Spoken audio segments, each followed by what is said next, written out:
All video content on the Cultivation Audiobooks channel is summarized in the description. Please read carefully to choose a novel that suits you. Don't forget to like, follow, and share the channel. Thank you. Chapter 791. A small mistake from being hasty. Luke was stunned for a moment by this notification, but he didn't stop moving. In any case, he knew Johnny's identity, and this guy had openly broken out of the Dallas Police Department. If he really wanted to get close to this new Ghost Rider, he still had to wait for him to first deal with the various secret agencies who wanted to detain him. Help him? Sorry, they weren't that close, and Ghost Rider wasn't worth his help. There was no need for him to get involved in such huge trouble. He simply slipped away. After running for a while, he took out a small plane and took off for Dallas. He finally remembered the system notification. After some thought, he decided to modify his inventory. Points were precious, but he earned them to spend them.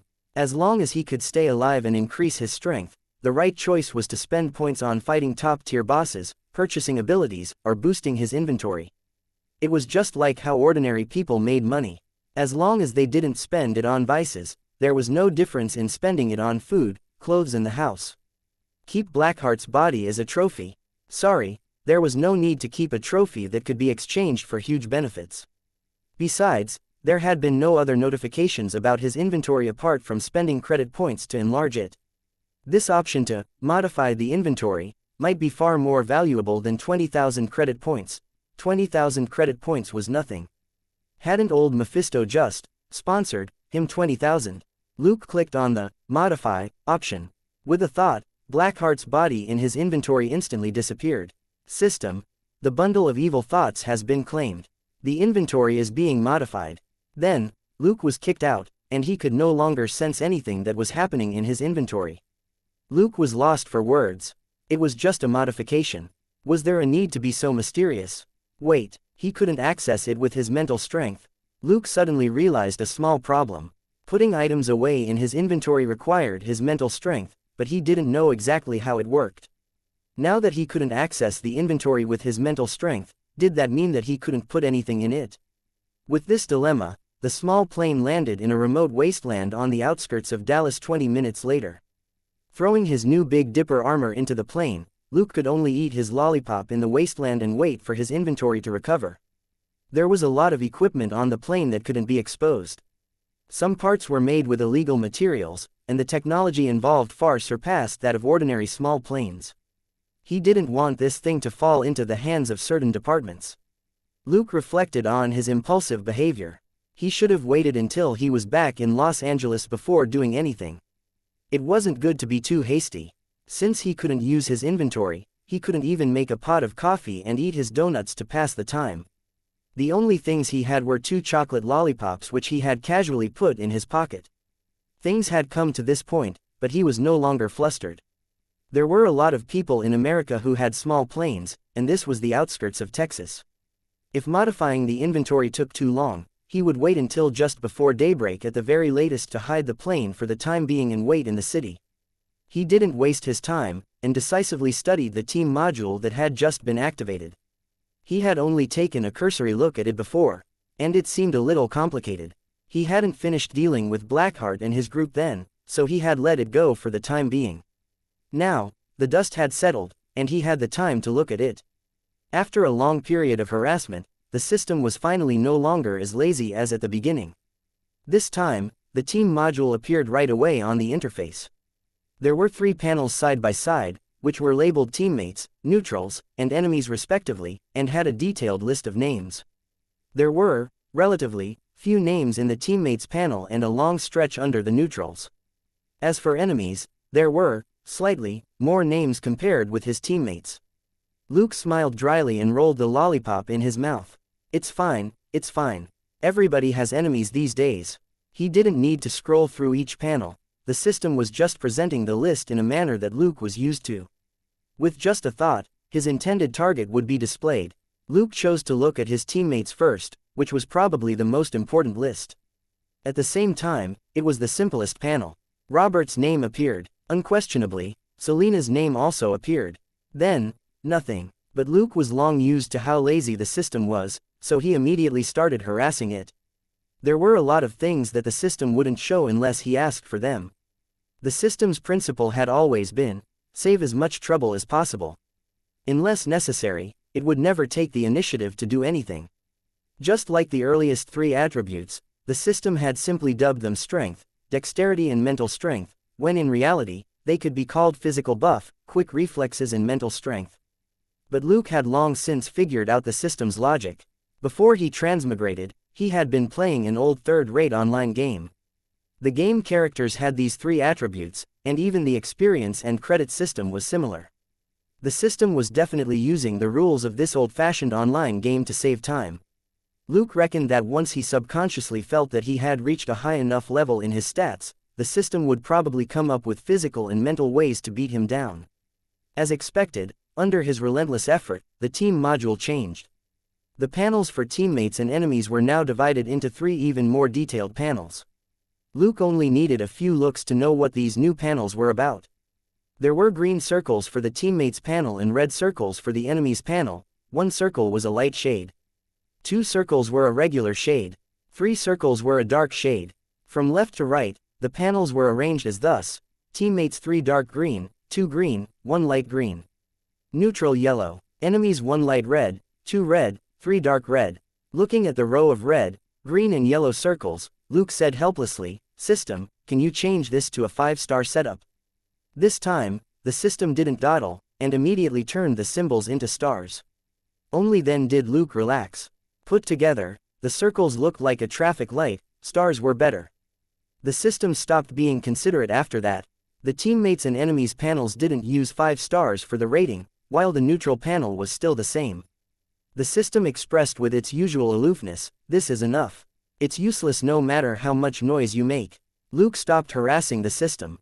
This was enough for him to figure out a lot of things. Looking at the names in the panels from left to right, they also corresponded to how close he was to these people. Selena was the only one in the 3-star panel. The 2-star panel was empty. Robert was the only one in the 1-star teammates panel. There were too many people in the neutral panel, which listed most of the people Luke had met in his whole life. Chapter 792, Enemies Everywhere, and 2 teammates. As for the enemies panel, there were a lot. For example, Mephisto, the big shot from hell whom Luke met last night, was on the 3-star list of enemies and ranked first. Most of the people in the 2-star list were those whom Luke's alternate identities had sent packing and who hadn't died yet. The list included Dylan Ellsworth, Alex Montel, and some other people with the surname Ellsworth. They were vampires whom Batman had gotten sent off to a secret research facility. There were too many enemies on the 1-star list. Many criminals who had been arrested as well as their family members were on the list. Clearly, they weren't feeling friendly to a particular detective. Luke only gave the panel a cursory glance. It was that easy for a detective from the Major Crimes Division to draw hate. If he printed this list out in font size 5 at the smallest, it would still be an A4 stack 1 centimeter in height. That was one of the reasons why he hadn't been in the mood to study the team module yesterday. It was too hard to be a good person in this world. Luke sighed. The more he sacrificed for this world, the more enemies he had. It wasn't easy being a superhero. However, that wasn't the team module's only function. After checking, Luke found that all the abilities of his only 2 teammates were unlocked. Previously, he could only choose to defeat or kill the other party. Otherwise, he had to earn the other party's gratitude to qualify to learn someone's abilities. Now, the team module finally provided a third way: become teammates. Luke was relieved. He could defeat or even kill his enemies without hesitation to obtain their abilities. But he couldn't do the same with neutral and friendly people. Once he used a bet to obtain an ability, there were huge hidden dangers. Bobby, for example, had a good relationship with Luke, but he wasn't as grateful as the system required him to be. Bobby had always been a little unlucky. If he lost a bet to Luke, this PR manager might get into a car accident if he was driving. Or if he went down into Boomtown's mine, it might collapse on him. Thinking that, Luke slapped his forehead. When he went back, he would have to arrange for Bobby to return to Los Angeles. He had accidentally forgotten about his PR manager, who had been at the Boomtown mine for almost 3 months. But Bobby didn't have much combat ability, so it was unlikely that he would become Luke's teammate. If manager Bobby continued to be left in the mines, it was likely that he would hate Luke more rather than feel grateful to him. This was the first gain from the team module. Secondly, Selena's panel also revealed some information. There was nothing extraordinary about her abilities. The system didn't consider Selena's symbiotic relationship with Gold Nugget and the buff on her as her ability. Combined with the fact that Selena hadn't lost weight in years but also had never been fat, Luke had some guesses. Maybe one day, she would give him a surprise. Just as he was thinking that, Luke suddenly received a system notification. System: teammate Selena has completed the task of cleaning up drug gangs and destroying illegal drugs. Total experience: 500. Total credit: 500. Contribution rate: 80%. Selena is a 3-star teammate. Host automatically gets a 50% share of the contribution rate. Host has obtained 200 experience and 200 credit points. Luke was lost for words. So this was how teammates worked. After a moment of excitement, he finally suppressed the urge to call Selena. He had been too hasty earlier, and because of his slip, was unable to use his inventory for the time being. He had to calm down.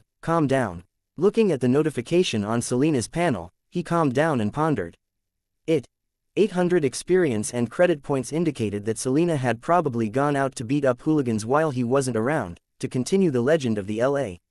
knee breaker. The nest wasn't big, and there weren't many illegal drugs. The contribution rate for the mission was only 80%. It was probably because a certain dog head had gone along and helped out. In the end, Luke got half of the experience and credit points from Selena completing her mission, which was 500 by 80% by 50% equals 200. Luke couldn't help but smile. Compared with him, this harvest was naturally very low. His trip to Dallas had earned him tens of thousands of experience and credit points. The 200 experience and credit points from Selena could only be considered a handful. However, Luke didn't have to do anything to get these experience and credit points. Treasure. Luke thought, wasn't this the treasure in some online games? Although the system said that Selena was a teammate, experience was distributed equally among in-game teammates. After Luke activated the team module the day before yesterday, the system didn't distribute any experience or credit points to Selena and Robert. Clearly, this sharing mode was just a one-sided harvest from Luke's teammates. In addition, the system also mentioned that Selena was a 3-star teammate. So, the teammate's star rating might also affect the share of contribution points. Thinking that, he glanced at his teammates' panel. Robert was still traveling around the world with Catherine. Even if he went back to town to work, he wouldn't deal with any major cases. Besides, he was already a middle-aged man in his 40s. Since he had decided to retire in a small town, it was good for him to spend the rest of his days peacefully. Thus, Luke wasn't counting on Robert to supply him points. At that moment, he thought of another question: why weren't the others on this team?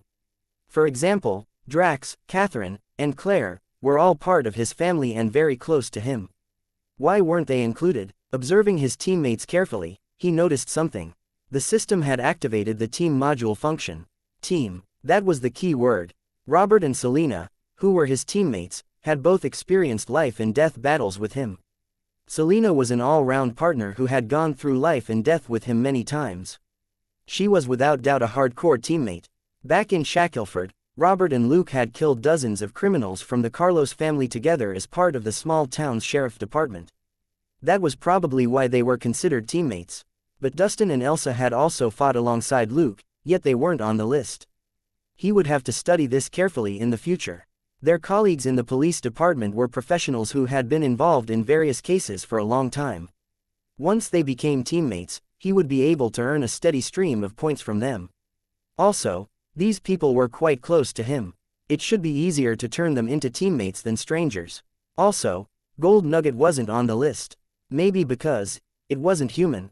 Suddenly, another system notification popped up. System: teammate Selena has completed the task of rescuing the woman and subduing the hoodlums. Total experience: 5. Contribution rate: 100%. Selena is a 3-star teammate. Host automatically gets a 50% share of the contribution rate. Host has obtained 2 experience and 2 credit points. Looking at this utterly eye-catching too, Luke was stupefied. Chapter 793. We're going to a concert for our anniversary. A moment later, Luke finally couldn't help but ask a tortured question. Wait. There seems to be a problem with my math. System, tell me, how did 5 by 50% arrive at 2? The system remained silent. Luke was lost for words. System, if you round up 2.5, it should be 3. How can it be rounded off to 2? This question seemed to have triggered some rule, and the system immediately gave a simple explanation: whole numbers. As Luke mulled over this, he realized, so, you're saying it's to make it easier for you to calculate the experience and credit points for a mission, right? Maybe because there's also the contribution rate, so all this is rounded up. The system was silent again. Luke got it. Silence was tacit agreement. At the very least, there was no big understanding. No wonder the experience and credit points which the system gave him after most of his missions were all whole figures, and they were all multiples of 10 to boot. They had been rounded off. Can you not be so lazy? Luke roasted the system helplessly. The system was silent. Actually, Luke didn't really care about this. In the beginning, the experience and credit points, as well as the contribution rate, were often scraps since Luke had very little experience to level up with at that time. Thus, it had to be more precise in its calculations. But now, Luke had more than 100,000 experience and credit points, which was understandable, as if it was definitely because the system was too lazy to bother with these small details. However, it wasn't a big deal if a few hundred or over 1,000 experience and credit points were lost. Once again, there was new activity in the system. Experience and credit points that haven't been calculated are automatically added to the stats for the next mission of the same level. Luke. Sorry, I was wrong. Now that the system said that, he knew where this rule came from. When he wrote online novels in his previous life, there was a rule that only when a chapter hit 1,000 words could he get paid. There was also another rule: if the royalties for that month didn't reach 200 yuan, the money would roll over to the next month, and only after the total reached 200 yuan would it be released at one go. Luke still remembered these two rules even after decades.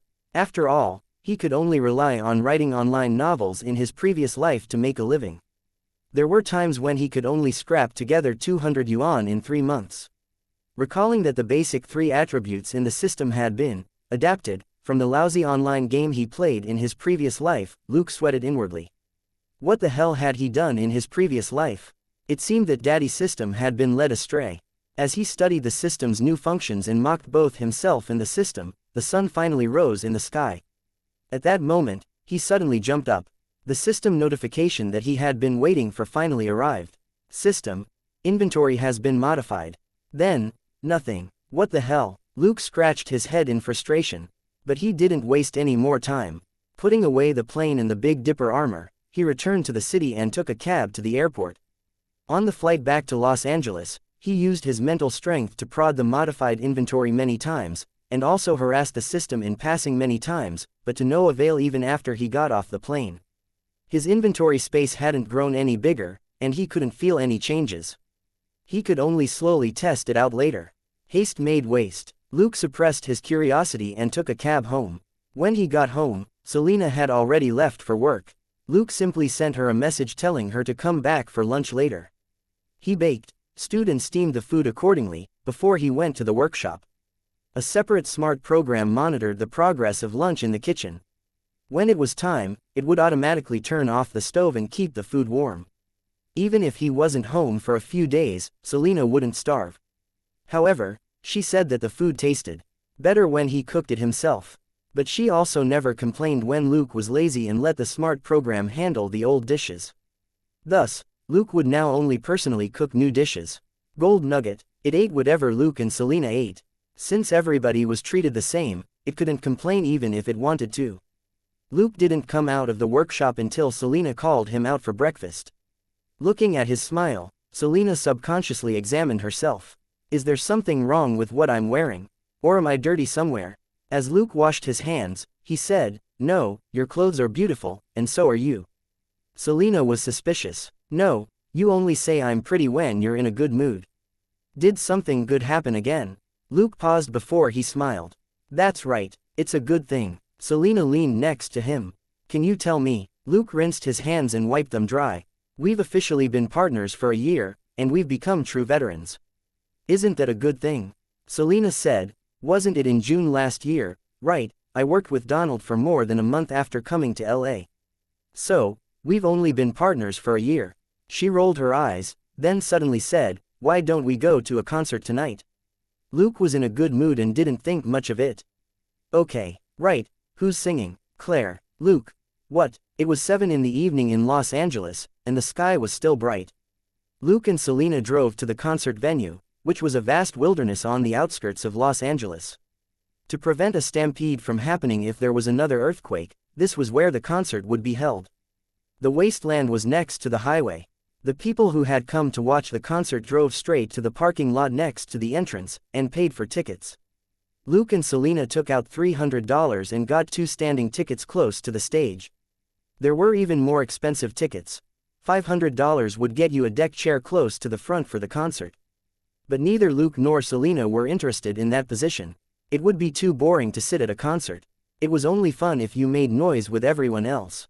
By the time they reached their zone, many people had already arrived. The concert wouldn't start until half an hour later. Everybody sat on the ground to conserve their energy for the shouting later. Selena looked at the people around her strangely and then at Luke. Did you buy the tickets here on purpose? Looking at their clothes, Luke didn't know whether to laugh or cry. You were the one who said you wanted to come. I had no idea about this concert before this. How would I know? There were dozens of dark figures around them. It was because they were all wearing black. They were all wearing black cloaks, and some of them were even wearing black masks with eye-catching red lenses. Well, there were in fact a lot of Batman fans here. Chapter 794. Dog, I do too much for this family, but this was Los Angeles. The temperature was high all year round, and it was summer. Luke chuckled in Selena's ear. Do you think they'll get a rash? Selena looked around, and saw a hardcore fan who was even wearing a breastplate. Definitely. Luke nodded. As they chatted, Luke and Selena bought drinks from a staff vendor and waited for the concert to start. The concert would be around 3 hours long. Including the pre-show, everyone would be spending almost 4 hours in this wasteland. However, the organizers were very experienced and had arranged everything perfectly. There were staff members selling drinks everywhere, and there were a lot of portable toilets outside the venue, which was enough to solve the problem of the audience going out to pee. Gold Nugget's aggrieved whining rang out in Luke and Selena's earphones. Luke said, helplessly, you won't be able to watch the concert even if you come in. I'm already broadcasting it live for you. Bored, Gold Nugget lay in the backseat of the car. Looking at the tablet in front of it, it whined again. Selena said, you're too short. There are so many people at the concert. What if they step on you in their excitement? Watch the live broadcast and don't complain. Gold Nugget lowered its head in despair, knowing that it was hopeless. The two of them had gone into play on their own, while it had to keep watch in the car. I do too much for this family, the dog lamented inwardly. At that moment, a car stopped 10 meters away. Gold Nugget didn't pay it any attention. They were in the parking lot outside the concert, and cars came in and out from time to time. But a moment later, its nose twitched and it sat up abruptly. Its big nose twitched again, and it turned its head to the side. It was an old Ford van that had just stopped. There were 3 people in it, and they were discussing something. Gold Nugget looked at these bearded men uncertainly, but immediately sent Luke a message via the tablet. Luke played the message in his earpiece.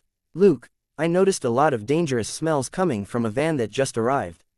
Frowning, Luke pulled on Selena and signaled that there was a situation and they had to leave. At the same time, he asked directly, what is it? Gold Nugget quickly replied, something that can explode. But I can't tell if it's the plastic explosives you mentioned before or RDX or whatever. Luke said, RDX is the main component in plastic explosives. How much of it is there? Gold Nugget said, it's roughly as much as I eat in one go. It took a sniff again to confirm it. Luke was helpless in the face of this measurement. At the most or at the least. No more, no less. Gold Nugget continued to describe it, accurately. Luke immediately got it. They had limited the amount Gold Nugget could eat, otherwise it was very easy for this guy to eat hundreds of kilograms of food from morning to night. Thus, in a normal situation, it would eat at least 10 kilograms per meal, and at most 50 kilograms. Neither too much nor too little should be between 25 to 30 kilograms, that was indeed a little more accurate. How many people are in the car? How long have they been here? Any movements? Luke asked again. 3 of them, they arrived just 2 minutes ago. They're still talking in the car, Gold Nugget replied. Luke pressed the edge of his sunglasses and activated an external signal. He then used his fake phone to pull up the surveillance feed from the car on the inside of his lenses. After a few glances, he was slightly relieved. The three guys in the van were still talking, as if they were discussing something. By the looks of it, this wasn't a suicide attack. Luke still had time. You can slip out now. Don't let them notice you, Luke instructed. Gold Nugget wasn't scared of explosions, but Dollar was.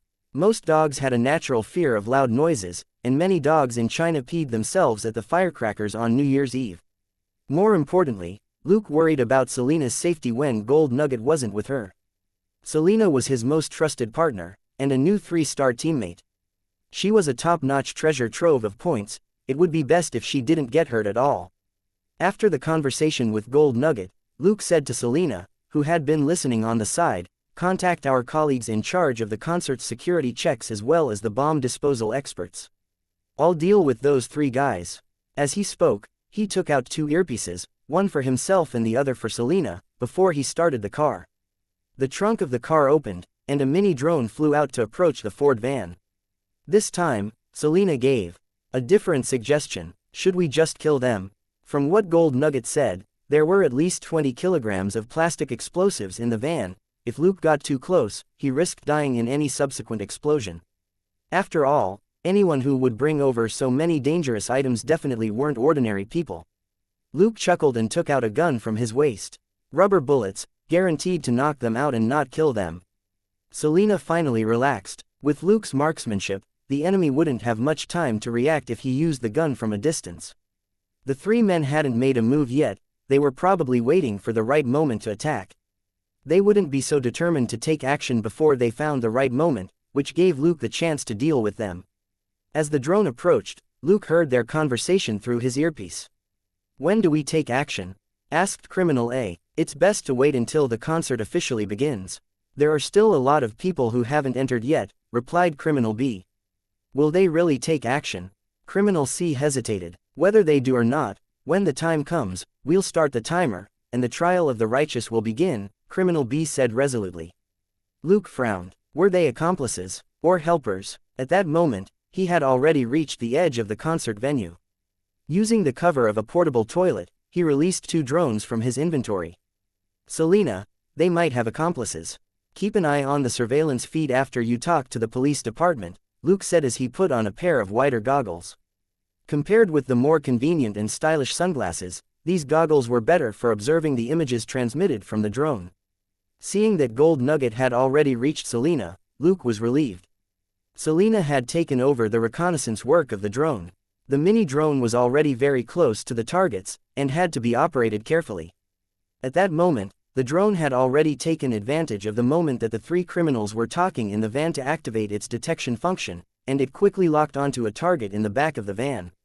It was a big pile of things with various wires and small LCD screens, time bombs.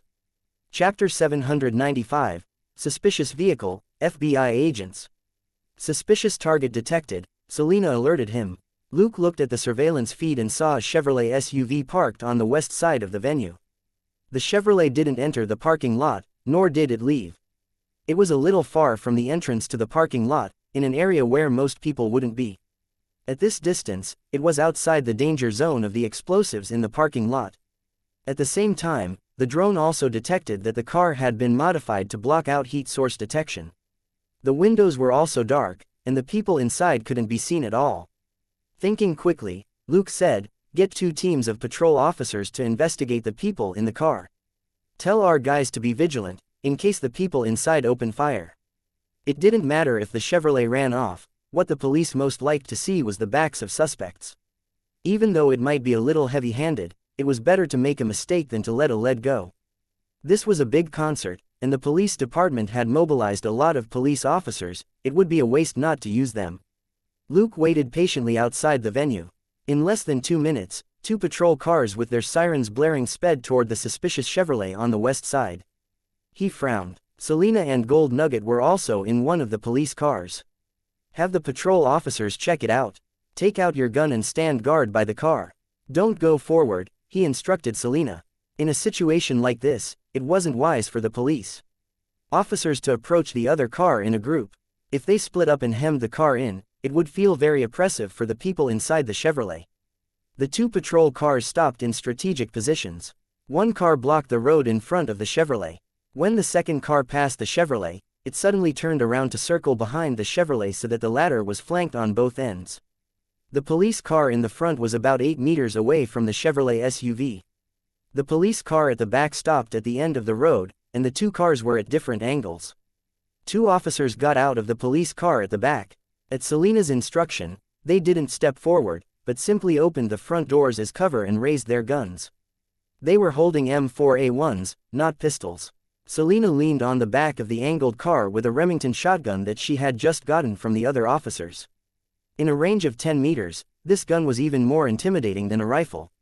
The two patrol officers who got out in front of the Chevrolet didn't go forward either. They hid behind the front doors with their guns as well. The officer in the passenger seat pulled out a megaphone and shouted, "LAPD. XXXXXXX Chevrolet, listen up, open your doors slowly and step out of the vehicle with your hands. Prepare to be searched." The two people in the Chevrolet traded stunned looks before they frowned. After a brief silence, the middle-aged man in the passenger seat said, "Let's go." The young Caucasian driver asked calmly, "It won't be a problem." The middle-aged man replied indifferently, "Hee, don't worry. We're here to investigate a case." The young man didn't say anything else and got out. In front of the muzzles of several guns, both of them were very calm, which made the patrol officers tense up. They immediately shouted, "Get down. Hands over your head and lie on the ground." The middle-aged man smiled and opened a leather wallet with his badge. "FBI, how can I help you, officer?" Stunned for a moment, the two officers behind the Chevrolet couldn't help but look at Selina. Selina, on the other hand, was as calm as ever. She was still focused on the two people and didn't move her gun away. She was still the LA knee breaker, and was now on duty with the LAPD badge. During this interlude, one of the patrol officers finally went up to check their IDs. They even confirmed their IDs and numbers with the front desk, but didn't find anything wrong. The officer was a little embarrassed, but still asked, "Hello, Agent Garrett and Agent Ward. May I ask what you're doing here?" The middle-aged man still had that unconcerned smile on his face as he casually put his badge back into his wallet. "We're investigating a case. You know what it's like, right?" Of course the patrol officers knew. The local police department didn't like FBI agents meddling in their cases and vice versa. If it wasn't necessary, they definitely wouldn't tell each other the details of their work. The officer returned and gave Selina a questioning look. She simply nodded and waited for the police car in front to turn around before she put away her shotgun and returned to the police car. Watching the two patrol cars leave, the middle-aged man asked with great interest, "Did you notice the female detective?" The young man asked, "The one who kept her gun pointed at us?" The middle-aged man opened the car door and sat down. "That woman was their commander, and she's very vigilant. If we disposed of these police officers just now, she would have opened fire immediately, so don't be too impulsive. If we had attacked earlier, she would have been the first person I kill," the young man said calmly as he closed the car door. The middle-aged man shrugged. "But that would be too risky. There's no need for that, right?" At that moment, his phone rang. He checked his phone and was stunned. "Huh?" the young man asked. "What's wrong?" The middle-aged man frowned. "The launch command has been issued, but the other side didn't receive a signal. Check the surveillance feed on the bomb." The young man operated the console, and on the screen appeared, darkness. "There's no image. Did the surveillance cam on the bomb malfunction?" The young man frowned. The middle-aged man narrowed his eyes and was about to say something, when he saw a Ford van drive out of the parking lot slowly and then stop on the other side of the road before remaining still. Right now, the van was facing the Chevrolet, and the front windows were all rolled up. While the windows of both vehicles were tinted black so that they couldn't see each other, the three people in the two vehicles were indeed looking at each other. In the Chevrolet, the faces of the two men were a little black at first before they turned green. Thinking quickly, the middle-aged man said decisively, "Cancel the plan and retreat." The young man promptly changed gears, but he still waited for more than 10 seconds before he started driving and gradually picked up speed like a normal car would as they drew further away from the Ford van. Both of them couldn't help but heave sighs of relief when they saw that the van didn't move in the rearview mirror. Other people might not know what was inside the Ford van, but they did. The young man had personally manufactured the bomb in the van, and it was the middle-aged man who had delivered it to some organization. The message which the middle-aged man had just received was from another person who was in charge of activating the bomb, who let them know that the timer had been started. Chapter 796, The Inventory's New Function. Although the middle-aged man hadn't received a feedback signal from the timer, he couldn't rule out the possibility that the bomb had been activated, and that there might be a problem with the feedback. They didn't want to stay within 10 meters of the bomb and bet on the chance that it wouldn't explode. That was a lethal weapon of 30 kilograms of plastic explosives. If they were within 10 meters when it exploded, it would be useless no matter how skilled they were. Several hundred meters away, the young man glanced in the rearview mirror, but couldn't see the van anymore. He asked, "What do we do now?" Looking at the darkening sky, the middle-aged man pondered for a moment before he shook his head. "I was hoping to lure Batman out and uncover his real identity, but it seems the chance of that happening is low." The young man frowned. "We should be able to lure him out without needing to make a fuss, right?" The middle-aged man sighed. "Batman only appears at night, and the next earthquake charity show will be held during the day on the weekend in a few days." The young man: "There are still a lot of shows for this earthquake charity concert, right?" The middle-aged man said, "But only 2 of them are in Los Angeles." The young man asked, "If Shira is in danger, will Batman still choose to hide?" The middle-aged man smiled, still looking lazy and unconcerned. "Don't think too much of the gossip. In comparison, I think that Batman and Iron Man have a deeper relationship. Don't we also want to find out more about Iron Man from Batman? I'm very interested in Iron Man's flight armor. We can use it." The young man nodded silently. Looking at his expression, the middle-aged man added, "Also, Batman's base should be in Los Angeles. Even if he attacked the Ellsworth stronghold in Sacramento, everything started in Los Angeles. Even if something happens at the earthquake charity concert elsewhere, he might not make it in time. We're trying our best to lure him out, not ruin the concert. Be clear about the main goal, don't get our target wrong." The young man thought for a moment, then nodded. "Got it. Are we still going ahead with this plan?" The middle-aged man shook his head. "Forget it, I'm just taking you out to see what it's like. Nobody can succeed in everything they do. We'll talk about it when we have the time later. Besides, the FBI and Homeland Security will definitely investigate this matter for a long while. There's no need for us to take the risk." The young man nodded silently and stepped harder on the gas pedal as they sped away. In the Ford van, Luke looked at the Chevrolet SUV thoughtfully.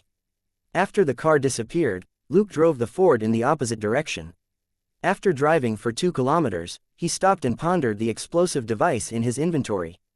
He had knocked out the 3 men in the Ford van in the parking lot earlier, and stored the bomb in his inventory. He wasn't an idiot. Naturally, he wouldn't leave anything that might explode lying around in the van.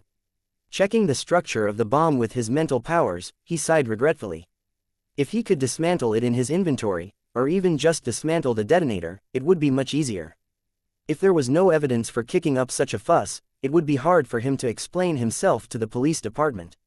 Of course, he could also get some other plastic explosives to replace it.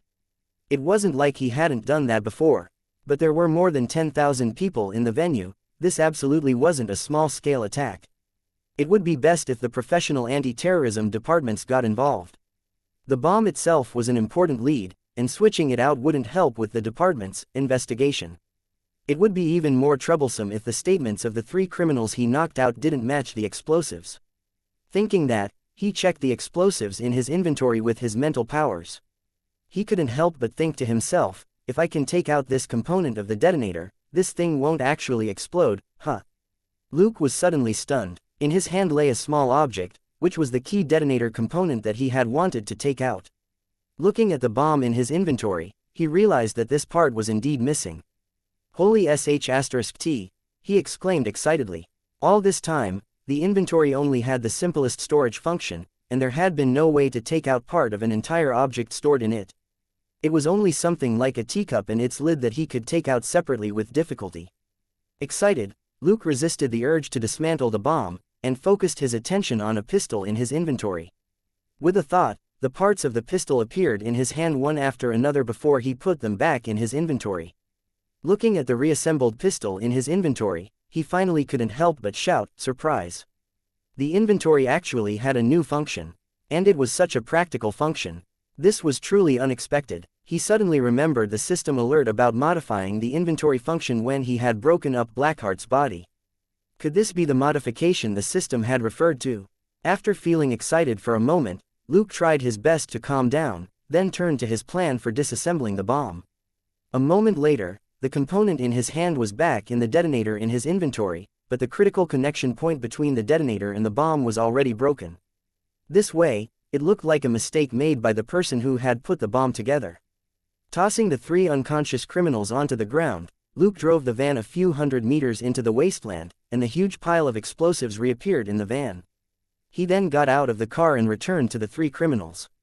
He called Selena and said, "Tell them to come over and pick up the suspects. Tell the bomb squad to head 2 kilometers west of the venue." I drove the van with the explosives into the wasteland. A few minutes later, Selena arrived with 4 police cars. Luke gave them the 3 criminals, pointed out the van's location, and returned to the venue in his own car. When the 3 criminals had been talking to each other, they mentioned that they had accomplices who would coordinate with them in the attack. Luke couldn't stay here any longer. Naturally, he couldn't watch the concert anymore. He smiled at Gold Nugget in the backseat and said, "Now, all of us can only watch the broadcast. Are you happy?" Gold Nugget didn't say anything. Naturally, it wasn't very happy. It wanted to watch the legendary concert live at the scene. But Luke and Selena couldn't, so what could it do? It was full of despair. At that moment, the concert was about to begin, and cheers and applause rang out from time to time. Looking at the surveillance feed, Luke asked, "Did you find anything on the 2 FBI agents?" Selena shook her head. "Their IDs are fine, but there wasn't any other relevant information." Luke glanced at their IDs on her tablet. Chapter 797. A 1-star enemy suddenly appears. The middle-aged man was John Garrett, and the young man was Grant Ward. Division. FB's 17th Division. Luke fell silent. He hadn't had any direct contact with them. Although their behavior was suspicious, it wasn't overly so. These 2 were actually from S.H.I.E.L.D., and S.H.I.E.L.D. had always been a little mysterious. Thinking for a moment, Luke called Wales. After saying a few words, he hung up. Selena asked without raising her head, "Nothing." Luke said, "They have a very strict confidentiality system." Wales said that he can't reveal any relevant information, but, Selena chuckled. Hee. Actually, he already said it, right?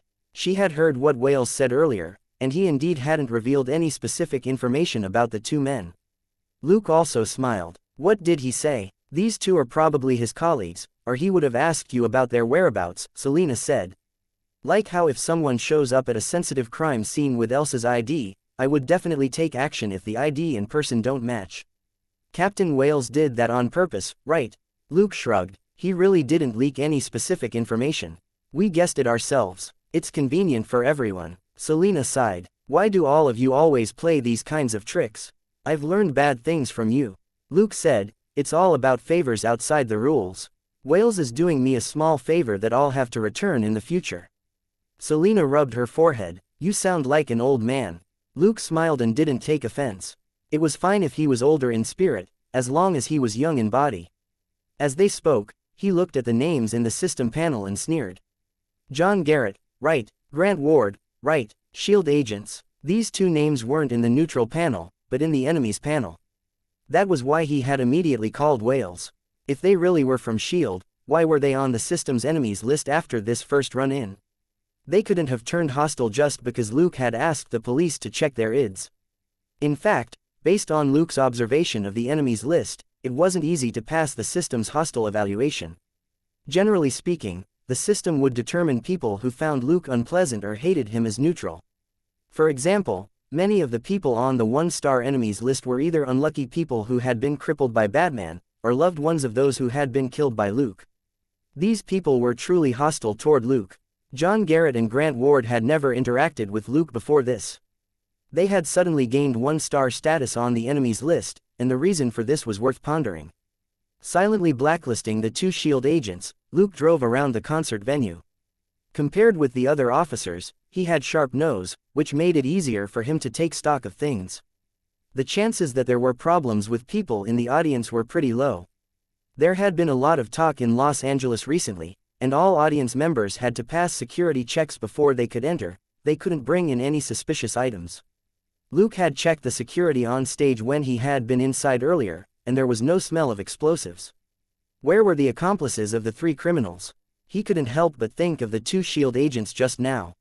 Most of the police force had arrived, including the bomb squad, and they were investigating the area around the venue. Looking at the show which had just started, Luke sighed. "Claire, your brother did his best this time. I didn't let your first performance go to waste." On stage, more than 20 singers, including Claire, stood in 3 rows as they sang the theme song for the charity performance, "We Are the World." The entire venue fell silent for a moment, before everyone started to sing the chorus in unison. This momentous song rang in the air above the wasteland. "We are the world, we are the children." If it wasn't for this performance, Luke wouldn't have needed to drive the van a few kilometers away from the venue. In the end, this was doing a good deed. Claire was involved, and Shira had come up with the idea for the show. He couldn't just sit back and watch this first charity show blow up and let their efforts go to waste. After patrolling for half an hour and checking the surrounding area, he was summoned to a nearby command vehicle. 2 investigators from Homeland Security were waiting for him. Unlike previous small-scale incidents, the bomb found in the van this time was quite professional and huge. Even if it exploded in the parking lot, it would cause panic and massive casualties. If there was a stampede at such a large event, dozens of people would die and hundreds of people would be injured, which would be no less than direct casualties. Because of several previous mishaps, the Department of Homeland Security gathered a lot of manpower in Los Angeles and naturally rushed over. Luke had been able to slack off before and avoid a lot of questions thanks to his connections in the police department, but this time, he couldn't. He also needed Homeland Security to track down the mastermind behind the attack. He absolutely wouldn't let go of this person who didn't have a bottom line. For more than an hour, Luke repeated what happened over 10 times to the investigators before they finally let him go. Luke simply attributed his initial discovery of the 3 criminals to the surveillance cameras in his car. The 2 investigators went to check his car, and were a little depressed when they returned. Their car had only been modified with the most basic bulletproofing, engine power, and suspension. It was nowhere as advanced as Luke's car. As for why Luke was so rich and could modify his car like that, they didn't say anything after seeing his assets. His shares in the phone company were hidden several layers deep, and they didn't have that data yet. However, the direct fund transfers from Stark Industries and Wayland Corporation were astronomical figures for ordinary people. It was enough to even buy a private jet. Also, when the 2 investigators checked Luke's work records, they were able to look through LAPD's classified files, except for some cases that were highly confidential. It could only be said that this wasn't the first time that Luke had confronted terrorists. From the plane flight to the company building, he had killed more terrorists than the 2 agents from Homeland Security had investigated. This was in keeping with what Luke called intuition. After killing so many terrorists, it was normal to be especially sensitive to them. Of course, Luke also mentioned that the 3 unconscious criminals had also mentioned that they had accomplices to help launch the attack, which warranted closer investigation. Chapter 798. Self-worth and the right to choose. It wasn't just one show for the Earthquake charity concert this time. It was anticipated that there would be 12 to 15 shows as the concert went on tour throughout America. As one of the richest cities in America, Los Angeles had a second performance the day after tomorrow on the weekend. If the criminals, accomplices who were thwarted today insisted on making trouble the day after tomorrow, it would be quite troublesome. After dealing with the 2 investigators, Luke returned to his car and sighed. Great, I didn't even get to watch the live broadcast. To avoid trouble, he hadn't involved Selena. Since she hadn't interacted with the terrorists, there naturally was no need for her to be interrogated repeatedly. Thus, Selena was quite relaxed, and a certain dog head was completely unbothered as it ate its snacks and watched the live broadcast. It had done a good deed again today, and was entitled to enjoy itself. Luke had always distinguished clearly between punishments and rewards. If Gold Nugget did well, Luke wouldn't deliberately beat it down. If Gold Nugget did something wrong, Luke would explain why he was punishing it. Selena handed him an iced guanara with a smile. I talked to Claire, but she asked me if she could tell Shira about this. Luke thought for a moment, then nodded. Okay, have her tell Shira to call me if she has any questions.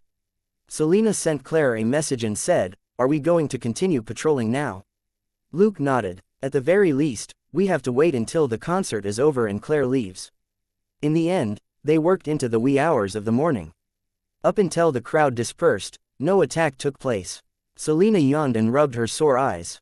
The accomplices who never revealed themselves snuck off before the bomb was triggered. Luke said, seems like it. Selena put down the back of her chair regretfully. This was our first concert. Luke said with a smile, we have plenty of time, there'll always be an opportunity to watch a concert in peace in the future. Selena hummed and didn't say anything else. Gold Nugget whined a few times, and Luke could only comfort it. You did very well today. You sensed danger ahead of time and saved a lot of people. How about I double your pocket money today? Gold Nugget was satisfied. It remembered very clearly that Luke only earned around $200 a day at work. Doubling its pocket money was a lot. Its daily wage was higher than the Fiend's, why wouldn't it be satisfied? In any case, Gold Nugget's private stash had been expanding like crazy recently, and it wasn't short of money. Every time Selena and Luke took it out to clean up a gang, it would get a share of the cash. It didn't even know exactly how much it had now. It was Selena who knew better. She simply said that the money was enough for it to buy a new alien laptop every year. Gold Nugget immediately understood this straightforward explanation. Back when it had been saving up money for its first alien laptop, it had worked hard with Selena for quite a number of days, and some gold teeth were even knocked out of some of the hoodlums' mouths. Of course, Gold Nugget was the one who knocked their teeth out. Selena found it disgusting and wouldn't even touch the gold teeth. She only helped knock everyone unconscious before letting Gold Nugget knock the teeth out. These disgusting things were melted into a lump when they got back, and it was only after it was disinfected at a high temperature that it was thrown into Gold Nugget's personal stash. Gold Nugget wasn't much different from Selena. It basically didn't need to spend any money on daily necessities. At most, it spent money to open online accounts. To put it simply, Gold Nugget was now a true blue tycoon. The pocket money which Luke gave it every day was just a confirmation of its self-worth. This was what Luke talked to it about when he was free. It had never understood why the Fiend was so rich, yet he was still a small detective and so busy every day. Only now did Gold Nugget realize that it was just a way for a person to realize their own worth. Although Gold Nugget wasn't human, it didn't want to be a failure like back in its birthplace. It also longed to realize its own worth provided that it could eat good food every day. It was already 1 in the morning when they got home. Selena quickly washed up and went to bed, while Gold Nugget continued to stay up late to catch up with its favorite HBO show. Luke was working overtime when his phone rang. He checked the number. It was Shira. After the call connected, they exchanged a few pleasantries and then talked about the terrorist attack. Luke was the person at the center of things, but the police department wouldn't casually divulge details of the case to just anyone. Homeland Security and the FBI were also involved in this case, and it was hard for even a big star like Shira to find out anything. Luke, this old acquaintance, was undoubtedly the best choice. Luke didn't hide too much. Shira wasn't a police officer, so there was no point in telling her the details. He simply summed up the general situation for her. The security checks for your next concert will definitely be stricter. There shouldn't be any problems. I'll be there that day to help check for any hidden dangers. Don't worry. Shira was very grateful. Shira had overheard a little when Claire had been speaking with Luke, and she guessed that he was probably the one who had resolved today's matter. If something went wrong during the first charity performance, her career would be ruined. As the person who had initiated everything, Shira would be under tremendous pressure if a large number of people died. Luke thought for a moment, then suggested, you can ask Brian about the security work for the national tour. He probably has a lot of experience with this sort of work. Shira slapped her forehead. I've become muddle-headed from how busy I've been. I'll call him later. Thank you, Luke. Luke said with a smile. Not at all, thanks for taking care of Claire. Shira sweated. I didn't really take care of her. Luke said, no, you've already helped a lot, really. All right, I won't waste your time. You must be busy. After hanging up, he chuckled. Shira had indeed helped him a lot this time. In the end, Claire chose not to become a police officer. Instead, she planned to continue studying in college, mostly because of Shira. Shira had pulled strings to add Claire to the list of singers, which had awakened Claire's dream of becoming a singer. If it hadn't been for Daddy's system coming online back then, Luke wouldn't have been in such a hurry to decide his future. Young people who had choices were extremely lucky. The older one was, the fewer options they had for the future. Luke hadn't had a choice, but he hoped that Claire could choose for herself. Thinking that, he shook his head and chuckled. He was being unreasonable. How many people in the world wouldn't want to have Daddy System's amazing abilities? Even if he was given the choice again, he still wouldn't hesitate to choose the system. As a person, it was best to be down to earth and diligent, and work hard to earn more experience and credit points. Chapter 799. Cast the net and catch fish. On his Dallas trip, Luke had pissed off a super big shot, Mephisto, who was already on the 3-star dark red list of enemies. If the old man returned to Earth 10 years later, the first thing he would probably do was find a way to kill Luke. Next time, the old man wouldn't be so stupid as to use mental attacks on him again. Naturally, Luke had to work hard. The system had given him almost 3,000 experience and credit points for stopping the attack tonight. Host's experience: 10,200. 100,000 credit, 29,000. This harvest was worth how busy he had been the whole night. The next 2 days were peaceful. No criminals showed up to launch an attack during the second charity show in Los Angeles. Luke, however, didn't give up. That night, he and Selena went out again and wrecked several gang nests in a row. What was different was that these gangs were all involved in selling weapons on the black market, and explosives were also within their scope of operation. Selena didn't feel anything as she watched Luke beat up these guys until they wailed. Who knew how many deaths had been caused by the weapons and ammunition they sold? Not killing them was already too merciful. Breaking 7 or 8 bones was just a small thing. After all, the bones could recover. That was what the L.A. knee breaker thought. That night, they sat on the rooftop of an apartment building and enjoyed the night view of Los Angeles as they sucked on lollipops. They weren't famous, so they weren't afraid of being discovered. If they were discovered, they would be regarded as cosplayers. Work was important, but so was adjusting their mind frames. We've already cleaned up half of the bigger black market gangs in LA, but we don't have any leads. Could it be that the guys behind the attack brought in the explosives from elsewhere? She asked. After a brief silence, Luke nodded and said, "That's possible. Checks were run on those 3. They're from DC, and haven't contacted anyone here. The accomplices they're talking about are very well hidden. It makes sense that they didn't get the goods from an LA gang." Selena sighed. "Then did we do all this work for nothing?" Luke chuckled. "Not really. At least we know that these guys are very cautious. Just pay more attention in the future." As he spoke, he looked at the system notification.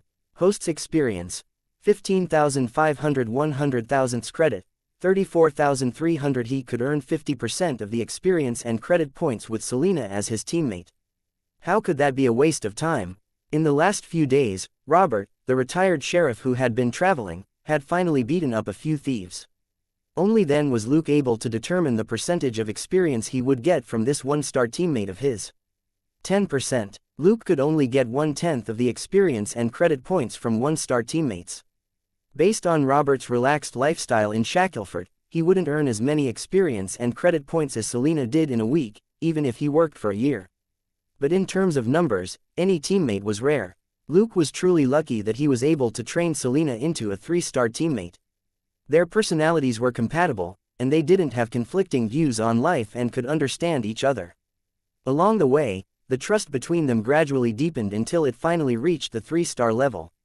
Dustin, Elsa, Elizabeth, and Harrison would probably help Luke out when he needed it, but they hadn't reached the teammate level. Luke speculated it was because his relationship with them was still lacking. They were all adults with their own views. It was hard to form a rapport so quickly. Everything could only be left to time. Also, while the contribution rate for 3-star teammates was high, it was too difficult to specially train one. He wouldn't waste too much time painstakingly chasing high-level teammates. In the spirit of sustainable development, Luke's best choice was still the old saying: cast the net wide, catch more fish, and choose the best.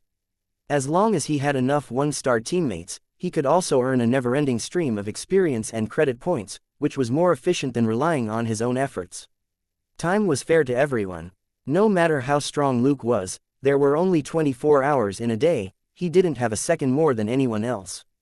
Thinking this, he then recalled those 3 female brats. The copy girl, Stacy, and the Cassidy twin sisters had already been training at the temporary base for a week. It was time for him to make an appearance, or the lumps on Miss Stacy's head would never go down. The next night, Luke went to the temporary base on his own. At the door, he rang the bell.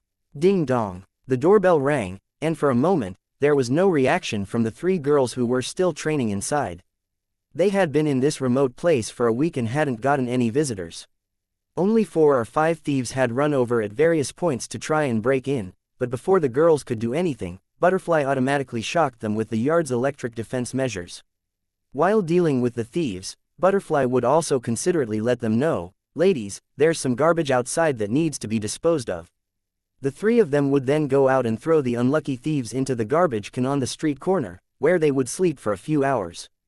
That moment, the doorbell suddenly rang. Stacy, who was focused on combat training, couldn't react in time. Stephanie, who was reading a book, was a little more attentive.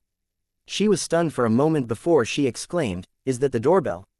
"Yes, Stephanie, the great wizard is outside. Do you need me to open the door?" Butterfly's gentle voice rang out. Inside the house, the three girls were all stunned, before chaos ensued. The house was usually completely sealed off, and no one outside could see in. It was summer, and there weren't any neighbors here. To make it easier for them to train, they were all wearing very little clothes. Meeting a mysterious wizard like this made them feel extremely insecure. In less than 2 minutes, the three girls had put on t-shirts and shorts. They gathered at the door and looked at each other. Stephanie asked, "Can you open the door and let him in?" Artemis didn't say anything. Stacy gritted her teeth. "I've been waiting for him for a long time. HMPH. Butterfly, open the door." "Yes, Miss Stacy," Butterfly replied. The door opened silently, and a dark figure stood in front of it. When he saw the three girls, he took off his Zorro hat and bowed slightly. "Good evening, ladies." It was clearly a British accent. The three girls didn't say anything and just stared at him. "Can I come in first? You should have a lot of questions for me," said the newcomer unhurriedly as he put on his hat. Stephanie nodded blankly. "Of course." The corners of Luke's mouth curled up behind his mask. This girl with the lion's roar was the most susceptible, and was very suitable as a breakthrough point. After he entered, Butterfly immediately closed the door. Luke gestured. "Let's sit down and talk, shall we?" Chapter 800. Sophistry, and divided or united. Stephanie immediately did as he said. Stacy and Artemis couldn't help but glare at the traitor. Didn't they say that they would show the wizard who was boss when they saw him? She was acting like a dog. Unfortunately, they couldn't think of a way to give Stephanie a reminder, and could only follow her. After he sat down, Luke looked at the three girls and said, "Don't be polite, sit wherever you like. Butterfly, give them each a glass of ice water." Butterfly said, "Yes, great wizard." Looking at the three girls who had yet to sit down, Luke nodded. "You can stand if you want. Let's get down to business. Butterfly has reported the results of your recent training. It seems you've all been working hard." He leaned back to make himself more comfortable. "So, I'm here to give you a small reward." Looking at the strange smiling face mask, Stacy couldn't help but say, "Don't pretend to be a good person. We don't want any reward. What we need is freedom." Luke chuckled and shook a finger. "No, Miss Stacy, you're mistaken. I never said that I'm a good person, nor do I need to pretend to be one in front of you." Looking at Stacy's ugly expression, he continued to attack her. "And you're not good kids. It's a waste to give you freedom. In any case, if you continue to do whatever you want, you'll sooner or later be sent to a special prison or some secret lab. At that time, you won't have any freedom anymore." Stacy was angry. "It's none of your business." Luke folded his arms and said, "I'm sorry, but I'm not a member of Child Protective Services. You have no right to refuse my supervision, nor do you have the ability to refuse it." As he spoke, he looked at the twins. "Besides, Miss Stacy, you also don't have the right to decide for them." Stacy immediately retorted, "The three of us have always been together, and we've always worked together." Luke chuckled. "Ladies, please tell me, are you really willing to unconditionally support Miss Stacy's every decision, including running the risk of being caught by special divisions in the future and continuing to do all sorts of illegal things?" There was a cadence to his British accent as his voice turned gentler and less aggressive, like a kindergarten teacher talking to a kid. Stephanie's lips moved, but she finally stopped herself from saying anything. She lowered her head and didn't say anything. Her sister Artemis subconsciously shook her head. "I don't want to rob anymore, and I don't want the police to." She suddenly stopped and covered her mouth in shock. She didn't know why she would say what she was thinking. Stacy's face turned pale when she turned to look at her. "Art, you," Luke interrupted her. "You have your own wishes, and want to do whatever you want. They have their own thoughts and don't want to become criminals. They listened to you before, so why can't you listen to them now?" Naturally, he wouldn't give them a chance to communicate with each other. When he had successfully hypnotized the three girls last time, he had given the twins a mental suggestion. His question just now had been a mental cue for the sisters to boldly say what they thought. The older sister, Stephanie, was a little weak, but she was also more considerate. In the end, she didn't say anything. Artemis, on the other hand, was so straightforward that her true thoughts were instantly exposed. In the face of his question, Stacy opened her mouth but didn't know how to answer. If it wasn't for Luke, who was an outsider, she would have been able to convince them to listen to her. But Luke suddenly pointed out the issue of dominance and placed it on the table. She couldn't yell that she was the smartest and best, so the twins should listen to her, right? There was an even smarter and more capable person in front of them who had caught all three of them. Whether you're friends or sisters, you have no right to ask them to commit crimes at the risk of being imprisoned or even death, Luke said unhurriedly. Otherwise, this friendship is worth less than dog sh*t. At the very least, dog sh*t can be wiped away, but this selfish friendship will tie them down, and danger and crime will accompany you for the rest of your life. Stacy was sweating. She wasn't an idiot. Luke was simply saying that the three girls were equals. They should decide what to do and what not to do together. If she dared disagree, she would have no leg to stand on, because Luke had already defined this as selfishness. In fact, it was indeed selfish. It was hard to say that blindly asking your friends to help you and insisting that you were always right wasn't selfish. Luke, on the other hand, chuckled inwardly. She really was a kid. How many people weren't selfish? Those who weren't had to be saints. He had never minded admitting that he was a selfish person. But if he wanted something, he would start with mutually beneficial conditions. He wouldn't force them, nor would he use friendship to blackmail his friends. No friendship could withstand such endless extortion. Making the other party feel that it was more beneficial to listen to his advice made it easier for them to maintain a deeper friendship. Dustin, Elsa, Elizabeth, and his other colleagues in the police department had all benefited from their interactions with Luke, and step by step he had built up friendships. It was hard to maintain an empty friendship. Actually, Stacy wasn't that bad. It was also because of the side effects of elementary replication that she was more outgoing and forceful. She naturally took the lead in this girl group. If she was smart enough, she wouldn't be stumped by Luke's sophistry. Stacy's face switched between red and black, and Luke was afraid that she would explode with anger. Thinking for a moment, she finally said, "But they also don't want you to lock them up like this." Luke chuckled. "I'm not your friend. Why should I ask all of you for your opinion?" Stacy's face twitched and she wanted to explode. This wizard was even more shameless than she had imagined. Luke observed Stacy, who was about to explode on the spot, with great interest, and finally said, "Okay, no more jokes. I'm only giving you one chance to change your fate. It's up to you whether you want to do it or not. You don't have to ask for my opinion." Seeing that Stacy was about to interject again, he put his index finger to his lips and gestured for them to keep quiet.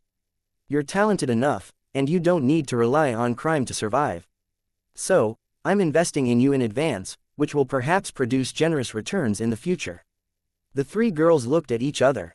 They already had no family, and had been living on the streets as they swindled people to get by.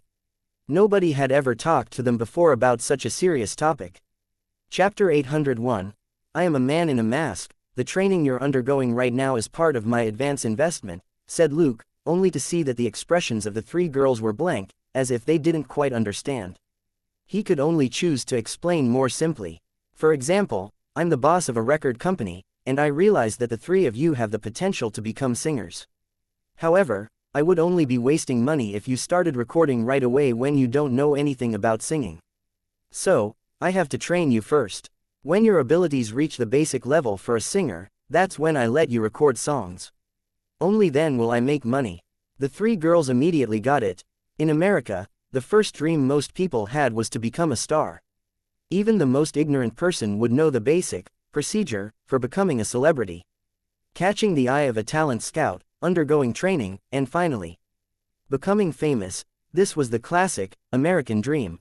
Stephanie subconsciously asked, Can we really become singers in the future?"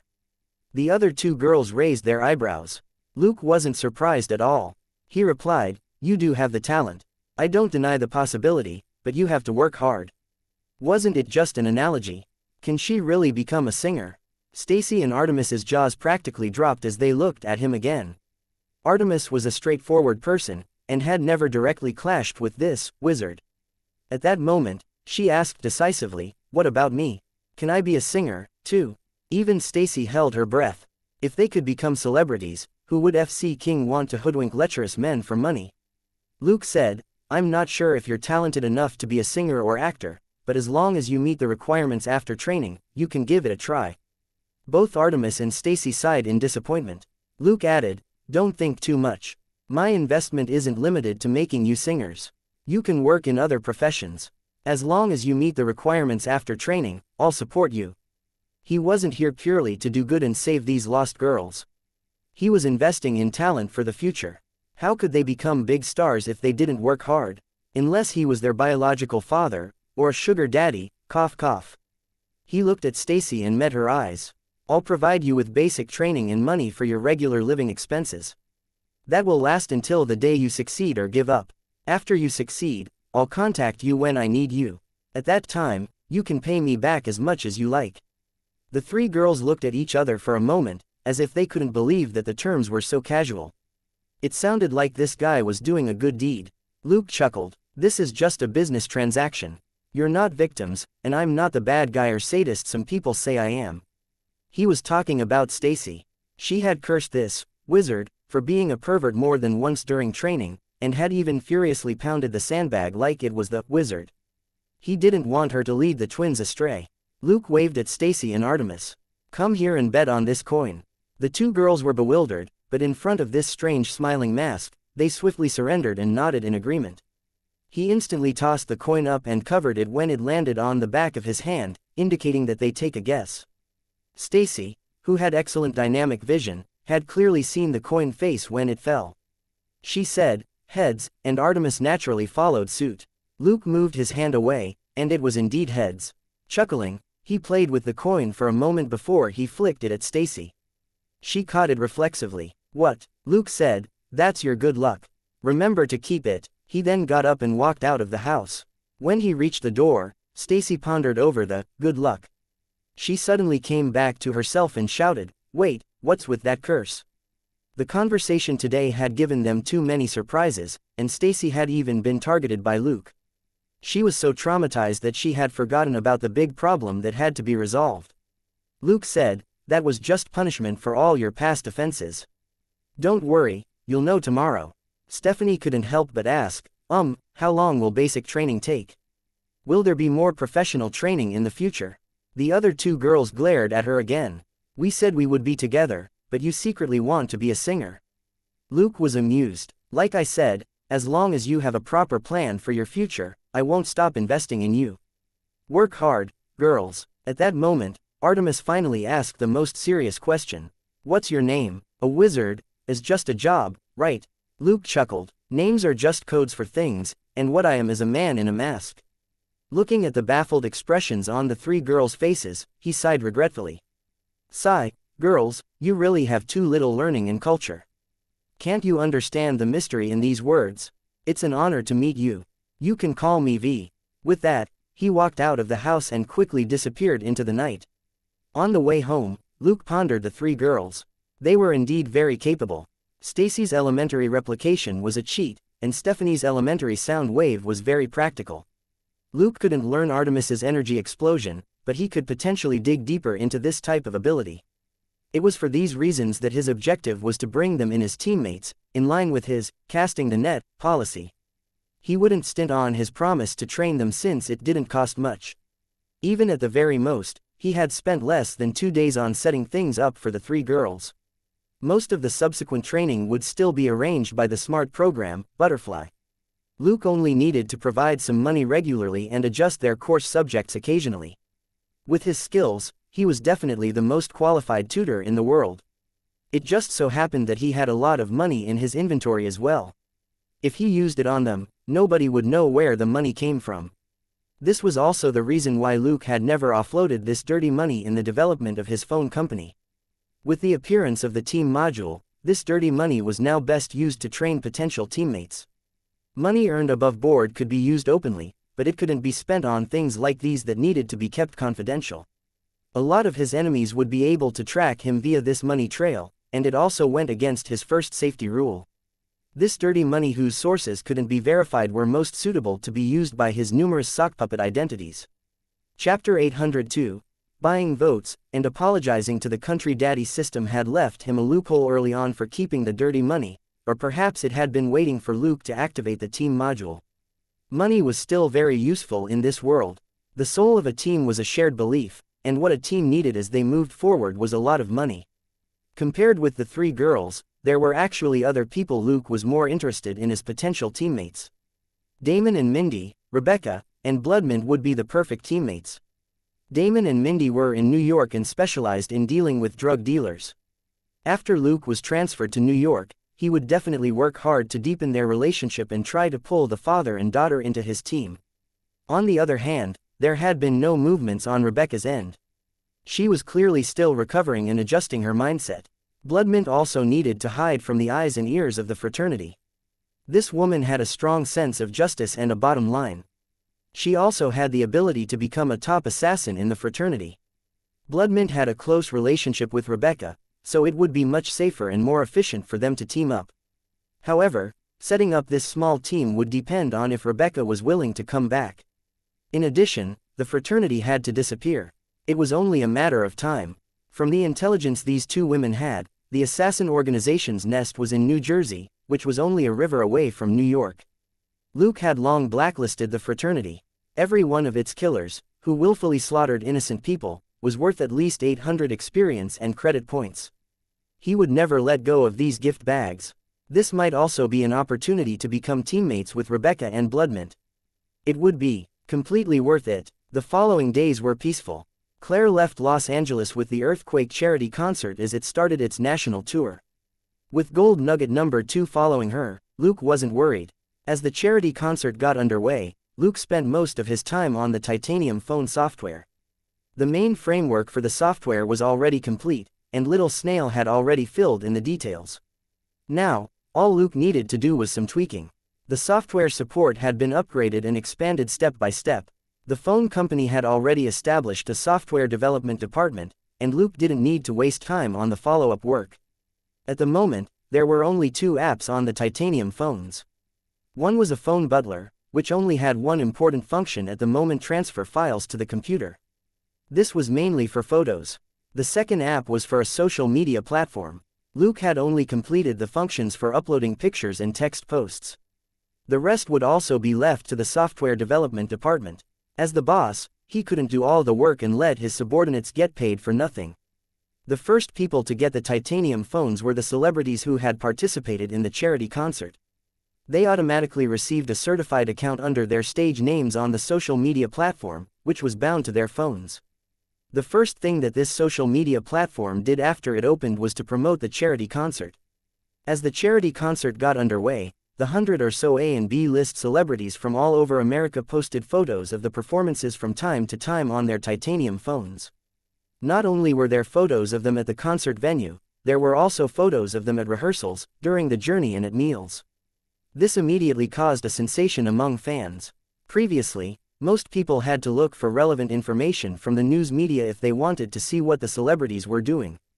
This information was processed by the media, and nobody knew how much of it was true. Now, a bunch of celebrities were taking the initiative to post about their work and lifestyles. This was practically a media earthquake.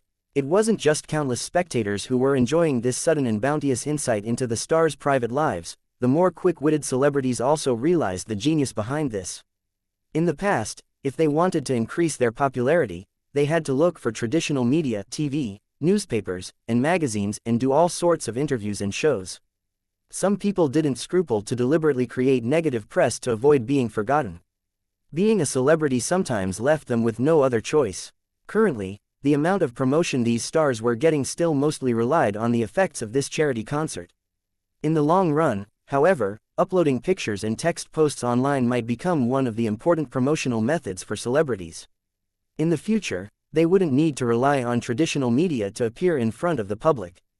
This was equivalent to having a private program to promote themselves.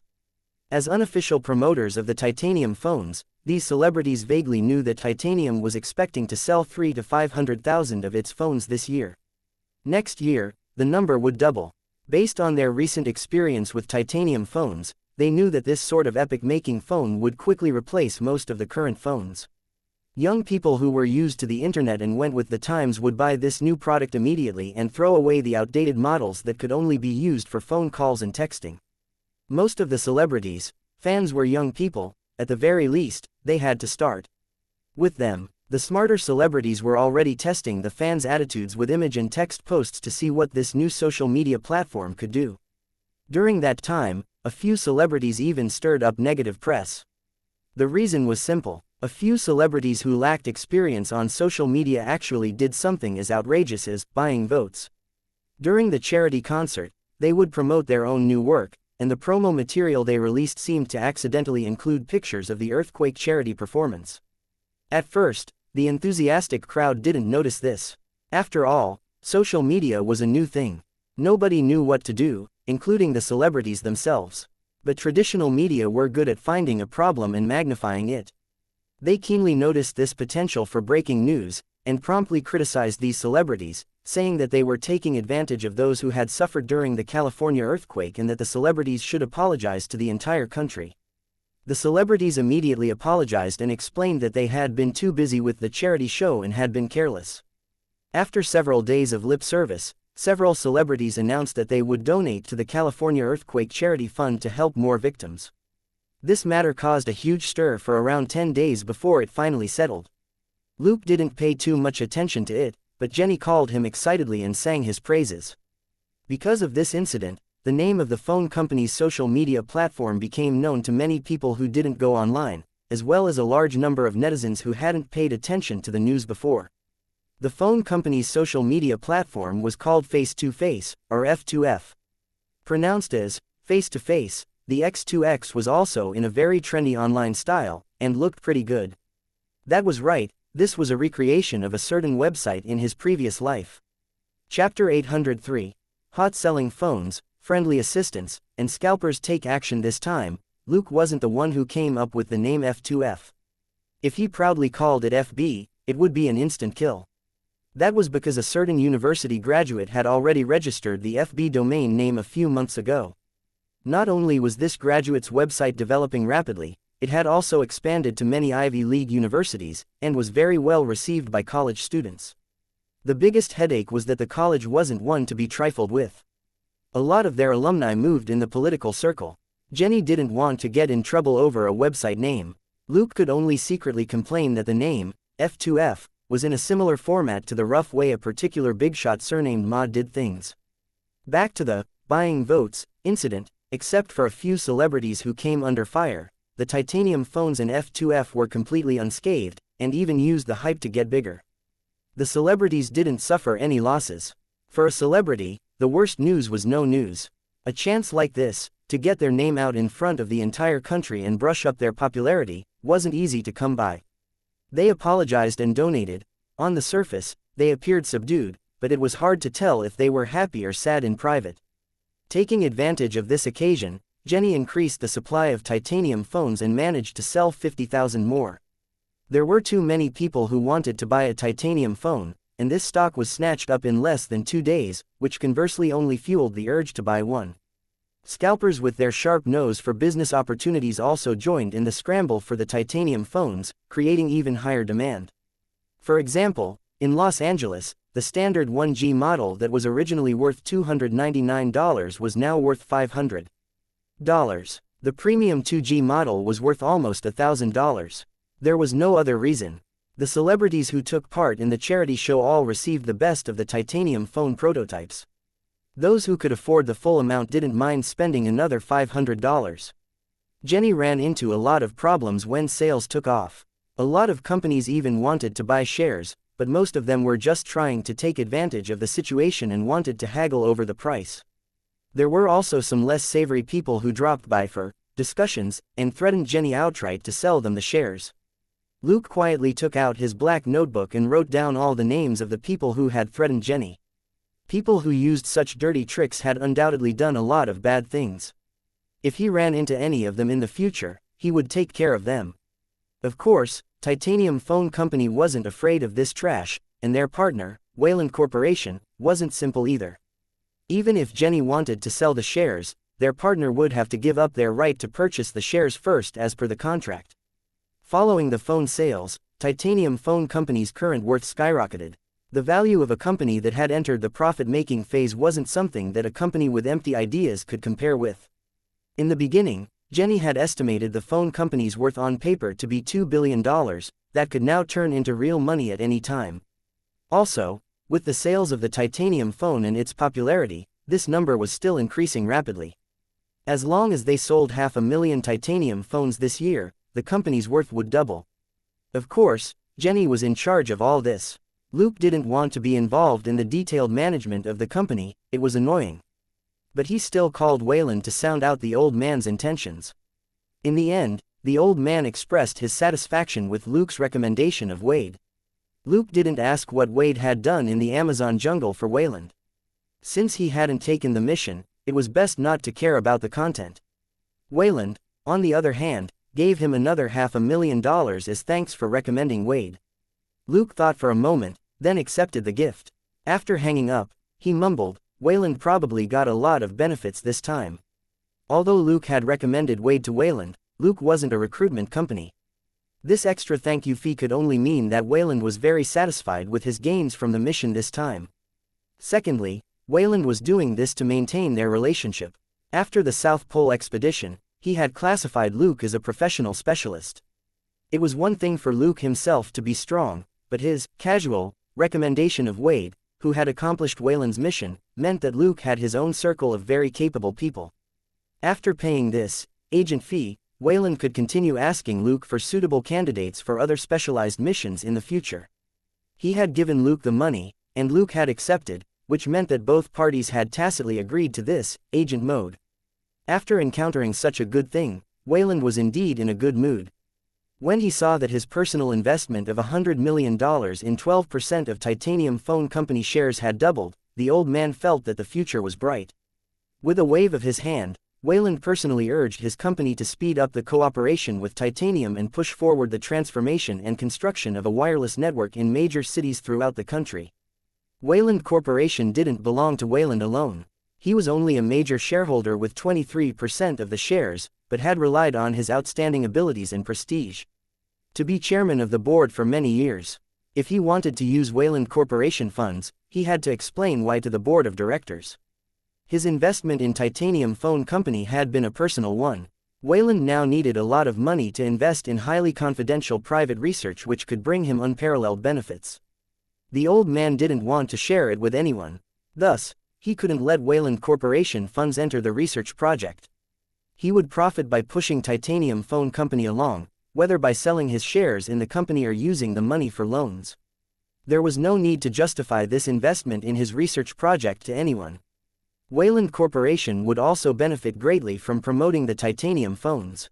Just by being the first to enter this market and gathering a fixed number of customers would already generate huge profits. As one of America's largest international telecommunications companies and one of the largest network carriers, Wayland Corporation's efforts caused the sales of Titanium phones to blow up even more. At the end of August, Jenny had to call Luke and ask, "Can we adjust our hunger marketing plan?" Luke didn't think too much of it. "Can't you adjust it yourself?" Jenny said, "Based on our survey, the current demand on the market is for at least 500,000 phones, which is equivalent to our sales for all of this year, when we're only planning to put 100,000 phones on the market in September." Luke thought for a moment. "You want to increase stock?" Jenny said, "That's right. Your idea of hunger marketing is indeed very successful, but if this goes on, I'm afraid that it might have even more negative side effects. Some of our peers are now saying that we've become like scalpers, selling our phones at high prices." Chapter 804. Why not be a scalper? Luke was amused. Are they starting to spread rumors now? Jenny was lost for words. "Well, it's not a rumor." Luke was stumped. "What?" Jenny said. "Two branch managers in New York were already discovered to be in cahoots with scalpers. They made tens of thousands of dollars for themselves." Luke was surprised. How many phones did they sell? Over 1,000. Only 50,000 Titanium phones had been released for August, and most of the branches only had a few thousand in stock. Over 1,000 phones sold via scalpers was a huge issue. Jenny said, "No, They jacked up the prices of the phones which they sold to the scalpers by $150 to $300. The two managers took out over 200 phones from the New York stores. Luke gritted his teeth. Are you kidding me? Then what do the scalpers earn? Jenny said, according to our investigation, the scalpers have already put up the cell phones for auction. The 1G models start at a base price of $600, and the 2G phones are selling for over $1,000. Holy sh*t. Hearing the prices, Luke couldn't help but curse. Aren't the managers and scalpers earning more than us then? Jenny smiled bitterly. That's how it is. Fine, I admit I was wrong. I was too conservative with the initial sales plan. You warned me. Luke didn't think too much of it. He comforted her with a smile. Who can have incredible foresight in doing business? You're already the youngest and most beautiful businesswoman in America. If you didn't make any mistakes, I would be under a lot of pressure. Darling, you're really too considerate. Jenny said, these are the kind of nice things I want to hear you say to me. Luke said with a smile, don't be too nervous. It's easier to make mistakes when you're nervous. The phone company will expand quickly for the next year or two. The faster the company develops, the firmer your footing will be. The company can hire more people, right? I've asked Bobby to come back. When he's done with the gold mine, he'll help you with background checks. Jenny was reassured. Luke had once said that Bobby was a professional psychoanalyst, which he had demonstrated when he participated in various negotiations with her. Although it was a little strange for him to have poor communication skills as a PR manager, he was good at his job since he could sense the emotions of his opponents when negotiating. Bobby would indeed be very useful if the phone company wanted to establish a solid foundation. After that, Jenny returned to the topic. What about the sales plan? Luke said, it's up to you. I don't think it's a bad thing to sell 1 million titanium phones before the end of the year, right? Darling, you really know how to encourage people. Jenny was amused. He was the only person who would downplay making a profit of hundreds of millions on his first venture. But now that she had gotten approval for her idea, she relaxed and quickly hung up. There was a lot on her plate recently and she was too busy to talk to Luke. During this period of time, her transformation was also astonishing.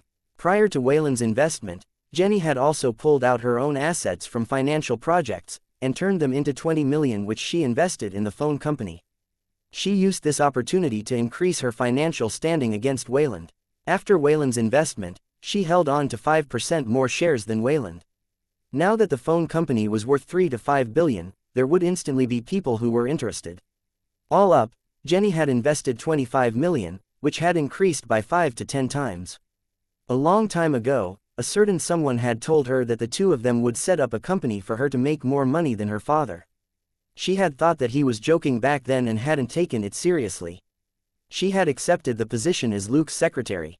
She had thought that at most, she would run things for over 10 years and build a company worth more than $100 million. That would be enough for her to escape her weak position in front of her father. But based on the development of the phone company, the shares she owned might be worth as much as her father's entire fortune by the end of this year. And it had been less than a year since Luke had made that joke.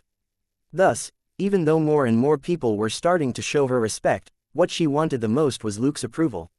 Every time she talked to Luke, she would quickly calm down. Luke was 3 years younger than her and held almost 80% of Titanium Phone Company shares.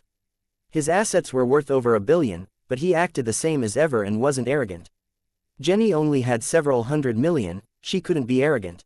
Luke had also given her a rough idea of the company's future development. In 10 years, Titanium Phone Company and the software company that was already in the works would become a huge corporation that covered entertainment, social media, and daily applications. And she would be the founder of this corporation.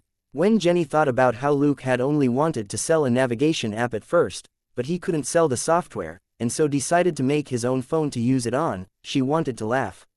It was just like how people who wanted to open restaurants couldn't order eggs, so they decided to open their own chicken farms. Before the restaurants could make money, the chicken farms had already made a fortune. Fortunately, this was a good outcome. Selling phones and the OS was more interesting than selling navigation software. Of course, Jenny would never forget how indifferent Luke was when he first took out his phone and the various software apps. She knew that Luke had more ideas and skills, but he didn't plan on making money with them yet. She was very interested in these ideas and skills. If she followed Luke, she could do a lot of interesting things. Thus, she was very aware of her position. She was just the manager of the company, while Luke was the foundation of the company's existence. Luke could still succeed without her. Without Luke, she wouldn't have been able to achieve such great success so easily. He was capable, but he didn't blindly pretend to know everything. There was no better partner than him. She would follow him all the way to see even more of the world's beautiful views. The hottest time of the year rolled around in September, and Luke and Selena slowed down with their cases. After the earthquake and the Ellsworth incident, LA's prisons were already full to bursting. It was sunny in Los Angeles every day. They would get home at 4 in the afternoon, and a certain lover of sunbaths could bask for an hour in the backyard. Luke, on the other hand, holed up in his workshop as usual, and was so busy he practically didn't see the light of day. Occasionally, he would sigh at his tiring life. At that moment, Luke finally got the Mystical Police Academy graduation certificate, and was officially a qualified police officer. Dustin immediately arranged for Luke and Selena to take the detective test. But Gold Nugget number 2 was on a national tour with Claire, and Selena wasn't confident in taking the exam. Luke simply smiled without saying anything, and gave her a pair of glasses. After Luke showed her how to work them, the girl was instantly reassured. Lifting her head and sticking her chest out, she dragged Luke to the exam. Chapter 805.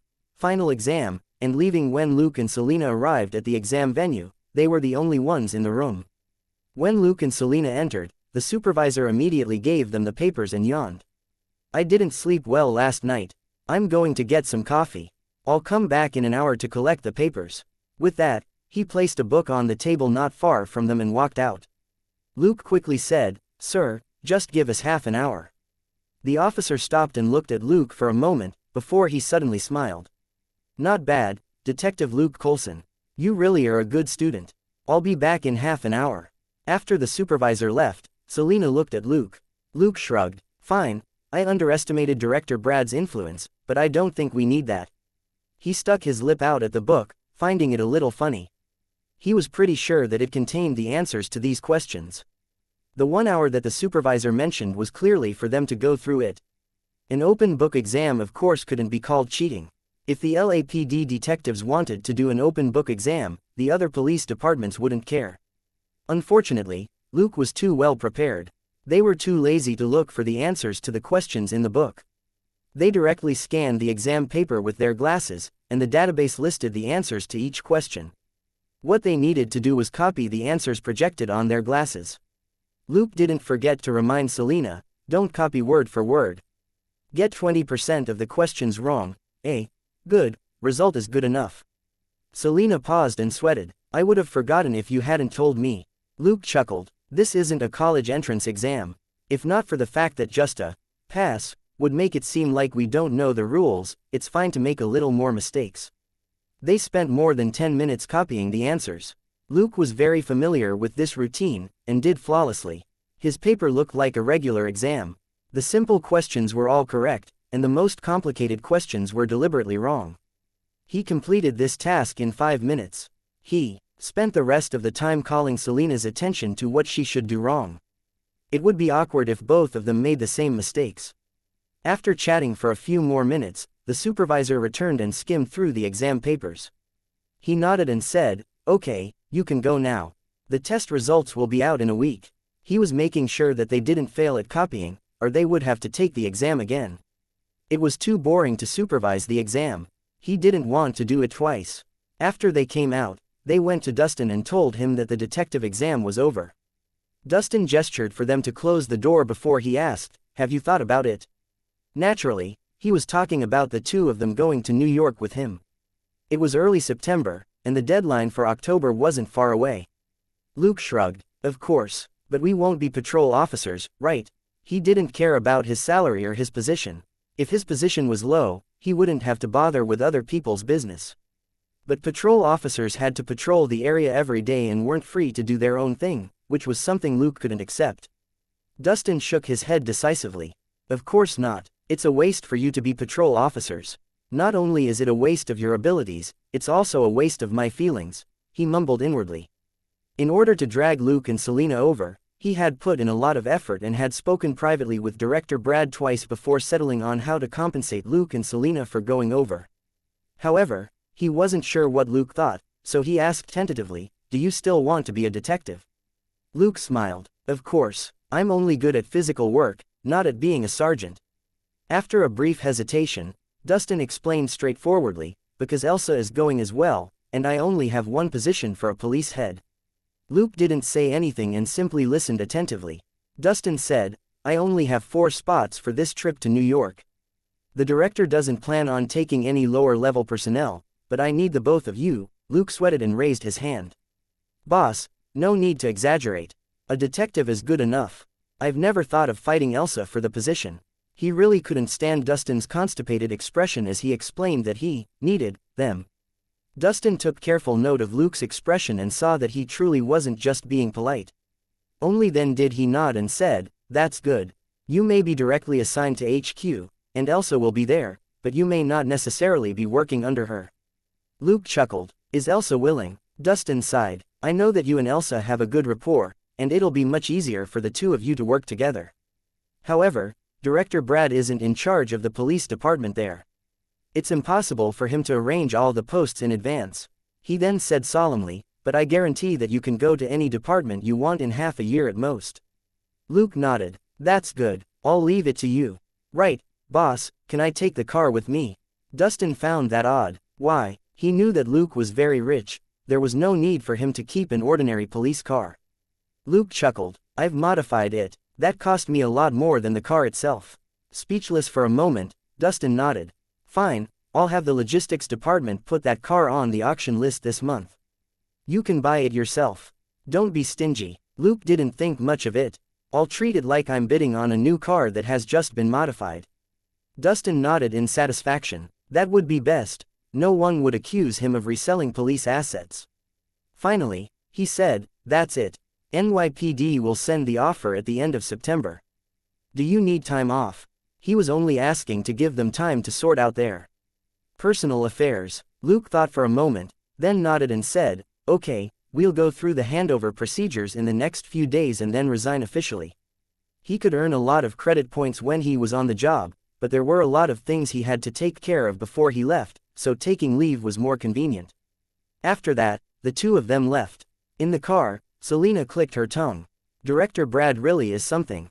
We haven't even gone over yet, but the posts are already ready." The fact that Director Brad was able to assign manpower in advance before he was promoted proved that he had a lot of influence in NYPD. Of course, this was because Dustin and Luke were very close, and Director Brad didn't want them to be unhappy with their treatment in their new roles and summarily pull away from him. In the next few days, Luke and Selena stopped taking new cases and transferred their current cases to their colleagues. They then started their most relaxed break for the year. Chapter 806. September, and similar but different days every morning, Luke and Selena went to the police department to do some paperwork. They would go home for lunch, and then worked overtime or trained respectively in the afternoon. They were the most busy at night, and had to work overtime as they went out to beat people up. Since they were about to leave Los Angeles, Luke and Selena had no qualms about being heavy-handed. In any case, they definitely wouldn't be able to shear all these sheep before they left Los Angeles, and it was a good opportunity to earn experience and credit points. By mid-September, there were already 46,700 experience and 65,500 credit points in the system. The downside was that the superhero duo, Terminator and Beast, were also in the news in Los Angeles. In the beginning, the two of them only went out every now and then, and in a month, only 1 to 200 gangsters landed in the hospital. In a city like LA that had millions of people, these casualties were nothing. But since the two of them were about to leave, Luke decisively targeted all the gangs on his blacklist. They weren't doing what Ghost Butcher did, this was just breaking bones, which naturally didn't warrant careful investigation. In any case, undercover officers and agents definitely did a lot of illegal things, so beating up a bunch of gangsters wasn't wrong. At least, it wasn't wrong to the system. Luke's blacklist was arranged very simply. Basically, whoever had the bigger territory and the worse reputation was at the top. In half a month, almost 1,000 gangsters were sent to the LA hospitals. The joke going around the hospitals was that the prices of plaster and crutches in Los Angeles had increased by 20% recently, faster than the appreciation value of illegal drugs. A young reporter, Eddie, had seized the opportunity to launch his superhero column long before many people knew about Terminator and Beast. After more than a month of careful investigation, his column was released daily. Every day, it would reveal some inside information about Terminator and Beast. Luke wasn't against it. The bigger the hype for Terminator and Beast, the better it would be for the Ghost Butcher. Compared with superheroes who frequently appeared on camera, reporters didn't care about a dark and bloody existence like the Ghost Butcher. The easiest way to hype up a topic was to use real cases, and witnesses and pictures were the real draws. Eddie's column, for example, was popular because of the photos of Terminator and Beast. On the other hand, there had never been any sightings or images of the Ghost Butcher. He was just a terrifying legend in the hearts of the gangsters of Los Angeles. Ordinary netizens only had one thing to say: pics, or it didn't happen. There were much scarier things in American horror stories than the Ghost Butcher, who didn't know how to make up stories. After the two of them arrived in New York, their careers as vigilantes wouldn't be affected by Terminator and Beast. The armor was a sock puppet. These two sets of experimental armor would be swiftly disposed of in New York. When they switched to the new generation of armor, they would naturally have new identities. Terminator and Beast would just become legends in the history of LA gangs, for example, winning the Most Diligent award for beating up hooligans. Thanks to Luke and Selina's crazy sweep, law and order in Los Angeles had improved significantly recently, and even the number of people in the police department's cells dropped rapidly. In contrast, the number of patients treated for broken bones increased exponentially in all the major hospitals in Los Angeles as well as for private backdoor doctors. Most gangs who had yet to be beaten up did their utmost to keep a low profile, fearing that they would be the next to be sent to the hospital. That was because several gang bigshots, who didn't believe in the supernatural, loudly declared that they would kill those meddling superheroes. Then, nothing. By the end of the day, the bigshots who said that had their bones reduced to dust. Criminal efficiency among the LA gangs was severely affected by these casualties. Compared with getting revenge, the wounded had to be more wary of retaliation from those who held grudges against them, and of subordinates who thought that their time had come. Of course, most of these struggles happened at the upper levels. Small fry at the bottom weren't qualified to worry about these. They dutifully continued to go out and sell weed on the streets. They couldn't stop operating before they were sent to the hospital. Small fry also had to make a living. These small fry, who were the largest in number, didn't cause too much of a stir, so law and order wasn't affected too much. Luke was very satisfied. At this rate, he could shear at least 80% of the most valuable sheep in Los Angeles before he went to New York. He might even be able to level up again. His basic stats were 40 strength, 20 dexterity and 35 mental strength. It would be best if his mental strength could reach 40 before he went to New York. After that, all that would be left was dexterity. What he had always wanted was to see the effects of all three stats at the same level. While Luke worked overtime in his air-conditioned workshop, what he didn't know was that in some blistering hot and dry region, Tony was also working overtime in some dark cave that had no air conditioning. While Luke used his smart kitchenware to make all sorts of delicious food at regular times every day, Tony was eating sludge that tasted like sh*t. While Luke and Selina enjoyed LA's night view and beat up hooligans, Tony could only toil with a balding middle-aged man and worry about being beaten up all the time. For the first time in his life, Tony Stark tasted hell. It started in early September. After Obadiah's repeated reminders, Tony had to take the time to turn the Jericho blueprint into a physical missile. What? It was impossible to design a missile in half a month. Sorry, geniuses could do whatever they wanted. Tony built the Jericho missile almost instantaneously. It had only taken him 3 days to perfect the first prototype of the Jericho missile. He worked on it himself for less than half a day. Most of the work had already been done by the AI program, and he only needed to solve a few key problems. In order to develop and improve on the Iron Man armor, he had no choice but to do his best to improve the AI's performance. This led to a huge breakthrough in artificial intelligence. Jarvis became increasingly smarter, and with the help of other AI, he became far more efficient in completing simulations. Furthermore, compared with improving the Iron Man armor, building the Jericho missile was pretty much just like building a few RPGs. After giving the blueprint and prototype to Stark Industries' R&D department, Tony once again lost himself in manufacturing a brand new Iron Man armor. Tony had thought that after taking out the Jericho missile, he was free to finalize his new armor, Mark II. In the end, only 2 days passed before Obadiah told Tony that he hadn't shown his face much recently, and some shareholders were starting to wonder about his health and question if he should continue as the chairman of the company. Chapter 807. The Tycoon sets out. Since the end of June, Tony had been at the Malibu villa every day, tinkering with his new armor. He had left everything to Pepper, which made many of the company's old leaders unhappy. Pepper was only 30 years old, but already wielded the power of the CEO of Stark Industries. It was impossible for the old guys to not object.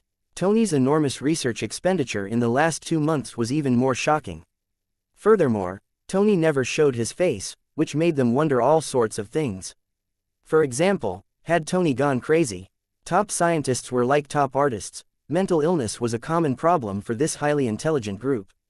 It could also be that Tony, who hadn't shown up for a long time, was seriously ill, and Pepper was taking advantage of this transfer of high-end company resources to stuff her own pockets. Under this pressure, Tony couldn't resist Obadiah's repeated pleas, and finally left the villa to go to Afghanistan in person to obtain the military's purchase order. After spending more than $2 billion of Stark Industries research funds in 2 months, he really did need to show the shareholders that there was hope of making money. It would be more convincing if he obtained this first order himself.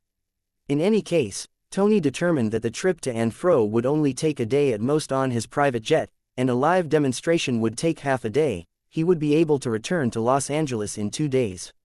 With this revenue, the shareholders would be obedient for at least several months. As for why he was still using the company's research resources after he finished manufacturing the Jericho missiles, he would find another project to fool them. After this hard work, Tony felt that he would get blessed silence for another 2 to 3 months. Everything proceeded normally in the beginning. Tony flew to Afghanistan and hurried over to the test site to shoot off his mouth, then shoot off the missile. Looking at the faces of the representatives, Tony knew that he had successfully swayed this bunch of bureaucrats who didn't know anything about science. He would be able to sell this third-rate missile which he had put together in a hurry for a good price. As expected, there were no surprises with the purchase order. After confirming that the Defense Department would be placing an order, Tony opened a large cooler and gave the representatives a bottle of famous iced wine that was stored inside. He didn't forget to say, "I'll throw 1 box of wine in for every purchase of 500 million. This one is on me." He raised his glass, to peace. At that moment, his phone rang. It was Obadiah, who was calling to say that there were some things at the company which Tony had to deal with online. Of course, Tony wasn't going to deal with company matters in the middle of nowhere in Afghanistan, so he returned to the base early. In any case, the base wasn't far from the test site. If anything happened to the convoy, they could call for reinforcements at any time. The generals had to stay at the test site and use the remaining 2 Jericho missiles to test the damage output. Most of the 200 soldiers at the test site naturally stayed to protect the delegation and the 2 Jericho missiles. Thus, only 30 American soldiers in 10 cars escorted Tony back to the base. Tony had successfully obtained the purchase order. He was cheerful when he thought about how he could return to his workshop in a day to continue tinkering with his big toys. A young soldier in the car asked him if he had really gone out with all the cover girls from last year's Sports Illustrated, and Tony answered him with a smile.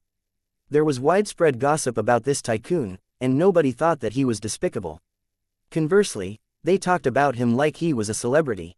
How could a tycoon be considered a degenerate?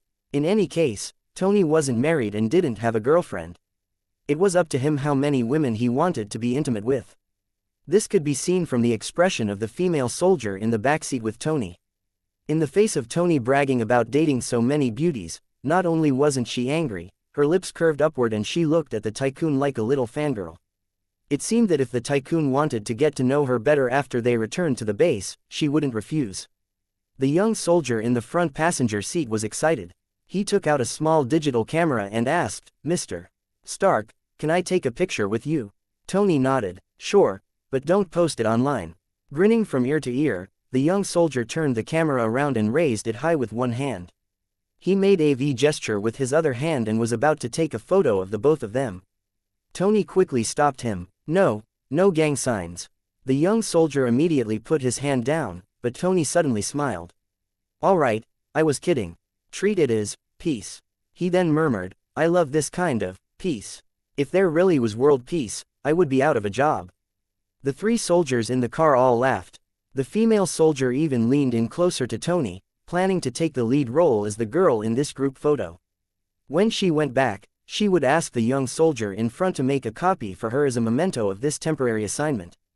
After this assignment was over, she could bring the photo back with her and brag to all her colleagues. Thinking about their possible reactions, she was secretly amused. In this relaxed atmosphere, the convoy reached the middle between the test field and the base. Suddenly, there was a loud explosion.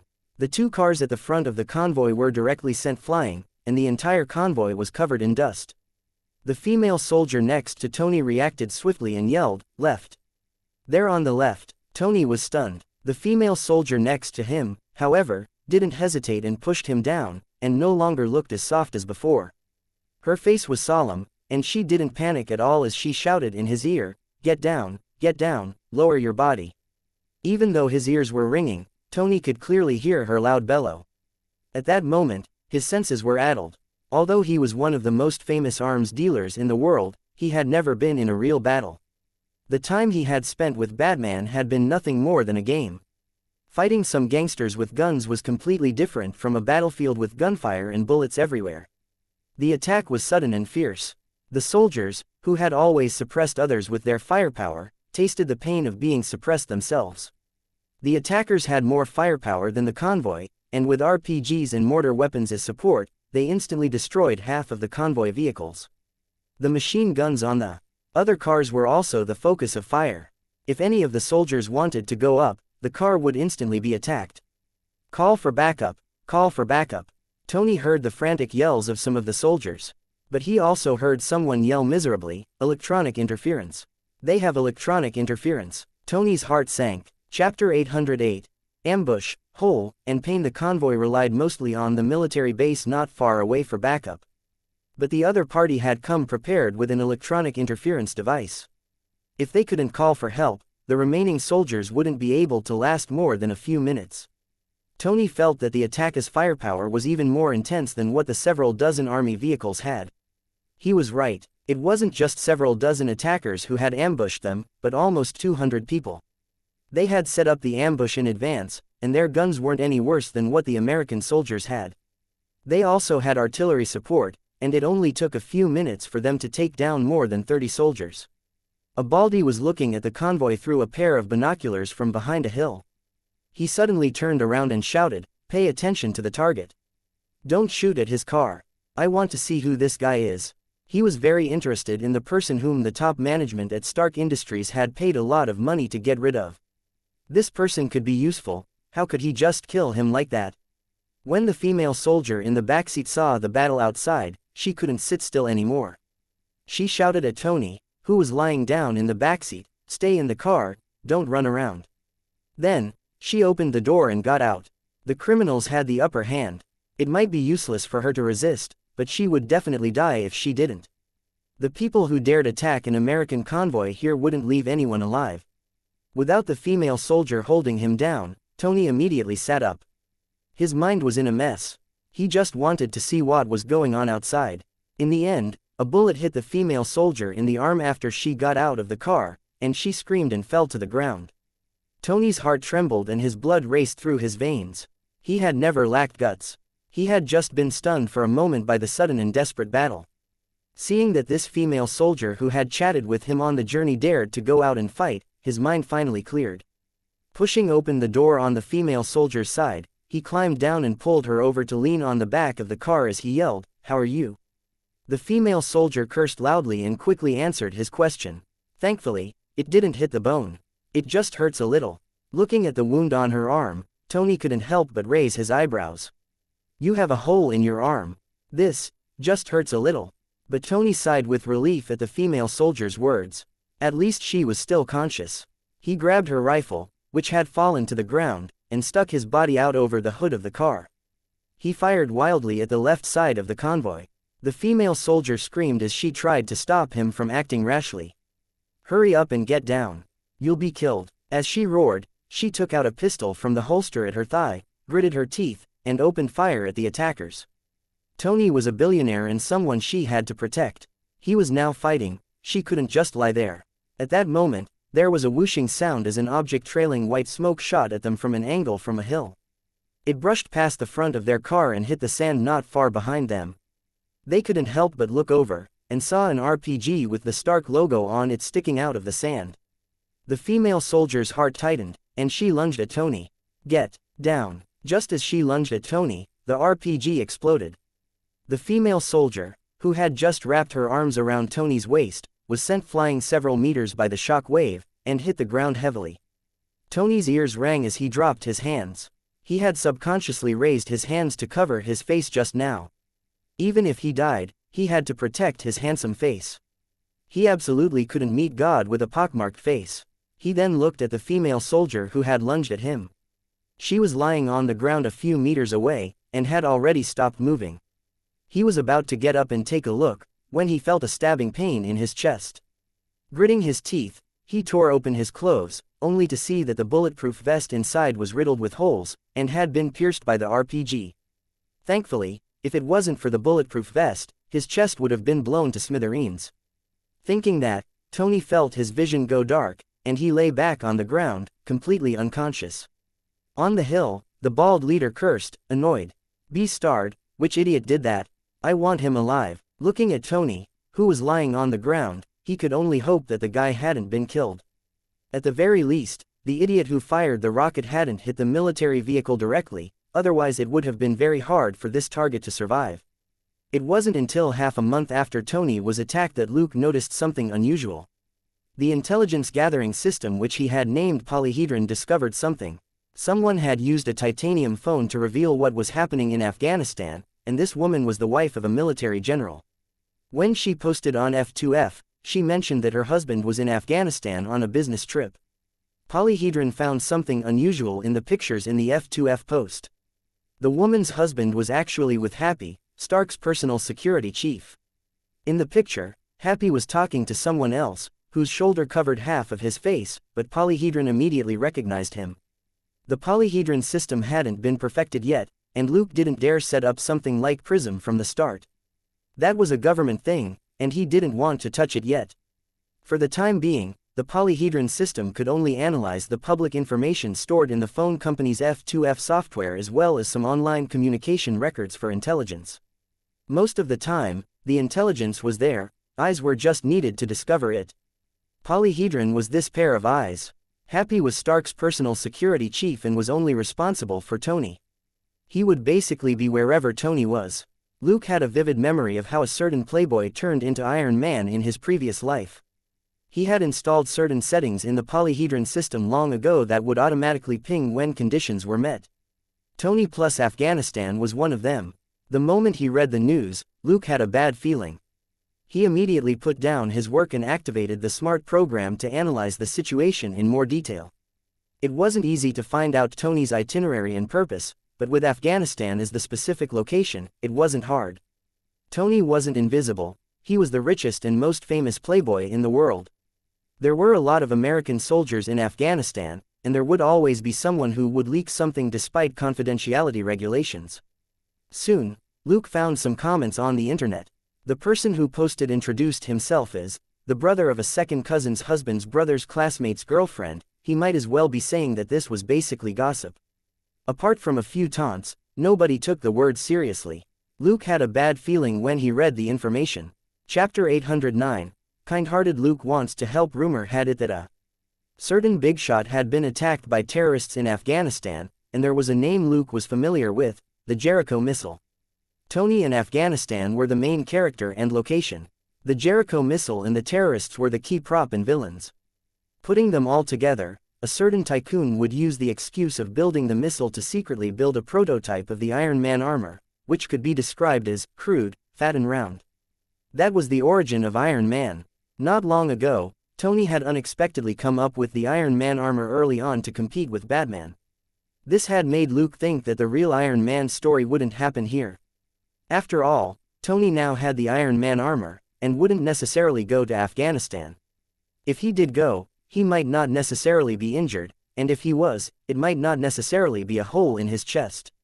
If this tycoon was injured in the head and became a patient with a genuine hole in his brain, it was possible he might stick the arc reactor on his forehead and turn into an LED target.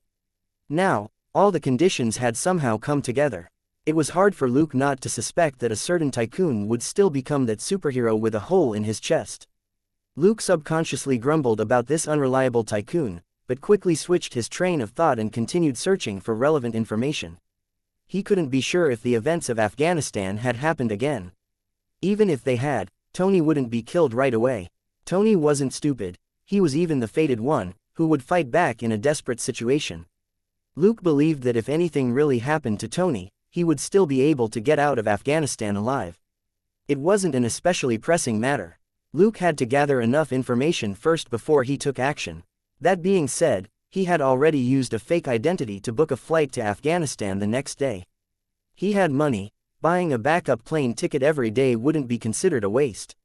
A day later, Luke finished processing his resignation, and boarded a flight to Afghanistan as an ordinary middle-aged man. Selina, on the other hand, would be going back to Shackelford on this rare break to visit her family. After she went to New York, she would have even fewer chances to see her family.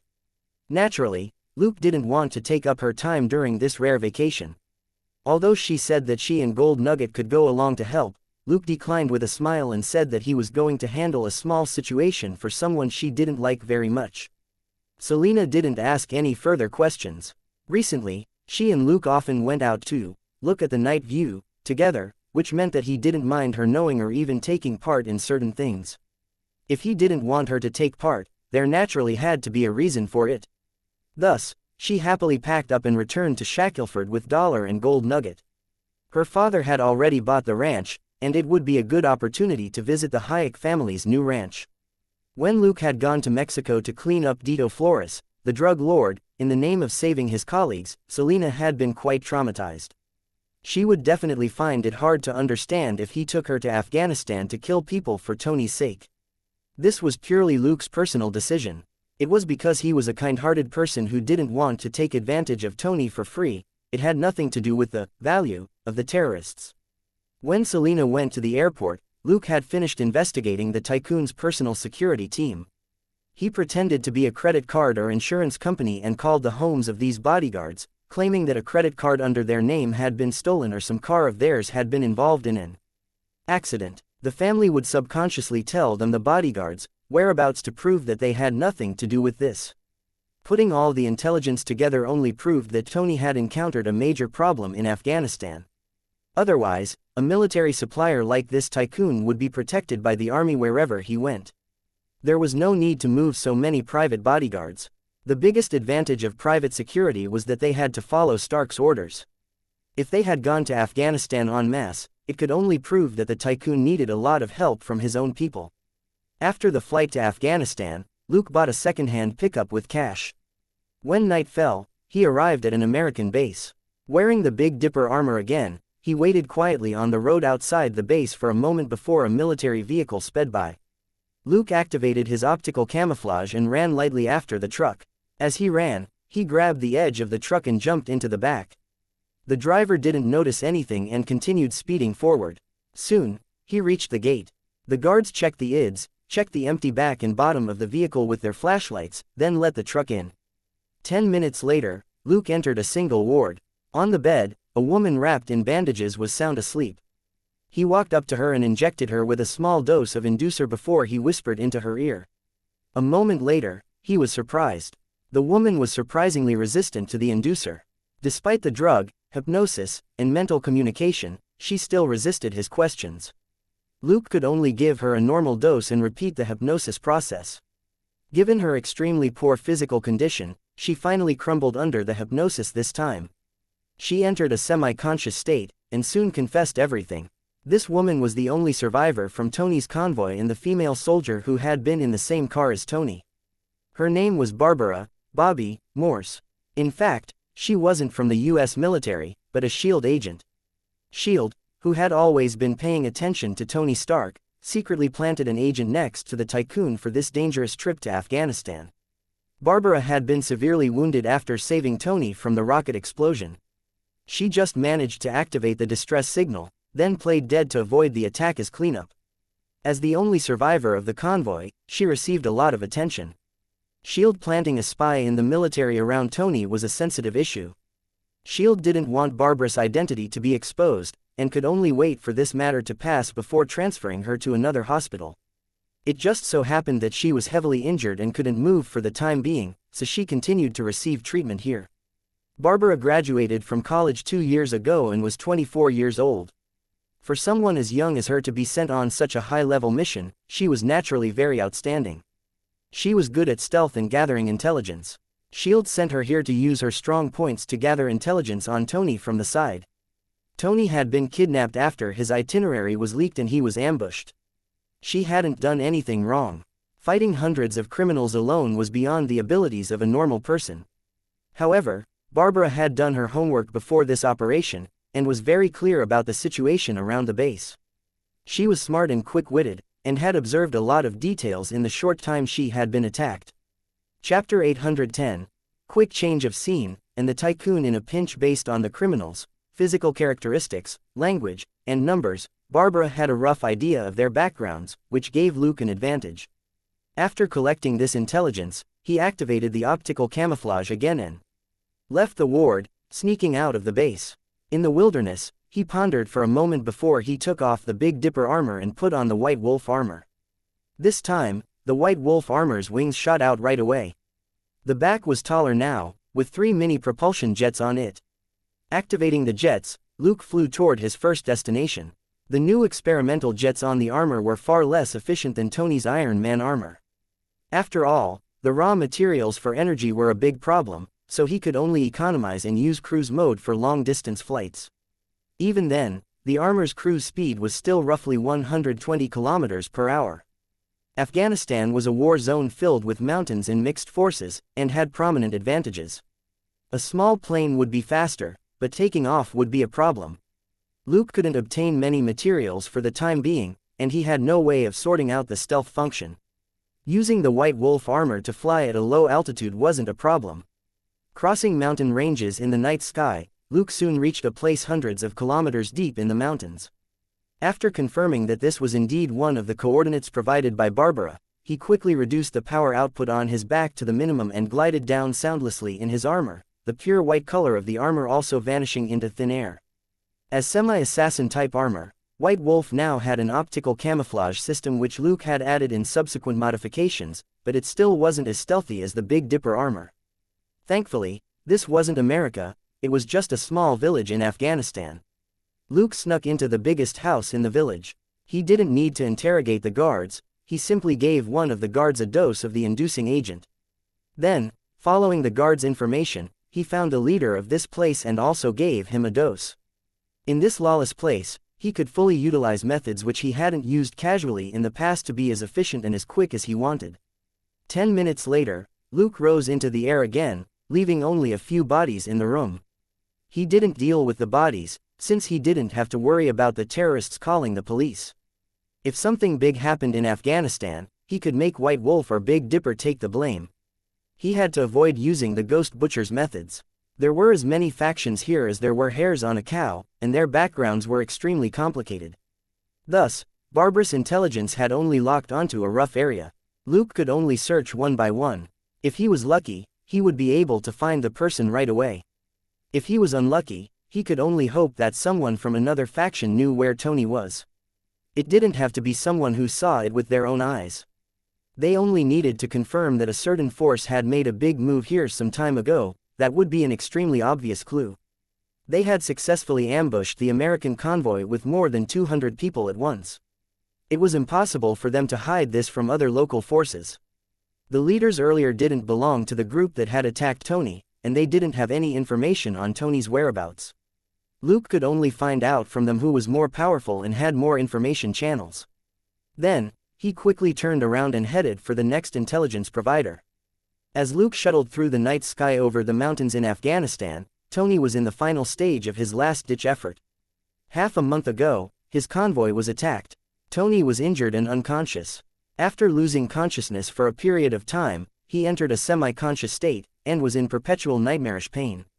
Just as he was about to fall asleep, a lot of bearded men hung around in front of him shouting, and Tony found the noise annoying. He couldn't understand what they were shouting. It was as if everything was a dream, and he forgot most of what he saw. Finally, he completely woke up from his coma. Except for a faint yellow light not far away, everything was dark around him. A moment later, he realized that he was in a cave with a middle-aged bald man. He soon learned that the middle-aged man was called Yinsen, a scientist and a doctor. In 1999, they met at a conference in Bern, Switzerland, but Tony had been too drunk to remember Yinsen. To that end, Tony could only apologize for his previous foppish personality. Thankfully, Yinsen had a good temper. Although Tony had ignored him back then, Yinsen dropped the subject after saying a few words in jest. If Tony had run into a petty person, the latter might bear a grudge against him for the rest of his life. The two of them were now in the same boat after being kidnapped by the terrorists outside the cave. However, Yinsen was at least still physically sound, while Tony was horrified to discover that there was a hole in his chest. Not only was there a hole, there was also an electromagnet installed inside it. That wasn't the worst thing. The worst thing was that it had to be powered by a cumbersome battery. Without the electromagnet to pull on the rocket shrapnel in his chest wound, the shrapnel could flow into his heart at any moment and kill him. It was Yinsen who had operated on Tony, taken out the shrapnel and installed the electromagnet. So, Yinsen was the tycoon's savior. Unfortunately, they were in an extremely bad environment. Tony was dragged out not long after he woke up. After experiencing water torture for the first time in his life, Tony, this smart guy, chose to play along and agreed to start work. The so-called job, however, was something that he completely hadn't taken seriously before building a Jericho missile. In the face of the leader's request, the tycoon had mixed feelings. Wasn't he just fooling the company's shareholders and the military with this piece of sh*t? Now, someone had actually kidnapped a super magnate like him over something so ordinary. The criminals were also very persistent. They wanted the third-rate missile which he had just developed. What shocked Tony even more was that after he agreed to cooperate, he was taken out of the cave for the first time, only to see the Stark Industries logo everywhere, on the guns the criminals were holding, the cars, and the weapons piled up together. After he was rushed back to the cave, he mumbled in disbelief, "Where did they get my weapons?" And so many. Yinsen didn't think much of the tycoon's shock. They've always had secret channels to buy your weapons in bulk. They're genuine big clients, and you've made a lot of money off them. WTF? Tony looked incredulous. As an arms dealer, he naturally earned money from selling weapons. But the firearms he had just seen clearly exceeded a certain amount. Many of them were powerful anti-tank and anti-aircraft missiles, and their production numbers indicated that they were new from recent months. Chapter 811. Mistaken defeat. Something was very wrong with this quantity and amount of power in the terrorists' hands. Worst of all, as the CEO of Stark Industries, Tony actually had no idea. This was definitely a problem with his control over Stark Industries. He then recalled how he had returned to the base ahead of schedule, only to be ambushed. The criminals had already prepared the raw materials for him to make the Jericho missile, which meant that his kidnapping had long been planned and wasn't a last-minute plot. Tony burned with rage. Nobody liked traitors. The tycoon's life had always been smooth sailing. He couldn't stand this injustice. Now that he was still in the hands of the terrorists, he had to do his utmost if he wanted to get out alive. The bearded leader of the criminals had promised that he would let Tony go as long as he built a Jericho missile. But Tony had just smiled at the time and watched the bearded man turn around and leave. When he was far away, he murmured, "No, you won't." Yinsen, who was translating next to him, also had a fake smile on his face as he agreed in a low voice. No, he won't. If Tony made it back alive, he would bear this grudge forever. It wasn't a good thing to be hated by a world-class arms dealer forever. So, once they had completely made use of him, the only thing that awaited Tony was death. Speaking of schemes, these mountain terrorists weren't even fit to carry his shoes. But with this trip to Afghanistan, Tony's combat ability was pulled down to the same level as the other party, and then, the other party relied on their abundant experience to defeat him. Tony, who had always looked down on the armed forces, finally had a taste of what it was like to run into soldiers. There was something that made the tycoon even more depressed. In fact, he completely had the chance to easily dodge or even wipe out the attackers. But he had unluckily missed the opportunity. Thinking about how he had left Happy at the base on the day of the demonstration, and how he had repeatedly told Happy to guard a certain suitcase, Tony was so depressed that he wanted to vomit blood. This suitcase-like item was the Mark V that he had just developed after seeing the armor of the Angel of Judgment in Europe. It was a portable metal armor. Mark V didn't have a powerful weapons system, but it had astonishing speed and defenses, and it only took him 12 seconds to put it on. He had brought Mark V with him, firstly, because he had just completed this new product, and secondly, for his own safety. But when he went to the test site, he could only take a military vehicle, and Happy couldn't follow him. Tony didn't want the military to notice Mark V, and there were more than 200 American soldiers protecting him. At that time, his brain had short-circuited. He had brought Mark V to Afghanistan, but inexplicably left it with Happy at the base. Because of this small change, he became a prisoner and had to walk around holding a car battery every day. It was a dog sh*t life. In a few days, he might really be fed to the dogs and turned into a pile of real dog sh*t. Self-doubt, anger, and despair all turned into deep unwillingness. Who was he? He was Tony Stark, the one and only major arms dealer. As long as he had a pile of metal sheets, he would be able to forge a suit of armor. Tony was completely enlightened. He had to survive and leave this place alive to find the traitor. The dark cave, the bad food and water, the odor of sweat, and the criminals who were ready to kill him at any moment didn't crush Tony. Instead, it helped him shed his fickle playboy attitude and regain the essence of his self. I'm Tony Stark. I'm Iron Man. Roaring angrily in his heart, Tony smashed down with the hammer in his hand and earnestly started his blacksmith work. On the other side, Luke left another mountain village helplessly. His intelligence gathering wasn't going very well this time. After wandering around the mountains for 3 days, he still hadn't found any traces of Tony.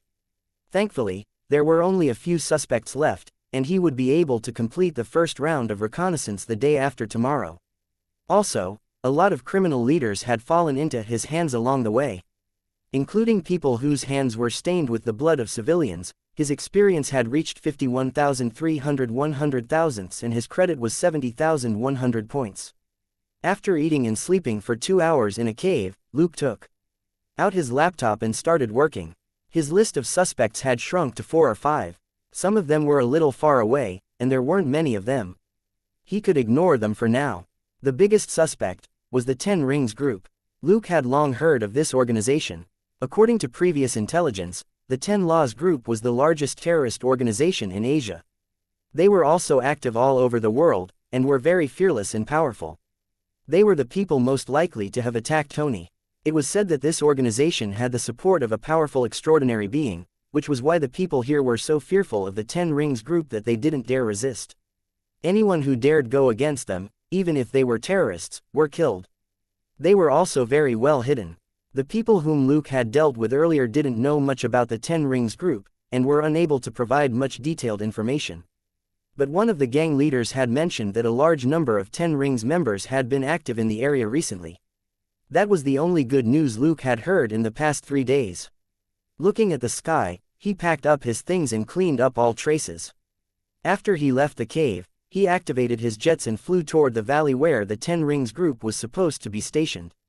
In the cave a few days ago, Tony carefully picked up an object that looked like a thin wire ring with a pair of tweezers and put it into a small disc before he relaxed. This was palladium. There was too little of it. If he messed up, the criminals might not have the patience to find another batch of materials for Tony, and his plan for a counterattack would be useless. Thankfully, he had done this many times in Los Angeles, and it wasn't hard to do it again. After the most important core was complete, Tony picked up the pace and added external parts to the disc. A day later, looking at the cylindrical object on the table that glowed with a faint blue light, Yinsen murmured, "This doesn't look like a missile." Tony smiled. "This is a mini electric generator. I have a bigger one at home to power my factory. If I add it to the electromagnet, it'll stop the shrapnel from entering my heart and I can get rid of the battery. Of course, it can also keep a big guy running for 15 minutes. Yinsen looked at him blankly. "What big guy?" Tony said. "Put this on me first and I'll tell you." Of course, Yinsen, the nice guy, had no objections. He immediately found the surgical tools and began to put the new thing on Tony. Chapter 812. Smart, uneducated criminals. An hour later, Tony sat up on the bed. He looked down at the ring of blue light on his chest, closed his eyes for a moment, then nodded. "No problem. It's much more comfortable than I expected. I thought it would be as bad as a girl's first time. Yinsen smiled. No, this took your first time. As he spoke, he shook the simple electromagnet that was connected to the battery with wires. Tony chuckled. Fine, I remembered wrong. After all, I was still unconscious when you did it the first time. After joking around, they started working again. They didn't have much time left. As more and more parts were processed, there would be more and more gaps in the work. Tony couldn't pin all his hopes on the criminals being uneducated. Looking at the surveillance footage in the cave, a slightly smarter criminal mumbled in confusion, why doesn't it look like the picture at all? As he spoke, he looked back and forth between the photo of the Jericho missile and the parts in the surveillance footage. His partner came over and explained confidently, maybe it's an improved version. This isn't an American military factory. It's very normal for it to be different. The smart criminal shook his head and insisted, look at the tail. It really doesn't look like a Jericho missile. His partner gestured with his hand. You're too stupid. Look at the other end. Isn't that right? The smart criminal looked at the photo suspiciously and compared it for a moment. Is that so? It does look like it. His partner patted his shoulder. Don't be paranoid. As long as they're working, it's fine. Do you want a smoke? I got it from the American soldier last time. The smart criminal's attention finally shifted away. Give me one. After lighting his cigarette, he no longer focused on the surveillance footage. As his partner had said, it was fine as long as the American tycoon continued working. In any case, everyone here was from their group, and the tycoon couldn't try anything funny. Tony finished making all the parts in the cave 2 days later. He took out a stack of blueprints, overlaid them on a glass panel, and turned on the light under the glass. Looking at the blueprints, each of which initially didn't look like they had anything to do with the metal armor, Yinsen couldn't help but exclaim, this is amazing. Tony's eyes glowed. It's our only hope of getting out alive. Let's get to work. We don't have much time left. Saying that, he messed up the blueprints, threw them to the side, and went to one side to assemble the armor. While he was doing all this, he also thought of a certain charcoal head, but he absolutely wasn't grateful to him. His Iron Man armor wasn't a copy of Batman's armor. It was just that he had simplified the design of the armor in the cave, which made it look like Batman's armor in some respects. For example, its ugly appearance was more like Batman's armor. Of course, he wouldn't copy such an ugly design. It was just that the structure was too simple, which inevitably made the two look similar. Also, he wouldn't thank Batman for the mini electric generator in his chest. This was something which his father had designed long ago, and he had successfully activated a big one at home. 2 months ago, he had successfully miniaturized the electric generator in order to solve the problem of power for the metal armor. The only difference was that the reactor had no electromagnetic function. In private, he called it an arc reactor. This was all thanks to his own efforts. It was just that Charcoal Head's appearance had reminded him of the arc reactor research. Did that mean if he got out alive this time, he wouldn't have to bother Batman anymore? As if, at most, when he unmasked the guy, he would choose a place with no onlookers so that the guy could continue pretending to be mysterious. These thoughts flashed through Tony's mind as he moved even quicker. After assembling armor so many times, he was already very familiar with the process.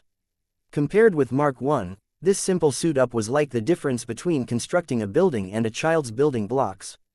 The armor didn't need too many functions. The most important was defensive capabilities, and a certain amount of offensive power.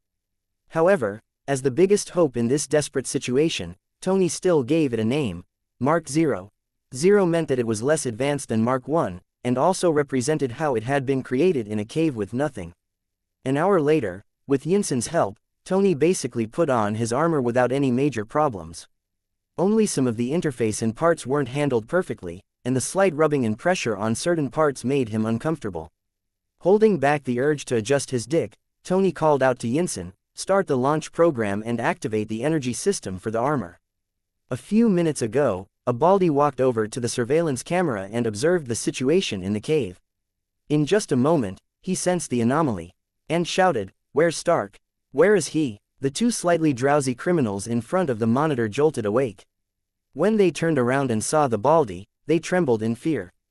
They've been working all this time. We've been watching. They worked all night and didn't sleep.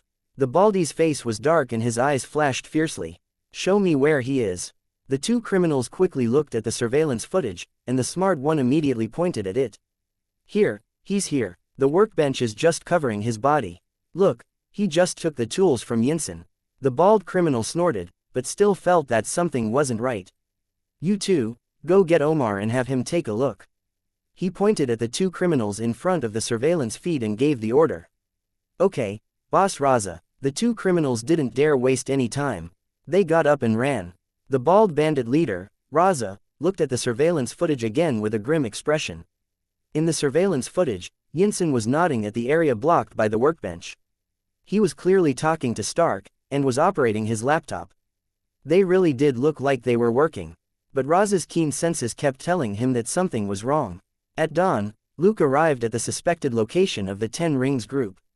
This time, he didn't charge indirectly. Firstly, it was already dawn, and secondly, there were too many people. Although he had worked swiftly in the last few days, that was only at night, and he had to scout out the situation first before he took action. It was the first time he was releasing this medium-sized drone, which was several times bigger than a mini drone and used a regular flight engine. This type of drone had more surveillance equipment and had more functionality. It was suitable for use with multiple targets in more complicated areas. Chapter 813. Luke observes, and crude attack. This wasn't America. There weren't any developed retail stores here, yet the bits and pieces of equipment here were mostly American, and could only have been looted. Not long ago, the American convoy that was escorting Tony was completely annihilated, and excluding their weapons, a lot of other equipment had been plundered. Looking at the abundant amount of Stark Industries weapons and ammo in the camp, these people indeed didn't need the convoy weapons. The small components, on the other hand, were very practical, and there weren't a lot of them, which was why they were very easy to loot. These criminals were hence very suspicious. In less than half an hour, the drone had already checked all the places it could reach. But the criminals were like rats. Many of them stayed in the caves, and there were also many steel doors and guards in the caves. There was no room for escape at all. It was already dawn, and the criminals were frequently going in and out of the caves. It would be very easy for the drone to be discovered if it entered. Luke sighed. That was why he still liked American bases. When they were big, there was plenty of room to move around, and he could easily find holes to hide in. It was even better if they had high-tech surveillance and detection equipment. Once people put their faith in this equipment, they would be duped and lose their senses. There weren't many surveillance cameras in this campsite, but there were people everywhere, which was the biggest headache for Luke. Before he was certain that the tycoon was here or knew his exact location, the worst choice for Luke was to charge indirectly. This was the most disadvantageous field for saving hostages. The complicated cave network and complex and isolated terrain would definitely severely hamper his movements once he was exposed.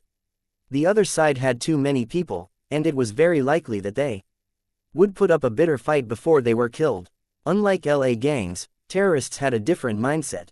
If they were forced into a corner, they might directly set off explosives to take Luke down with them. He wasn't afraid of that, but he was afraid that a certain tycoon would be buried alive in the caves. Luke used Tony's abilities every day to make one set of armor after another. He had also used Tony's name to fend off a lot of trouble while he was on the clock as a detective. The phone company that was worth billions was also built with Tony's skills. More importantly, he would definitely need to brush up on Tony's abilities in the future. How could he let something happen to this great guy? He could only secretly deploy mini drones around the caves to monitor the situation in the camp from hundreds of meters away. The morning sun had already risen over the mountains in the distance. It was another sunny day. In a hidden cave outside the valley, Luke looked at the surveillance feed. He had a big piece of chocolate in his mouth and a bottle of mineral water in his hand as he slowly ate and drank. With a physique that far exceeded that of an ordinary person, he consumed far more energy than an ordinary person. 3 meals a day was just the basics. When he was free, he had to take out high-calorie snacks to replenish his energy. Suddenly, he saw on the surveillance feed 3 people running out of a cave and yelling something as they scuttled into another cave. Putting away the chocolate wrapper, Luke opened his mouth and crammed the remaining half of the chocolate into his mouth. The 3 criminals scuttled into the cave, and more than 10 criminals started to gather around the entrance. Before long, a bald criminal hurried over from the other side and began to direct the other criminals. Boom! There was a loud noise from the cave. Stunned for a moment, the Baldy waved his hand and gestured for the criminals to enter. Gunshots rang out in the cave. The criminals outside the cave also entered. After a brief silence, gunshots rang out again. Very soon, the bald criminal leader was dragged out of the cave by two criminals. He shouted something, and the criminals quickly surrounded him. Two mini-drones were already lurking near the cave. There was a steel door and guards at the entrance of this cave. The drones hadn't been able to enter before, so Luke didn't know what was inside. At that moment, the AI translated most of the words that the drone was picking up from the shouting. Cave, enemy, indestructible, and Iron Man could only prove one thing. A certain tycoon was most likely in this cave, and had even put together a super simple and unsophisticated version of the metal armor. Luke stood up, and with a thought, the blanket, tablet, and kettle that he had put out in the cave disappeared. At the same time, the White Wolf armor appeared on his back. White Wolf armor, activate. The White Wolf armor swiftly transformed to complete the disguise. Luke turned on the optical camouflage system and took a running leap out of the cave as the jet system kicked in and he took off. If the tycoon had already made a poor man's version of the first-generation Iron Man armor to protect himself, Luke's biggest worry had disappeared. Thinking that, he quietly crossed the ridge and quickly glided down.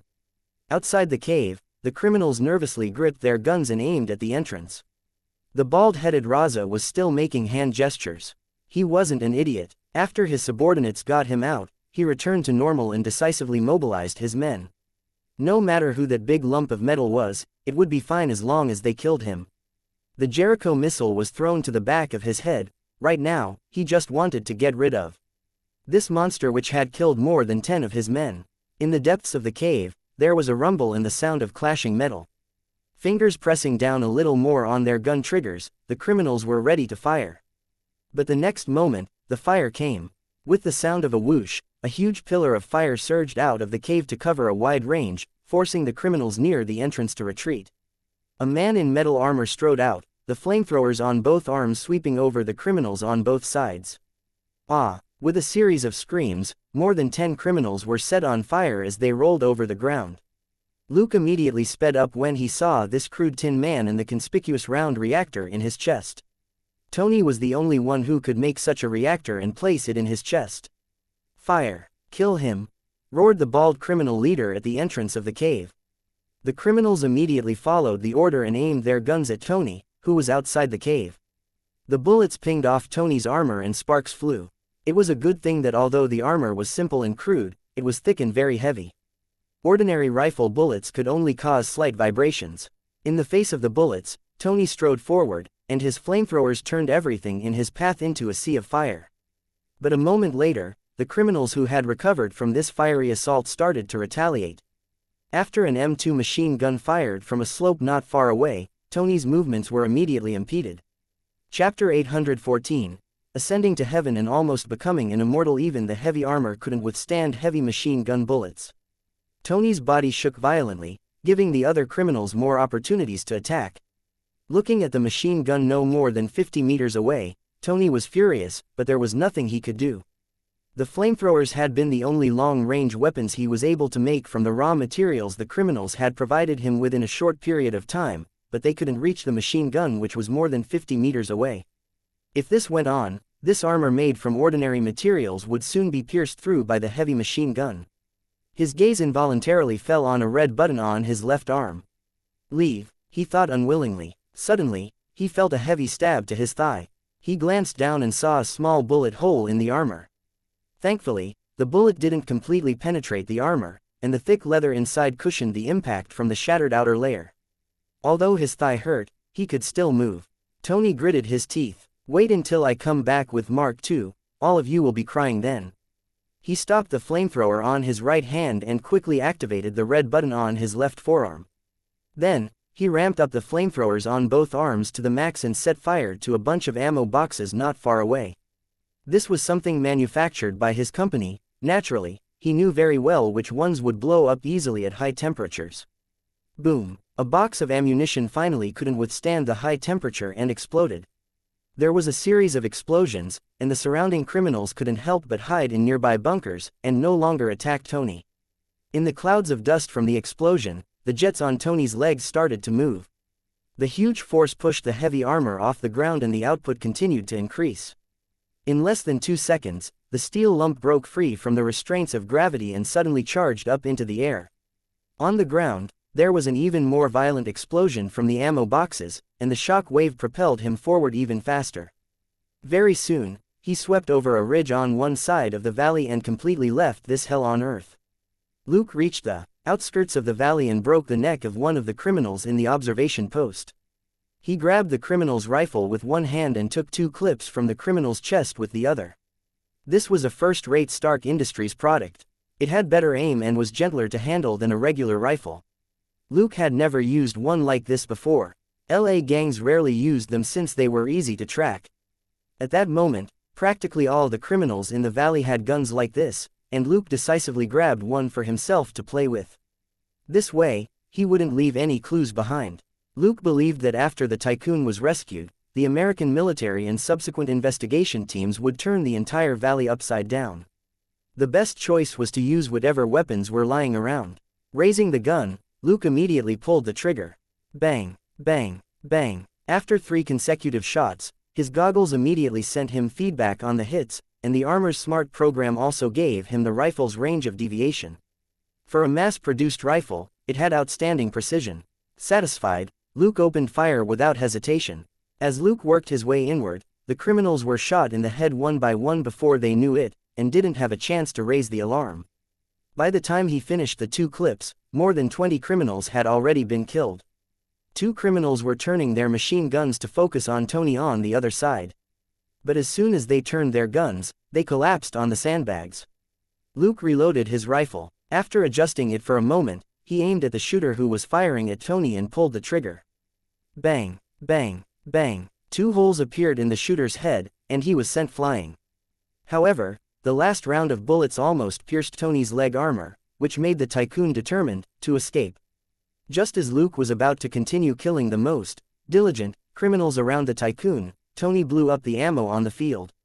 The next moment, a huge lump of iron soared into the sky and flew out of the valley. Luke couldn't help but raise his head as he followed the Tycoon's trajectory. He cried out, "Are you crazy? You dare fly so high when you're so big?" He couldn't believe that this crude armor which had been put together in a hurry had a flight system. Without Jarvis's help, Tony would fall to his death if he flew so high. By the time he called out, the Tycoon had already flown 100 meters into the sky and was still accelerating. Luke threw the gun away and jumped high into the air. He turned on the short-range burst mode and flew off in Tony's direction. In the air, Tony couldn't help but curse. The jets on the legs of this suit were too crude. It wasn't because of his craftsmanship, but because most of the raw materials weren't up to standard. As soon as the armor accelerated, Tony knew that he was in trouble. After a normal acceleration, the jets should immediately reduce the output so that the armor named Mark 0 would fall at a slow rate.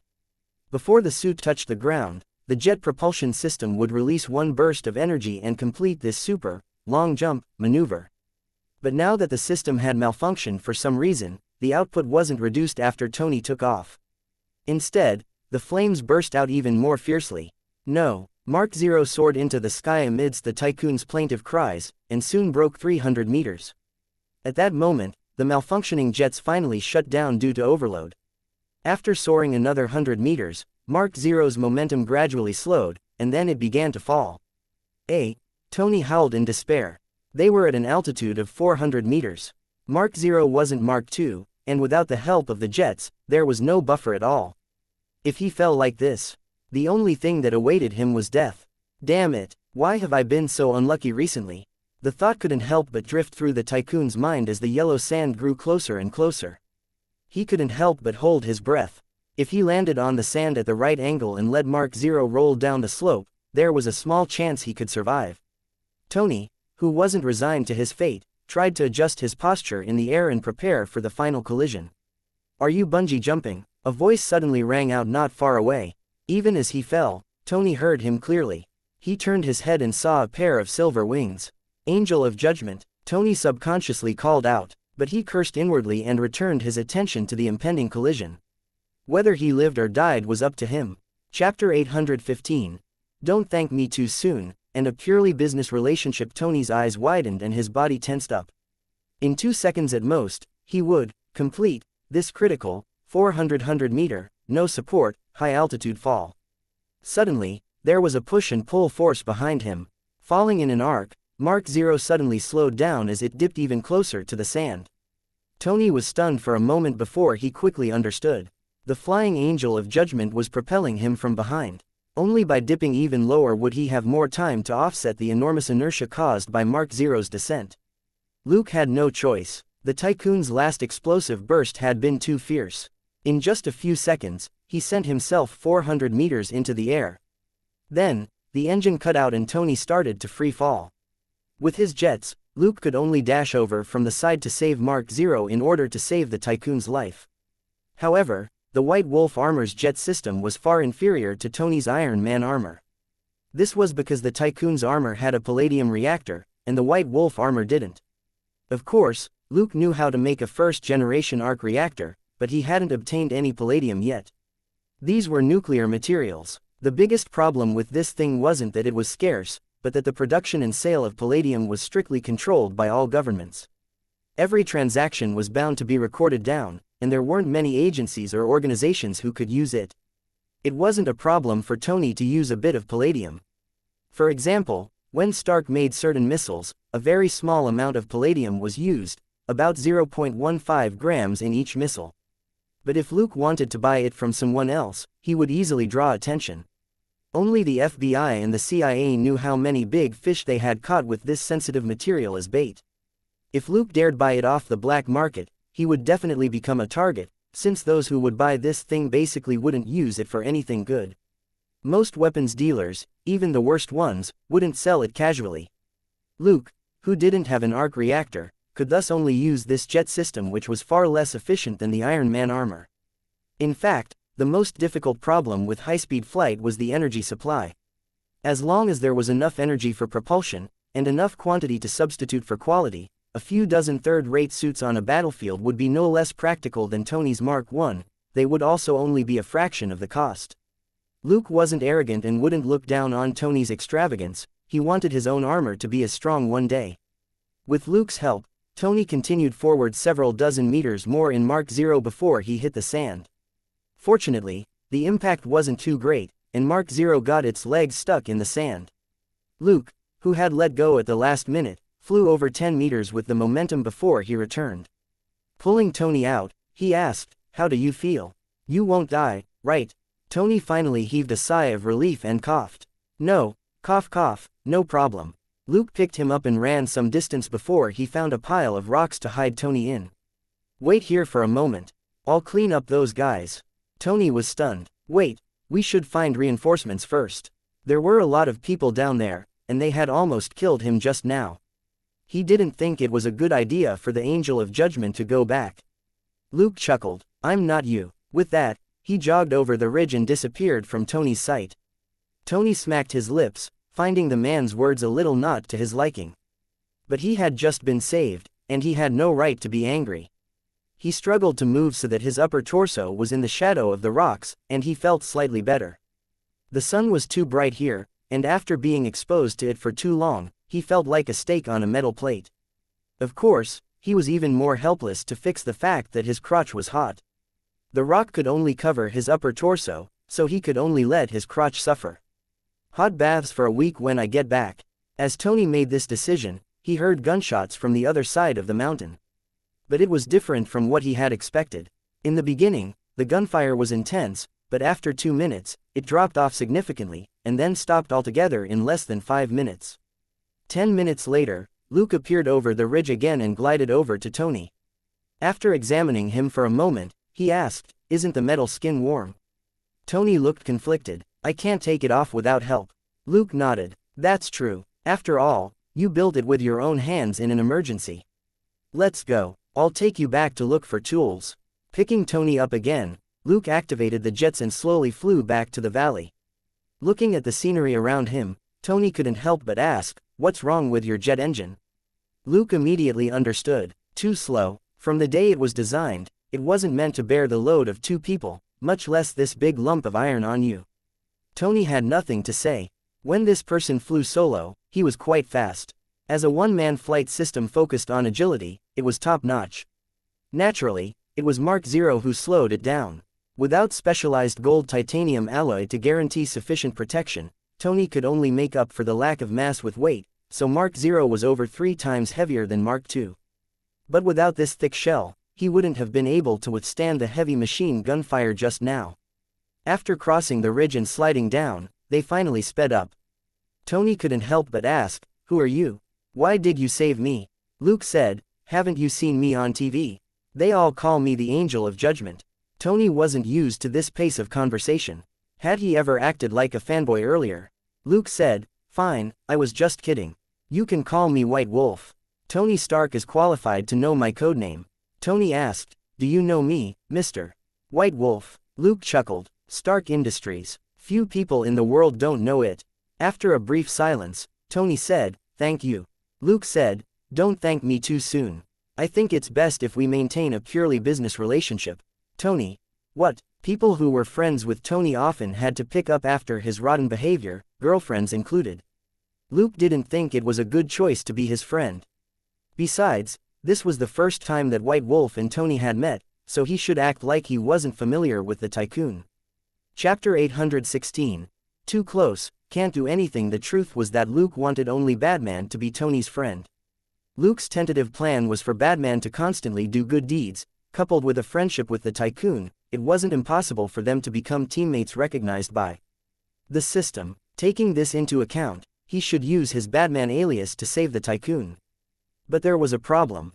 First of all, Batman's ironclad rule to not kill people was for the sake of winning the trust of the populace. Luke had already held back all this time, and he didn't want to ruin it at this point. But in the face of these terrorists who had blood on their hands, it was hard to endure his cravings when he saw the numbers in his system, and his hands would itch. Secondly, this was a rare opportunity for Luke to extort something from the tycoon above board. It just so happened that he needed a little something from the tycoon. This would ruin Batman's second character setting, which was that he was righteous and didn't ask for anything in return. In the end, Batman and the tycoon had both rescued and beaten up people during the Los Angeles earthquake last time, and could just barely be considered comrade in arms. It was like the old saying, if you're too close, you can't do anything. If Batman were to say, "Give me something," in return for saving people, it would tarnish his identity as the #1 superhero. That was why Luke had chosen the cold and mysterious White Wolf identity. That way, not only would he be able to preserve Batman's glorious image, he would also earn a small windfall. As a big businessman in dire straits, Tony would definitely be very tactful now.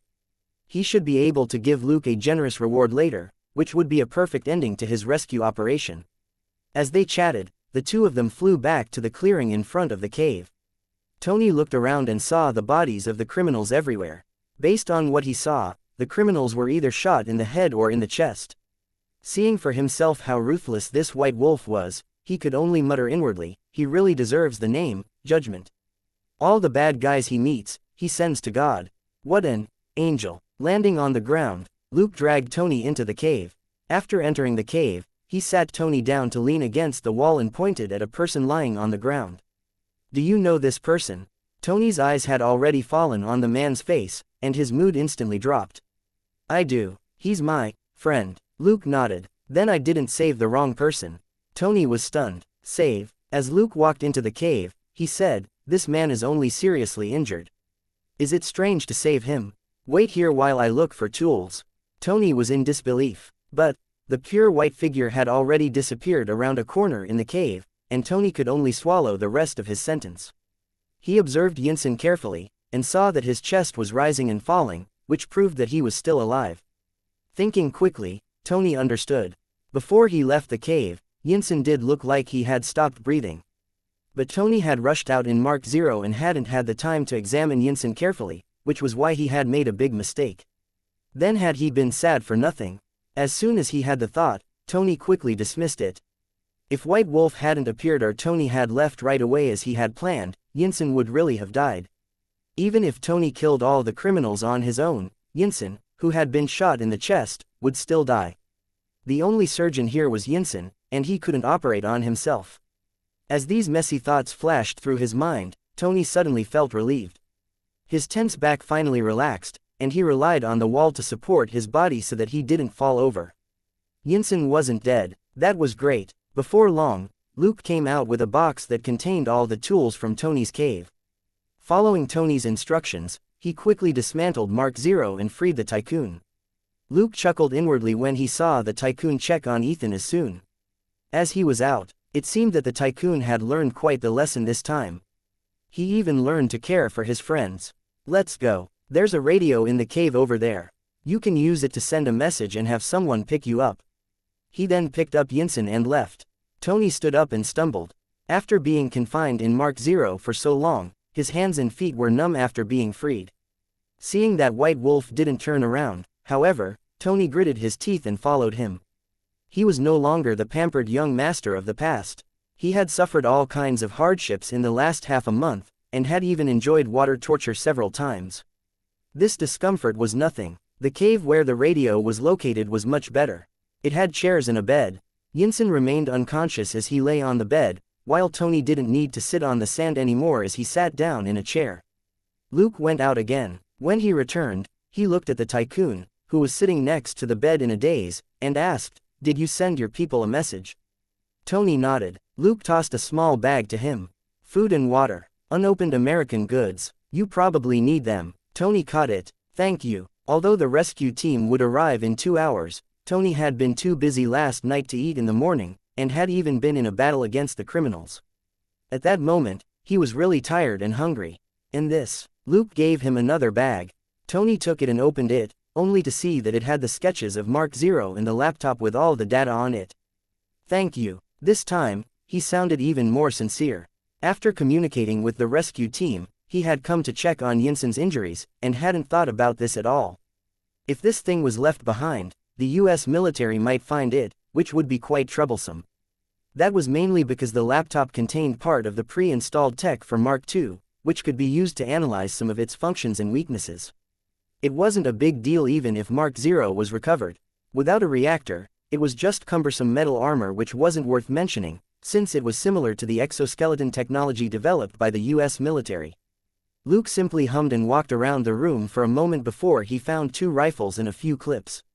He tossed them to Tony and said, "Just in case." Tony nodded silently. Looking at him, Luke suddenly said, "Now, shall we talk about the reward?" Tony looked away from Yinsen and smiled inwardly. Although this man was called an angel, there was still a trial ahead. He probably hadn't come here to save Tony, but to judge the terrorists. There weren't many good people like Yinsen in the world. "Just give me a number," said Tony. "Or I can send a blank check to any designated location." Luke chuckled. "Don't bother. I only need one thing." Tony asked, "What is it?" Looking at the tycoon's expression, Luke said unhurriedly, "Palladium." Chapter 817. Sealing the deal, and the worthless tycoon stunned. Tony frowned.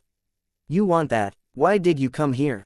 Luke pointed at the jets on his back and said, "Do you think I'm only using this kind of low output thing because I'm trying to save energy and protect the environment?" Tony frowned. "You have skills." Luke asked, "What do you think? Where did you get the technology?" Tony subconsciously asked. Luke crossed his arms. "Is this the treatment I get for saving you? Mr. Stark, you really are a generous man." Tony came back to himself and was a little embarrassed. It was a habit he had developed over the years, and it had accidentally slipped out for one moment. When it came to technology, he couldn't help but fall into question mode, especially when it came to the Palladium mini-reactor. He didn't think anyone else in the world could do it. Seeing that the tycoon had shut up, Luke continued, "If it's a deal, I'll get it from you when I have the time. If you're not willing, then forget it." Tony was stunned. "Huh," Luke said, "Palladium is a good solution, but it's not the only one. Since I ran into you today, I thought I would just ask." Looking at the tycoon's expression, he still mocked him. "Don't worry, even if you refuse, I won't dispose of you. I'm not you, and you're not one of those women you throw out regularly." Tony looked embarrassed for a moment, but quickly recovered. As the CEO of a weapons corporation, how could he survive in society if he cared about his reputation? "Yes or no?" Luke said. "If it wasn't for that, I wouldn't bother to have to make a special trip to America." Tony mulled over it as he considered Luke's deal. A few minutes later, he nodded slowly. "I can get you some palladium, but the amount," Luke simply nodded. "It's not like I'm going to use it to make bombs. Just give me £2. Tony choked again. He was a businessman. He didn't like bargaining with other people. That was someone else's responsibility in the company, but it was common for other people to haggle with him. He really wasn't used to people who didn't mince words when talking to him. Luke didn't care. He was just making a casual remark. When he had money in the future, he would naturally obtain palladium from other sources, so he didn't have to look for Tony anymore. Tony might be acting obedient now, but he was very shrewd. His puny life was currently in Luke's hands. Although Luke had no intention of killing him, as one of the most successful arms dealers in the world, how could Tony trust anyone? For many big shots, gratitude from being saved wasn't important. At most, they would be grateful for a while after they were rescued, but once their lives weren't in danger, these big shots would habitually weigh their gains and losses. It wasn't uncommon to sell out their saviors if they could get something in return. For example, when Luke saved Tony just now, the tycoon didn't feel grateful to him, or at least, it didn't meet the system's requirements. Luke wasn't surprised. Only an idiot would think that Tony, who had been a major arms dealer for more than 10 years, would be sincere and treat someone like a brother. Unless enough time and experience was involved, he wouldn't trust anyone. Luke understood this very well, since he was the same. Tony's expression went through a series of changes for a long moment before he finally nodded. Deal. 2 pounds of palladium was far from critical mass, and could only be used as fuel. That matched what Luke said earlier. But even if Luke wanted more, Tony would agree first. Whatever Luke wanted, Tony would agree to it. Whether or not he would actually do it, and as for the exact amount, he could think about it after he escaped. After everything he had been through recently, Tony learned one thing. When you were under someone else's roof, you should lower your head. It wasn't a loss of face to feign civility with the enemy when necessary. Luke secretly chuckled when he got Tony's promise. Given the system's existence, he couldn't randomly take someone else's things for himself. No matter how much of a contraband palladium might be, Luke wouldn't steal it. While 2 pounds of palladium was valuable, it was nothing compared with Tony's life. Luke didn't force Tony to take the deal. If Tony overthought it, that was his problem. If the tycoon wanted to renege on his debt, Luke could simply take 2 pounds of palladium off him. Since it was part of the deal, the system naturally wouldn't deduct his credit points. This deal was essentially the same kind as when Wayland hired Luke, except that what Tony would be giving Luke wasn't money. Satisfied with the deal, Luke turned around and left. "I'm leaving. Be careful." Tony was stunned. "You," Luke said, "I don't want to be arrested by your soldiers." "Hee, they don't have a very good reputation." Tony was lost for words and could only watch the white figure leave the cave and disappear. For a moment, he couldn't help but wonder, why did this white wolf look like he couldn't wait to leave? Is it because he's jealous that I'm too handsome? As soon as he had that thought, he smelled the strong, masculine scent on him, and came back to himself. Was it because White Wolf couldn't take much more of Tony's charms? Ignoring the tycoon's suspicions, Luke jogged out of the valley. He wasn't worried about Tony's safety. He had confirmed the deaths of all the criminals in the valley with his own hands, and there was no one in the vicinity. The person Tony had contacted earlier was Happy. Clearly, Tony was highly suspicious of the US military and didn't want the military to know that he had been rescued. Happy was his loyal confidant, and had special authority in certain emergencies. He could mobilize Tony's private troop to take action. Tony was an arms dealer, he had never been innocent. It was just that he rarely did these things himself. Now was naturally the time to mobilize this private troop.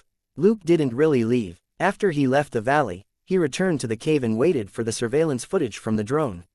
Although it was a little inconvenient, he was happy to put up with it when he read the system notification. System: eliminate an important branch of 10 rings and kill the leader, Raza. Mission accomplished. Total experience: 12,000. Total credit: 12,000. Contribution rate: 90%. EXP plus 10,800. Credit plus 10,800. The members of 10 rings had done a lot of evil deeds, and each of them was worth 50 experience and credit points. In a regular gang, a member had to be a minor leader in order to be worth this many experience and credit points, but there were more than 200 people here. This cream of the crop had been ripe for the picking. This had been a huge opportunity for Luke. How could he not be satisfied? But another notification gave Luke a headache. System: save Tony Stark. Mission accomplished. Total experience: 100. Total credit: 100. Contribution rate, 100%. EXP plus 100. Credit plus 100. Hosts experience, 62,100 100,000ths. Credit, 80,900. Chapter 818. A serious person talking about serious things in a serious place. So, according to Daddy System, a certain super-rich genius scientist was worth the same as 2 criminals. Or was it because a certain tycoon was too diligent in selling weapons that even Daddy System didn't like him? Thankfully, Luke hadn't saved Tony for the experience and credit points. Otherwise, he would have been depressed for half a day. An hour after he left the valley, 2 helicopters flew over and landed on the ground. Happy rushed into the cave with a bunch of fully armed bodyguards bearing the Stark Industries logo. They quickly carried the tycoon and Yinsen out, boarded the helicopters, and left. The handmade Mark 0 was also taken away. Only 20 bodyguards were left behind in the valley to wait for the investigators to arrive. Luke nodded in satisfaction and left. A day later, he returned to Los Angeles. Looking around the quiet house, he suddenly felt unused to it. Selena was still on vacation in Shackelford, and wasn't around to say, "You're back." The dog head had gone back to play with her, and wasn't around to shake its head or tail. It was easy to go from frugal to extravagant, but it was hard to go from extravagant to frugal. He sighed. Looking at the sun outside the window, he actually didn't feel like working overtime. He found a pile of snacks and pushed them into the backyard on a small cart. He then turned on the spa and stretched comfortably inside as he looked at the sky in a daze. After enjoying himself in the spa for an hour, Luke put on his clothes and returned inside. He turned on his tablet and listened to LA news as he made dinner for himself. It was still quiet. There was no news on Tony Stark. The tycoon should still be recuperating now, and hadn't made an appearance yet. Or maybe it was because he hadn't showered for half a month, and this salted fish wanted to immerse himself in a bath. Although Luke's armor had an oxygen supply system, it would still allow outside air to enter when there was no danger, which also let him make use of Sharp Nose. When he rescued Tony, he had to keep a firm lid on Sharp Nose so that it didn't come into contact with any part of this living salted fish and suffocate him. Even as he roasted the tycoon again in his heart, a faint thought popped into his head, but after a moment, he couldn't remember what it was. It definitely had something to do with Tony, but it wasn't particularly important, which was why he couldn't recall it. After pondering for a moment, Luke started muttering to himself. Tony Stark, Stark Industries. Reciting the keywords, he suddenly remembered something. Rummaging through his memories of his previous life, Luke pondered for a moment before he called Jenny. Jenny was in Los Angeles, but she wasn't home. She was at the phone company's office building. Recently, she had either been running around outside or working at the company. She had a special lounge in her office, which was where she had been sleeping for the past few days. Luke changed his clothes and drove straight to the office building. As a new company that had just been established and which had been tight on funds, Titanium Phone Company had only rented an old 5-story building in an ordinary neighborhood as a temporary office. Jenny had already discussed the company's future development with Luke, and didn't plan to be too ostentatious here. Instead, she was already looking for a suitable building in Nassau County, New York for Titanium Phone Company's HQ. They could slowly set up a branch in Los Angeles in the future, there was no rush. Under the attentive gazes of Jenny's personal bodyguards, Luke swiped his card for the elevator and went upstairs. The 2 bodyguards finally looked away. They were a little more familiar with this mysterious man who never showed his face. President Jenny would call them beforehand every time this person showed up.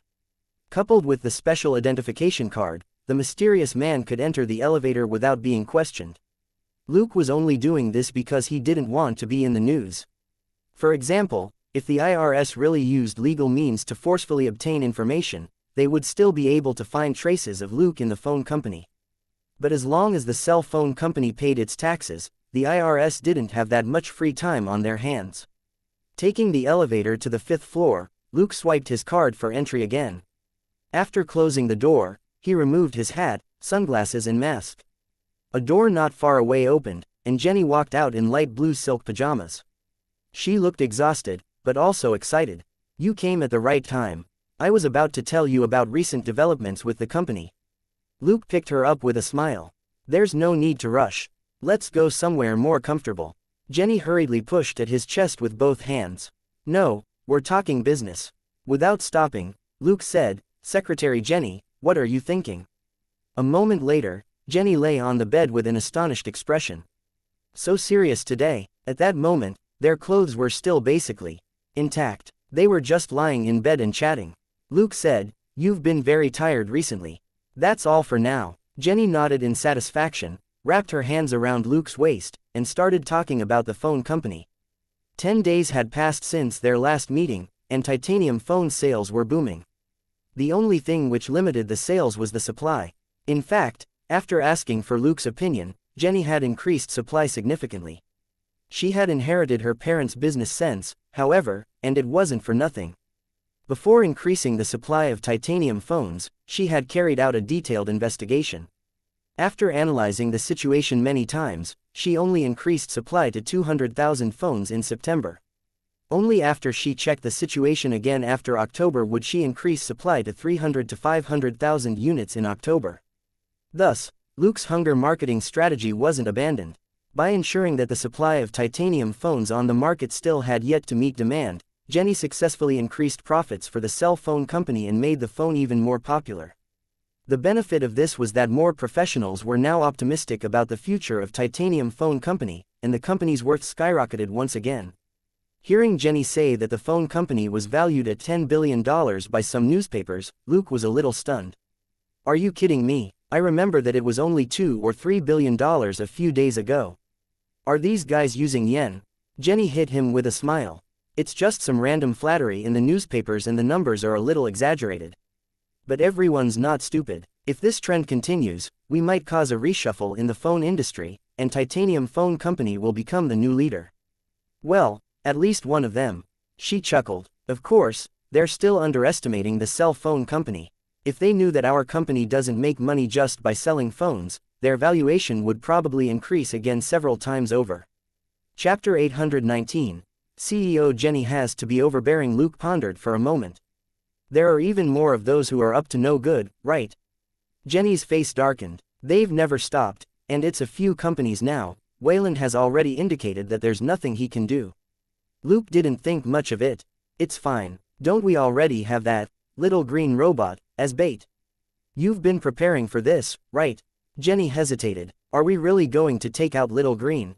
Maybe we can think of something else." Luke shrugged. "It's best if we can complete most of our patent exchange before they take action, or the patent lawsuits later will completely drag down the phone company." Jenny nodded helplessly. She knew that she had to throw out Little Green if she wanted to keep the phone company safe. There were a lot of big companies in America that specialized in patent frauds, especially in the internet and electronics field. The more valuable the titanium phone company was, the happier these guys were. Nobody had made a move yet. They were waiting for titanium phone company to increase in worth. At that time, these big companies that relied on patents to make a fortune would take out the patent stick which they had been hiding behind their backs to hit titanium phone company and obtain its patent license or ask for sky-high compensation. Given the speed at which the cell phone company was expanding, it wouldn't be long before these companies couldn't hold back anymore and would swarm over to split the fruits of the labor. While she was considering these questions, Luke pulled her into his arms and whispered in her ear, "Now, I have something to say. Don't get too excited. Stay calm, okay?" Jenny blushed. "PFF'd, what are your hands doing?" Luke chuckled dryly. "That's to keep you in place in case you suddenly explode." Then, he told her what he was here for. A high-pitched cry which almost broke the sound barrier rang out. Luke quickly covered her mouth. "Be more civilized, all right? You're a CEO now. You can't just swear." He shut up for a few seconds after Jenny cursed, before she calmed down and signaled for him to let go. Luke immediately moved his hand away. He wasn't afraid of her swearing, but this old building wasn't soundproof, and it was easy for anyone to eavesdrop on them for nothing. This time, Jenny wasn't in a hurry to say anything. She thought for a long while before she said, "Do we have to take out a loan?" Luke snorted and said, "We can't deal with certain people and forces on our own for the time being. It's better to intimidate them with a tiger." Jenny frowned and remembered the people who even Wayland didn't want to mess with. After a brief silence, she said, "I have a suitable person here. She's very rich, and also wants to join our company." Luke asked, "Who?" "Do you remember Beth Thompson, the richest woman in the Thompson family and a major shareholder of Island Dragon Electronics?" Jenny reminded him. Of course Luke knew who this Miss Beth was. It was the young lady who went missing in Poland, leading to that unmentionable story between Luke and the vampires. Also, this young lady had a bad luck halo. It wasn't just her, but the people around her were also unlucky. She had been kidnapped by the vampire's lackey, the bubblegum gang, and 2 of her classmates had been kidnapped as well. When she returned, she realized that her father and brother had played disgraceful roles in this matter, and she dug a pit for her father's phone company. In the end, her enemy, the vampires, had caught Luke's attention when he went looking for her, and he killed a lot of them. Even the Thompson family's rival, the Ellsworth family, suffered heavy losses. She, her friends, family, and enemies all came out of this incident worse off. With such bad luck, Miss Beth was also the kind of unlucky person who was rich but not happy. Luke raised an eyebrow. She's so young and has enough assets to last her several lifetimes. Why is she working so hard? Jenny said helplessly, I don't think she just wants to make money. She wants to participate in any future decisions our company makes. Luke asked, does she want to swallow up the phone company? Jenny shook her head. My guess is that she wants to completely destroy her father's phone company. Luke sweated. What a grudge. Is she going to make Dad poor? Jenny sighed. Pretty much. I didn't ask about her family, but there were a few times when she accidentally mentioned her father and brother, and she looked like she wanted them dead. She couldn't hide her hatred at all. Luke didn't say anything and started thinking. Jenny continued, this deal can include a patent exchange between Island Dragon and our company for at least 10 years. Luke thought for a moment. Is this young lady very rich? Jenny said, a lot of financial magazines have reported her net worth as no less than $80 billion. If we succeed, she might even be worth more than $100 billion. Luke chuckled. It seems Island Dragon is a patent magnate, right? Giving her the exclusive rights to Little Green will earn her money as well as draw some people's attention. Hearing that, Jenny couldn't help but tighten her grip on Luke's waist.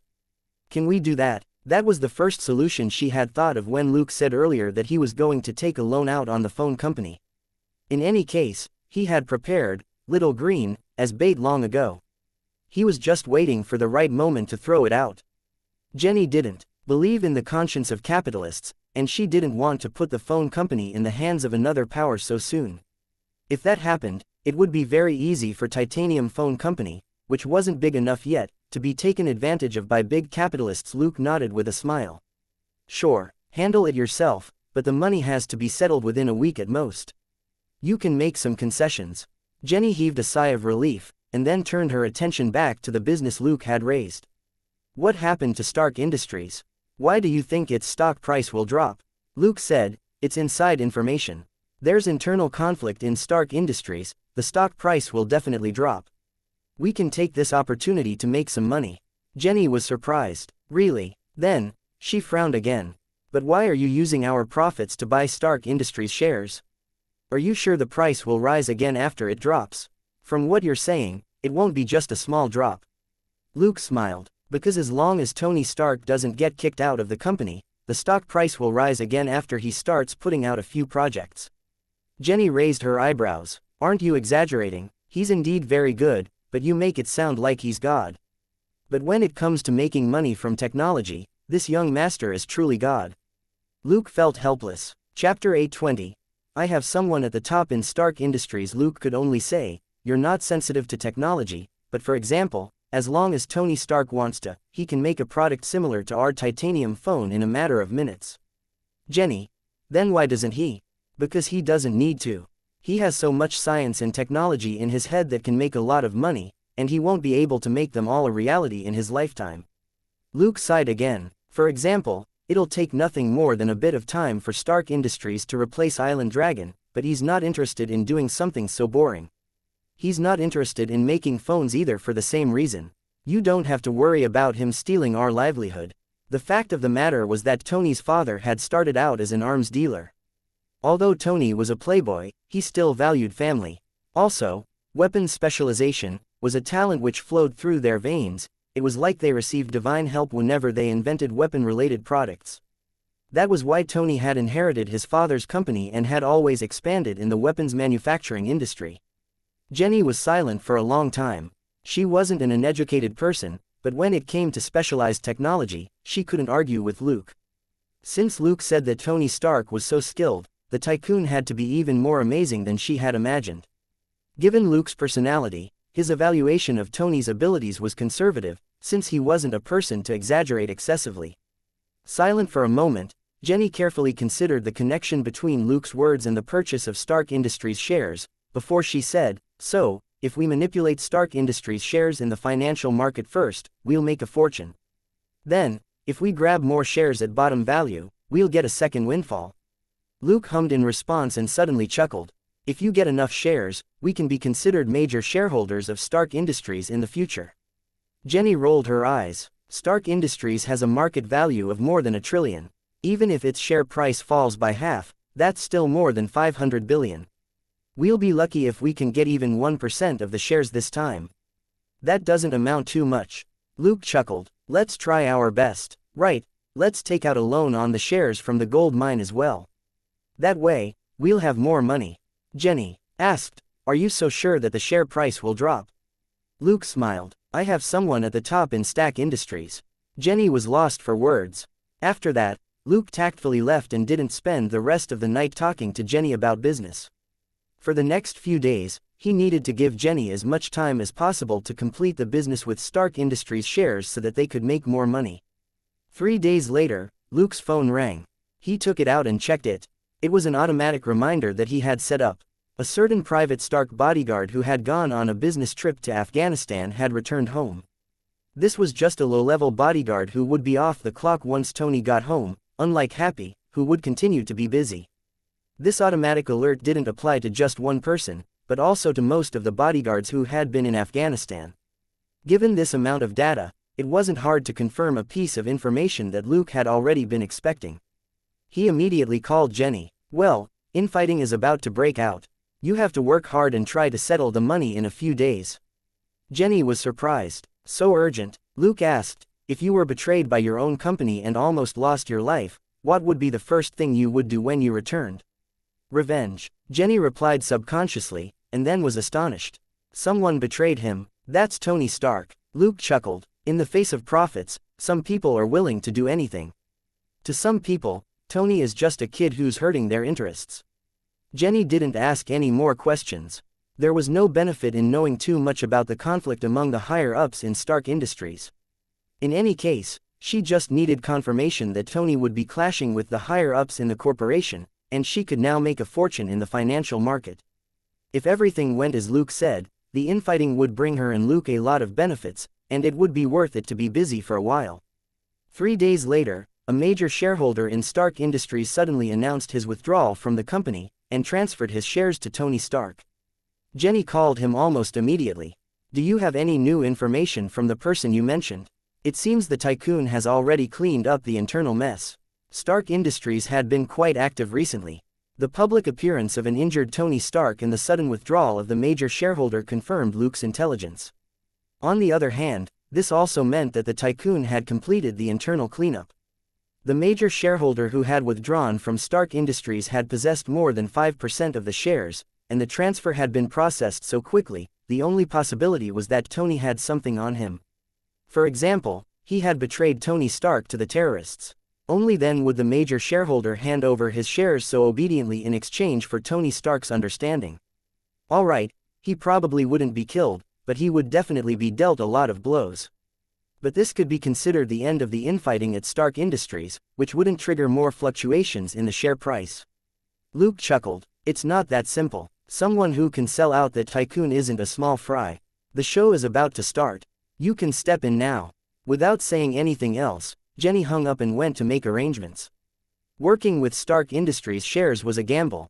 And gambling didn't guarantee victory, otherwise it would be too easy to make a fortune. But while they had invested a lot this time, it wouldn't affect the phone company too much. Most of the funds had come from a deal they made with Beth Thompson, and a large portion were short-term loans. If she failed, they would only be losing most of the future profits from their little green bait, which had little to do with the phone company and which was one of the reasons why Jenny was willing to take the risk. The next day, Tony Stark announced at a press conference that he had been attacked in Afghanistan. Looking at the tycoon who was no longer as frivolous as before on TV, Luke smiled. At that moment, a certain Baldy was beaming widely as he followed behind Tony and walked toward the stage for the press conference. This was Tony's uncle Obadiah Stane. Seeing that this man was still out and about in public, Luke knew that the tycoon had been fooled yet again. The tycoon looked like a dandy, but was actually a smart person. The only people who could betray him were the ones he trusted the most. Thus, that unlucky shareholder who had been thrown out yesterday was a scapegoat. As the saying went, one wrong move and the whole game would be lost. Since the real mastermind was fine, something would happen to Tony sooner or later. Chapter 821, The Small Obsession of a Transmigrator. Luke was looking forward to it. If the tycoon didn't suffer a few more losses, some of his bad habits wouldn't change. However, it would be best if he could find a chance to gamble with the tycoon, Luke thought to himself. Otherwise, if the tycoon was unlucky and died, Luke's heart would definitely ache. He called Jenny again. I want to confirm that we've already stepped in, right? Jenny was also following the news. She immediately asked nervously, what happened? Did you receive bad news? Luke chuckled. No, I'm just confirming that we've bought the lottery ticket just before winning the grand prize. Jenny didn't know whether to laugh or cry. Why do you care so much? When our company was valued in the billions earlier, you weren't this nervous. Luke said, it's just a small obsession. Just this once. Of course, he couldn't say that Iron Man was undoubtedly the most important thing he recalled from his past life. Thanks to Tony Stark's name, he had learned a lot about the future of this world. As a transmigrator, how could he abandon this glorious tradition of profiting from the protagonist? Ever since he came to this world, he had been thinking since he was young that he had to make a fortune with inside information. With the rise of Iron Man, this might be the last time Luke could make money using his memories from his previous life. This was the end. It was Luke's final farewell to his ordinary self. It was also the beginning of this world's great era. At that moment, a reporter on TV asked, what happened in Afghanistan? Tony, who had been a little distracted earlier, seemed to be roused by these words. He suddenly stood up from where he had been sitting on the stage. That's not important. It just opened my eyes completely. I realized that I have to do more for this world than just make weapons that blow up. At that moment, after he returned to the podium, he finally said something truly important. So, I've decided to shut down Stark Industries' weapons manufacturing division, effective immediately. There was an uproar from the reporters, and countless viewers also couldn't help but cry out in front of their TV screens. Jenny was clearly stunned for a moment, before she started screaming non-stop. How is that possible? How can he make such a decision? And even announce it at the press conference? How dare he? Luke reluctantly moved the phone away. A few seconds later, he had to raise his voice to wake up a certain female CEO who was already a little lost for words. Jenny, calm down. Calm down. Jenny was interrupted by Luke's shouts, and finally stopped talking. What's wrong? Luke said, go keep an eye on your team. That way, you'll know how much money you're making right away. Jenny said, right, I'm going. They must be crazy excited. Bye, darling. She then hung up. Luke put down his phone with a smile and watched as the smile on Obadiah's face gradually disappeared. In the end, he had no choice but to get the tycoon off the stage and give a speech to smooth things over. But even Obadiah didn't believe his own words. In less than 2 minutes, he announced the end of the press conference and chased after Tony. It was easy to imagine that many news agencies would definitely be releasing breaking news to the world today. Luke heaved a sigh of relief and went to his workshop to get some work done. His obsession in the past was over. As long as one was alive, they had to look at what was ahead. Making so much money would only make him busier in the future. He couldn't slack off now. That night, in Malibu Beach, Pepper was watching a financial program in the living room. The host of the show, who was widely known for his brazen speech, already couldn't sit still. He was jumping up and down and dancing with joy. With Stark Industries shutting down its weapons manufacturing division, what else is there to do? Sell. Otherwise, you can just wait for your shares to become garbage stock. Pepper couldn't help but smile bitterly. Of course, she wasn't angry. Few American broadcasters were qualified to make her angry, and this was just one of the huge swarm of broadcasters who had come out to ridicule Stark Industries. In fact, Stark Industries' stock price had dropped by more than 5% in the half-day after Tony Stark's announcement. It didn't sound like a lot, but given that Stark Industries was worth thousands of billions of dollars, that was more than 50 billion of its wealth which had gone up in smoke. Thankfully, the major shareholders were still monitoring the situation. They weren't as blind as the smaller shareholders. They were waiting for the executives of Stark Industries to give them specific information. If Tony took back what he said, then apart from his ugly face, everything would go back to how it was before. The stock price would rise again tomorrow, and everybody would be happy. But Tony never showed his face in public again after making such a frightening speech, and the major shareholders cursed in their hearts. Was the tycoon really taking everyone down with him this time? The shareholders wondered. There were a lot of people who called Pepper to ask about the situation, and she didn't want to talk to any of them. She knew that Tony was serious this time. In the face of the company's stock price that was bound to plummet, the value of the shares in their hands would fall, and what they were more worried about was the company's future profits. Without profits, they weren't going to buy whatever she was selling. Suddenly, her communicator rang. It was Tony calling her from the basement. Not long after, Pepper came out of the basement with a complicated expression, holding something which glowed blue and white. It was the crude arc reactor which Tony had just taken out of his chest. The tycoon, who had never liked old things, told her to throw it away, but Pepper felt that keeping it as a souvenir wouldn't be bad. Compared with the tycoon, she was much more sentimental. Taking the car out of Tony's villa, they drove for less than 100 meters and had just turned onto State Route 1 by the sea when Happy, the driver, suddenly braked. Pepper had been playing with the arc reactor and almost dropped it, giving her a scare. Although this thing wouldn't explode, anyone who didn't know much about technology would subconsciously think about electricity when they saw wires, to say nothing of a nuclear reactor. What happened? She asked, curiously. Happy had always been a steady driver, and it wasn't his style to brake so suddenly. Happy's eyes were fixed in front of the car. His mouth moved, and he finally managed to choke out, "Batman." Pepper was stunned. She looked and saw a black giant standing there.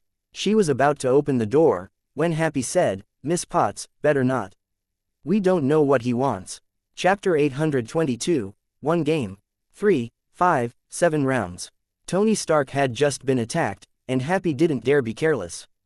Whatever relationship Batman and Pepper had nothing to do with him. Batman beating up hooligans together with the tycoon wasn't enough for Happy to let down his professional vigilance. Pepper paused, and her hand on the car door stopped. But before the two people in the car could react, Batman gestured at them from in front of the car. He took a running leap, and then glided toward the seaside villa. Stunned for a moment, both of them then heaved sighs of relief. This was one of Batman's signature moves, taking off from the ground and gliding at low altitudes. Both of them had seen it many times. Especially Pepper, who would read news on Batman whenever she had the time. Her intuition told her that this truly was Batman himself. When the car reached the villa, the black figure was already standing at the door. This time, Pepper got out, and Happy didn't say anything else. But he had already informed Tony and the bodyguards at the villa. At the very least, the tycoon would be prepared. Fine, he might be overthinking it. Happy smiled bitterly. He saw Tony appear at the door of the villa and look at Batman, who was a few steps away. At that distance, if Batman wanted to KO Tony, he only needed to take one step and punch him. Tony, however, was very calm. After the ordeal in Afghanistan, his temperament had changed and he was much more mature. Now that he saw Batman, he was far less excited than he had expected, and more curious instead. He suddenly sighed with emotion. He was no longer the Tony from before. Luke tilted his head and looked at the bodyguards next to them as well as the two who were at vantage points. He asked, "Are you sure you need them here?" Tony raised an eyebrow. "Shall we go inside?" Luke shook his head decisively. This guy's house had Jarvis in it. Even in Luke's little villa, Little Snail could operate a lot of surveillance equipment. Luke didn't want to enter Tony's nest and give Tony a chance to study him. Just like right now, Tony was being very dishonest. Ever since Luke appeared at the door, his anti-electronic surveillance system had been constantly warning him that there were many detection devices spying on him. "Let's go to the beach," said Luke. "We need to talk in private." Saying that, he looked at the woman who had quietly walked up behind Tony and added, "Miss Potts can come with us." Tony snorted unhappily. "Why are you dragging her along?" Luke said, Maybe it's because with a beautiful lady like her around, I can control the urge to beat you up. Tony snorted. Are you trying to piss me off? Luke said, forget it. I don't expect anything from you, given your xianxia personality. Let's just be straightforward. As he spoke, he took 2 steps forward and grabbed Tony with one hand and Pepper with the other, making her cry out in surprise. Luke ran 10 meters away and jumped over the guardrail with the both of them, gliding down to the beach below the villa. Happy was alarmed, but Batman's mechanical voice then rang out. I'm taking Mr. Tony and Miss Pepper to the beach for a heart-to-heart. You stay here. None of the bodyguards dared to attack. Batman was holding their big boss and second boss in each hand. Everybody knew that Batman's armor was bulletproof, but Tony and Pepper certainly weren't. Happy ran to the railing at the edge of the villa and looked down, only to see that Luke had already landed on the edge of the beach dozens of meters away. But he could roughly see what was going on with the 3 of them from here. Batman had already put Tony and Pepper down and told Pepper to not move. He then picked Tony up and moved 20 meters to the side before putting him down. Happy, should we do something? Asked a bodyguard from up high. The sniper rifle in his hand had been custom-made. Electric bullets could stun and subdue opponents, but against the famous Batman, he wasn't confident at all. Happy frowned. Stay alert. Don't act without my permission. They couldn't stop Batman now. Tony had been in a lot of trouble recently. It would be best if he didn't make any big headlines. Besides, Happy had cleaned up after the Tycoon before, so he knew that the Tycoon was Iron Man and had some ties with Batman. Tony shouldn't be in too much danger. Luke didn't care about the bodyguards or even Pepper. Putting Tony down, he said, she doesn't know that you're Iron Man, right? Tony's eyes widened. What? It was so loud that even Pepper, who was 20 meters away, heard it. Luke didn't think much of it. Do you think that just because you're smart, I won't be able to investigate your identity in return? Tony calmed down. You're overthinking it. I'm not Iron Man. Luke said, oh, that might be because your big metal toy hasn't been fixed yet. Don't tell me it's from when you fell from the sky last time. Tony's face darkened. I don't know what you're talking about. Luke didn't waste any more time talking to him. Fine, I could just knock you out now and carry you into the villa, and you won't be able to hide anything in your workshop. Forget your security system, Miss Pepper will definitely let me in after you pass out. Tony's mouth moved, but he didn't dare say anything. He didn't dare bet on Batman knocking him out. In any case, it wouldn't be a big injury. Also, if Batman did that in front of the bodyguards and Pepper, it would only be Tony who would be embarrassed. Alright, let's get down to business. Pick a side for the coin I'm holding. If you win, I'll give you a little gift. A coin appeared in Luke's hand. Tony had a strange expression. Are you a kid? Luke said, don't regret it if you don't. Tony said, I'll take the bet. A moment later, Luke's face was twitching inside his helmet. There was indeed something wrong with this Tycoon's luck. After the coin was tossed several times, Tony grew impatient. Luke had no choice but to turn 1 round into 2 out of 3, and then 3 out of 5, finally, he had to change it to 4 out of 7, and the score was finally 4-3. Tony finally achieved a net victory. At that point, he and Luke were completely even, and the Tycoon's list of abilities in the system turned gray. It was no wonder that while the guy had developed the Iron Man armor in advance, he still hadn't been able to avoid this kidnapping. In addition, Obadiah's attitude toward Tony had probably also changed. Perhaps it was because Tony's luck had gotten a little worse recently, but Obadiah had brought forward his scheme. Thus, it was only 2004, but Obadiah had already decided to act and kill Tony. Tony was a little impatient. It hasn't been that long since we last met, so why are you more childish? Do we need to play a coin toss for so long? Chapter 823. A pager for the lonely Tycoon. Luke chuckled. Hee, I don't think I've met Mr. Stark before. Are you admitting that you're Iron Man? Tony choked and snorted arrogantly. He looked away and said, what a boring trick. If you like playing riddles, go ahead and guess. Luke didn't think much of it. He had no time to appease the arrogant Tycoon. He threw something at him. You win. This is a little gift for you. Tony subconsciously caught it and looked at it. What's this? Luke said, a pager. Tony's mind raced as he asked in surprise, is this, for you? Luke said, yes, but only once. It's for saving lives. Don't mess around. Tony was unhappy. I'm not a kid. Why would I need you to save me? Luke asked, didn't you want someone to save you in Afghanistan? Tony choked again. As if he had already taken a few hot showers when he came back, this would have been the only reason he wanted to be rescued sooner. He never wanted to feel like a salted fish ever again in his life. Remember, it can only be used once. Don't test it, said Luke as he glided away. Tony.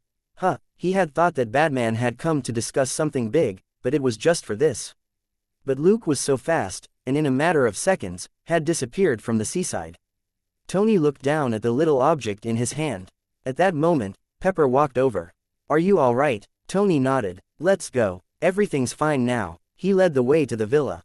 After a brief hesitation, Pepper asked, why was he here? Tony, who was looking at the pager, paused, before he continued moving. It was nothing. This Mr. Batman just wanted to play some kids' game. Wasn't this rescue game something kids like to play? When Pepper, a hardcore Batman fan, heard this, she couldn't help but look at him disdainfully.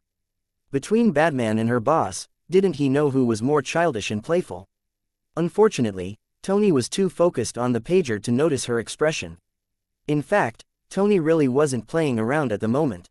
Previously, he played into the hands of the terrorists and spent half a month in a dark and smelly cave. Now, he needed to take a hot shower every day before he could settle down. 10 minutes later, Pepper left. But looking at Tony, who went back to the house and immediately went to the basement, she felt a little helpless. The company's stock was plummeting, but the main culprit was still playing on his own as if nothing had happened. It was truly a headache. Sitting in the car, she saw the arc reactor which she had tossed aside earlier. She picked it up and mumbled, it's not good to be unsentimental. Speaking of which, it seemed she had been working for him for quite a number of years already. I'll turn this reactor into a souvenir and put it back in the villa, Pepper thought. Tony didn't know what his secretary was thinking. He was fiddling with the pager from Batman. It was disguised as a watch, and in fact was so simple that it was crude. From the software to the hardware, there was nothing special about it. Apart from being waterproof and heat-resistant, and an electromagnetic interference function, it was essentially the same as the device old people who lived on their own used to call for help. As long as a button was pressed or major problems were detected with the wearer's vital signs, it would automatically activate the GPS and send out a distress signal. In this regard, it was also similar to a kid's safe watch. With Tony's skills, making something like this was as easy as folding paper planes. What was truly brilliant was how the signal went out. Once the pager was triggered, it would send out a signal to a hidden program on a major online news site, and an unremarkable icon of a bat would appear in the corner of the web page. This way, it was useless even if anyone else other than Batman saw it. Secondly, nobody could trace this sort of data on the web portal, which had huge numbers of IP addresses online at all times, since anyone who entered would be able to see the bat mark. Since that was the case, Batman only needed to open the website and activate a simple ID program which would automatically send him a notification once it picked up the bat mark. The technology involved in this thing was really average, and the program wasn't very advanced, but it was completely confidential. You're really good. It could be said that Tony felt admiration. Did Batman have to be so excessive when receiving the signal? Did he really think that someone would investigate his IP address? Tony curled his lip and suddenly shouted in frustration, "Why do you have to be so mysterious? Makes me want to investigate you again." After checking the hardware thoroughly, he confirmed that there was nothing wrong with it. Although he despised Batman, he still valued this thing. It was the only thing in the world that could summon Batman. Even if it was just once, it was enough for him to keep it. As he put on that wristwatch-like pager on his wrist, he mumbled, "Black again. Thankfully, it's not as ugly as your armor." On the other side, Luke still did his own thing, as unhurried as ever. It had been a week since Tony announced the great news, and it was early October. Dustin and Elsa had officially resigned from the police department 2 days ago. They immediately headed to New York and became the first 2 people to be transferred. Luke could have gone with them, but he chose to take a few more days off. Dustin and Elsa weren't surprised. Given the number of criminals Luke had disposed of, he could choose to take as many days of leave as he wanted. This extended leave wasn't a punishment, but a break for police officers who had opened fire in the line of duty, so that they could adjust their mentality and avoid any psychological issues. Luke had never taken this sort of leave, and that was because of Dustin and Elsa. Both of them felt that the reason he had never taken a break was because he was always helping them out. Since he had already resigned and wasn't on the police department's payroll, it wasn't too urgent for him to enjoy a break in his private time. Luke was reluctant to leave Los Angeles because Stark Industries' stock price had been falling by 5% every day for the past week. Today, the stock price had fallen by more than 40%, and had yet to show any sign of stopping. Except for the willful and conceited Tony, nobody could withstand such a terrifying loss. The day before yesterday, Obadiah had also announced that Tony Stark needed to rest because of his poor health, and had been relieved of all his duties at Stark Industries. However, Stark Industries was still stable internally, so please don't worry. When Luke saw the news, he couldn't help but mumble, "Is it coming?" Obadiah was preparing to kick Tony out. The stock price continued to plummet. This baldy had to kill Tony as soon as possible before the tycoon wasted any more of his money. Chapter 824. I'm sorry, I'm not Tony Stark. After Tony was killed, Obadiah could continue to maintain the illusion that the tycoon had died from illness, and then announce that Stark's weapons manufacturing division would be restored. Then, they could recoup their losses. However, Luke couldn't help but shake his head when he saw the camera footage from the sky above Tony's villa. On the screen, bright fire streaked across the night sky near Tony's villa and flew west. To the west of Los Angeles was the ocean. Of course, after crossing over the ocean, the mountains and the multitudes, it would reach Afghanistan. Tony was going back to get revenge. Although Luke had eliminated all the guys in the valley, 10 Rings had more than just those 200 people.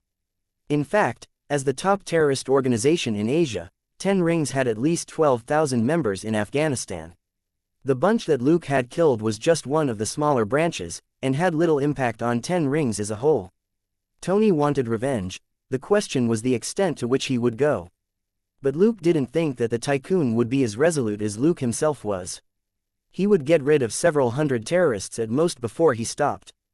But then Luke saw how a certain tycoon didn't get any sleep in the middle of the night as he was set on playing with intercontinental flight. Not only wasn't he sick, he was conversely very lively. Luke couldn't help but laugh. Want this guy to take a break? It'll be 20 years at the very least. Obadiah might die from waiting. Doesn't that mean Tony will have to work until he's 60? Maybe he'll be a superhero for 15 years, retiring at 50 would be good. He wasn't worried about Tony. The tycoon's luck had returned to normal, plus he had that pager. He would be heavily injured at most. It wouldn't be that easy for him to die. The next day, a certain bald bigshot read the news and wasn't as relaxed as Luke. A spokesman on the news claimed that the US military hadn't launched any attacks near Gulmira yesterday, and that everything was just an internal conflict between terrorists who were trying to frame the US military. Obadiah narrowed his eyes and made a call to confirm Tony's movements last night. After hanging up, he sneered. Tony, what are you doing? You shut down the weapons division, but you created the most powerful weapon yourself and used it to sabotage my business. You brat, you always like to hide things from people. He then made another call. How's the research going? Why not? I'll be right there. 20 minutes later, Obadiah arrived at a laboratory in Stark Industries. He asked a middle-aged man in a white coat and glasses, what happened? The bespectacled man was a little helpless. Mr. Stan, we have a little problem. Obadiah asked, what problem? It's the power supply. In fact, the technology to power this suit hasn't appeared yet, the middle-aged man explained hesitantly. Obadiah grabbed him and pointed at a huge thing in front of them with his other hand. Wait, it hasn't appeared. William, it's right in front of you. I just need you to make it a little smaller and put it in the armor. The bespectacled man looked at the enormous thing in front of him awkwardly. It was a giant electric generator with a diameter of more than 5 meters and a height of 3 meters. He then looked at the basic shape of the suit not far away. It was only 3 meters tall and 1 meter in diameter, and the hole in its chest was only 10 centimeters in diameter and height. UFC King called at making it a little smaller. This generator is several times bigger than your armor, not to mention that you want to shrink it to fit into the hole in the chest. This requirement was as unscientific as shrinking the first computer from the 1940s into the current laptop. After all, computers had been in development for 70 years, and he had only taken over the armor manufacturing project for half a month. Computer research was pushed forward by wave after wave of scientists all over the world, but he only had a few dozen people in this laboratory. You might as well feed hens and have them lay golden eggs for you. The bespectacled William couldn't help but curse inwardly. A boss who didn't know any skills really sounded like an idiot when he spoke. Yes, sir. We've tried our best, but to be honest, we can't do it. Obadiah, the technological idiot, despaired, and William could only give him a blunt negative answer. Veins popped on Obadiah's forehead as he leaned forward and looked down at William, who was a head shorter than him. Stark built one this small in a cave with a bunch of scraps. He couldn't help but make a circle in his hand which was roughly the size of the reactor in Tony's chest. William leaned back and said innocently, "I'm sorry. I'm not Tony Stark." He had no choice but to tell the truth when it came to skills. If an idiot thought that just anyone could replace Tony Stark, that only meant that this person didn't know anything about science. Like the mathematician Fermat who came up with Fermat's last theorem 300 years ago, and had cheekily written on the side, "As to this, I have discovered a truly marvelous proof which unfortunately cannot be contained in this narrow margin." In the end, it seemed that Fermat had invented this theorem on a whim, and it took 300 years for someone to prove it. A scientific breakthrough could only be driven by a few super geniuses. Without these people, ordinary people wouldn't be able to make any progress in 100 years even if they had the concrete thing in the theory. William knew very well that he was very smart. Otherwise, he wouldn't be the head of a research department at Stark Industries. But compared with a genius like Tony Stark, the difference in talent was even greater than between primitive and modern people. Obadiah's eyes widened and he was lost for words. He actually wasn't dumb. He had been suppressed by Tony's father in the past, and hadn't been able to enjoy the pleasures of power. Later, when Howard Stark finally died, Tony showed up and occupied that position. Obadiah had endured for decades, and it had always been hard for him. It wasn't because he was magnanimous, but because the father and son were irreplaceable. Letting go of the chicken-like William, he mumbled, "That's right, you're not. We have to rely on ourselves." As he spoke, he strode out of the laboratory, leaving a confused William behind. The tycoon had just gone crazy. Was Mr. Stain crazy too? If that was the case, there went his job. At the same time, in Tony's villa, Pepper sighed and her shoulders drooped as she faced a serious Tony. "Do you know, you're everything to me. I'm willing to do anything for you." As she spoke, she placed the object on the table, picked up Tony's special decoder, and left. Tony looked at what Pepper had put down. It was the crude arc reactor that had been switched out. At that moment, it was on a stand under a glass cover, like a trophy. His expression was complicated, and his thoughts were in a mess. Chapter 825, This. You invented it. This. You invented it too. In the evening, Pepper went downstairs with a face full of relief. She had just copied the serious information off the main computer when Obadiah followed her into the office. She had done her best to distract the baldy. After finishing the copy and retrieving the decoder, she left. However, the download screen was still on the computer. As long as Obadiah woke up the computer from sleep mode, he would discover what she had done. "Run, run," Pepper chanted to herself as her high heels clicked on the floor. As she was leaving the building, a man sitting in the waiting area suddenly stood up. "Miss Potts, wait," Pepper jerked and almost screamed. When she focused, she realized that it wasn't a security guard, but an agent from a certain department whom she had met before. What department? The title was long and awkward, and for a moment, she couldn't remember the full name. The man smiled warmly. "Miss Potts, we had an appointment. Did you forget?" Pepper calmed down and kept walking. "No, Agent Phil Coulson. Right now, come with me." Phil Coulson was a little surprised, and immediately asked, "Right now?" Pepper walked quickly. "That's right, come with me right now." "Okay." Coulson quickly followed. When they left the building, Obadiah went downstairs. He really hadn't checked the computer. Instead, this chat with Pepper made Obadiah decide to take action. Today, it was one thing for Tony to be the CEO, but a few years ago, he had even brought Pepper, a young girl who wasn't even fully grown, into the company. She was called an assistant, but was actually the second CEO, and made it very tricky for Obadiah when he secretly sold firearms. Why was this little B*TCH stepping on his head? Or was it because that lustful tycoon was obsessed and did whatever he wanted? Obadiah cursed Tony in his heart and drove out to Tony's seaside villa. On the way to Tony's villa, Obadiah saw Happy's car drive past. Obadiah sneered. He had just gotten the company's administrative department to call Happy and ask him to give an explanation for some of the company resources that he had used on his previous trip to Afghanistan. Happy wouldn't bother Tony over such a small matter. As expected, he left the villa alone and went to the company. Obadiah stepped on the gas harder and sped up to Tony's villa. The bodyguard at the gate only glanced at Obadiah before he opened the gate. Obadiah never needed to be announced when he came here. This was a habit that had formed after many years. The villa was empty. Earlier, Tony had prompted Pepper to go to the company to get the dirt on Obadiah, while Happy had been called away. The other bodyguards wouldn't enter the villa for no reason. As soon as Obadiah entered the living room, he heard Jarvis's voice. "Mr. Stain, do you need me to tell Mr. Stark that you're here?" Obadiah hummed and looked around the room as if he were examining the furniture. He put a box on the couch and walked to the basement door. When he heard footsteps, he pressed a button in his pocket. The lights in the villa flickered twice before they suddenly dimmed. At that moment, Tony appeared at the top of the basement stairs.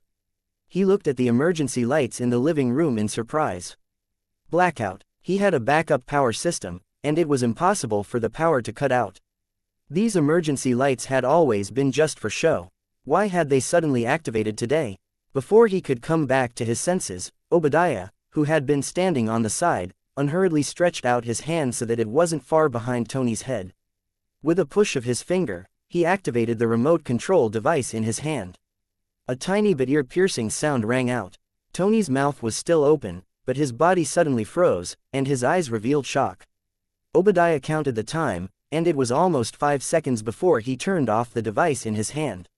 His other hand, which had been supporting Tony, grabbed him and took him to the sofa. At that moment, someone knocked on the door. Obadiah put Tony on the couch out of sight from the door and quickly opened it. A bodyguard immediately asked, "Mr. Stain, the power in the villa went out. Are you and Mr. Stark okay?" Obadiah said with a smile, "It's fine. We're chatting. He's still eating the pizza I brought for him." The bodyguard nodded. "I'll have maintenance check the wires." Obadiah's eyes flickered as he said, "No need. Tony just called someone over. Tell the others to continue working." The bodyguard didn't find it strange. "Okay. Sorry to bother you, Mr. Stain." He then turned around and left. Obadiah closed the door and returned to the living room. Looking at Tony, who was staring at him, Obadiah walked over with a complicated expression. He took out the special earplugs from his ears and pointed at the device in his hand. "You remember this, right? You invented this small thing a few years ago. It's a shame the DoD didn't approve it. There's actually so many applications for short-term paralysis." Tony didn't say anything and just continued glaring at him. Obadiah opened the box that he had just put down and pointed at something that looked like a black laptop. "You invented this too. I wanted to sell it, but you said that it was too dangerous." "Well, you're right, it does seem quite dangerous. Even Jarvis has to stop when it's activated." Tony was angry and aggrieved. Obadiah picked up something that looked like a wine bottle opener from the box and talked to Tony for a long time. He talked about Tony's capriciousness and how hard it was for him to hold back. After a few minutes, he couldn't help but laugh. "I forgot that it's hard for you to talk right now." He didn't say anything else. Lifting Tony's shirt to reveal the arc reactor on his chest, Obadiah plucked out the reactor with the bottle opener-like device in his hand. Pulling it up, he took it out and put it in his box. Closing the box, he put on the earplugs and turned on the paralysis device again before placing it on the back of the couch next to Tony's ear. "Goodbye, Tony. Don't act smart when you're in heaven, if you can still go to heaven, that is, hee." As he spoke, he walked out of the villa and got into his car. On the way out, he said to the bodyguard at the door, "Tony's a little tired. He's already gone to bed. Don't disturb him." The bodyguard nodded. "Okay, Mr. Stain." Obadiah nodded with a smile and drove away from the villa as he headed to the company. In the villa, Tony's eyes were wide open, and he was angry, anxious, and desperate. Chapter 826. Sprinkling salt on the tycoon's wound at a gala last night, Obadiah confessed to Tony that he was selling arms to Afghanistan. He was also the one who persuaded the board to remove Tony from his position. They parted on bad terms. But Tony didn't expect that after making things clear last night, Obadiah would dare take his life today. The temporary paralysis device next to Tony's ear was something he invented. It hadn't obtained approval from the Department of Defense, so he stopped developing it.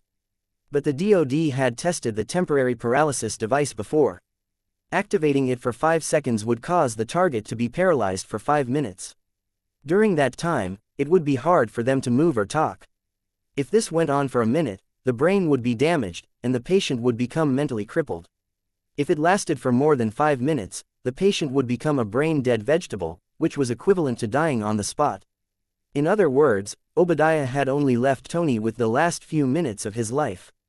Tony couldn't think of anything. He couldn't move right now, and only an external force could save him. He struggled to make even the smallest sound, not much better than a mosquito. Jarvis, who could control the robots in the room, shouldn't have shut down, but Tony couldn't tell Jarvis that it was his own invention that had caused this. Tony was both angry and aggrieved. He hadn't expected his inventions to one day be used against him, and so successfully. If I invent anything for anyone else in the future, I'm a pig. Tony swore inwardly. Time passed quickly. In just 30 seconds, Tony was starting to become muddle-headed. As his vision went dark, he only heard a faint crack, as if something wooden had broken. While Obadiah was educating his nephew, Luke, who was wearing his Terminator armor, kicked 2 gangsters, and they hit the wall of an apartment. The man and woman who had been laughing loudly next door paused for a moment, before the man's voice rang out. "I know, boss, I know. I'll tell her to keep her voice down." The couple on the other side of the thin wall covered their mouths and muffled their voices. Finally, it wasn't so noisy anymore. Luke chuckled. "It's fine. Even if you scream your lungs out now, nobody will care." He grabbed the bags of white crystals in the room and threw them into the sink. As he turned on the tap, he cut the plastic bags apart with a kitchen knife. At that moment, he heard an alert in his earpiece. "Iron Man's distress signal has appeared." Luke paused for a moment, then dashed out of the apartment and went straight to the top floor. By the time he reached the top of the building, he had already put on his Batman armor. Taking a running leap, he glided away. The cape on his back had turned into a high-speed flight suit which he rarely used, and there was a propulsion system with 3 jets on his back. He instantly activated speed mode, and the flight suit drew an upward arc in the air as it charged toward Malibu Beach in the northwest. Using the pager, Luke arrived at Tony's place in 5 minutes. When he was still far away, he looked down and saw that the villa, which used to have a lot of lights, was dark, like a haunted house. He didn't stop. He descended from the sky and landed in front of the villa. Luke broke the lock and opened the door. He quickly entered the living room and saw Tony collapsed on the couch. At the same time, there was a tiny but unpleasant howling in the room. Elementary sound wave keenly captured the source of the sound. Luke swiped at his waist and threw out a bad dart, which sent the flashing red device next to Tony's ear flying 10 meters away. The device hit the wall and turned off, and the noise promptly stopped. Luke wasn't in a hurry to go forward. Instead, he activated Sharp Nose as well as the oxygen supply system inside the armor. He wasn't sure how Tony had turned out like this. He had to be careful. Otherwise, if he got pulled in while saving someone else, he probably wouldn't die, but there would be no hope for the tycoon. A few seconds later, Sharp Nose confirmed that there was no poisonous gas in the room. The armor's smart program had also analyzed that the screaming device was a subsonic weapon that could paralyze a person and make it difficult for them to move. Tony had probably been taken down by this device. After checking on Tony, Luke looked at the pale young man and the hole in his t-shirt. He sighed. "Who set you up? Also, is there something missing from your chest?" "What a dimwit," Luke grumbled inwardly. Tony regained a little consciousness at that moment and said in a daze, "You're here." He then suddenly came back to himself and struggled to think. "I'm not dead." His voice was a soft groan. Thanks to Luke's close proximity and keen ears, he was able to hear it clearly. Luke locked onto the basement with Sharp Nose and left with Tony. "You're not dead yet, but I don't know if you'll die without that thing in your chest." Tony struggled to catch his breath, only to find that he was being supported by Luke as he moved forward. Luke's words weren't reliable, but his arms were steady. He struggled to speak again. "It was Obadiah. He took the reactor from my chest. It's something I'm using to pull on the shrapnel in my chest.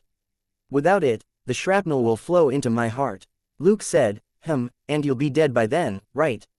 Tony's face turned pale. "Yes. Where's the backup reactor?" Luke asked even though he knew the answer. "I didn't build a backup reactor." He had been busy fiddling with the armor recently. He fell out with Obadiah and went to Afghanistan to fight a bunch of terrorists. When would he have thought of creating a backup reactor? Even the crude arc reactor was enough for him to live for 50 lifetimes, and he had only made the new reactor when he came back. He was still a long way from running out of energy, so he had never thought about making a backup reactor. Luke had already noticed something set up in a glass container on the table. He chuckled inwardly. The tycoon's luck was back. But he couldn't help but sprinkle salt on the tycoon's wounds again. Oh, Tony Stark doesn't have the money to make extra components anymore. Your company's stock price may have dropped a little, but it can't be that poor, right? Tony was lost for words. He couldn't refute the fact that he indeed hadn't created a backup reactor. Luke, however, had already led him to a table and picked up a glass container. What's this? A special LED lamp. The familiar blue and white light flashed before Tony's eyes, and he suddenly jerked. An arc reactor. Where did it come from? Chapter 827. Help me up, I can still fight. Luke put down the glass container and tapped it lightly with his index finger. The glass cover shattered. He took out the crude arc reactor that was inside. This is yours. Why are you asking me how it got here? Tony suddenly remembered and murmured, I made this reactor in Afghanistan. I told Pepper to throw it away, but she turned it into a souvenir. Luke was amused. Very good, Miss Potts saved you once more. She must be the embodiment of luck. You're unlucky. Don't let go of her. Tony's heart ached again. He couldn't help but think, really? Am I really an unlucky B*****? But in all my 30 years, I've never been as unlucky as in the last month. At that moment, Luke had already put Tony on the workbench. He picked up a pair of tweezers from the workbench and pulled up Tony's t-shirt again. How do I stuff this in? Tony sobered up a little and explained how to install the reactor in simple terms. Of course, Luke knew how to install it. Although this simple reactor was quite different from a regular reactor, the basic structure and design were the same. He connected the wires on the reactor to the bottom of Tony's chest with tweezers and stuck the reactor in. The reactor lit up. It was clearly working. Tony's face was as white as paper. Clearly, the subsonic weapon had hurt him a lot.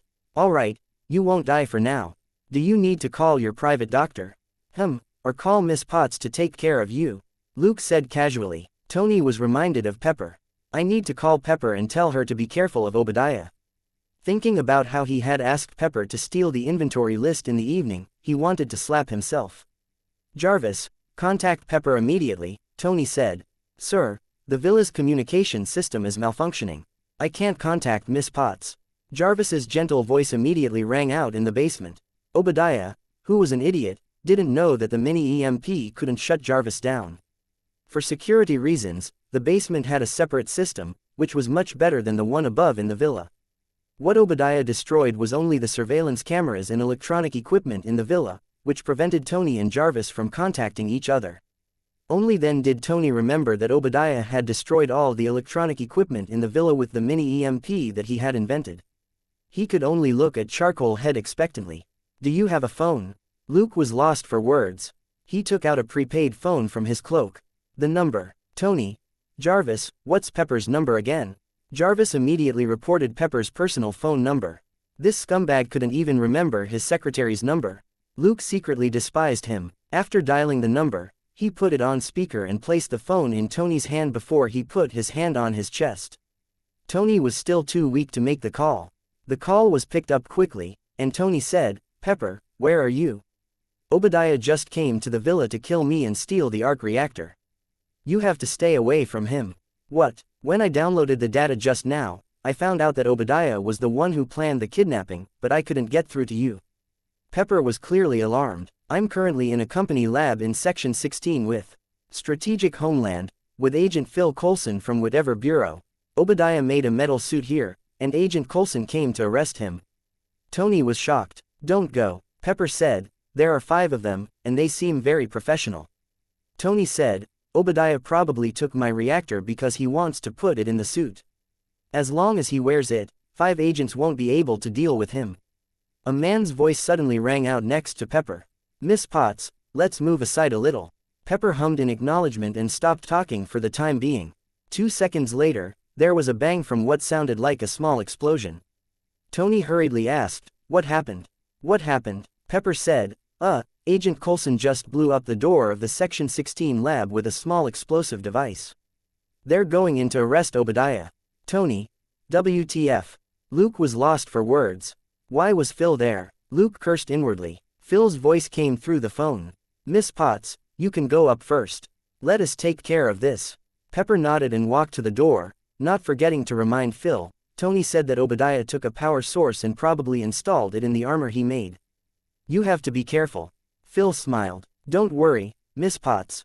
We're professionals. He then gestured at the agents.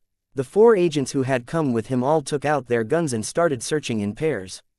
At the villa, Luke had just heard that Phil was there with the agents, and he had a bad feeling.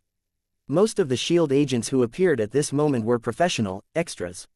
Was Phil going to take the lead and become easy pickings? I'll go first. Miss Potts might be in danger, he said to Tony, his heart pounding. Sweat broke out on Tony's forehead as he shouted, "Wait, take me with you." His voice was still weak. Luke pretended not to hear him. It was fine as long as Tony survived. He wasn't the tycoon's nanny. Tony couldn't see Luke anymore. Gritting his teeth, he took a deep breath and said, "Jarvis, equip me with Mark II."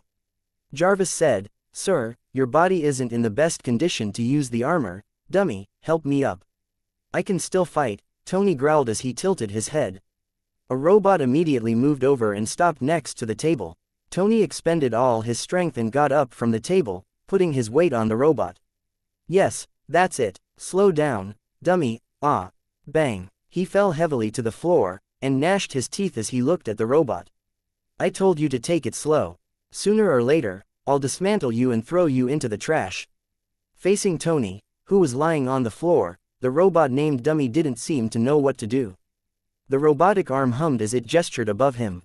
Tony sighed in resignation and stopped throwing a tantrum. "Little idiot, come here. Hold my arm, gently, gently. Do you want to break my bones?" Luke, who had just left the villa, flew toward Stark Tower at a high speed. When he designed Batman's armor, he hadn't considered the problem of fast flight. The temporary external propulsion system could only reduce the impact of wind resistance during flight. Now that he was facing a headwind, his speed could only reach 123 km per hour. Chapter 828, Bigger Than Me. Stark's Section 16 lab was on the east side, almost half of Los Angeles away from Malibu Beach. It would take Luke 6 to 8 minutes to get there. He only hoped that Phil wouldn't be too stubborn, and would escape if he could. It was extremely dangerous to use an ordinary person's body to fight a metal suit. Even Mark I, the most crude version, was extremely dangerous. Ordinary firearms wouldn't penetrate Obadiah's defenses. Phil and the others would only be courting death if they went. As Luke was thinking this, a humanoid object whooshed through the air not far from him. Also, when the humanoid object overtook him, it broke the sound barrier with a bang and sped off, leaving only a trail of flames in the night sky. Luke was lost for words. "Can't you freaking take me with you?" He had been in a hurry to save people, and had left the tycoon in the villa. Now that the tables had turned, the tycoon was even more anxious than he was. He didn't even bring him along when he passed by. After cursing inwardly, Luke felt a little helpless, but also relieved. Tony's current armor was roughly at Mark II's level, and could withstand a beating. If he really ran into Obadiah's armor, he would be able to take a beating for a few minutes. By then, Luke would have arrived. Just like that, while Luke was still flying slowly in the sky, Tony arrived first. He took off with his powerful arc reactor and reached Stark Tower in a minute. A moment ago, in Section 16 of Stark Tower, Pepper walked to the door of the laboratory and watched the 5 agents look around. She hadn't hung up yet and was still on the line with Tony so that she could relay the situation to him at any time. Suddenly, 2 agents who had entered another area behind the laboratory let out shouts. Then, there was the sound of flesh and metal colliding, and 2 shadows flew out from the corner and hit a bunch of equipment. Pepper's mouth dropped open as she looked at the 2 agents who had flown out and were lying on the equipment, twisted and lifeless. Phil's expression was solemn, but he wasn't alarmed. He simply shouted at her, "Run." Then, he immediately ordered his subordinates, "Go to the equipment pile on the left and keep changing your positions to stall him. I'll call for backup immediately." Looking at the big lump of metal that had just emerged from around the corner, Pepper turned around and ran without hesitation. It was this lump of metal that had instantly turned the 2 muscular agents into folding paper. She didn't think that she could survive a blow. She was just an ordinary woman, and didn't have the courage to fight this metal monster. On the other side, Phil and his two subordinates quickly retreated into the more complicated lab as they drew the big metal lump's attention. Ironmonger, who had just charged out of the lab, chased after the three of them for a while, only to discover that they were too slippery. They didn't fight him head-on at all and only used various obstacles to harass him. Did that balding agent just say that he was calling for backup? Thoughts flashing through his mind, Obadiah immediately gave up on chasing the three agents. As long as he killed Pepper, any evidence could be turned around to say that she had set him up and framed him. In any case, there was no proof that the person in the armor was him. Thinking that, he turned around and charged at the door. Ironmonger crashed through the lab door and chased after Pepper. By the time he reached the elevator, it had already reached the first floor. "Are UFC King kidding me?" Obadiah cursed. Pepper wasn't a strong woman, and she was wearing high heels. How could she have slipped away so quickly? That didn't make any sense. Annoyed, he tore open the elevator door and rushed out. Forget the stairs. The ironmonger suit he was wearing was too big and too heavy. Even if the stairs weren't smashed to pieces, they would still collapse under this weight. At that moment, Pepper was standing at the entrance of the building, and in a daze, she reported the situation to Tony. "A big metal guy. He's at least several times bigger than yours, but he looks so ugly." Tony, who was rushing over, was speechless. "How am I small? But I am indeed more handsome than Obadiah," he quickly said. Pepper, don't panic. Find a place to hide and don't let that guy find you." As soon as he said that, Pepper's scream echoed in his helmet. "Ah, no, don't come over, Tony, what kind of luck is this?" At that moment, the only person who could make Pepper scream like that was Obadiah in his armor. "Sir, the crude reactor isn't suitable for flight. The energy consumption is too fast, and there's only 32% power remaining." Jarvis told Tony another piece of bad news. Tony secretly swore that he would make a box of backup reactors in the future, but he said, "Just keep me informed. I'm going down." He had already seen a big metal lump smash through the door at the bottom of Stark Tower. It now stood in front of Pepper, the muzzle on its arm already aimed at her. "Stain, look here." Tony turned on the external audio system and successfully drew Obadiah's attention. Without any hesitation, Tony sped up and swooped down. Bang, bang, bang, bang. There was a violent clash of metal, and two iron lumps, one big and one small, instantly tangled together and rolled dozens of meters away over the ground. Just like that, the two metal lumps crossed the road in front of the company and crashed through a factory building on the opposite side before falling onto a main road next door. The sudden appearance of the two iron lumps immediately caused a string of car crashes. Obadiah, who lacked combat experience, subconsciously waved his hand and sent a car flying. A lot of cars braked and screeched to a stop. A moment later, the uncle and nephew stood up and stared at each other over a distance of 7 meters. Looking at Iron Man in front of him, Obadiah was surprised and suspicious. Tony's careless voice rang out. "Yup, surprise, right, Obi." Hearing that, Obadiah knew without doubt that it was his nephew. The moment he realized that, he had the feeling that though he had left Tony only a few minutes to live, perhaps Tony had been rescued by the bodyguards who had gone in to check on the situation. He hadn't chosen to kill Tony right away because he wanted to create a brain-dead Tony and use this, living dead, young master to control the company. But if Tony was fine, it would ruin everything for Obadiah, so he now had to kill Tony for good. He charged forward and swung a fist at Tony, who just dodged a little. In the end, Tony was still affected by the paralysis device, and his reaction was much slower than usual. At that moment, he really wanted to use a cannon to blast Obadiah away. Chapter 829, Dart vs. Ironmonger. Extremely low quality price ratio. Originally, the pulse cannon in Mark II's hand could do this, but Jarvis had just reminded Tony that the reactor only had 23% power remaining. Obadiah wasn't afraid of wasting energy. He grabbed an SUV and threw it at Tony, who had just gotten up. Looking at the screaming female driver and the two kids in the backseat, Tony gritted his teeth and caught the SUV before he slowly put it down. "Okay, you're fine, bang." He was only halfway through his words of comfort, when the SUV that had just landed on the ground behind him suddenly sped up and ran over him. "Damn it," Tony cursed and got up, but he wasn't angry.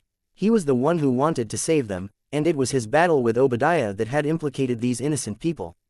Obadiah, however, had already taken the opportunity to approach and kick Tony, who was lying on the ground, into a car. Stuck in the car, Tony raised his hand with difficulty and tried to launch another pulse cannon attack, but the pulse cannon flickered and dimmed. "Sir, we don't have enough power, and our functions are unstable. The pulse cannon can't be fired," Jarvis reminded him. "Tony, I know." As soon as he said that, Obadiah leaned over and pulled him out, before smashing him into the ground. "Did you really think that just because the company is called Stark, it's yours? Your father and I built it from scratch and worked hard for 30 years, and now you want to destroy it?" With every sentence, Obadiah stomped on Tony. Looking at the increasing damage to his armor, Tony was anxious. He found an opening and rolled away. Obadiah stepped on nothing and looked at Tony, who was half kneeling on the ground and gasping for breath. He grabbed him and threw him into the sky. "Nobody can destroy my company, especially not you, Tony." As he spoke, a launcher popped out from his back and fired a small missile. Tony flew even higher amidst the flames. Gritting his teeth, he endured the intense jolting and adjusted his posture in the air. He activated the propulsion system and swayed a little as he hovered 10 meters in the air, his head spinning as he thought about how to deal with Obadiah. Obadiah, however, roared, "You upgraded your armor again. Just nice, I made some modifications too." As he spoke, several openings appeared in the armor under his feet as auxiliary jets were activated. Amidst the roars of the jets, Ironmonger slowly lifted off. Seeing that things weren't looking good, Tony quickly flew a little higher.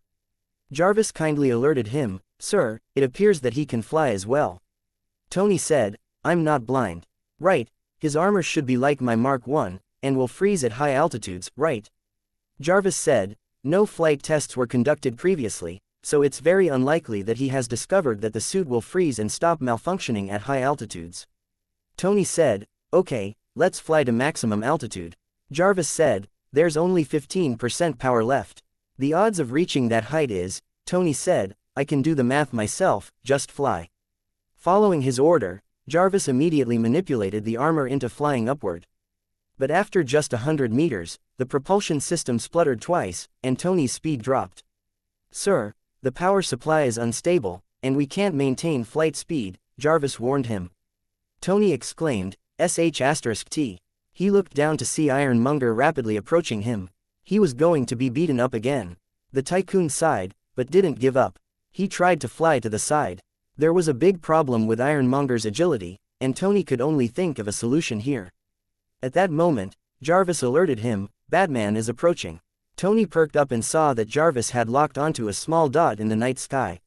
It was behind Ironmonger, but was clearly still a distance away. His thoughts spun, and he was then a little discouraged. What use could Batman be? Batman himself was an ordinary person. At most, he was much stronger than an ordinary person, but in front of metal armor, this strength was meaningless. Although Ironmonger was ugly, it had immense strength, defense and firepower. That was the biggest advantage of being a big, brawny man. It was perfect for countering a skilled player like Batman. There was no way to break through its defense, and Batman's endurance couldn't compare with the second-generation arc reactor. It was useless even if he came. These thoughts flashed through Tony's mind, and he ordered, "Reboot the jets and pull Obadiah up to maximum altitude as soon as possible." Jarvis said, Rebooting is complete, sir." Tony said, "Got it." Borrowing the moment the armor was rebooting and suddenly dropped from the loss of power, he successfully tricked Obadiah, and the cumbersome Ironmonger flew past his head. Obadiah cursed in frustration, knowing that he couldn't compare with Tony in terms of agility. But looking at Tony, who was swaying in the air and clearly had a problem with the jets, Obadiah turned around and lunged at him. If he didn't do it tonight, it would be Tony who came after him later. He couldn't let Tony live. Tony circled in the air and flew back up with Obadiah. "Sir, there's 12% power remaining. We may not be able to reach the maximum altitude," Jarvis warned him. Tony said, "I know. Stop telling me and fly." As he spoke, the metal armor flew up quickly. A few seconds later, Tony was stunned and looked down. What's Obadiah doing? From what he could see, Ironmonger, who had been chasing him, suddenly spun around and left. What was even stranger was that Ironmonger didn't stop spinning. The lump of metal was like a high platform diver as it did a quick series of rolls and flips in the air. Coupled with the flames shooting out from its legs, Ironmonger turned into a spinning top and shot downward. Jarvis asked, "Should we stop our ascent for the moment, sir?"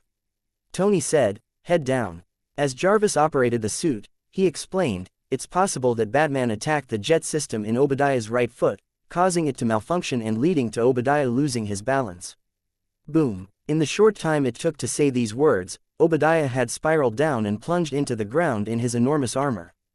A few seconds later, Tony fell from the sky and looked at Obadiah, who was half stuck in the ground with his ass sticking out. Tony then turned to Luke and asked in disbelief, "How did you do that?" Luke curled his lip. "Is it hard to shoot a dart into his leg from the side?" Tony, "Are UFC King kidding me?" No matter how low grade Ironmonger was, it was at least at the level of a Mark 0.5. If it could be taken care of with a dart, then what was the point of his metal armor? Batman's darts cost less than $2 each, while Ironmonger was worth at least $50 million. This quality-price ratio dealt Tony a massive blow. Chapter 830. What if you don't have enough power? Please call for help. Luke, on the other hand, continued to make jabs at Tony. The hole in his side armor is so big that a hand can fit in it, and he's as slow as a pig when he's flying. It would be hard to not miss a live target like that. Tony. Luke glanced at him and said, "He's not dead. At most, he's a little dizzy and might have thrown up. Aren't you going to deal with him?" Tony finally woke up from the shock of expensive armor being no match for $2 darts, and immediately lunged forward. Watching him pull Obadiah out of the ground, Luke was lost for words. "What the hell are you doing? Why aren't you taking this opportunity when your Uncle Stain is down to get rid of him? You should break some bones and stop this metal B***starred from moving first. What's the point of pulling him out? Do you want to ask him why?" Sure enough, Obadiah, who had just been pulled out of the ground, kicked his nephew's face out of reflex. Dwang. Tony flew out again. Luke was lost for words. Hit him out of love, and if that wasn't enough, kick him. Uncle Stain really loved his nephew, Tony. How many times already had Tony been kicked? This bunch of useless technicians. The jets broke after just a few minutes. Obadiah staggered to his feet and spat.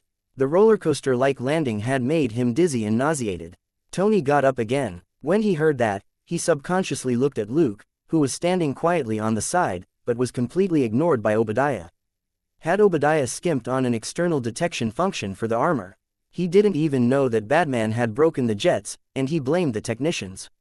No, it was the technicians' fault for not installing an external detection system. It seemed Obadiah hadn't blamed the wrong people. Tony looked at the bad dart, only one corner of which was sticking out of the armor on the side of Ironmonger's right leg, before he knelt down and gasped for breath.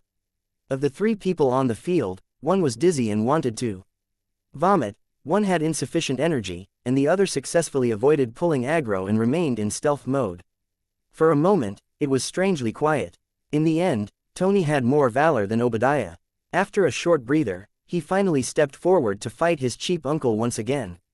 Looking at Tony, who was punching Obadiah with his fists, Luke wanted to take out a lollipop and enjoy the show. With one of Obadiah's jets broken, it wouldn't be easy for him to escape. Obadiah had spent decades with Tony, who had regarded him as an uncle, and indeed, Tony really wanted to kill him at the moment. But if someone else did it and Tony's fury passed, he might not necessarily be grateful. Humans were just that complicated. That was also why Luke hadn't used his abilities to kill Obadiah at the beginning. In any case, even if Obadiah survived this time, he would only be providing Luke with a potential source of credit points. Luke didn't want to be hated by the tycoon for doing something good. While Luke was watching the uncle and nephew fight, three people ran over from the Section 16 lab. Luke had already seen the three of them from the drones he had sent out. He couldn't help but glance at them. They really weren't afraid of death. He cursed inwardly, but at least a certain agent was still alive and unharmed. The three of them hid in a nearby corner, and only the leader approached him. "You're not going to help." Luke didn't even turn his head as he said, "You helped, but did you catch Obadiah?" "Agent Coulson, being too impatient isn't your style." It was none other than Phil Coulson. Hearing Luke's words, he said bitterly, "Two of my men were killed by Obadiah." Luke asked, "Let me ask you first, how are you going to deal with Obadiah's armor?" Phil said solemnly, "We'll take it and seal it away." Luke was lost for words. Wasn't that the same as giving it to Hydra? In fact, Ironmonger wasn't very valuable. The only thing that was valuable was the second-generation arc reactor. With that thing, dreams of a flying force could easily become a reality, and it also wouldn't be hard to make other suits of armor. Thinking this, Luke made up his mind to deal with the second-generation arc reactor later so that it didn't fall into the hands of Hydra's shield branch. The arc reactor was currently a mass-produced product of Earth's technology. It could be applied to various weapons and equipment on a large scale, and was more practical than some cosmic cube. There was only one cosmic cube in the entire universe. Too many people had their eye on it.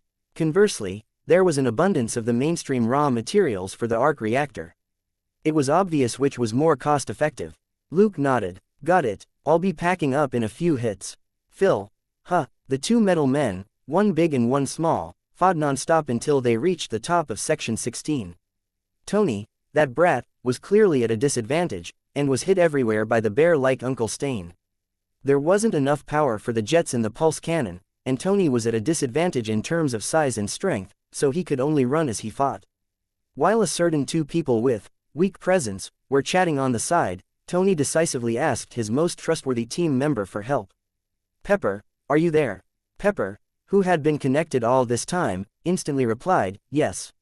I need you to go to the lab and overload the large reactor so that the energy overflows, said Tony.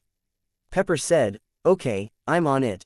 Pepper, who had already returned to the laboratory, quickly stood in front of the large reactor and did as Tony instructed. Then, asked Pepper, who had finished the preparations. When I tell you to hit the red button and let it overload, and then hide far away, Tony said as he looked at Obadiah, who was searching for him. There's still 5% power remaining. We are about to drop under the minimum requirement for the armor to operate, Jarvis warned him. Tony took a deep breath. He knew that he couldn't hold on any longer, and could only give it a try. What was Batman doing? Like Obadiah, Tony had already forgotten about him. The uncle and nephew only had eyes for each other at that moment. Tony suddenly charged out and kicked Ironmonger in the face. Obadiah didn't think much of it. He had long realized that Tony couldn't break through Ironmonger's defense, so he simply reached out to grab him. Tony, on the other hand, borrowed the momentum and flipped backward off of Ironmonger's face to land on the roof of the Section 16 lab. Obadiah rushed over and saw that the transparent roof had stopped moving. He raised the machine gun on his arm and fired at Tony, shattering the roof with bullets. Tony hid on the other side of the transparent roof and shouted at Pepper, hit it. Pepper, however, didn't take action. You're still up there. While dodging Obadiah's shots, he urged, there's no time. This is our last chance. Chapter 831. Batman vs. Ironmonger. Tony didn't dare leave the roof, or Obadiah would immediately chase after him, and it would be meaningless to detonate the electric generator. Pepper, however, still didn't make a move. She looked conflicted. No, I can't. Tony could only say emotionally, trust me, okay.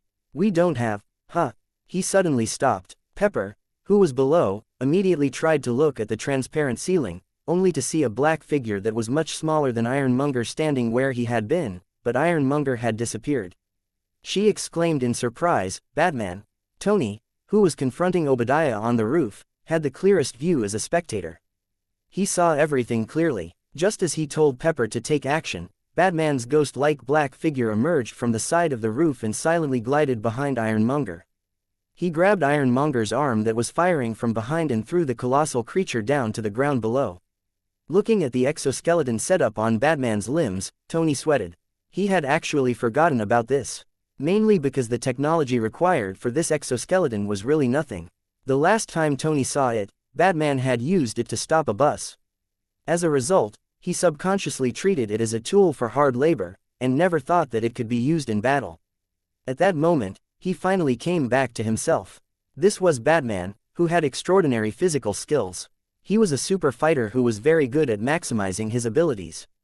Other people might not find it easy to use this exoskeleton, but it was very easy for Batman. When Batman gripped Ironmonger's arm and turned around, Tony for one moment felt the delightful smoothness in the movement. Although it certainly didn't cause Ironmonger any damage, the feeling of wielding something heavy like air, so skillfully and easily, was hard to resist. Compared with Batman, Tony felt that the combat coach he hired was a farmer who only knew how to use an excavator. It was completely unsightly. Dropping Ironmonger to the ground below, Luke wasn't in a hurry to follow him. Instead, he turned to Tony. If Obadiah's reactor is broken, you can make one in no time for your own use, right? Tony nodded blankly. No problem. This first-generation reactor still has power, enough to give me time to make a new reactor. Luke was asking the obvious. Of course, Batman had to be a little nicer to the Tycoon. Batman's mission was to brush up the Tycoon's good impression of him. After this interlude, Luke nodded. Then I can relax. With that, he jumped off the roof and charged at Obadiah, who had already gotten to his feet and was looking up. Looking at Luke, who was charging at him, Obadiah exclaimed, "Batman." Now that Obadiah didn't have Tony to distract him, Batman lunged at him head-on, and the pressure was even stronger. This was the reputation from breaking the bones of hundreds in Los Angeles. Obadiah hadn't thought much of Batman since he himself wasn't a hoodlum. Now that Batman was charging at him, he suddenly remembered. Right now, it seemed he was a bad guy. Alarmed, Obadiah subconsciously took 2 steps back. This was what it meant to feel guilty. Luke dove down at an extremely fast speed. He even turned on the jets in the air, and the auxiliary support frames on his arms smashed into Ironmonger's chest with great force. Dwang! Ironmonger took 2 steps back. Luke dropped to the ground and charged forward. Bang! Bang! Bang! A pair of fists rained down on Ironmonger's chest. Ironmonger kept retreating, but Obadiah suddenly came back to himself. Huh, that's not right. Batman is only using his fists and darts. How can he hurt me? He subconsciously heaved a sigh of relief and grinned hideously. Batman, you really do have a relationship with Tony. You'll die together. As he spoke, he raised his arm and pointed the machine gun at Luke. Luke snorted. As expected of a technology idiot, he thought he was invincible just because he was wearing a big shell. If Obadiah's internal support program was Jarvis, things would have been more troublesome. Given Jarvis's calculation speed and intelligence, he would definitely slip away with Tony at the critical moment. Did Obadiah have such a considerate assistant? Obviously not. Luke punched even harder, and the sound of metal hitting metal rang out. Phil, who was watching from not far away, had a strange expression on his face. How could a master at physical techniques like Batman blindly use brute force? Not to mention that the Ironmonger armor was so thick. Standing on the edge of the roof to watch the battle, Tony, who was ready to help at any moment, also felt that something was wrong. Jarvis had already analyzed Batman's actions countless times. This guy was definitely a classic case of, look before you leap. It was fine if Batman didn't attack, but if he did, he would definitely defeat his opponent. This was already a fixed rule. Then why was he constantly punching the thickest part of Obadiah's armor with his fists? Even if he was using an exoskeleton so that his hands wouldn't hurt, was it necessary? 2 seconds later, everybody understood. Inside Ironmonger, Obadiah suddenly felt the armor's gaze shift upward, but he wasn't looking up. It was Phil and Tony who had a clearer view. Batman's continuous attacks finally knocked the heavy Ironmonger back, and it was becoming more and more obvious that it was losing its center of gravity. Obadiah's lack of combat experience was once again exposed. In the face of danger, he lacked vigilance and didn't react immediately. Otherwise, with the jets on Ironmonger's leg, he could have instantly shifted his center of gravity. Of course, when he and his nephew had been rolling around nearby as they fought, he had never cared about falling down, so it was hard for him to be wary. By the time Ironmonger started to fall backward, Obadiah just subconsciously waved his hands, as if to grab onto something to maintain his balance. Luke reached under his cape with his right hand and took out a silver curved blade that was half a meter long. At the same time, he whirled around the falling Ironmonger. Clang, clang, clang, clang, clang, clang, clang, clang, clang. The sound of metal clashing rang out like raindrops hitting banana leaves. The silver knife drew arcs in the air as it slashed at Ironmonger's body. Boom! Ironmonger crashed heavily to the ground. Obadiah finally realized what was going on. He tried to prop himself up with both hands. In the end, he couldn't move. Stunned for a moment, he saw Batman standing tall in front of him, and the silver knife in his hand suddenly stabbed down. No! He shouted in horror. No! Tony couldn't help but say. Although Obadiah had done so many bad things, Tony didn't want Batman to simply kill him. This was a habit from decades of knowing each other, and had nothing to do with whether the other party was bad or good. Ding! Rip! There was a crunch, followed by the sound of metal tearing, and the silver knife pierced through the armor over the reactor in Ironmonger's chest. Luke darted away and retreated 20 meters. Chapter 832. Sir, you're really awesome. Obadiah's eyes bulged for a moment before he suddenly exhaled. He was stunned, but didn't feel any pain. Not dead, I'm not dead. He suddenly gasped for breath. When he saw the knife just now, he really thought he was going to die. Tony jumped down from the rooftop to land next to Luke, and asked in a low voice, "Is he dead?" "You're overthinking it." Luke looked at him. "I don't kill people. Let him be punished by the law." Tony. What? He had thought that Obadiah was dead for sure when he saw Luke's fierce stab earlier. No matter how thick the armor on Ironmonger's chest was, it wasn't as thick as the curved blade. Hearing that, he stepped forward to determine if Obadiah was dead or alive. Luke said unhurriedly, "I think I broke the reactor in his chest." "Are you sure you want to go?" Tony was stunned, and Jarvis immediately warned him, "Sir, Obadiah's reactor is malfunctioning, and the radiation level is increasing rapidly." Tony decisively came to a halt. After knowing each other for so many years, he didn't want Obadiah to die, but he wasn't good enough to sacrifice himself to save his enemy. Luke gestured at Phil, who walked over in amazement. "That's it," Luke hummed in response, but then immediately started to expose Phil. "Agent Coulson, you said earlier that you would be taking this thing away. You have to be careful. There seems to be something wrong with the reactor in his chest. It's best to get a professional to deal with it." Tony immediately frowned. Obadiah's armor could be considered the most mature prototype of the Iron Man armor. Coupled with the second-generation reactor, how could he let it be taken away? He immediately notified Pepper in private about the situation here and had her find someone to clean up the mess. First, he had to dismantle the second-generation reactor, and second, he had to destroy the computer files in the Section 16 lab. He couldn't leave anything for Coulson. After warning Tony, Luke nodded at them. "I have something to do. I'll get going first." He then glided away. Tony raised his hand and his mouth moved, but he didn't make a sound in the end. He also didn't know what to say to Batman. It seemed there was nothing to say, especially when there was a third wheel standing next to them. Glancing at the agent's hairline, Luke felt a sense of superiority.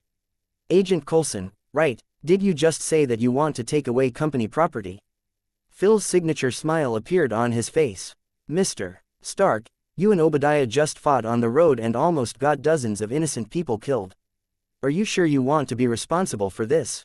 Tony raised an eyebrow, but the truth is that there were no casualties.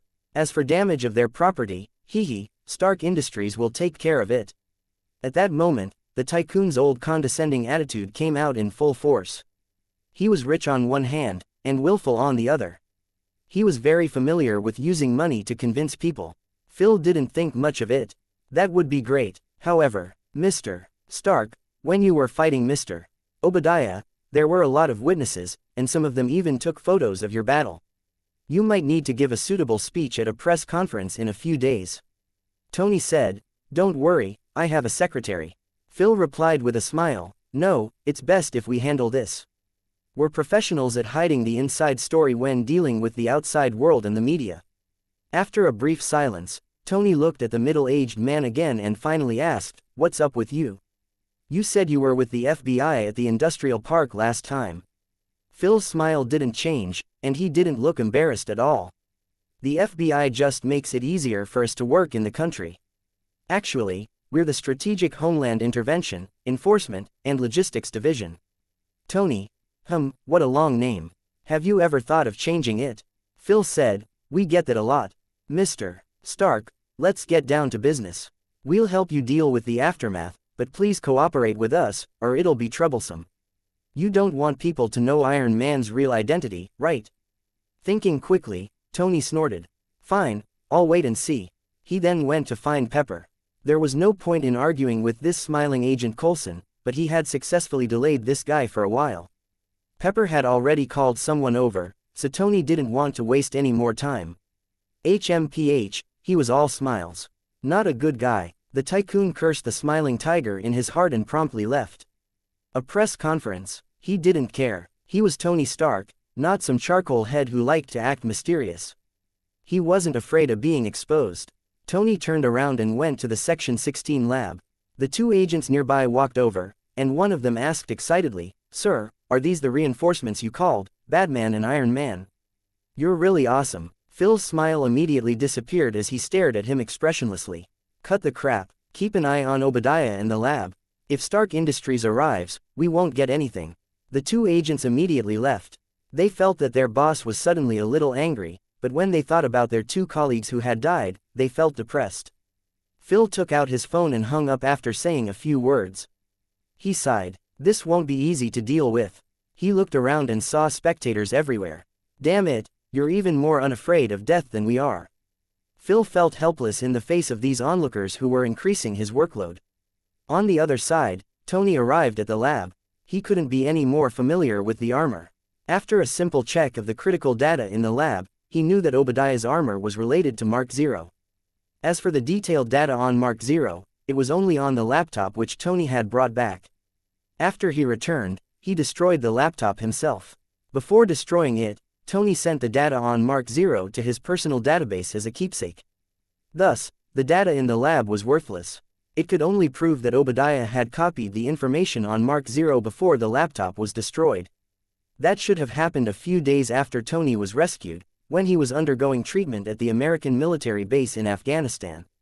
At that time, Tony didn't know that Obadiah was the mastermind behind the kidnapping. After escaping, he was agitated and uneasy, and underwent a lot of tests and treatment. The heavily wounded Yinsen and the female soldier who had saved his life in the convoy had also distracted Tony. With Obadiah's meticulous planning, it was too easy for him to plant someone in Tony's private security team and copy the information. Tony told Jarvis to delete all the research data, then dismantled the hard drive and gave it to Happy, who had just arrived from the company. Nobody would be able to find anything after that. Chapter 833. Leaving, and going home relying on the fact that this was Stark Industries territory, Pepper's men in their professional uniforms arrived first and took Ironmonger away. After the reactor was destroyed, Ironmonger lost its power system and was Ironmonger in name only. Obadiah, the bald boss, was trapped inside and couldn't move.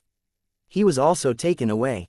It could be predicted that a second shareholder of the company would soon retire and disappear from the public eye. While Tony and Phil were plotting against each other, Luke quietly returned home. It hadn't been a long night, but Obadiah was still a valuable villain. System: defeat Obadiah Stane. Mission accomplished. Total experience: 3,000. Total credit: 3,000. Contribution rate: 90%. EXP plus 2,700. Credit plus 2,700. Host's experience: 67,300 100,000ths. Credit: 86,100. The system had only given him 100 experience and credit points for saving Tony. Clearly, its discrimination against the tycoon hadn't improved. Also, the system didn't indicate that he had received the gratitude of a certain young master. It was far more difficult to impress the proud young master. Of course, this could also be because the tycoon had used up all his energy squabbling with the bald uncle, and had no time to thank Batman. Luke had nothing to complain about. His and Tony's relationship had always been like this no matter what Luke did. In any case, when a certain person ran into bad luck again, Luke couldn't be blamed for it. On the other side, now that it was over for Obadiah, Tony would definitely take over his shares. Obadiah had more than 10% shares in Stark Industries, and together with the 5% Tony had gotten a few days ago, the tycoon had close to 50% shares in Stark Industries.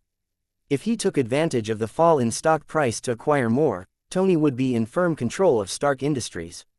Tony, who had just been backstabbed by Obadiah and the shareholders and kicked out of the company's management, certainly wouldn't let go of this opportunity. Thinking that, Luke called Jenny. "Let's start making money." Jenny was stunned for a moment before she said, "Stark Industries' stock price has only dropped by 50%. If we pull out now, we'll lose a lot of profits." Luke thought for a moment. "How long will it take?" Jenny said, "We're expecting it to be the day after tomorrow." Naturally, Luke had no objections. Tony wanted to kick out those two-faced shareholders, so the stock price wouldn't increase in the short term. There was still time. He thus said, "Let's end the first phase as soon as it drops 50%. "Okay," Jenny agreed. "Then, let's start the second phase, and buy shares in secret," he continued. Jenny asked, "So soon?" Luke said, "It won't be long before someone tries to undercut us. We should take action as soon as possible. In any case, it's easy money." Jenny remembered that Luke had mentioned that he had someone at the top in Stark Industries. She said, "Okay, does that mean you won't be coming to take a look at the accounts? You should at least be interested in how much easy money we have, right?" Luke said with a smile, "That money will be turned into stock in a few days. I think I'll pass. You should work harder during this period. I'm going to New York after this is over. We can discuss it in more detail then." Jenny chuckled. "Have you had enough of a vacation?" Luke said, "More or less. I'm making a trip back home to Texas, and I'll go to New York a few days after that." Jenny said, "Okay." After hanging up, Luke got to work. Most of the things in Los Angeles didn't need to be moved. Claire would come by every weekend. The California earthquake tour was over. She had returned to Los Angeles a few days ago and was now a USC freshman. She was busy with her new life in college and needed to stay on campus for the first year, so she hadn't been coming over recently. That was normal. Claire's birthday was on the 15th of August. At that time, she was still on tour, and everybody had only called her to congratulate her. She had turned 18 that day, and was a legal adult. She would have to face this society on her own, and college was a good start. Of course, Claire was very happy to help Luke look after the villa. The bungalow was small, but it had everything. There was a training room, a jacuzzi, and a smart kitchen.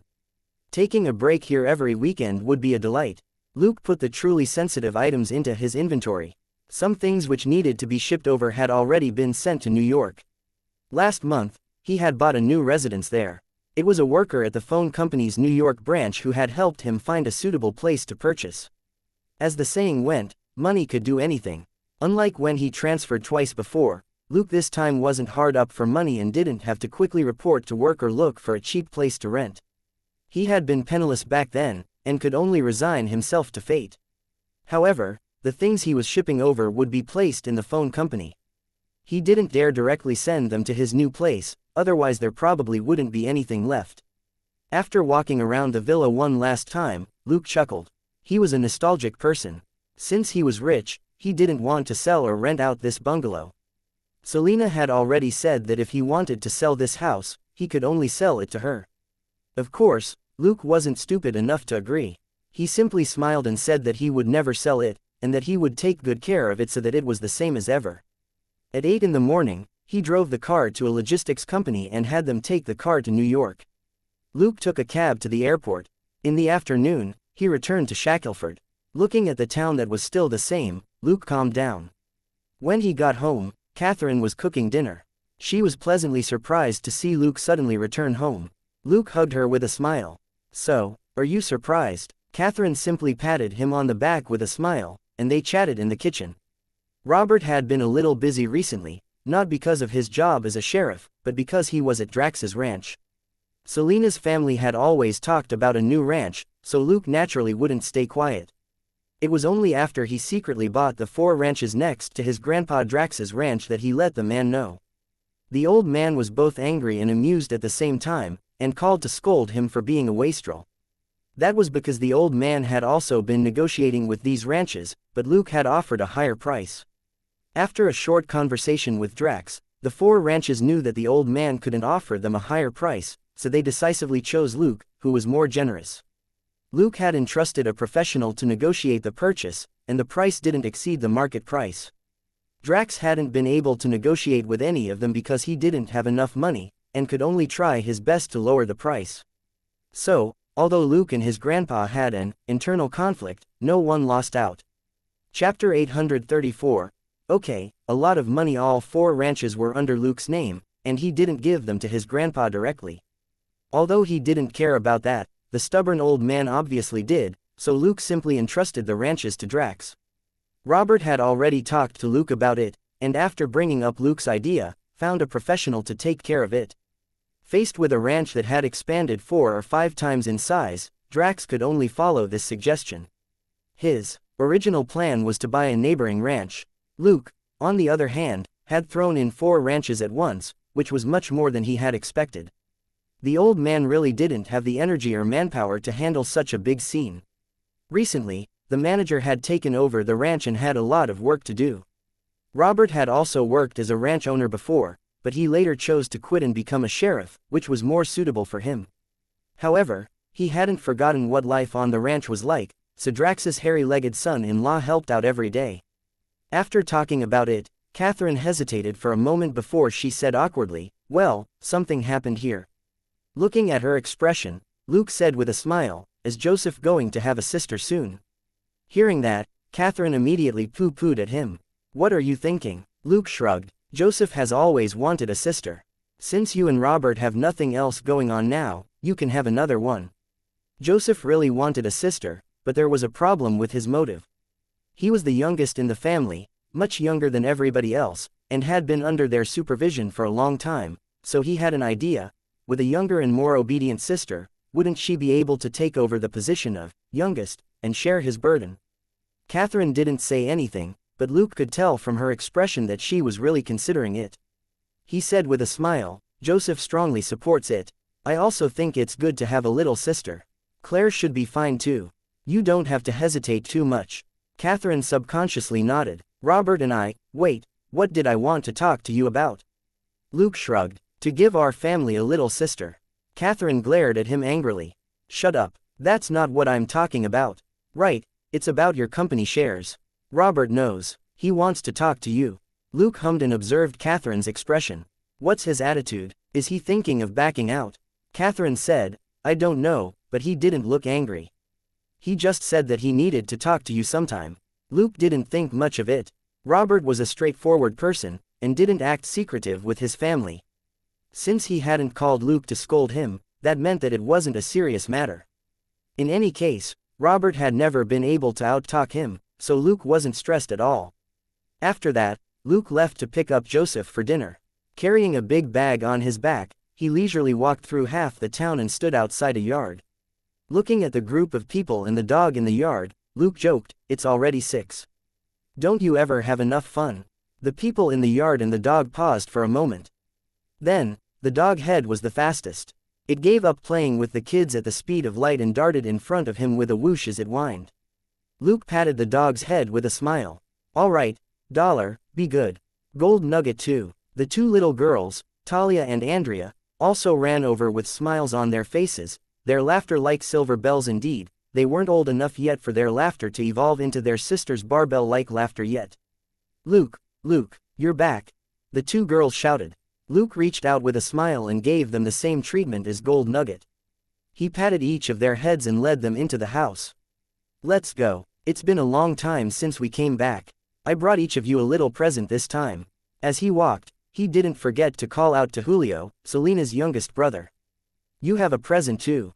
Don't just stand there and smile." While he said that, he mumbled to himself, "You need to work out more, young man.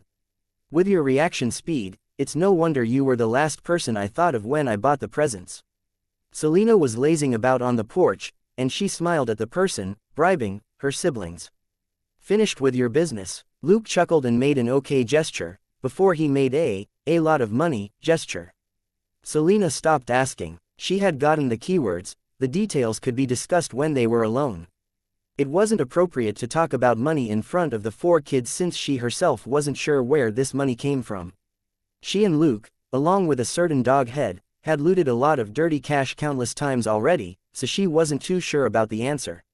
Luke gave the 2 girls beautiful princess dresses. The more people lacked something, the more they wanted it.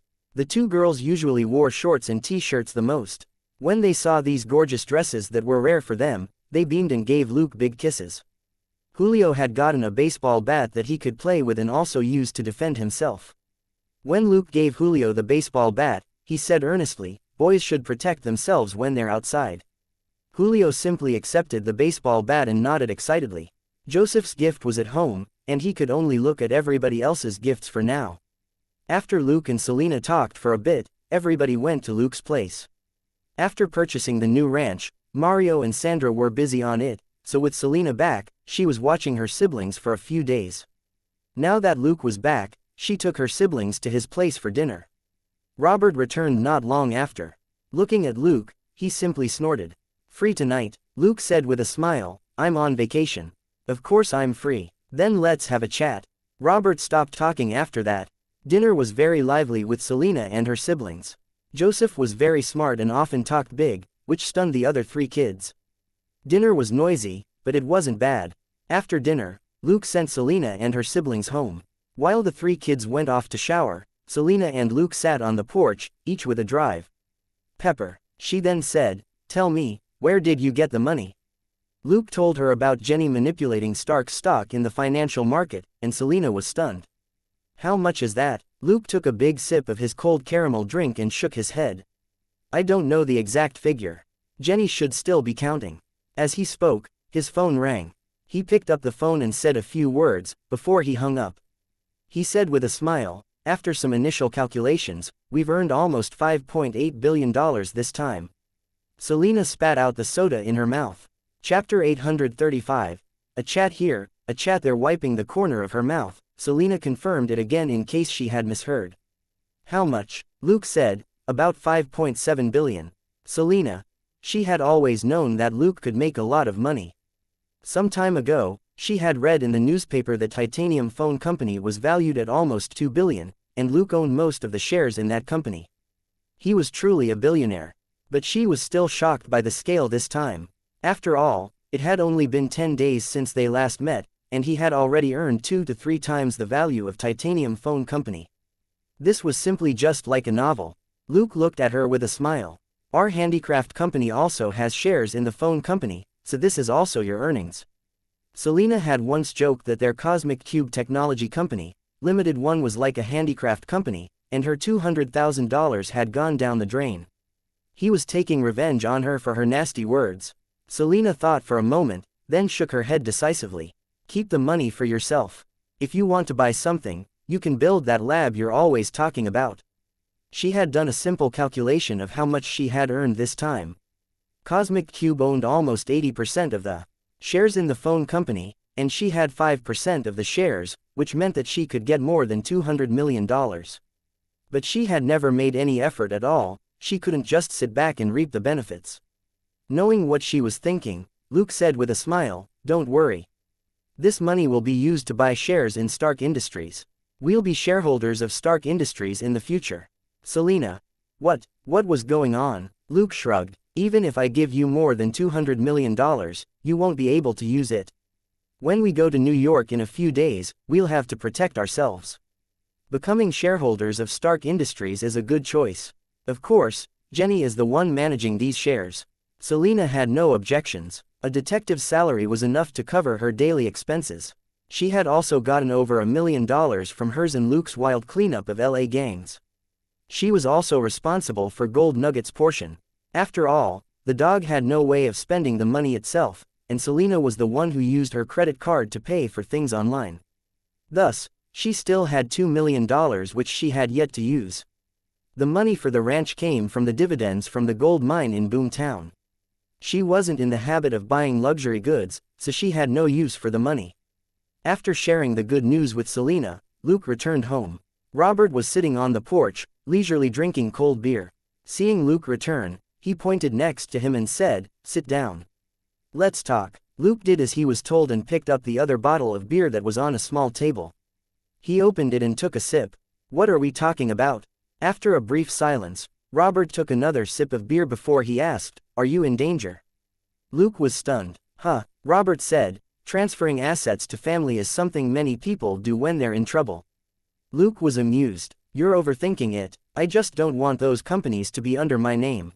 Robert was suspicious. Really? Luke shrugged. I don't want the paparazzi to track me down to ask why I'm still a detective when I'm so rich. Robert clearly didn't believe him.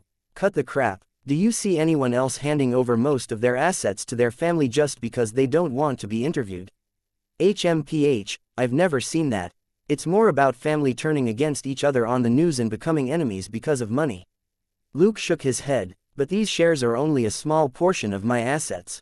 Robert. Are UFC King kidding me? Luke said, wait, I brought you a gift. He then got up and entered the house. Soon, he returned with a small box and handed it to Robert. This is a new phone. It's similar to the satellite phone I gave you last time.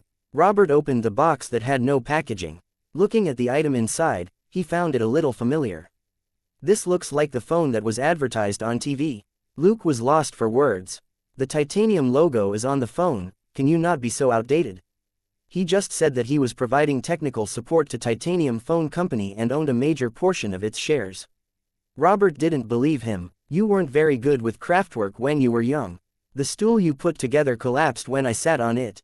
You can make phones. Luke was lost for words. That small stool was made for Claire. How can it not break if you sit on it? At that time, Claire was less than 5 years old and weighed only 40 kilograms. Robert, on the other hand, was 1.86 meters tall and weighed close to 200 pounds. With Luke's craft skills, there was no way the little stool he made could withstand the burden, and it instantly crumbled. Robert ignored him and picked up the phone. How did you get this? Luke said, Catherine has one as well. Don't let anyone else use it. It's a special model that I modified for you, not the kind that's being sold in bulk. As he spoke, he said, Command 0. Begin host verification. The screen on Robert's phone lit up, and the man exclaimed in surprise. Ignoring him, Luke continued, let's go through facial recognition and voice recognition. With that, he said to Robert, look at the screen and say your name. Stunned, Robert did as he was told. His face appeared on the screen, and a notification popped up, host information confirmed. The screen turned black again. Robert studied the phone again, still suspicious. It's not under remote control, right?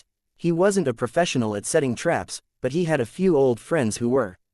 It wasn't like they had never used a fake pager to trick people. Luke rolled his eyes. That's enough. There's an operation support program inside. Try it out if you have nothing to do. It'll help you understand this phone's special functions. After explaining that, he said, you can easily find out online how much Titanium Phone Company is worth. That's why I'm making money faster than you can imagine. Robert looked at him disdainfully. What does making a quick buck have to do with the shares? Luke said, fine, it indeed doesn't really matter. The truth is that with these shares, you'll have a new identity, which will be good for keeping you safe. Robert asked, what new identity? Luke said, shareholders of Stark Industries. Robert was lost for words. Are you making up stories? Luke continued, when the time comes, I'll find a representative to enter Stark Industries' board of directors and handle everything. It won't impact your lives. One annotation text missing chapter 836. Wealthy Iron Man. After a brief silence, Robert suddenly said, did you piss off a lot of people? A while ago, you asked me to find someone I trust to set up a small security company to ensure the safety of our family. Luke said, it's not a big problem so far, but it's good to be prepared. I can't be sure if a lunatic won't come looking for you someday. Robert frowned and thought for a long while, before he slowly nodded. All right, I'll look for a few old friends. However, we haven't been in contact for years. I don't know how they're doing. It's fine. You seem to have a lot of old friends. I believe you can find someone suitable. Luke was relieved. If Robert was like Drax, who had never been afraid of anyone in all his decades of fighting, that would be a real headache. Most importantly, this involved the safety of his family, and Robert didn't dare bet on the old and weak, and the woman and children at home. Shall we watch TV? Luke got up. Robert also stood up and said, okay. As they walked into the house, Robert suddenly remembered something and said, no wonder you donated $1 million to the police department when I returned from vacation. That's the money the phone company made, right? Luke chuckled. To improve the police department's environment and make you more comfortable. Robert curled his lip. 100,000 would have been enough. It's a waste to give more. Gonzalez hounded me for money this time to set up a separate deputy sheriff's office. I couldn't refuse him. Luke burst out laughing. All right, Gonzalez has wanted a separate office for 7 to 8 years. It won't be right for you to keep pushing the matter away. You have to be united and harmonious. Gonzalez was the deputy sheriff and Robert's right-hand man. However, this guy and Robert were a little at odds. They weren't bad guys, but they just didn't like each other. Robert had never given in to the guy's request for a private office. Firstly, the police department really didn't have the money. Secondly, in a small-town police department, with only a few people, a separate office for the deputy sheriff was more pretentious than practical. Robert himself rarely stayed in his office. He would either be out driving or chatting in the office lounge. But after Luke donated $1 million to the police department, it was only to help Luke save on this money and nothing else that Robert agreed to let the deputy sheriff set up a private office for himself. The money was only used to renovate the police department's current small building, and to replace and add necessary facilities. For example, the leaking pipes and holes in the walls which they usually patched up themselves were finally repaired by professional carpenters and plumbers. Secondly, the less cool air con units were also replaced. Finally, at the request of all the officers, Robert gave them a new, high-end coffee machine. This way, Robert spent less than $30,000, and he put the rest of the money into the police department's account as maintenance fees. As the one and only donor to the town's police department, Luke's photo was posted on the police department's wall of honor the next day. Under the photo was a description: Donor Luke Colson, a lifelong honorary officer of Shackelford Police Department. With money, his photo and name could be put up on the wall of honor. In the Shackelford Police Department at least, 1 million was enough to put up 10 people, or put up one person for 10 lifetimes. There had been no specific reason for the donation. Everybody else in the police department also knew that they had gotten this benefit because of the sheriff's connections, so nobody said anything. This money would last Robert as sheriff until he was 70. The next day was Friday. The whole family went out in the afternoon. Even Selena's family headed out to the Colson Ranch and Hayek Ranch. The two ranches were neighbors, and had been handed over to the same professional team to handle. When they saw Drax, the stubborn old man hugged Luke and swatted him a few times as he finally vented over the surprise which Luke gave him. Next was everyday life at the ranch. Work, ride, drink beer, and eat meat. They could do whatever they wanted. While Luke and Selena were enjoying their family holiday at the ranch, a storm was brewing in Los Angeles. 3 days after the uncle and nephew fell out, Tony Stark held a press conference. When Luke saw the announcement about the press conference last night, he specially turned on the TV early in the morning to see if Tony would go crazy and court death like in his previous life. He also called Selena and told her to come and enjoy the show together. Sheriff Robert was skipping work again today. He sat at the dining table with Luke and watched the TV that was in the living room. Looking at the middle-aged man on the TV, Robert smacked his lips and said, "From the looks of it, he's rich." Luke said, "You're rich now. Remember to put that disdainful look away when you say, rich, in the future." Robert said, "Rubbish, you're the one who's rich, not me." Luke shrugged, "Whatever you say, but you're a rich man by law." Robert snorted and couldn't be bothered to argue with him. He started discussing the rich person on TV again. "Does this female reporter hate him? She's been targeting him." Luke said, "They slept together, he threw her away. It's that simple." Robert said, "HMPH, rich people." Luke didn't say anything this time. It was indeed very easy for rich people to act like this. At the very least, they didn't need to think about wasting money when picking up girls. It was precisely the lack of money that made it hard for most people to pick up girls. Robert quickly glanced at Luke and asked, "Then how about a rich man like you?" Pondering for a moment, Luke shook his head. "I'm much more upright than he is." Robert was doubtful. "Was I mistaken? Luke Colson, be honest with me, are you messing around now like this person on TV?" Luke shook his head decisively. No, how could he compare with Stark? The number of women Stark had interacted within 1 year would be enough to last Luke a lifetime. There was nothing wrong with a certain tycoon in this regard, he was just that diligent. On TV, Tony had already raised a blue piece of paper and was reading the lines on it. This was the speech provided by Agent Phil, who had been a professional cleaner for more than 10 years.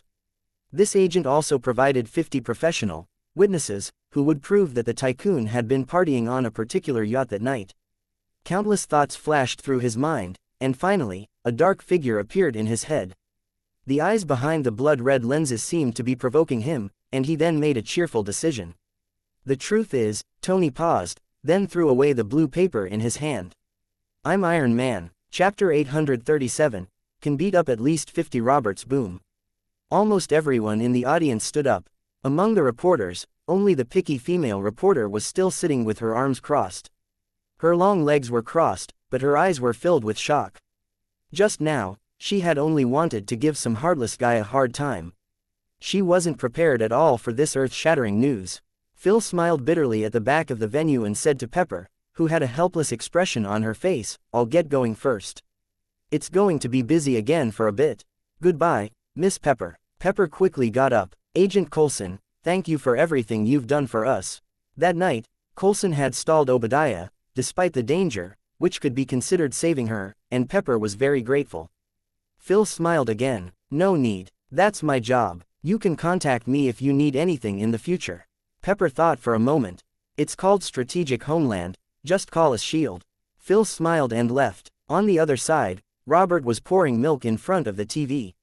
When he heard the earth-shattering declaration, his hand shook, and a large amount of milk spilled out.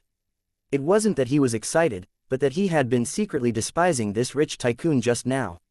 Phrases like, bad guy, and, weak chicken, and, I can beat up 50 of this guy, had popped up in his head, but this person turned out to be Iron Man. Iron Man was the second superhero to step onto the stage, and Robert had watched the video of Tony saving someone earlier on. He knew that unless he set a trap, he basically had no way to deal with an enemy as powerful as this. In a head-on confrontation, Iron Man could beat up 50 of him. Luke didn't mock Robert, he simply handed him a towel. Of course, if he knew that a certain sheriff was comparing 50 Roberts with Iron Man, he would definitely mock him. Obadiah's Ironmonger was equipped with guided missiles, and Tony's Iron Man armor naturally could do the same. How could a soldier with a flesh and blood body compete with a rich man like Tony, who played with high tech? As the saying went, the rich relied on technology. The cheat was that most technological products could be mass-produced and constantly replenished. The poor, on the other hand, relied on mutations in their own bodies to survive. Tony only needed to move his mouth and he could launch a small missile. Jarvis could even lock onto the target. Most mutants would find it hard to achieve similar results by relying on their own physical capabilities. This was the superhero version of, the rich move their mouths, the poor break their legs. After Robert wiped his hands and the table, Luke said with a smile, so, don't you think it's a little safer to become a shareholder of superhero Iron Man's company? Robert smiled. Superheroes absolutely aren't as useful as Stark Industries. If it wasn't for Stark Industries, this tycoon might not even dare admit that he's Iron Man. Don't get involved with him in the future. There's no benefit and you might run into bad things. Luke nodded humbly. He naturally thought the same, which was why he rarely interacted with Tony as a detective. Batman, however, didn't have such concerns. Whoever wanted to target Batman could look for him. In any case, this identity would be put to rest in a few months. In Los Angeles, Tony had returned to the Malibu villa to hide. Pepper would take care of things outside, there was no need for him to mess things up. Pepper even asked him half-jokingly, you did it on purpose, didn't you? So you can hide and study this thing you brought back. As she spoke, she looked at Ironmonger in the basement. Tony laughed. There really was no need to answer that question. He simply released his authority and had Pepper use the funds in his secret accounts to secretly buy back Stark Industries shares. This time, he was going to become the real owner of Stark Industries. He couldn't let that stupid board of directors sweep him out like garbage again. The shareholders on Obadiah's side would also be kicked out of the company. In any case, Stark Industries shares were still falling. He didn't believe that these people could tolerate it. But that was Pepper's job. What Tony was most interested in was Ironmonger in front of him, or more precisely, the damage on its body.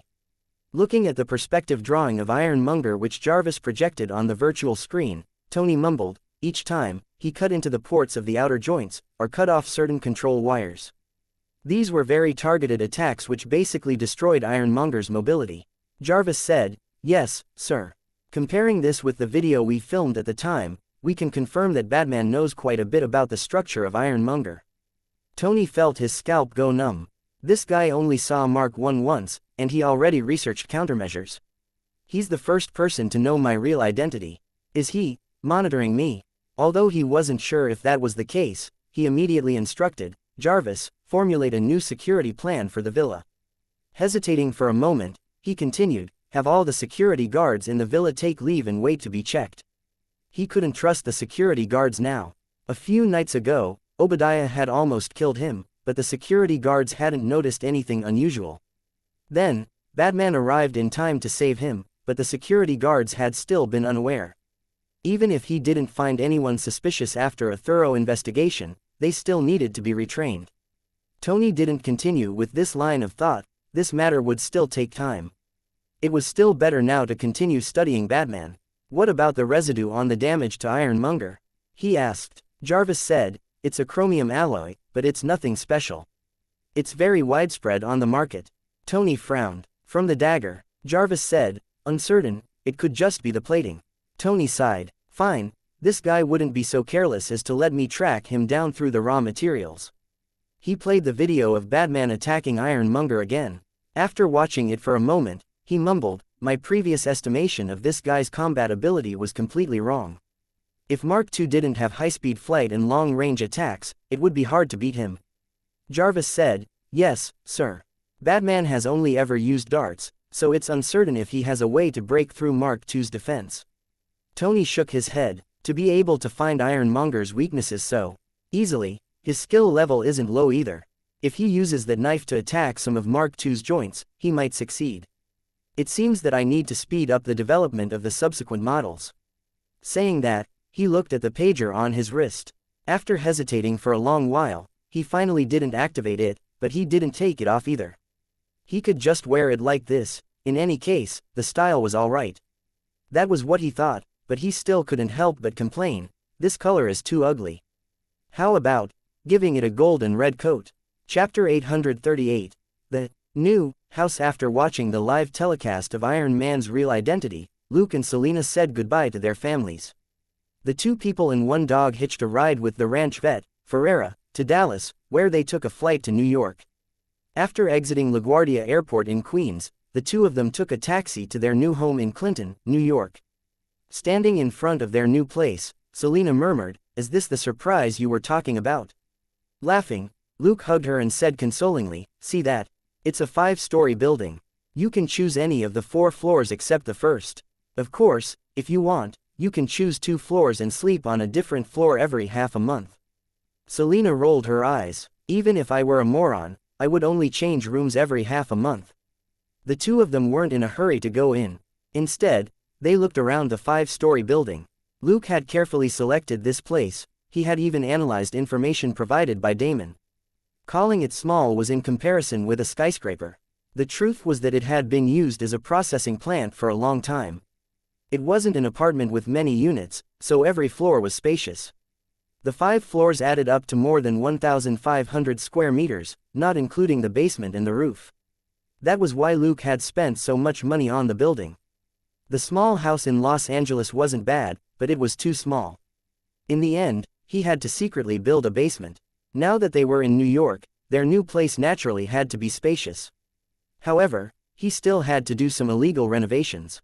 According to the law, the buildings in Manhattan couldn't be renovated willy-nilly. The building owners had to register with the relevant departments and get permission before they could start. But probably nobody in the Clinton area would check for illegal renovations. The main bulk of the building had old and mottled red brick walls and wide, rusting window frames. The glass windows were covered in thick dust. It was clear that nobody had lived here for a long time. Selina couldn't help but click her tongue. "Our new place is really new.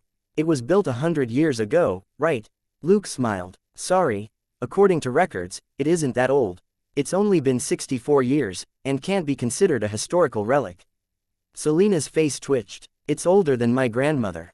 Luke was lost for words. Selina's mother, Sandra, had given birth to her when she was 16, and her grandmother had given birth to Sandra when she was 17. "However, I quite like it." Selina changed the topic. "From the outside, it looks like it's in that loft style you mentioned before. Is it the same inside?" Luke chuckled. "You'll see." Selina didn't think much of it. She continued, "It's just that the environment around here doesn't seem great." Luke said, "If law and order in Clinton is good, then there aren't many places in New York that are safe." Selina's eyes glittered. "Then, we can, he. Looking at her, Luke chuckled as well. At that moment, they returned to the entrance after doing one round of the place. They opened the front door and went in. Looking at the inside, Selina was gobsmacked once again. "What the hell? Gold nuggets." Jaw almost hit the ground. It was in despair. "I don't want to live in a haunted place like this." It was mostly empty inside, but there was junk and rubbish everywhere. A thick layer of dust covered everything and spiderwebs hung in every corner, making the place look eerie and rundown. It wouldn't be an exaggeration to say that this place was haunted. It looked a lot like those haunted factories in horror movies. Luke patted Selina's shoulder and the dog head next to him. "There are no cleaning or interior decorating services here. Also, we can't leave our place to someone else, so we'll have to do it ourselves." Selina and Gold Nugget immediately understood. Luke had set up a lot of new equipment and defense mechanisms in their LA home, turning it into a completely different place. Even if it was a new place, it would still be a dump if it was installed with only the standard stuff. Thinking that, Selena and the dog put away their shock and continued to examine the building with Luke. After completing their inspection on the 5th floor 20 minutes later, Luke nodded in satisfaction. The basic structure is fine, and there actually isn't much trash in here. We can save on a lot. Let's have lunch first and then get the tools and materials before we get to work. They didn't need to look for a car. They quickly went down a few lanes, and arrived at a Shake Shack in Times Square 10 minutes later.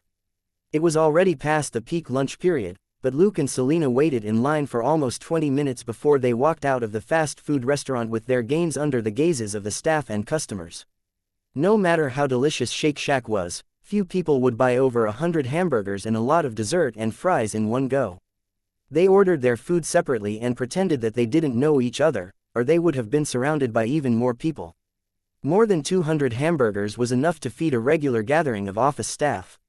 When they came out, Gold Nugget jumped around them, not forgetting to whine like crazy. Its nose could easily pick out that this absolutely wasn't rotten fast food, this didn't lose out to In-N-Out. It smelled so good. The meat patties would absolutely be juicy, and the dessert very sweet.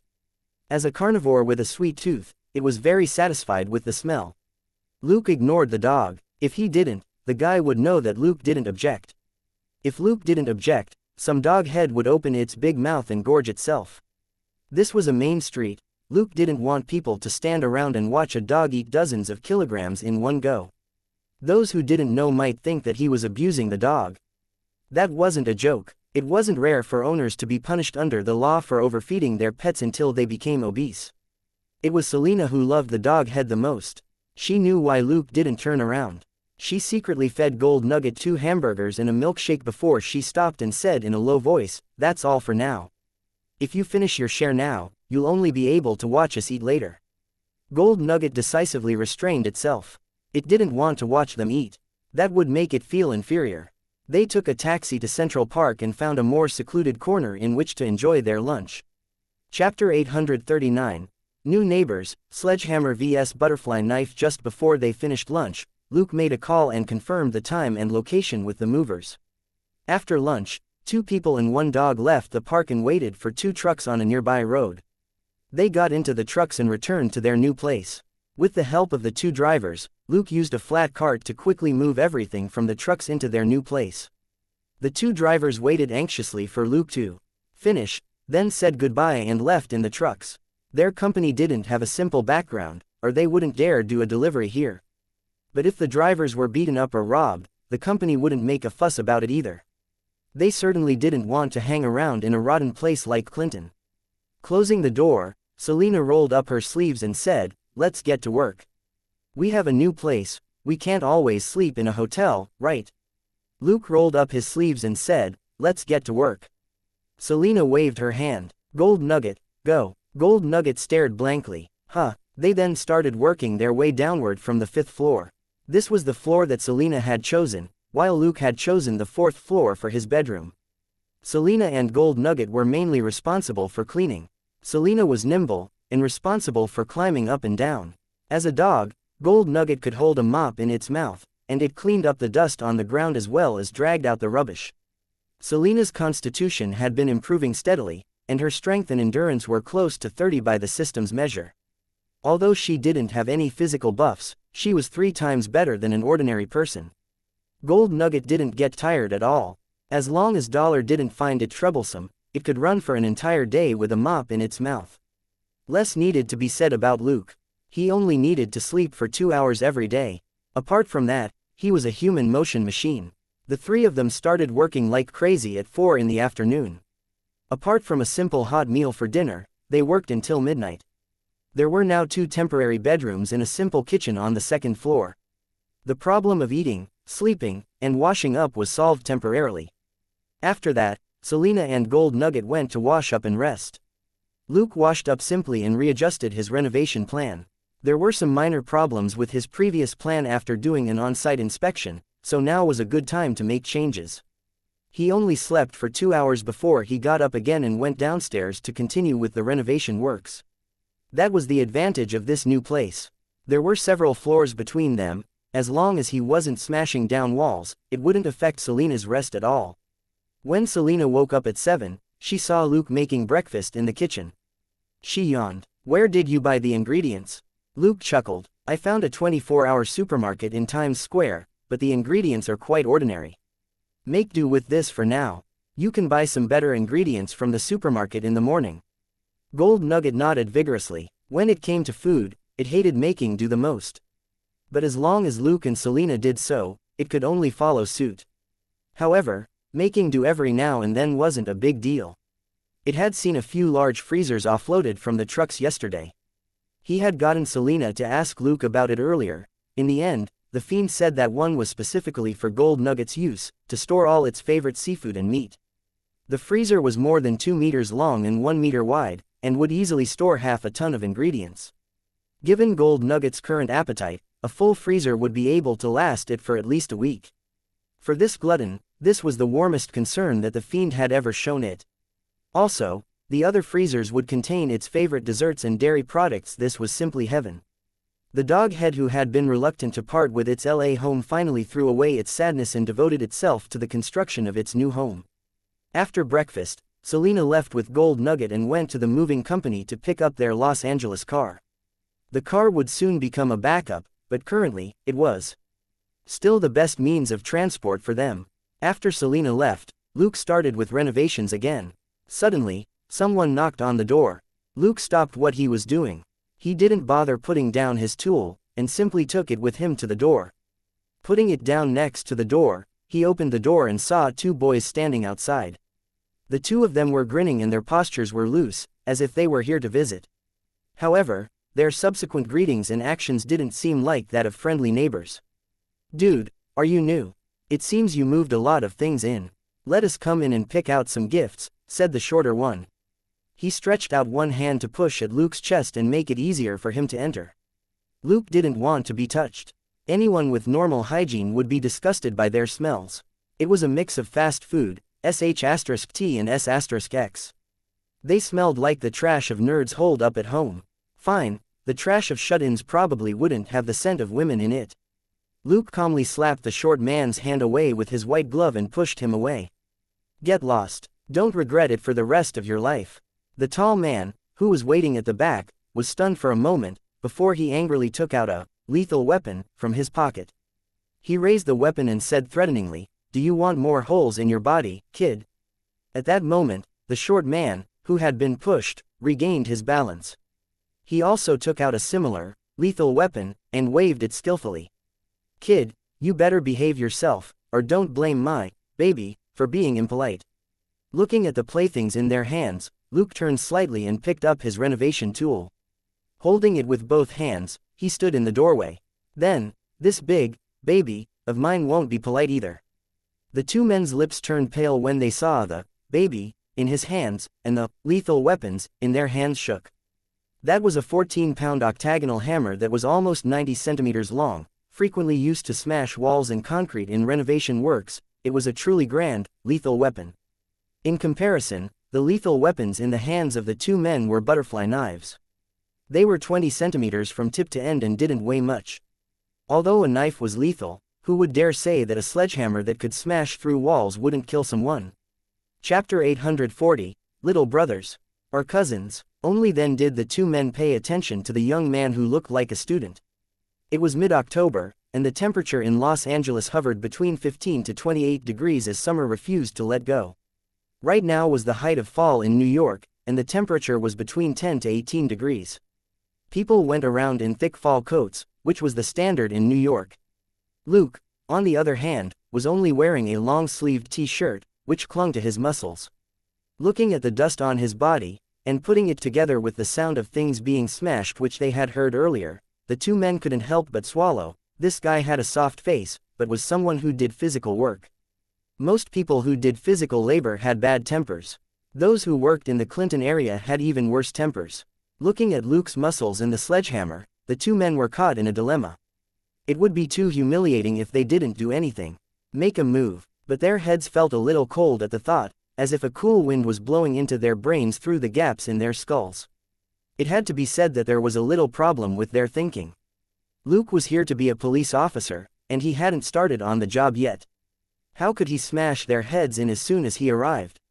In fact, he was eyeing their feet. In the face of hoodlums, it absolutely wasn't against the law to casually drop a construction tool and accidentally crush their feet. Suddenly, someone shouted, "Hey, what are you doing?" The silent confrontation between the two parties was broken. The two men jumped back 2 meters. "Don't come over, don't come." Luke didn't even bother to look at them.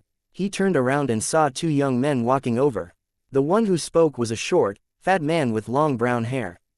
Behind him was a tall, slim man in sunglasses. The fat man raised his voice. "Charlie, Rackle, what are you doing here?" The 2 men subconsciously hid the knives behind their backs with pained expressions and scowled. "God, let us go. Don't come over tonight to nag. No, it's best if you never show up again." The fat man turned serious. "But we finally got you out of the detention center a few days ago. Back then, you promised that you would look for official jobs. That was the deal." Listening to their conversation, Luke smiled. This young man was quite interesting. After being a detective for so long, he could easily sense the mental attitudes of most people. The fat young man in front of him had the air of a lawyer. He was calm and collected, and his eyes were clear. He was a typical justice-type player. The fat man looked at Luke and smiled. "Sir, how should I address you?" Luke returned the smile and put the sledgehammer to the side. He took off a glove and stretched out his hand. "Just call me Luke." The fat man glanced at Luke's hand, and realized that this was clearly a refined and educated person. Of course, it wasn't hard to understand why such a refined gentleman would confront 2 hooligans with a sledgehammer. Foggy would defend himself with a baseball bat when he was in danger, but that didn't mean he was a baseball player. He immediately stretched out his hand. "Hello, Luke, my name is Foggy Nelson." They shook hands lightly before politely letting go. Foggy spoke again. "It's like this, Mr. Luke," Luke said. "No need to be polite, just call me Luke. That way, I won't have to call you Mr. Nelson, right?" Foggy nodded firmly. He liked the smiling, gentle young man. "Luke, I'll be honest. These 2 are 16 and 15. They're still minors." Foggy pointed at the 2 boys who were too scared to leave. "I saw them threaten you with knives. I'm sorry for what they did." Luke raised an eyebrow. Wasn't this treating him as too much of a nice guy? Seeing the look on his face, Foggy said with a bitter smile, "It's a little too much, but they don't really have bad intentions. So far, they've only committed theft, not assault, which is why we bailed them out." Luke looked at the 2 boys on the side, and coughed lightly. Foggy immediately focused. He knew that it was very likely that Luke was about to say something. Luke asked, "Are they your little brothers?" Foggy, the slim young man behind him, the 2 black boys. After an awkward moment, Foggy hurriedly shook his head. "No, I don't have any African American relatives." Luke suddenly felt playful. "Cousins." Foggy, the slim young man, the 2 black boys. Foggy smiled bitterly. "Luke, I'm not a relative. I'm just a lawyer. I only bailed them out after receiving a request from their mother and cousin." Luke glanced at the slim young man behind Foggy. This time, Foggy reacted quickly. "He's my partner. He doesn't have any African American relatives." No African American cousins either." Hearing that, the slim young man's lips couldn't help twitching. "Do I look like an African American at all? What's wrong with your brain?" Luke nodded and looked away. "And your meaning?" Foggy hesitated, then asked tentatively, "Look, I'll have them apologize to you right now and give you some personal compensation if you forgive them. Is that okay?" Seeing that Luke had no expression, he added, "I guarantee that they won't harass you again." The 2 rascals were about to object, when Foggy turned around and glared at them. "If you refuse, I'll print out a copy of the bill for your last lawyer fee. You can think about it for the next 5 or 10 years. It's fine if you don't understand. I can help you put together a repayment plan and tell you exactly how much you have to pay me every month." Full of despair, 2 boys sagged listlessly as the knives behind their backs fell to the ground with a clatter. "Then you might as well send us back to the detention center." Instead of saying anything, Luke observed the 2 boys. Foggy turned around and looked at him sincerely. "Luke, they're just kids. Give them a chance, okay?" Pondering for a moment, Luke suddenly asked, "Are they really not your cousins?" Foggy, the slim young man, the 2 boys, Chapter 841, the compensation is a job. Looking at their expressions, Luke smiled. It was just a joke. However, they don't seem to have any money, so I'll let them go. The two boys seemed encouraged by the good news. But, Luke continued unhurriedly, there has to be compensation, in case they think they can get away with their crimes. Foggy was even more straightforward this time. Sure, as long as you don't injure them badly, you can do whatever you want. The lips of the two boys turned pale again. Bro, do you have to be so ruthless, just because we didn't pay you a lawyer fee? Luke waved his hand. I'm not interested in beating up kids. However, did you just say that you want them to get jobs? Foggy nodded. That's right, otherwise, if they carry on like this, they'll go to prison in less than 2 years, and wind up dead a few years after that. Luke said, how about this? I'll hire them as manual labor for the time being, consider that their compensation. The 4 people were stunned. What? This sounded more like Luke giving them compensation, not the other way round. Luke, however, continued, I'll be renovating my place for the next few days. I'll leave all the construction waste to them. As for pay, $10 an hour. The 4 of them were stunned again. The lowest hourly rate was just a little over $5, and many low-level workers fought to get their salary raised to $7 or so bucks. $10 really wasn't low for temp workers. Luke looked at the two boys and asked, do any of you have a driver's license? The two boys shook their heads, but the shorter one added, I can drive, but I don't have a license. Luke wasn't surprised. This was a nation on wheels. He had been little more than 10 when Drax egged him on to drive a tractor and a pickup on the ranch. To get a driver's license, you had to do a written exam. The short man certainly didn't like that, so he didn't take the driver's license. Then find a trustworthy driver with a driving license. I'll pay him $10 an hour too. He'll be responsible for taking you to the garbage dump. If you can find a car to transport the rubbish, I'll cover the cost of that too, he said. The two boys looked at each other, and the shorter one said, then, what are we doing? Luke glanced at him and said, of course, the driver is only responsible for driving. You'll focus on moving the trash. The two boys widened their eyes. What? Luke said unhurriedly, if you have professional skills, you can make money with your skills. If you don't have any skills, you just have to do manual labor. Isn't that reasonable? You don't have a driving license. The short man gritted his teeth in frustration. He knew how to drive, and he even drove pretty well. He just didn't want to take the exam. With one misstep, he could only work as a manual laborer. Don't accept the job. He looked at Foggy and dismissed the naive thought. This guy would definitely force him to accept the job. If he didn't accept it, Foggy would definitely pay him a home visit, and his cousin would nag him for days. Under the watchful eyes of Luke and Foggy, the short man nodded gloomily. All right, I'll find a driver later. Luke nodded in satisfaction. Remember, what I want is for the construction waste to be sent to a waste disposal company. You won't get paid if you simply throw it anywhere. The short guy hurriedly said, you have to pay for the access to the waste disposal company. Luke said, I'll pay. Do you think I expect you to do it? The short guy lowered his head. He had no money and could only accept his fate. Foggy suddenly interjected, Charlie, is your cousin still at home? She has a pickup. Charlie was stunned. You want my cousin to drive? Foggy smiled. I trust her. Charlie had nothing to say. Foggy's obvious meaning was that he didn't trust him, and that it would be best to have someone who could deal with him keep an eye on him. Plus, his cousin could make a bit more money while she was at it. Foggy looked at Luke. Is that all right? Luke said, yes, you're Charlie, and you're Rackle, right? The two boys nodded. You can start work now. The sooner you start, the more you get paid. With that, Luke opened the door and gestured for them to enter. Charlie and Rackle looked at the door, which they had been dying to enter earlier, but now felt like a prison door. Their legs felt heavy, but under the gazes of Luke and Foggy, they could only enter. When they entered the house and saw the heap of rubble in the hall, they moaned in despair.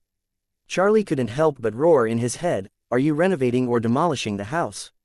Why is there so much trash? Luke wasn't demolishing the place, but in fact had dug a temporary pit in the lounge. Coupled with the rubbish that had been cleared out from the 5th and 4th floors yesterday, there was a lot of it. Outside, Foggy said goodbye. I'll call Charlie's cousin, Claire Temple.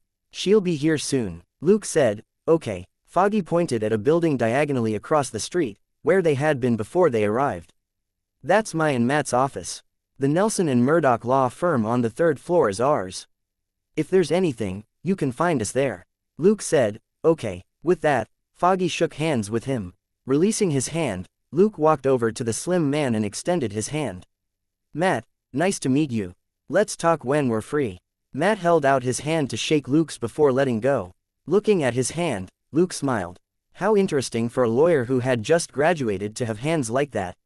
He watched them return to their law firm more than 20 meters away. Looking at Charlie and Rackle, who were staring at the rubble, he smiled. How is it? You must be so happy with this deal. The two boys glared even more. Can you speak human language? You want us to move all these things? Luke had done it on purpose. Was earning money a happy thing? No. For idle kids, moving bricks was the greatest torture. For them, stealing was an even easier way to earn money. The important thing for them was that it was easy and quick. Before, casually nicking and selling things could earn them a few dozen bucks. They now would only get as much after painstakingly moving bricks. How could that be the same? Luke knew exactly what these hooligans were like, which was why he didn't mind paying them. Chapter 842. The taste of hard work. He could order these two fellows around for half a day after spending just dozens of dollars. This made Luke very happy. Walking over to the side, he took out 2 pairs of utility gloves and tossed them over. Then, he pointed at a small flat cart on the side. You can use that to move the trash. It's easy. Get the rubbish to the door first. When Charlie's cousin arrives later, we'll move it to the car. Then, he returned to the other side of the lounge behind a partition and started digging. The trash heap was in a corner by the door, and wouldn't stop Luke from renovating. Crestfallen, Charlie and Rachel put on their gloves and got to work. The cart that Luke gave them wasn't big, but it was sturdy. They hadn't done any moving before, and didn't know how to make use of tools like rope or sacks to increase their efficiency. The trash fell off the cart as they worked, and it was highly inefficient. Luke didn't remind them. They were strong. They could do several more trips. They had nobody to blame but themselves for not using their heads. Half an hour later, there was the sound of people talking at the door. Luke stopped working and came out from behind the partition to see a young woman talking to Charlie and Rackle. She was slim, and not tall. She was very pretty. Of course, it was only a passing observation. As she spoke to the two boys, the woman looked around and saw Luke coming out. She waited until Luke reached the door before she stretched out her hand. Hello, Mr. Luke. My name is Claire Temple, and I'm Charlie's cousin. I'm really sorry about today. Her movements weren't flustered at all. She didn't express any guilt, but more helplessness instead. Luke let go and said, hello, Miss Temple. You know what happened with Charlie. Charlie has done too many stupid things for me to be agitated anymore. She smiled bitterly. You don't have to pay him for this job. I'll help out until you're done renovating this place. Luke interrupted her. Miss Temple, this is a deal I made with Charlie and Rackle. They're the ones in the wrong. I don't need anyone else to compensate me. Seeing that Temple was about to speak again, he continued, I'm a man of principles. They're taking my money, they have to do things seriously, you know what I mean. After a moment of silence, Temple agreed. All right, but consider me as just helping out. Luke chuckled. This is a business transaction. If you don't want the money, you don't have to come. I'll find someone else. Temple frowned before she nodded helplessly. Okay, I'll work hard. She then looked at her cousin, Charlie, and his best friend, Rackle. They'll work hard, too. I called Rackle's mother before I came. She's happy that Rackle found an official job. Luke finally smiled. That's for the best. Also, you're just the driver. Don't steal Charlie and Rackle's jobs, alright? Charlie and Rackle. Despair.jpg. Looking at the two boys, Temple realized that the young man was using this job to deal with these two loafers. Thinking this, she really didn't plan to help. Rather than let these two boys go off to nick things, it was better to let them enjoy the taste of hard work. For the rest of the morning, Luke was busy making a racket inside while Temple supervised Charlie and Rackle outside. It was almost noon when Selena returned. Looking at the old pickup truck at the door, the two boys who were moving the rubbish, and Temple, who was ordering them about, she found it a little strange. She stopped the car by the road and walked through the open door. Luke, you found these people to move things? Luke said from behind the partition. Yeah. They just so happened to be looking for odd jobs, so I had them move out the construction rubble for me, otherwise it would be in the way. Selena walked over and pushed aside the plastic sheeting. Looking at Luke, who was busy in the pit, she said with a smile, "Those two don't look like hard-working people." Luke chuckled. They wanted to pick out a few things from our place as small gifts, when they were taught a lesson by an enthusiastic senior. The woman is Claire Temple, she's the cousin of the shorter guy, Charlie. She also has authority over the taller one, Rackle. She's responsible for supervising them to make sure that they don't get their hourly pay for nothing. Selena burst out laughing. $10 was indeed twice the minimum salary, but if renovation workers were to do it, the salary would be more than double. Also, looking at their expressions, it was like they were in a labor camp. They weren't happy with the hourly pay at all. After that, Selena pulled another flat cart out of the house to move a huge pile of food and necessities inside. Panting, Charlie and Rachel watched as Selena took out elastic ropes and boxes from the house and easily tied everything together and piled them onto the cart. She was done in 2 trips. The two of them exchanged dismayed looks. Why did it feel like something wasn't right? Temple sighed. Where did your brains go? It's been a few hours, and someone even gave you a live demonstration, but you still look muddled. Uncultured. How scary. Temple couldn't help but curse her cousin and his friend in her heart. But just like Luke, she didn't say anything, either. It would be best if the two of them didn't cause too much trouble. After a simple lunch, Luke and Selena were busy the whole afternoon. Only then did Luke put down his tools, and he walked to the door with a wad of cash. Looking at the two boys who had collapsed at the door, he nodded in satisfaction. "You did well today. Here's your pay." He divided the bills into 3. After placing 2 thin stacks on the 2 boys, he gave the 3rd thick stack to Temple. Temple looked at the thick wad and didn't reach for it. "What's this?" Luke said. "Your pay today is $100, which is the same as theirs. The rent for the car is $300, including fuel. Finally, there's $500 for the waste disposal company. I called to ask them." With an exasperated sigh, Temple accepted the cash. She had paid the waste disposal fee with the intent of compensating Luke, but he wouldn't accept it at all. Remembering how Luke emphasized that he was a man of principles, she didn't insist. She had just lost her job, and indeed didn't have much money. $500 was already a lot for her. After giving her the money, Luke walked over to the 2 boys and patted their shoulders. "We'll start work at 9 tomorrow, and finish at 5. Don't be late." Chapter 843. "Sorry, my hand slipped, we have to come again tomorrow," the 2 boys said weakly. Luke nodded with a smile. "That's right, I gave you 2 extra hours of pay today. Aren't you happy?" The 2 boys were so happy that they wanted to die immediately. They had worked for 5 or 6 hours non-stop, which had felt like hell. In the end, Luke told them that they had to continue tomorrow. They suddenly sympathized with their mother and cousin. They felt that they would die of exhaustion if they did this every day, but their mother and cousin had been working for years. Looking at their expressions, Luke was satisfied. "You have an eye on my new place. If I don't make you work hard for a week, it'll be a waste to give you such a high pay."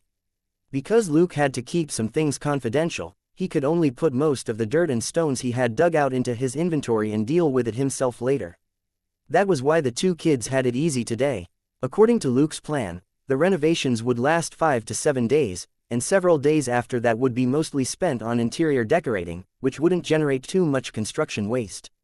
However, he had already thought of a new job for the 2 temp workers. There was no way he would let them off after only a couple of days. After the newly hired temp workers left, Selena and Luke had dinner before going back to decorate their own rooms. Neither of them liked complicated designs. Luke simply followed the minimalist style, and didn't add any embellishments. However, he didn't like cold colors. Instead of choosing the most common black, white and gray, he chose warm colors. Selena chose a simple but elegant light blue for her room. They worked until midnight again before they stopped. However, Selena didn't really want to sleep yet, so she dragged Luke to the roof. There were 2 chairs, a small table, drinks and dessert, and a splendid view of the Hudson River and Manhattan. Biting into a strawberry cream cake, Selena sighed in satisfaction. "Looking at this view, I suddenly feel that this new place actually isn't bad." Luke just smiled. He had chosen this place for a reason. Law and order here wasn't good, but it was convenient for transportation. It would take an ordinary person just 20 minutes to reach Times Square from here. Also, it was only 6 kilometers to NYPD HQ. If the roads weren't too jammed, it would only take 15 to 20 minutes to get there.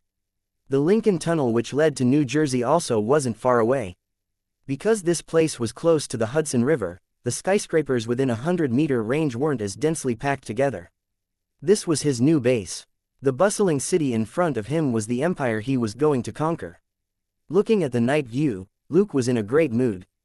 The next day, Luke called Dustin and Elsa and told them that he and Selena had arrived in New York, but that they wouldn't report into work until next week since they were still settling in. Both of them simply said that they got it, before hanging up. Dustin had already sorted out most of the procedures for Luke's appointment, and was waiting for the two of them to start work. But he had already waited for half a month. A few more days wouldn't hurt. They were busy with renovations for the next few days. The two boys worked hard for 6 days. From the 3rd day onward, there wasn't that much rubbish in Luke's place. After all, there weren't many places to tear down inside the small building. The two boys thought that they would soon be free from this forced temp job, but Luke and Temple exchanged a few words in private on the side. Temple came back and told them that they had a new job, moving construction materials. With Temple and the two boys, there was no need for Luke to hire a professional moving company. He even doubled their hourly pay to $20. The pickup rental plus the total of their pay added up to less than $1,000 a day, while the professional moving company which Luke hired previously had cost him $1,500, plus the drivers hadn't helped him unload either.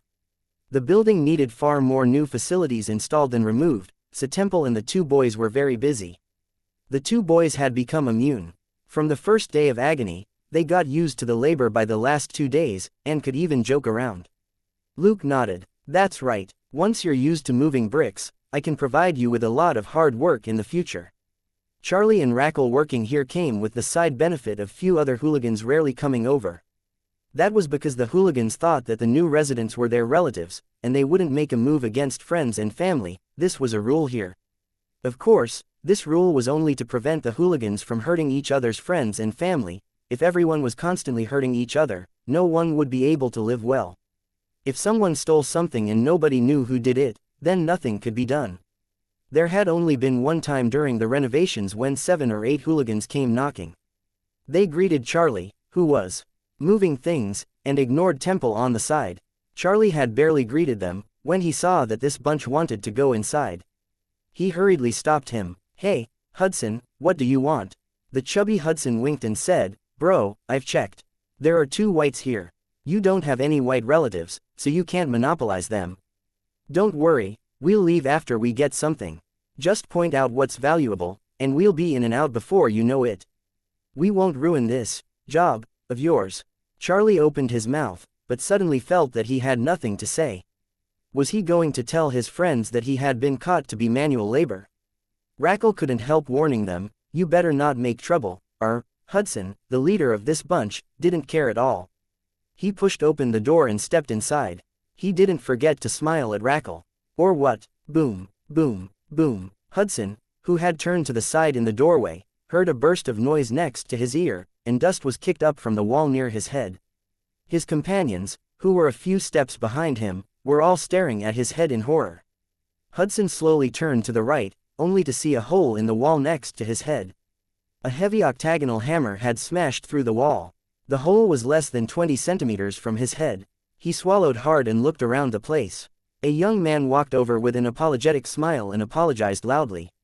I'm sorry, I was in the middle of renovations and my hand slipped. Were you hurt? Chapter 844. Assassins, from real life, and better than real life. Hudson, do you think I'm an idiot? That's a damn anti-slip handle. No matter how slippery it is, there's no way this thing would fly across half the room and smash through the wall. When his eyes fell on the young man's hands, however, he immediately stepped back and bumped into his friends. Walking to the door, Luke took the hammer out of the wall and smiled at the hooligans outside the door. What's up? They looked at how he was holding a sledgehammer in his right hand and an electric cutter in his left, and they stepped back. If his hand slipped again, they would die. After they took 2 steps back, a black shadow fell from the sky. Bang, bang. There was a dull thud as a gray-black substance sprayed over the ground. Oh dear, my hand slipped too. It didn't kill anyone, did it? A pleasant female voice came from the second floor. If it were any other time, the hooligans would instantly be full of sweet talk at this voice. Everybody, however, sweated hard and retreated a few meters to look up. However, although the window on the second floor was open, nobody could be seen. There was an overturned cement bucket where they had been standing before, and it was the cement inside that now covered the ground. By a conservative estimate, the bucket of cement weighed 10 kilograms. If they hadn't stepped back just now, it would have hit someone in the head. Temple, who was sitting in the car, smiled bitterly. She knew that the young couple wasn't that simple. Those who didn't lack money but dared to live in Clinton either had blind guts or were very capable. Given how relaxed and smart the couple were, they definitely weren't the former. Just now, she had seen Selena take a look out the window on the second floor, before bringing the bucket of cement over and throwing it down. Her temper wasn't as charming as her voice. The leader, Hudson, had it the worst. His head had almost been smashed open by the sledgehammer, and he was the closest to the cement, which had already turned his snow-white sneakers a splotchy gray. Luke smiled apologetically. "Sorry for dirtying your shoes. How about you take them off and I'll send them to the dry cleaners?" Hudson was about to fly into a rage, when he saw Charlie and Rackle standing by the door with anxious expressions, gesturing and mouthing silently at him. The three of them often played together, and the way the two were gesturing was like a bucket of cold water over his head. Hudson forced a smile and bowed. "So sorry to bother you when you're renovating. I have other things to do, so I won't trouble you with the shoes. I know someone at the dry cleaners, I'll do it myself.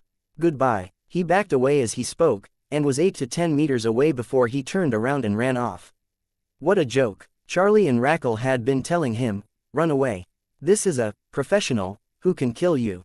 Clinton had poor law and order because there were many people with gray or even black characters who lived here. Compared with those who killed for a living, or those supervillains who killed for fun, hooligans like them could be considered good citizens. It wouldn't be the first time that hooligans who didn't know their place pissed off the wrong people, only to have their entire families killed the next day. They were just half-grown kids who could only rob passers-by and steal things. They didn't dare fight such a ruthless professional. Just like that, the 7 or 8 hooligans ran off, leaving behind a trail of gray cement on the sidewalk. Luke turned his head and looked at the 2 relieved kids on the side. "It seems those were your friends. Then, you're responsible for cleaning up this mess. Don't damage New York's public hygiene." Charlie and Rackle looked at the cement which Luke was pointing at. What, wasn't it that hot-tempered beauty who threw down the bucket? She was the one who ruined public hygiene. How did it have anything to do with them? Charlie immediately raised his hand. "Boss, they're not our friends." Luke smiled at him. "Really? Then, it's very likely that my hand will slip the next time I see them." His sledgehammer seemed to stir when he said that. Charlie looked at the lively hammer and swallowed.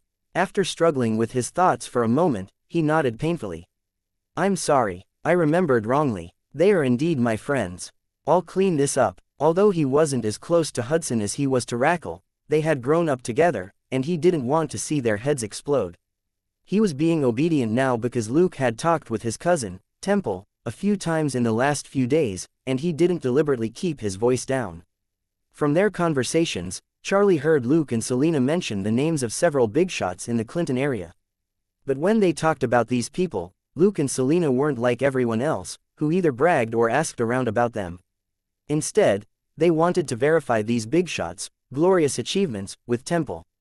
Also, when Charlie had been cleaning up the trash on the roof a few days ago, he happened to see Selena on the 5th floor with a bag. His nose twitched, and he could confirm that there was a strong smell of gun oil from the bag. Looking at the shape and size of the bag, he was certain that it could only be a gun inside. Also, there were at least 2 rifles or shotguns in this big bag. Normal people couldn't keep rifles at home, and most gang members usually only had pistols. Those who liked to keep rifles at home were usually military fans, professional gang members, mercenaries, or assassins. Charlie was leaning toward the last possibility. Unlike with other professions, where a fierce appearance was the best, assassins needed a harmless-looking disguise, which would save them a lot of trouble. After a few days of interaction, Charlie realized that both Luke and Selena were very strong, and he was even more certain that they were professionals. Thus, even though he had to work very hard, he didn't dare leave. Charlie felt a chill run down his spine when he thought of how Luke had said that he was a man of principles. If he took this assassin's money and ran off, what if the man killed him free of charge? He even told his cousin, Temple, about his guess. She stared at him for a long time like he was an idiot, before she said, "Read more books when you have time. Don't watch those assassin movies all the time." Charlie could only feel depressed. He and his cousin had never been on the same wavelength. They didn't have anything in common. Didn't she understand that movies came from real life, and were even better than that? Chapter 845, Physical Labor is the Most Glorious. He looked at Luke and Selena again. The way they behaved, wasn't it like that movie about the assassin couple? Also, law and order in Clinton was bad, but property prices here weren't cheap at all. After all, this was still the heart of Manhattan. Luke and Selena were both good-looking and had money, so why would they buy a house in Clinton? The only possibility was that they were assassins, and their money was the kind that couldn't see the light of day, which was why they had come to settle down in the Clinton area. Since he couldn't count on his cousin, Charlie shared this little secret with Rackle, and warned him to be careful. Luke and Selena could tell what Charlie was thinking. The guy couldn't hide much on his face, and he only lowered his voice a little when talking to Rackle. Whenever the two boys were chatting, Luke and Selena would often sit at the window above them and smile as they listened to Charlie analyze the two assassins upstairs. After the Hudson incident, Luke finally had peace. These hooligans all shared the same information. Apart from petty theft, the only thing these loafers could do was talk big and gossip. Many of them were half-grown kids who constantly committed minor offenses but never major crimes. These were the most annoying for Luke. As the system's appetite grew daily, he had little interest in fighting these small fry. Petty theft wasn't enough for Luke to be ruthless with them. But if he was targeted by these little rats, who knew what disgusting thing they might do if he and Selena were at work? Things like smashing windows, graffiti and dumping sh*t were cheap and easy to do. So, the scarier Charlie made Luke and Selena sound, the better. The hooligans had their own way to survive. Without enough money as a lure, they wouldn't mess with professionals. As for the professionals around this new home, they would probably fall soon. When it came to those who had committed the most heinous crimes, the ghost butcher, who had rested for half a year, couldn't endure his hunger any longer. On their 7th day in New York, Luke and Selena finally completed the preliminary renovations. Luke gave the money to the two boys, who were panting at the door, and said with a smile, "This temp job is over." The two boys cheered. Luke didn't interrupt them. He waited for a bit, before he said, however. The two immediately fell silent and looked at him pitifully. They were afraid that he would say that there were other odd jobs waiting for them. As expected, Luke said, "However, I still have a lot of odd jobs for you." Both of them were devastated. When would this bitter life end? Smiling at the two of them, Luke said, "If I catch you stealing from me again, I'll give you a month's worth of work." They shook their heads. "No, no more. We promise to stay far away from here." Luke nodded. "That's great. Let's go. You're off work today." The two of them ran off. Only then did Luke give Temple her share, and he smiled. "Thank you for your help." Temple accepted the money with a smile. Putting it into her pocket, she bowed slightly. "Thank you, Luke." Luke said, "You're welcome. We're neighbors now. You can come to us if you need anything." Temple said goodbye and left. Luke was right. They were neighbors now. When she had time later, it would be good for her to drop by with a gift. Outside the door, she heard Charlie say excitedly, "I'm going to buy a cell phone, the latest titanium model." Rackle nodded. "That's right. We have to buy matching ones, haha." Charlie slapped his forehead. "That's right. We're rich." They had earned $100 a day for the first 2 days, and after Luke raised their pay, they earned a whole $1,000 over the next 4 days. For two half-grown kids who never held permanent jobs, this was without doubt a huge amount of money. They had been so exhausted every day after work that they fell asleep right away. They didn't dare slack off while they were on the clock, so they hadn't had the time to spend the money. It was only now that they realized that they were rich. Temple didn't object. Although it wasn't very good to use such a good cell phone in the Clinton area, she wanted the two of them to know that they could earn money through honest work and buy the most fashionable cell phones for themselves. It was better than letting them think about where to go to steal stuff every day. After letting them revel in their happiness for a moment, she said, "Get in. The store will close in an hour. I'll take you there." Charlie and Rackle woke up and looked at her nervously. "No, It's fine, Temple said. Are you planning to walk there? You'll be robbed on the way. Both of them came back to their senses. In the past, they wandered around here casually since their pockets were cleaner than their faces. Nobody would bother with them. However, if they were going to buy matching titanium phones later, they would need to take out $500 each, which was a lot of money. Thinking this, the two of them hurriedly got into the pickup.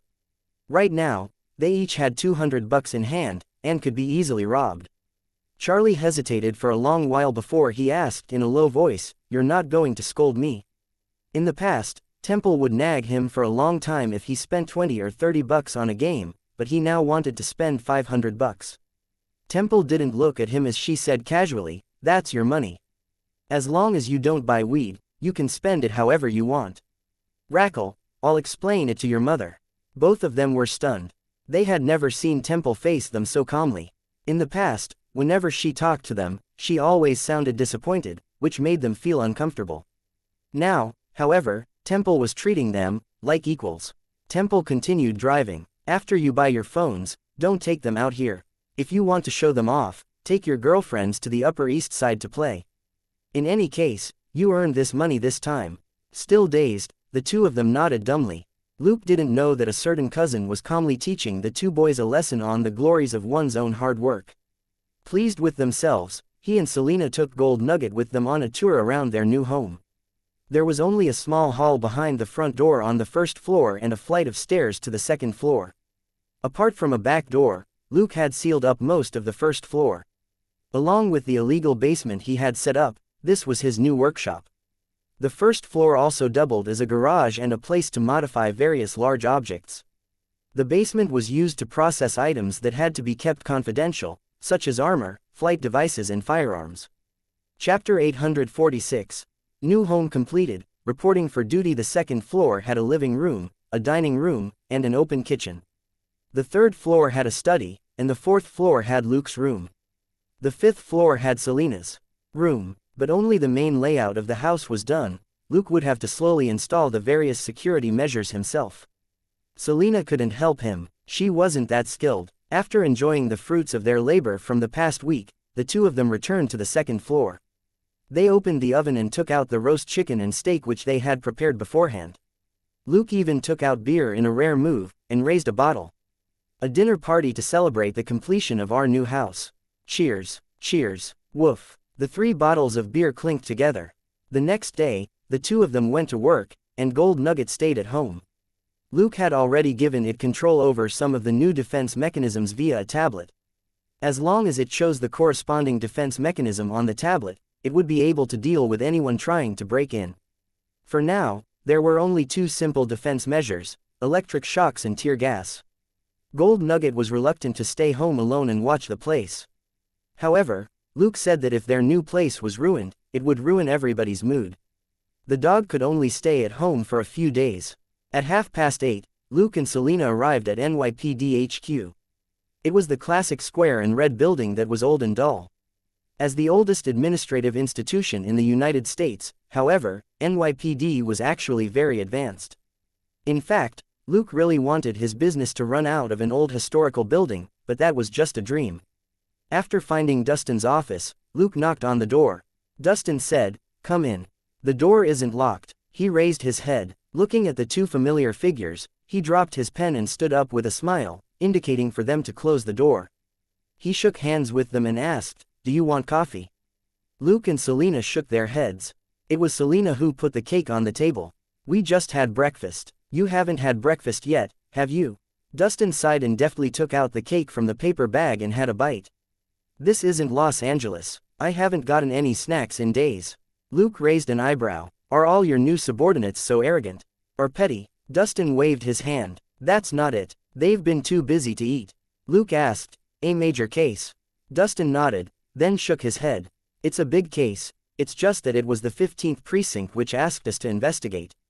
Saying that, he slapped his forehead and said, "I'm so damn busy it's made me stupid." He took out 2 documents from a drawer on his right. "I've helped you sort out most of the procedures. You'll have to handle the rest yourselves," he said. Luke smiled and gave the documents to Selena.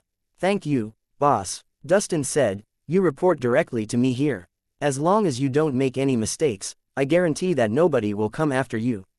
Luke nodded. That's great. Boss, do we need to take part in the big case? Pondering for a moment, Dustin said, technically speaking, this matter isn't part of our responsibility. You don't need to follow up on it, just keep it in mind. We'll talk about it when we find out more. Luke understood. Dustin, Luke and Selena were now part of the Detective Bureau, which was directly under NYPD HQ. All the cases in New York could be handed over to the Bureau. But these cases were either tricky or joint investigations, and the situation was a lot more complicated compared with LA. Dustin briefly described the case and told the two of them that they could check the relevant information in the police database after they settled their appointments. Luke and Selena then tactfully left. Dustin was a workaholic, and he never liked small talk with his subordinates. However, he tried his best to take care of his people.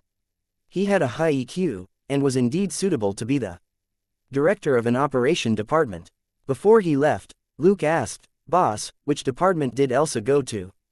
Dustin said, "HQ's intelligence department." Luke chuckled, "Hee, that's a pretty good position."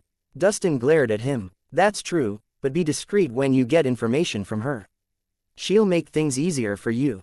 Luke saluted. "Yes, sir. Goodbye, sir." With that, he ran off. Selena smiled and said goodbye as well before she closed the door, and Dustin's glare suddenly relaxed. He leaned back in his chair and murmured, "It's good that you're here. We can do something big now." Something had happened in New York recently, and many of the police departments were working overtime. It wasn't easy for Dustin to adjust the deployment of police officers. The biggest problem was that he didn't know much about his subordinates. He could only learn about them on paper, but that wouldn't cover all their characteristics. The only guy who was good at fighting was a troublemaker. He was a live wire compared with Luke. Dustin was both excited and glad that he had shamelessly asked Luke and Selena to transfer over.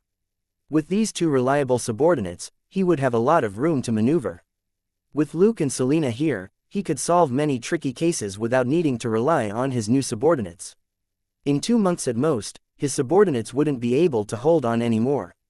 Some of them would collapse under the pressure, and he would be able to control the Detective Bureau. Unaware of Dustin's thoughts, Luke and Selena began with the familiar reporting procedure. This was already Luke's 4th time in a year, and Selena's 3rd time. With Dustin's prior arrangements, reporting was much simpler. They got their pictures taken and their IDs, registered their guns and car, were assigned desks, and so on. They were done in an hour. After putting their nameplates on their desks to indicate that the desks were occupied, they went to the intelligence department. Looking at Elsa, who was busy in one corner of the office, Luke knocked on the desk and said with a smile, "Boss, you're not getting better treatment here." Hearing his voice, Elsa smiled and said jokingly, "Talking nonsense again." After greeting Selena, she said, "Use my name from now on, this isn't LA, and I'm not your boss anymore." Luke shrugged, "You're my boss. As long as Dustin isn't jealous, no one will care." Chapter 847. Together again. Elsa snorted and didn't bring it up again. Her words had just been a reminder that she was new here, and people might gossip if they heard Luke call her boss. "Tell me, why are you here?" Elsa's voice was muffled as she ate the cake which they gave her. Luke said, "I want to know more about the explosions in Clinton." Elsa paused for a moment. "The boss asked you to investigate this." Luke shook his head, "I'm just asking. After all, Selena and I are living there." Elsa's eyes widened. "What, you're living there?" She put down the cake and asked solemnly, "Do you know what that place is like?" Seeing Luke nod casually, she hesitated for a moment before she said, "I know that you're not scared, but you should be careful. It's too chaotic there. According to our intelligence, the explosions were the aftermath of an internal conflict. There have been several gang wars in that area, and quite a number of people have died. The 15th precinct reported only 5 deaths, but from our intelligence, it should be no less than 30. Luke raised an eyebrow. "Are they hiding the death toll? Are they afraid it's too big a responsibility?" Elsa shook her head and said in a low voice, "Not entirely.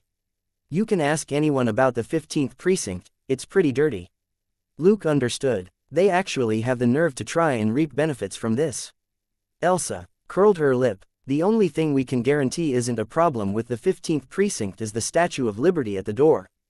After all, that was only put up a year ago." Luke and Selena were both lost for words. "So, Every single person in the 15th precinct might be a dirty cop. That was truly shocking. Previously, Luke had heard a lot about the explosion from Temple and the two boys. Some said it was a gang fight, some said it was a terrorist attack, and some said that it was a truck carrying dangerous goods which exploded. It now seemed that it really might be a gang fight. Although the environment in Clinton was chaotic, it wasn't normal to cause multiple explosions and kill dozens of people. This meant that there was a problem with the balance between the underground forces. If this continued, the innocent might be implicated. If dozens of civilians all died at once, it would make international headlines. Most gangs didn't want to become celebrities. Pausing for a moment, Elsa seemed to be thinking about something. A moment later, she said in a low voice, "It's said that a black mask has appeared there, and is causing trouble for those gangsters every day." Luke and Selena weren't too surprised. They had already heard about it from Temple and the other two. "We've heard the residents there talking about the Black Mask, but they seem to think that he's a vigilante who fights criminals, like Batman," Luke said. Elsa said, "I've also heard that rumor. He does seem like Batman, and he only attacks criminals. Also, he only injures them at most, and never kills anyone." She looked around, and seeing that nobody was paying attention to them, she said in a low voice, "However, the 15th precinct has labeled him a gang killer, and blames him for the previous explosions. Do you understand?" Luke lowered his voice. "The 15th precinct is targeting him," Elsa said. "According to the files from the 15th precinct, the Black Mask is responsible for the explosions and previous gang killings, but from what I've read, there were too many loopholes. Also, the 15th precinct isn't willing to drop the case, and insists on getting involved."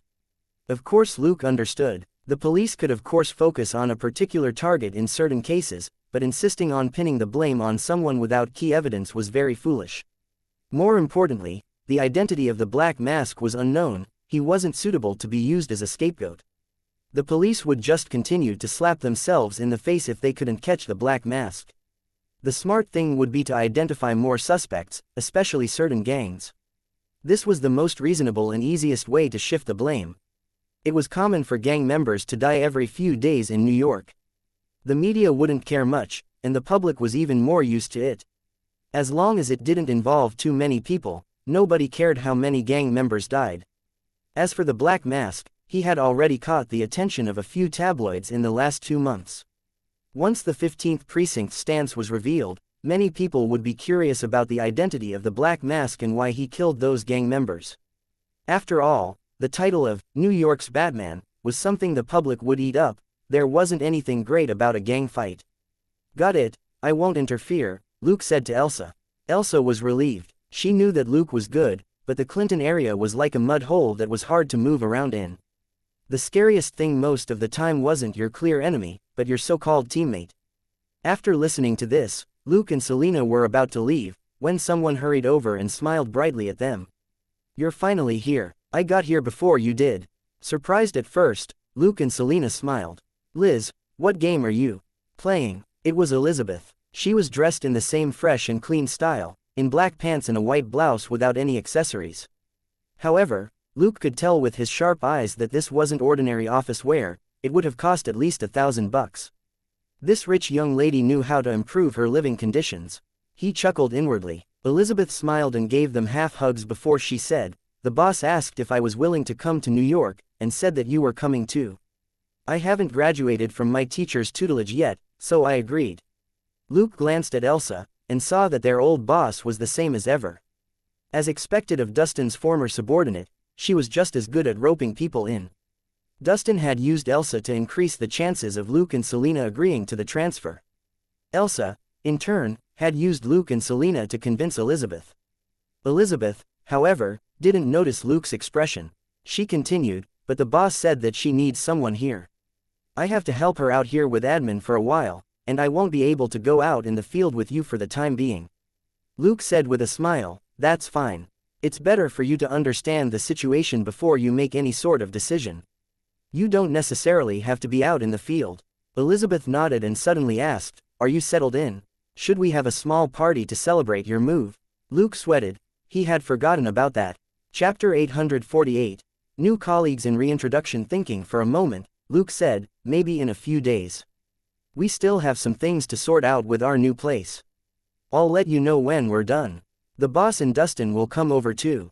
How does that sound? He looked at Elsa. Elsa nodded. This really was necessary. Director Brad of Westside LAPD had become NYPD's first deputy commissioner. This big boss was even further above them now, but these people all formed Dustin's backbone. In a new environment, there were some things that could only be shared in private, and the occasional private gathering could improve their relationship.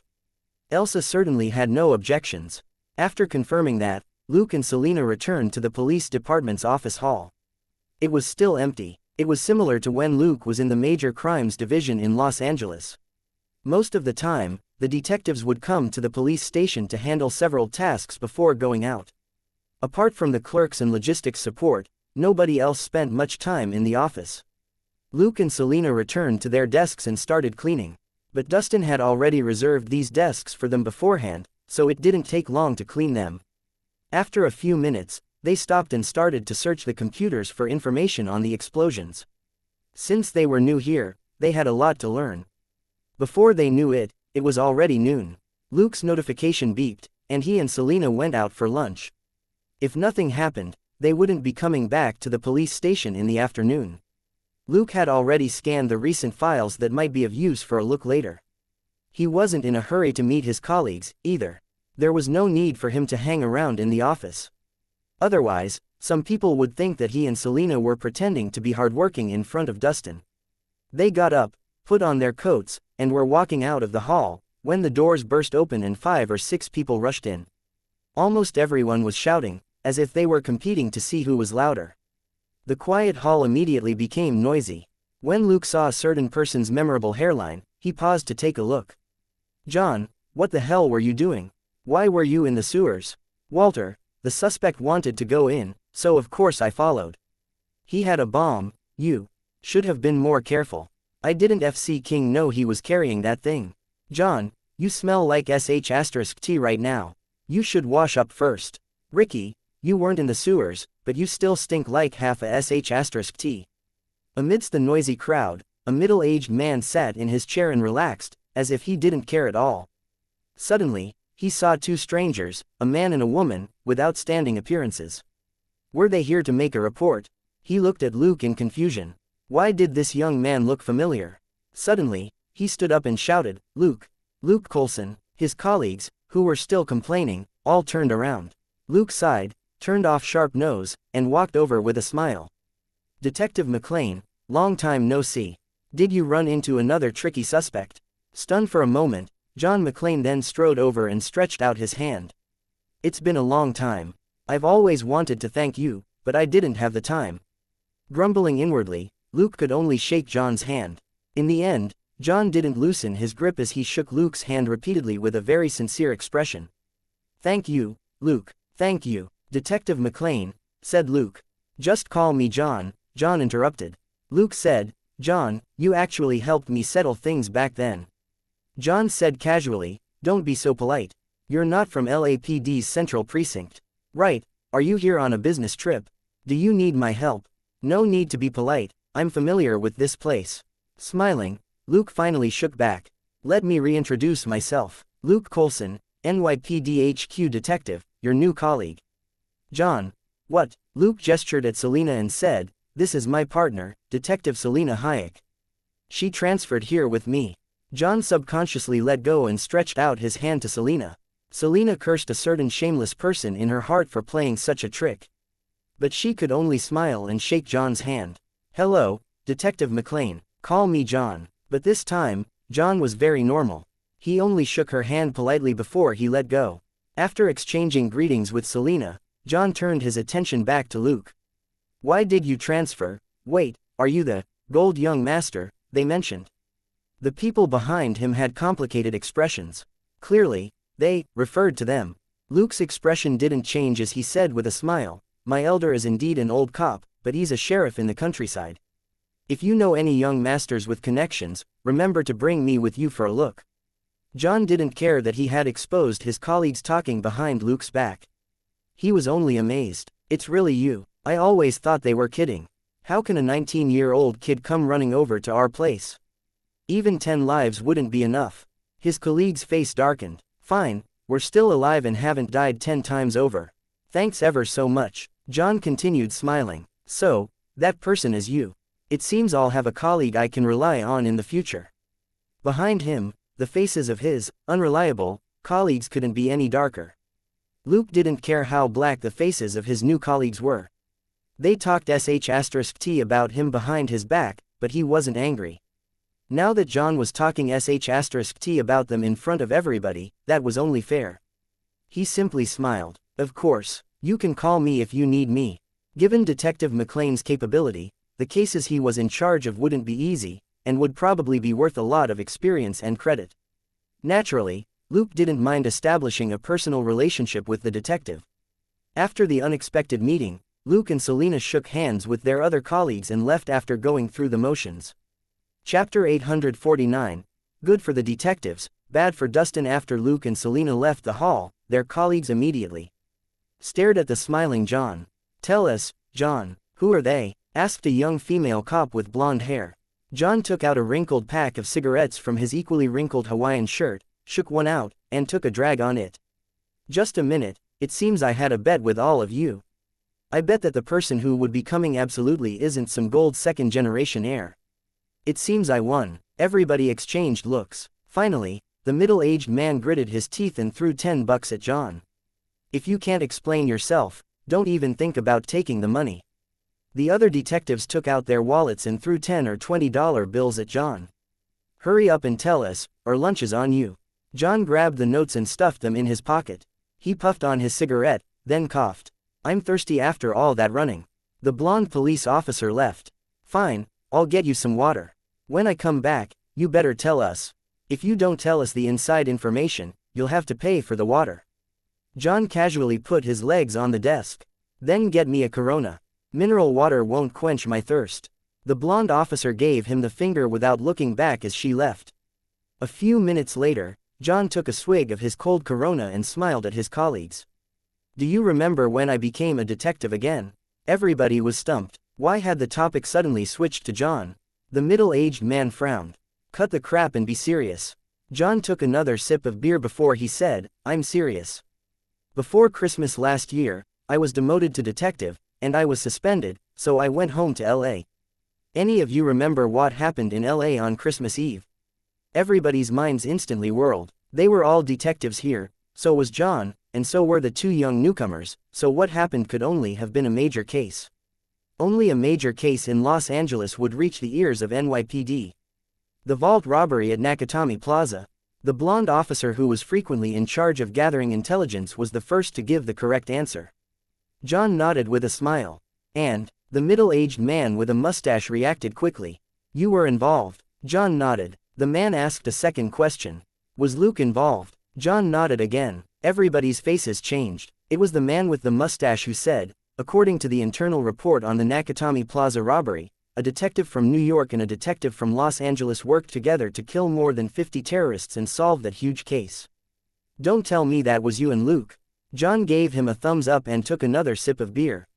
Everybody sucked in their breaths. The case had been analyzed by the entire police department. New York was even more populated than Los Angeles, and had more vaults than Los Angeles. NYPD HQ often dealt with major cases, and they had studied this case many times.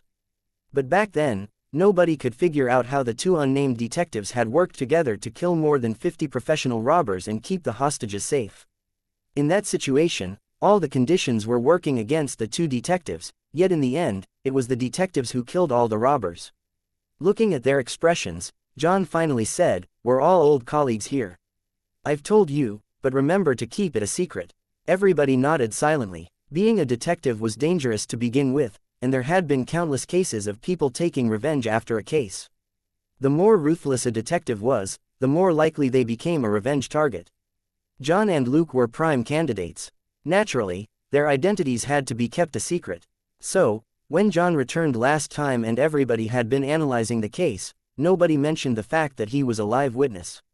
Firstly, he had to lay low at the time, and secondly, he had to consider his own safety.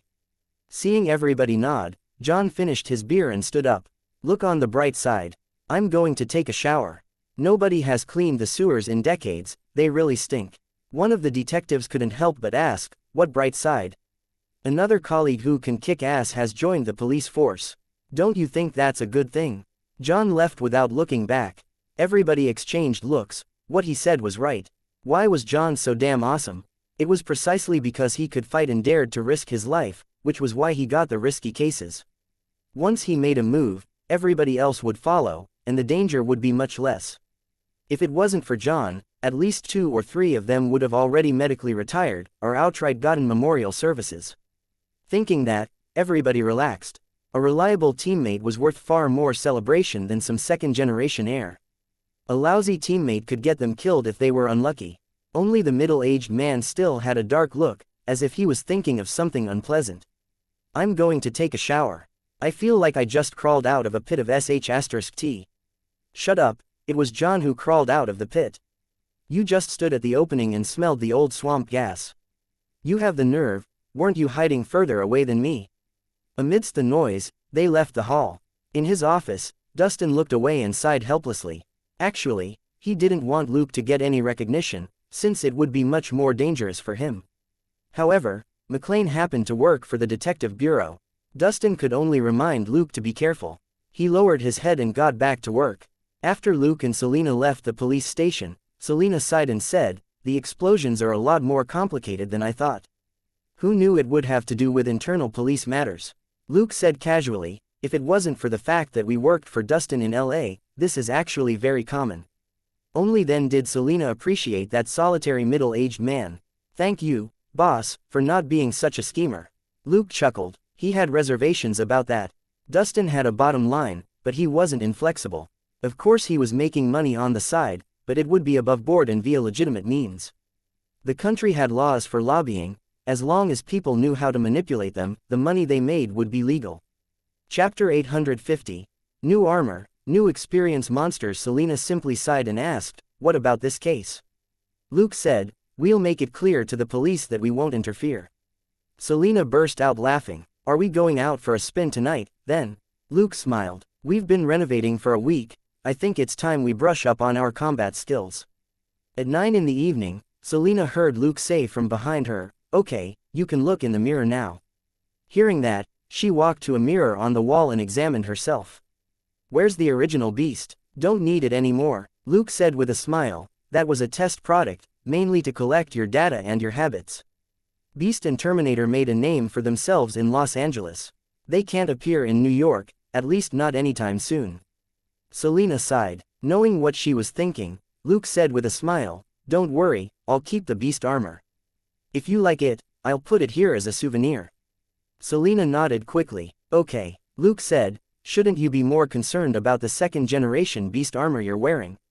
Selena moved around and twisted her wrists before she pressed her hands on the workbench and performed a backflip. It seems there's less of an impact on movements, it's also very light." As she spoke, she ran forward and performed a somersault before landing on the floor. There's basically no sound even with such violent movements, so it's a lot stealthier. Luke reminded her, "The auxiliary system has also been modified. You can link to a voice-controlled drone. We'll test the function later." Selena nodded. "So why aren't you changing into your outfit?" Smiling, Luke opened a closet next to him. Looking at the equipment, Selena was stunned. "What's this?" Wearing the ordinary-looking equipment, Luke said with a smile, "Do you remember Bullseye?" Of course Selena remembered that man. He was one of the few extraordinary human beings who had still been able to escape after Luke shot him. She nodded. "The sharpshooter from the donut shop murder. He even killed one of Harrison's men and caused a series of explosions. What does this equipment have to do with him?" Luke nodded and fixed his black Zorro hat on his smiling helmet.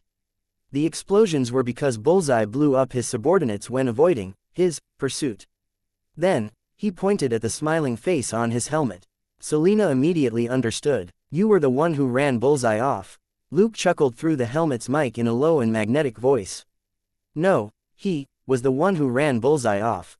Selena rolled her eyes. "Fine, what's his name?" A few minutes later, the two of them were running over the rooftops of New York's buildings. Selena jumped, and the small device on her back activated in half a second, giving her a slight push to fly over 20 meters and land on a nearby building. The moment her hands and feet touched the wall, they provided enough suction to bear her weight. She was already moving upward after dispelling the momentum. After playing a few times, her initial caution turned into excitement. She stopped climbing the building like a gecko, and instead, tapped her hands and feet lightly against the wall as she leapt upward. "This armor is fun," she said excitedly to Luke. Luke said, "Take your time to get used to it. When you're free, you can practice flying, and you'll be able to glide like Batman." Selena's eyes glittered. "Really? That's great, but what's with your clothes? Why do I feel that they're just clothes?" Luke said, "You're right. It doesn't have many functions." Like Selena, he was using the suction function in his feet to move up the wall. However, Selena's body was parallel to the stairs, and she was kicking off of her toes to exert force. Luke, on the other hand, was at a right angle to the stairs and moving at a leisurely pace as he nevertheless kept up with Selena. V wouldn't use too many high-tech equipment. In the end, this identity was similar to Batman. Therefore, V's equipment was more like clothes, which provided a certain level of protection and disguise, and had a few minor functions. In gaming terms, Batman used metal armor, Big Dipper used leather armor, and what V was wearing could at most only be considered a piece of cloth. However, apart from his trump cards of elementary telekinesis and elementary annihilation, V could use most of his abilities whenever necessary, and his combat ability wasn't bad. He wondered when his old friend, Bullseye, would hear of his appearance. Bullseye would definitely make an interesting expression. Smiling, Luke landed next to Selena. At that moment, the two of them were standing on the edge of a building that was more than 30 stories high. The streetlights in the distance were like a river, and the buildings were like stars. "How beautiful," Selena exclaimed. "Even Los Angeles couldn't compare with this place." This was Manhattan, New York, the most populated place in the world. "Let's go. My fists are hungry." Luke smiled. The two of them flew down into an old building not far away. In the hall at the bottom of the building, a few people were talking about something in high spirits. More than 10 women, who were only in their underwear, were packing goods, as 4 or 5 armed guards patrolled the area. "Finally, it's our turn to get rich," a middle-aged man bellowed excitedly. Another Caucasian man hurriedly agreed. "Owen, you're too smart. That black mask looks for trouble with the Asians and Russians almost every day." He swallowed several batches of their goods. "Now that supply in this area is tight, this batch of goods will earn at least 30%. The middle-aged man named Owen said angrily, "This was supposed to be our territory, but we were too careless and let Kingpin and the Asians barge in. It's time for us to take back our territory." His subordinates subconsciously shut up. It was a good thing to make a fortune while Kingpin and the Asians were in trouble. But fighting Kingpin and taking back their lost territory, that was a joke. Even when they were at their strongest, they weren't as terrifying as Kingpin was now. Chapter 851. A big client drops by and doing violent good. Owen's ancestors had enjoyed prosperity in the Clinton area for many years, when they successfully turned it into New York's hell. The current Kingpin had already started to unite the criminal elements of New York. Beginning with drug trafficking at the beginning, he branched out into smuggling, selling stolen goods, special services, nightclubs, and high-end hotels. What was even more frightening was that the guy's reach had extended to major cities all over the country as he swallowed, fought or roped in others, increased his market shares and controlled the market price to obtain even bigger profits. They weren't nuts. They didn't want to go up against such a tyrannical big shot at all. Owen, on the other hand, was in too much of a craze to notice his subordinate's sudden silence. He was still talking about how he would take back his family's glory. His subordinates couldn't help but exchange glances, as if they knew what they were all thinking. Perhaps, in a few days, they could think about the boss position which Owen currently occupied. Dead people couldn't be the boss. While Owen was arrogantly reveling in his ambitions and his covetous subordinates were waiting for their boss to die, someone suddenly knocked on the door. There were 3 crisp raps on the thick metal door before they stopped. The 2 criminals guarding the door raised their guns warily. After a brief pause, 3 more knocks rang out again. It was an unhurried tempo, like a stranger politely asking for directions. Owen waved his hand, indicating that all the guards in the hall should take out their guns and be ready to fire. Seeing that his men were ready, he gestured at the criminal at the door to open the door slot and see who it was. One of the criminals leaned forward, only to see the guard who was outside standing solemnly behind a man in a hat and a black cloak, pointing his gun at him. Only the bottom half of the man's face was visible. In the shadow of his hat, only the corners of his mouth and his mustache could be seen. He seemed to be smiling very happily. Stunned, the criminal asked, "Fermi, who's this?" Fermi, the criminal outside, said solemnly, "Decker, he said that he's a big client and wants to talk to our boss in person." Decker asked, "Why did you let him knock on the door?" Fermi kept a straight face. He said that he would be polite. Decker frowned. "Did you search him?" Fermi raised his other hand to reveal a thick stack of $100 bills. This was the only thing on him. He said it was a deposit. Decker turned around and looked at his boss, Owen. "Someone said he wants to buy goods." Fermi searched him, and he only had a wad of cash. Of course, what Decker couldn't see from the door slot was how Fermi was sweating outside. Behind him was Selena, who had activated her optical camouflage. She was holding his clothes with one hand and pointing the barrel of a tranquilizer gun at his back with the other. Owen also heard the conversation at the door. He hesitated for a moment before he waved at the armed criminals. The criminals dispersed slightly, but didn't put away their guns. Decker opened the metal door and stepped back, pointing his gun at the man in black. The man in black wasn't flustered at all. He walked in unhurriedly and nodded at Decker. "Thank you." Decker immediately frowned. That sounded like a London accent. Was this guy here to die? As he was thinking that, the man in black had already walked over to the women who were packing the goods, as if to size up the merchandise. Owen was immediately annoyed. "Who are you? What are you doing here?" The man in black didn't answer him, but said, "The dark night gave me dark eyes. I didn't use them to seek the light, but to look down at you rats in the sewers. Life really is too hard." In that London accent, it sounded like he was reciting a poem. "Owen. Very good, when I dig out your eyes, they'll be dark, and your life will be even more difficult." Owen had been clearly getting more and more excited recently, and he couldn't control his emotions anymore. Also, this guy with a London accent had come to their nest in the middle of the night. Whether or not he was crazy, he had to die. Because Owen and the others were all Irish. Everybody in Clinton knew that they were an Irish gang.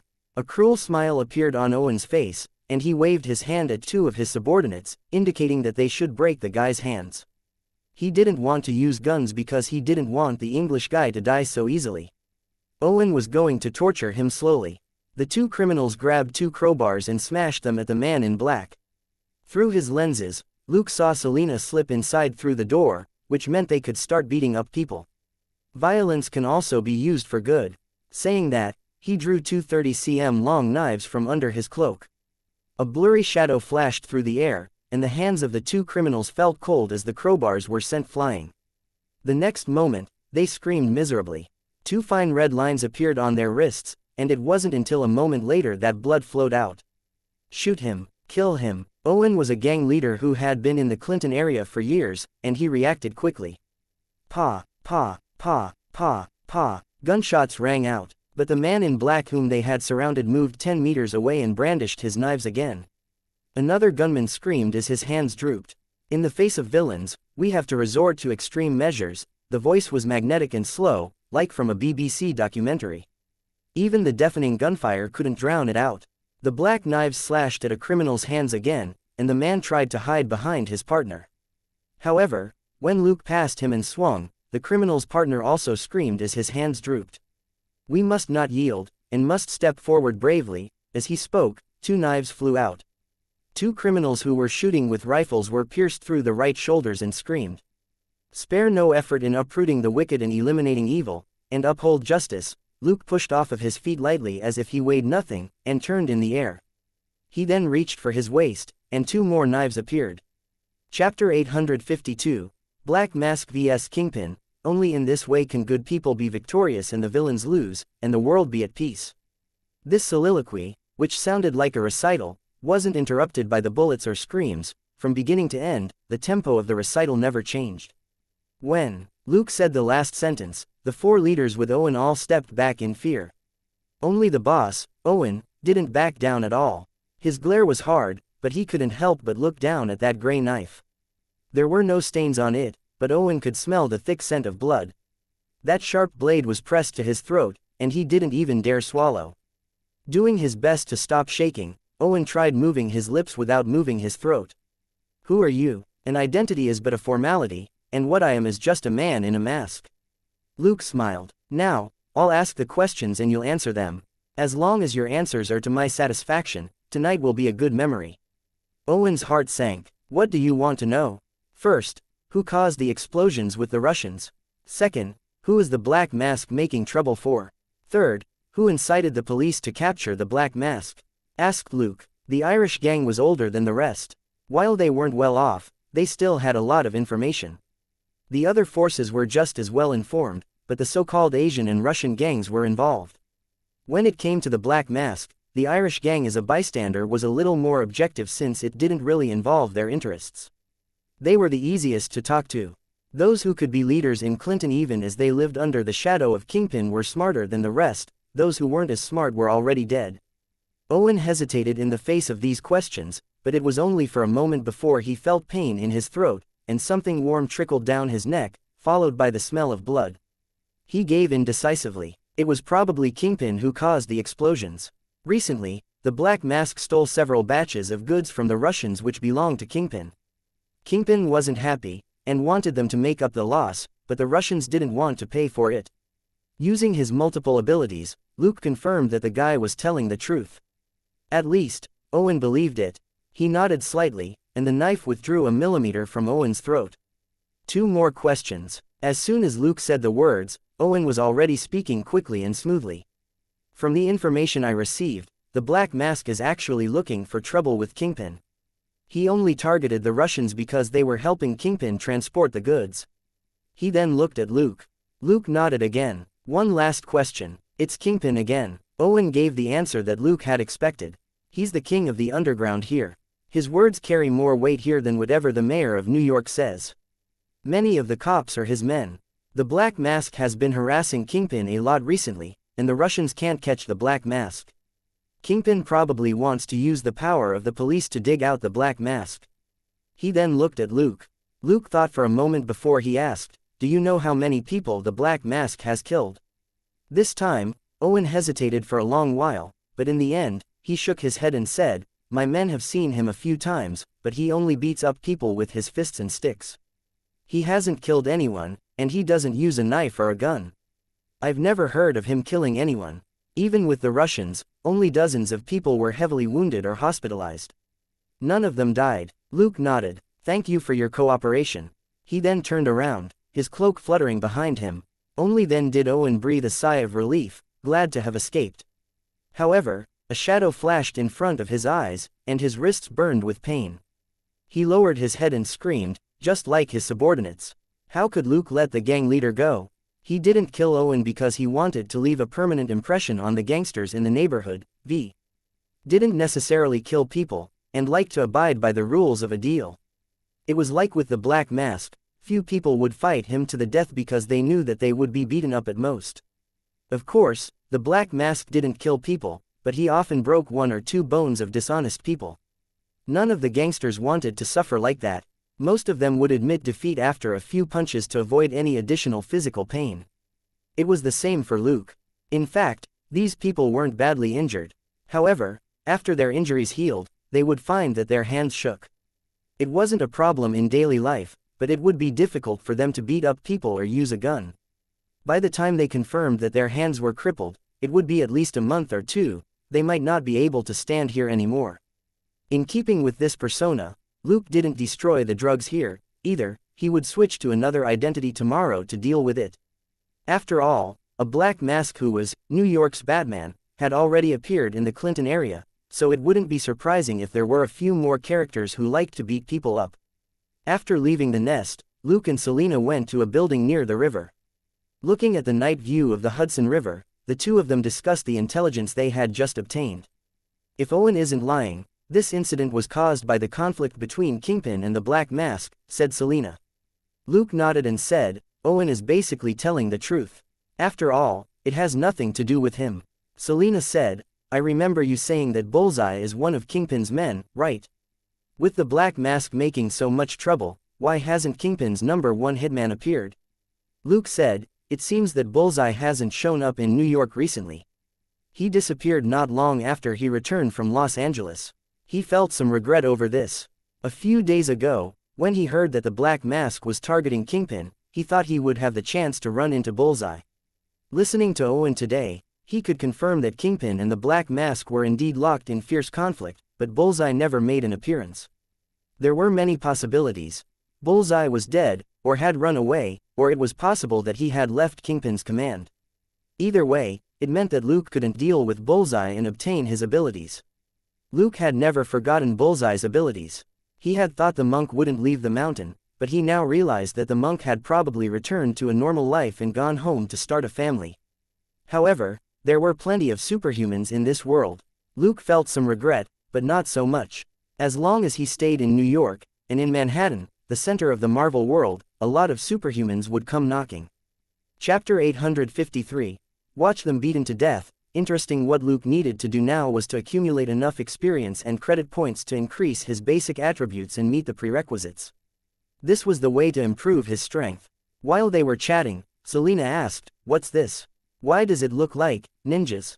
She shared the connection to the drone she was responsible for with Luke.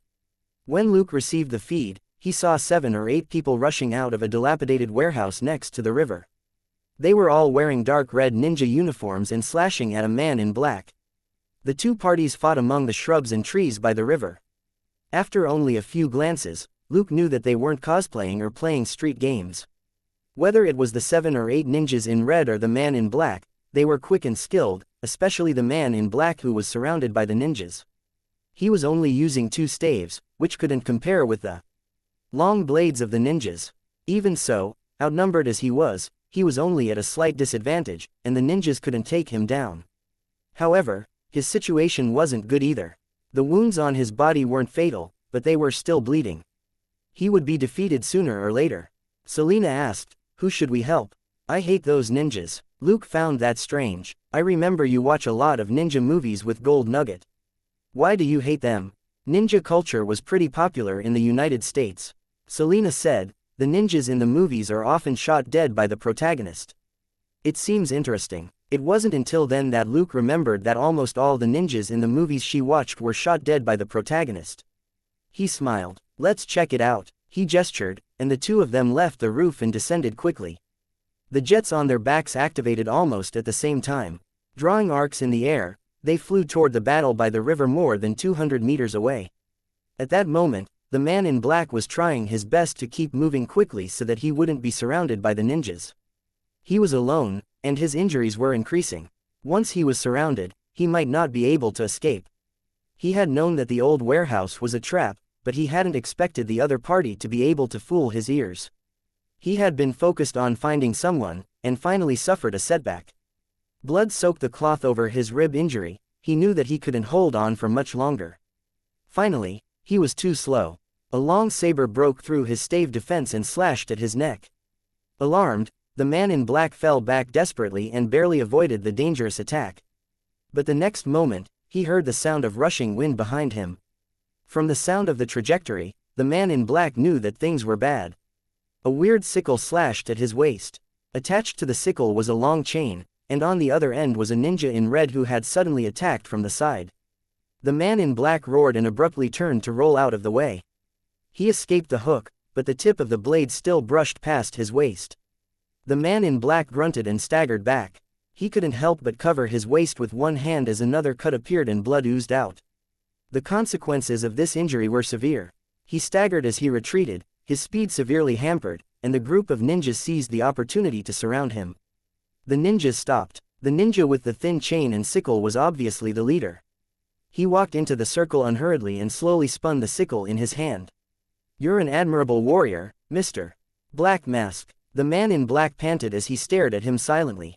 The ninja circled the man in black and continued, "Choosing us as your opponents was the stupidest decision. Perhaps you wanted to do the same thing in New York, with Batman appearing in Los Angeles. It's a shame that you overestimated yourself and underestimated us.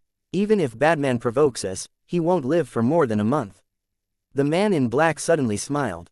"I've been looking for trouble with you since a month ago, but I've survived until now. You're just full of hot air." The sickle ninja smiled coldly. "You're wrong. Today is our first time dealing with you. As a warrior's show of respect, I'll leave you an intact body and bury you. Watch my blade." With a roar, he charged forward like a tornado, and the sickle lashed out at the man in black, who was kneeling in the middle. The man in black raised his stave to fend him off. However, his face suddenly changed. There was the strange sound of jets coming in at an angle from the sky, and they were picking up speed. In the world constructed by his keen hearing, two people suddenly appeared in the sky. They sounded like Stuka bombers whistling downward, and the landing point was here. The ninjas in red didn't notice anything, including the sickle ninja. He was waving his sickle as he lunged at the man in black with a dark smile. The man in black, on the other hand, held up his staves as he tried to retreat. Bang! A dull noise rang out as Luke kicked the sickle ninja in the back. The sickle ninja was thrown forward and ate dirt as he hit the ground. Bang! Bang! Two ninjas were kicked in the back by Selena, and they were thrown forward.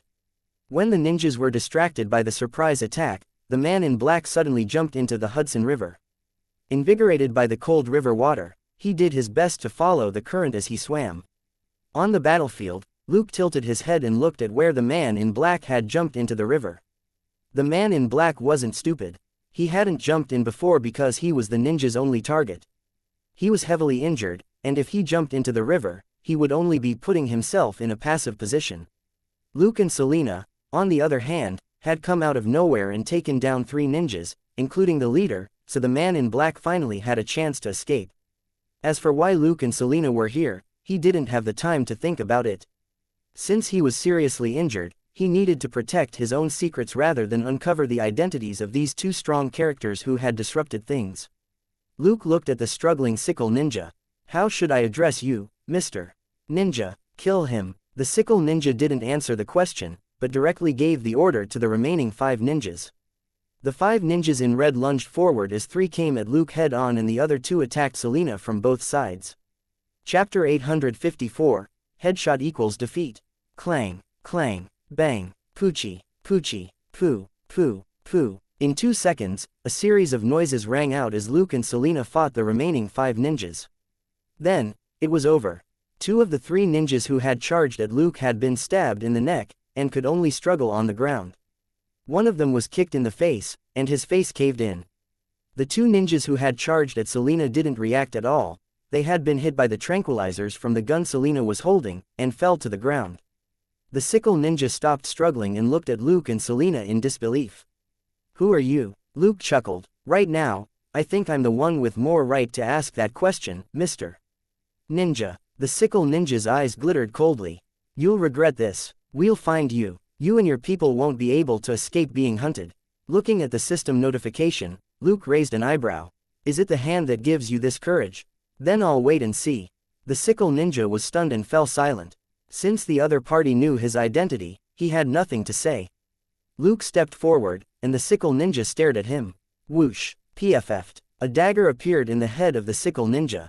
There was an astonished look on his face as he went limp and collapsed unmoving on the ground. Luke continued swiping at his waist. Whoosh, whoosh, whoosh, whoosh. All the ninjas in red died instantly. Luke's expression, however, grew solemn. Selena found it strange. It was very strange for Luke to suddenly kill all the ninjas without a word. It was rare for them to kill outright like this when they went out. The ninjas in red were bad guys, but they could leave some alive to be interrogated. It was a waste to kill them all. Luke raised a hand to stop her asking, and said, "Let's go." A few hundred meters away, Luke installed a camera at the corner of a building and aimed it at the ninjas. Only when he was done did Selena ask, "What happened?" Frowning, Luke read the system. Notification. System. You have defeated Shin, a hand leader, and have received a list of his abilities. Shin's abilities: Basic Combat, Basic Cold Weapons, Basic Firearms, Elementary Self-Hypnosis, 20 Mental Strength, 1000 Credit. Basic Hibernation. Prerequisites: Elementary Self-Hypnosis, 20 Strength, 200 Credit. System: Defeat Shin, a hand leader, and his ninja subordinates. Mission accomplished. Total experience: 4000. Total credit: 4000. Contribution rate: 70%. EXP plus 2800. Credit plus 2800. Selena has defeated Shin, a hand leader, and his ninja subordinates. Host's experience: 72,500. 100,000. Credit: 90,200. However, after stabbing the sickle ninja in the head, the system didn't indicate a kill. Luke had a faint thought, and stabbed all the other ninjas in the head. Sure enough, the system indicated that they were defeated. But according to his various abilities and monitoring equipment, the ninjas were indeed dead. Also, these ninjas gave him a strange feeling. Except for Shin, who was a little more normal, the rest of them had lifeless expressions, like zombies. I don't know, but there's something wrong with these ninjas. You have to be more vigilant if you run into them in the future, said Luke. I'll see if I can use their bodies as bait to track down their leader. It was truly rare for the system not to indicate a kill when the person was clearly dead. Luke didn't need to think to know that something was wrong. As he spoke, he controlled another drone to follow the man in black who had jumped into the river. Selena was also watching the feed, and asked, "This man should be the Black Mask, right? What's wrong with him?" Luke chuckled. "Don't you find this figure familiar?" Selena's reactions were quicker now, and a moment later, she suddenly said, "Is he our new neighbor?" Luke said, "It should be him. Have the drone follow him and see where he's staying." Selena was uncertain. Would he be that careless? When she and Luke went out, they always put safety first, and had an entire procedure for covering their tracks so that nobody could make any connections. She didn't think that the Black Mask would be that careless. Luke shook his head. "He's not careless. He's just confident in his abilities. He probably doesn't know how powerful the best drones are." Selena still shook her head. "But what's with his clothes? The support system already matched his build. Is that really alright?" Luke sighed. "His targets are mostly gang members, and he likes to hide from the police, so he should be fine for now." Selena said, "Should I remind him not to go out in such plain clothes?" Luke said, "Let's watch the situation here first. If we don't get anything, I'll go and meet this new neighbor. You can watch the video feed from a distance." Selena asked, "Why?" Luke said, "If I'm not mistaken, his superpower is a little tricky." Selena was curious. "He even has a superpower. What is it?" Luke said with a smile, "God closed one door for him, but opened 3 walls." Selena asked, "Then isn't he living in a greenhouse every day?" Luke was stunned for a moment, before he nodded solemnly.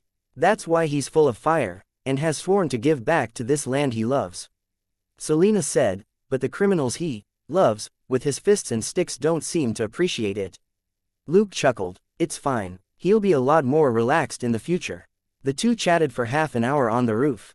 Selena suddenly alerted him, "There's chatter on the police channel. The 15th precinct has sent a patrol car over."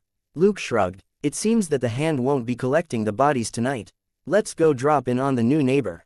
Leaping down, the two of them walked for about a kilometer before they found an old building by the river.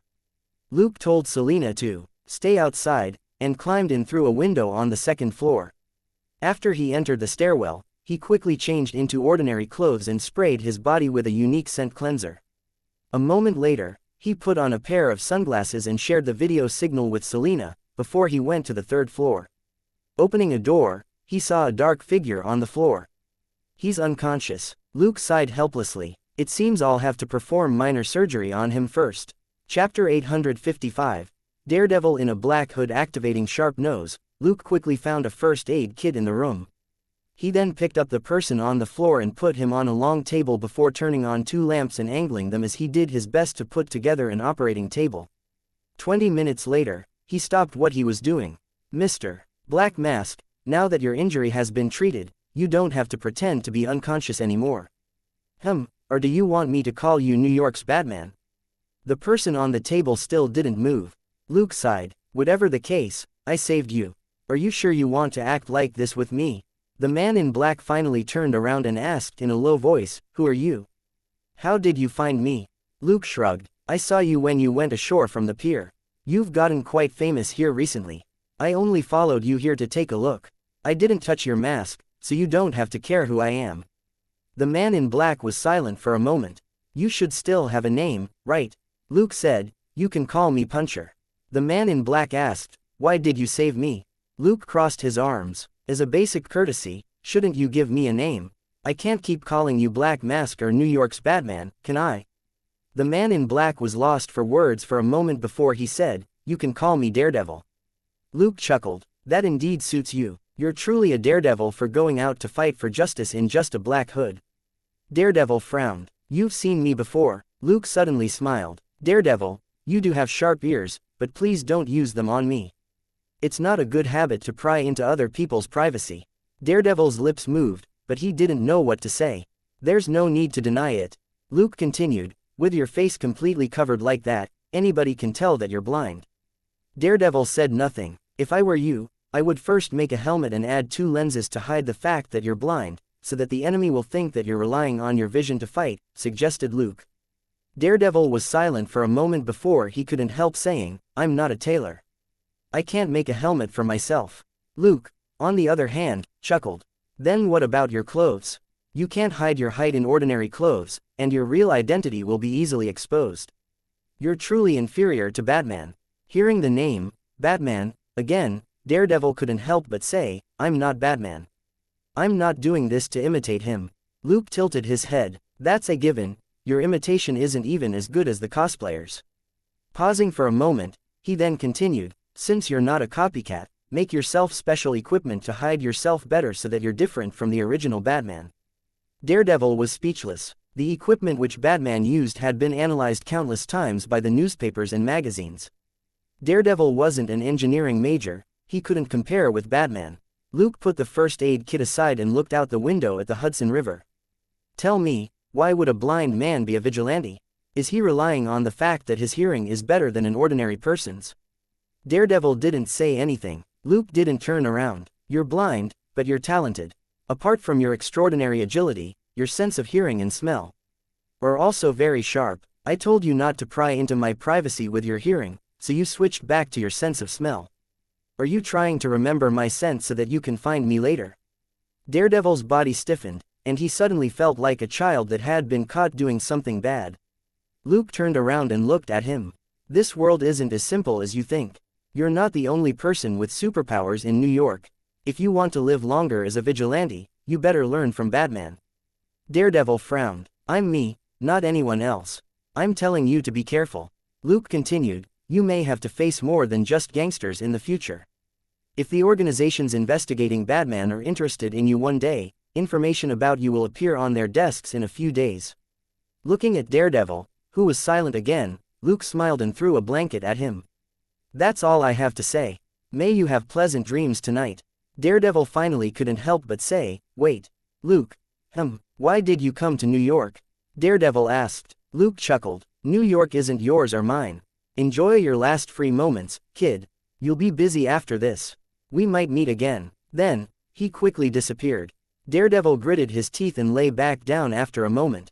If Puncher really wanted to kill him, he had had countless opportunities just now. The fact that Daredevil was still alive could only prove that wasn't his plan. Daredevil had lost a lot of blood. He was dizzy and exhausted. He barely covered himself with the blanket before he fell unconscious. After changing back into his clothes, Luke left the house and looked at the window on the 3rd floor. He shook his head and left. After meeting up with Selina, they went home together. Selina asked curiously, is Daredevil's sense of hearing and smell very good? Luke said, basically. That's why I didn't let you approach him, in case the new neighbor finds out about our hobby. Selina asked, but you got close to him just now. Won't that be a problem? Luke chuckled. Do you think I would have dared approach him without being prepared? Remember to always clean up after yourself, or you'll easily be found, like this Daredevil. Selina, on the other hand, frowned. We'll definitely run into him again at night. Won't we also risk being exposed then? Luke said, I'll modify your armor and figure out how to solve the problem. The new neighbor should be resting for a few days. We have time. Selina nodded, then suddenly sighed. New York is a lot more unbelievable than Los Angeles. We've only been here for a few days, and we've already run into all these weird people. There will be a lot more like what happened tonight. Don't get careless, Luke warned her. In the next few years, there would be a steady stream of heroes and villains stirring up wave after wave of trouble in New York. When that happened, these weird people and events would pop up like mushrooms everywhere, like a market sale. Luke felt that this kind of life was a little exciting.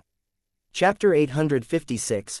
A bicycle is the most practical. The next day, Luke and Selina left for work before 8 o'clock to avoid the terrifying morning rush in New York.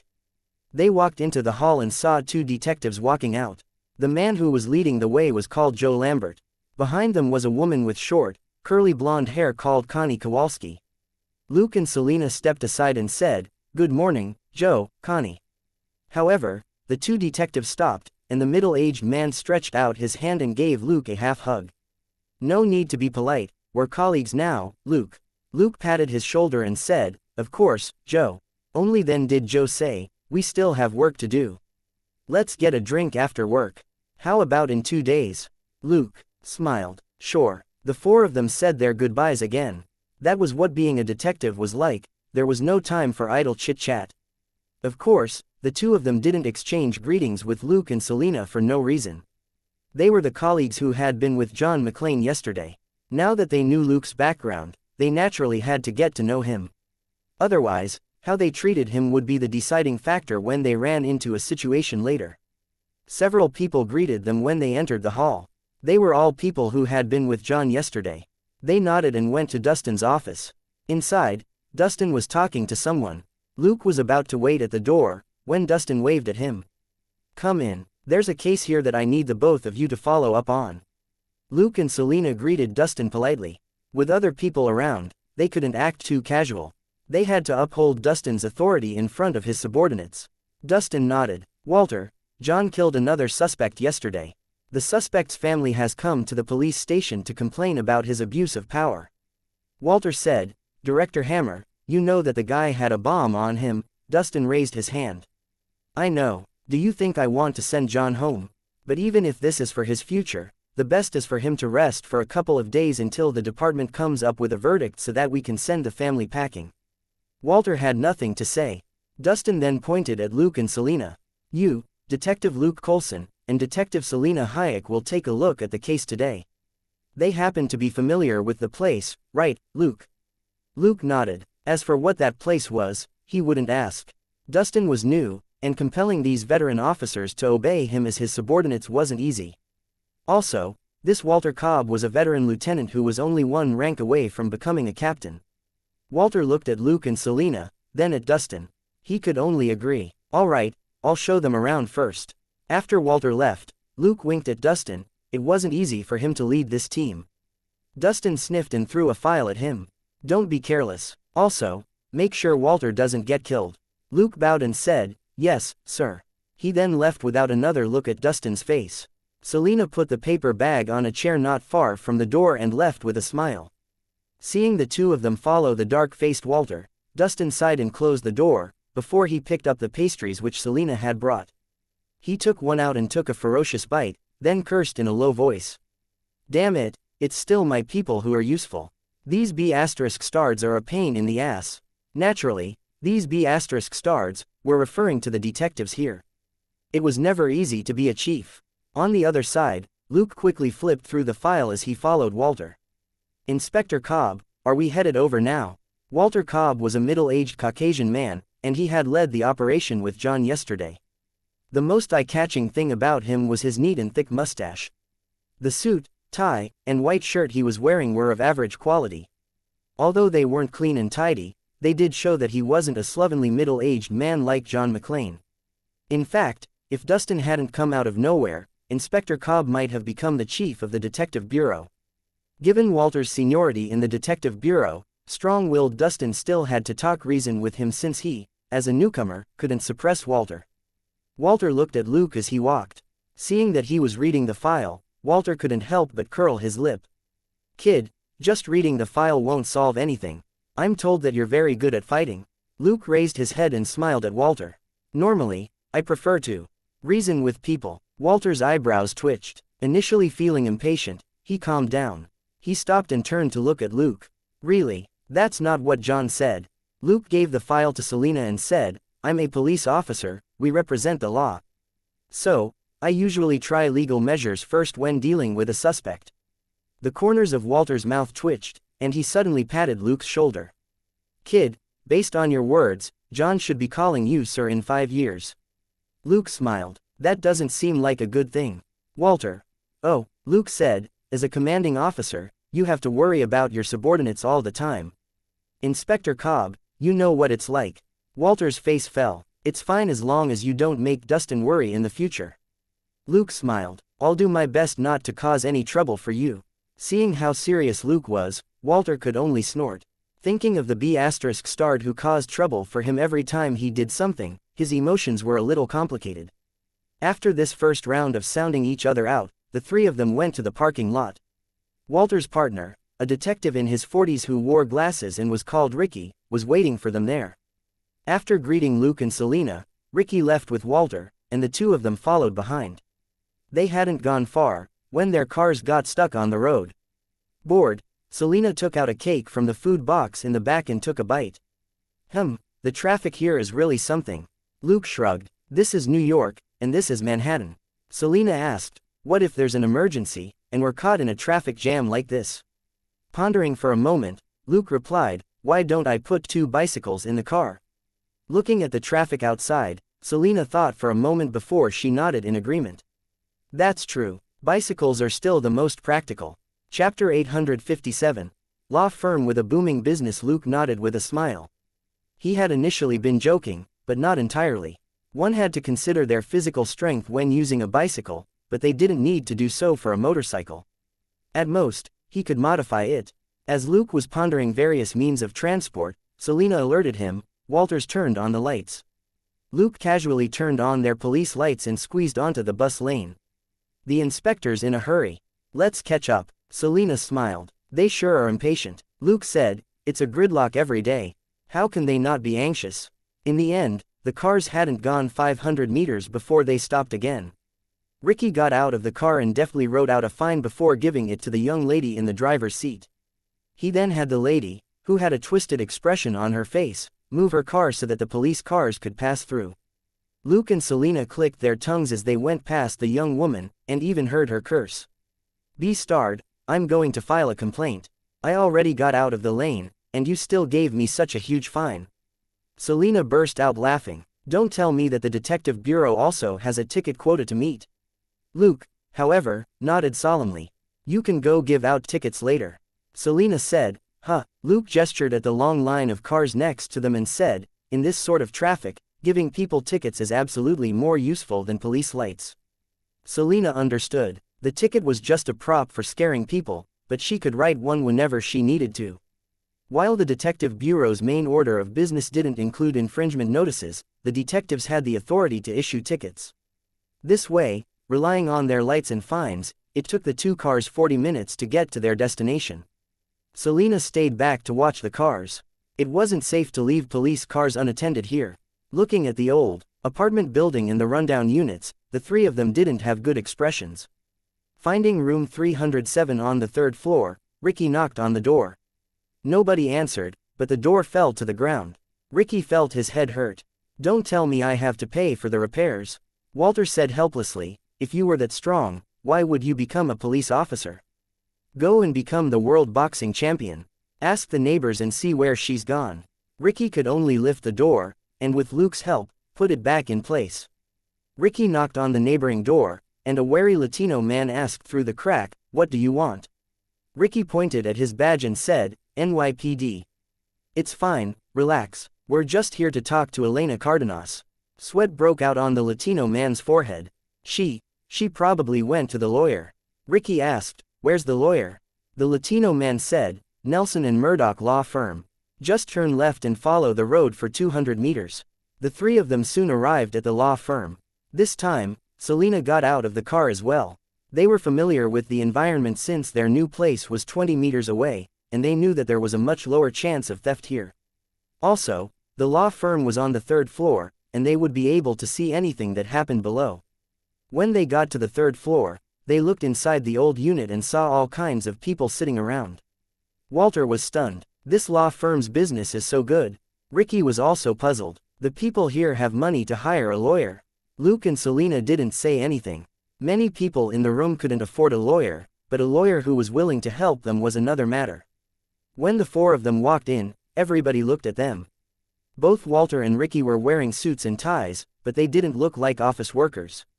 Luke and Selena were young and good-looking, but they were dressed casually. When they saw the badges on their chests, many people got strange expressions on their faces. 2 men wrapped in bloody bandages had already straightened nervously and slipped out. Ignoring them, Walter scanned the room and focused on a young woman nearby. He walked over and showed her his badge. Hello, miss, are you the receptionist here? The young woman had long, straight blonde hair and a delicate face. She was wearing a blue dress and a black jacket. Hearing Walter's words, she stood up with a smile. Hello, Lieutenant. My name is Karen Page. I'm a clerk here. How can I help you? Walter said, We're looking for Elena Cardenas. The young woman named Karen nodded with a smile. Please wait a moment, I'll see if she's still here. A moment later, an old lady in her 60s followed her out of the room. She looked at Walter and said something in Spanish. Walter asked, Can you understand English? All Elena said was, a little. Walter felt a little helpless. They were going to ask questions, but their words could be ambiguous, and sometimes it was troublesome. More and more people were speaking Spanish in the United States, and most police officers needed to know a little. Walter could understand everyday conversation, but he struggled to speak it himself. Selena said in a low voice, I know Spanish, sir. Walter nodded. You translate. After a few words, they followed the old lady to a quiet place in the corridor and started talking. It actually wasn't complicated at all. The case that Walter was investigating was, of course, the series of explosions in the Clinton area a few days ago. The old lady's apartment was across the street from the explosion site. Half the place had been turned upside down that night, and the door that Ricky knocked down with one fist was the result of the explosion. Previously, the old lady had reported that someone had come to threaten her, and even smashed up her apartment. The 15th Precinct's conclusion: the old lady had misunderstood. It was just an apartment renovation dispute. The matter was settled. However, Walter clearly wanted to make an issue of the explosions. If he could obtain enough merits, it would put more pressure on Dustin. He was just short of becoming a captain. As long as he made great contributions during this period of time, whether it shook Dustin's footing and he was forced into another department, or Walter was promoted to another department, it wouldn't be a bad outcome either way. That was why he had been very reluctant when Dustin put Luke and Selena on the same case. If there was a breakthrough, Luke and Selena would get a share of the credit. Everybody knew that Luke and Selena, who had transferred from Los Angeles, were Dustin's people, which meant that Walter wouldn't be able to put pressure on Dustin even if he solved the case. This was the sly way in which leaders worked. Chapter 858. Money is always a big problem, of course. An old fox like Walter wouldn't give up easily. He had 100 ways to clear the case without Luke and Selena's help so that in the end, they wouldn't get any share of the credit. So, he didn't panic at Dustin's interference, and simply followed his own plan. As the old lady spoke excitedly to Walter and the rest, someone walked out of the office. The man was stunned when he saw Luke. Luke, what are you? Luke greeted him with a smile. Good morning, Foggy. I'm working. Foggy looked at the two men and saw their badges. He then looked at Luke. You, too, smiling, Luke pulled out the metal chain from inside his jacket and revealed his badge. Let's reintroduce ourselves. Luke Colson, a new detective who reported to NYPD yesterday. Foggy gaped. You, a detective? As a lawyer and a native of New York, Foggy certainly knew a lot about NYPD. In his opinion, although Luke was mature, that was more likely a result of his upbringing. He didn't even look like he was 20 years old yet.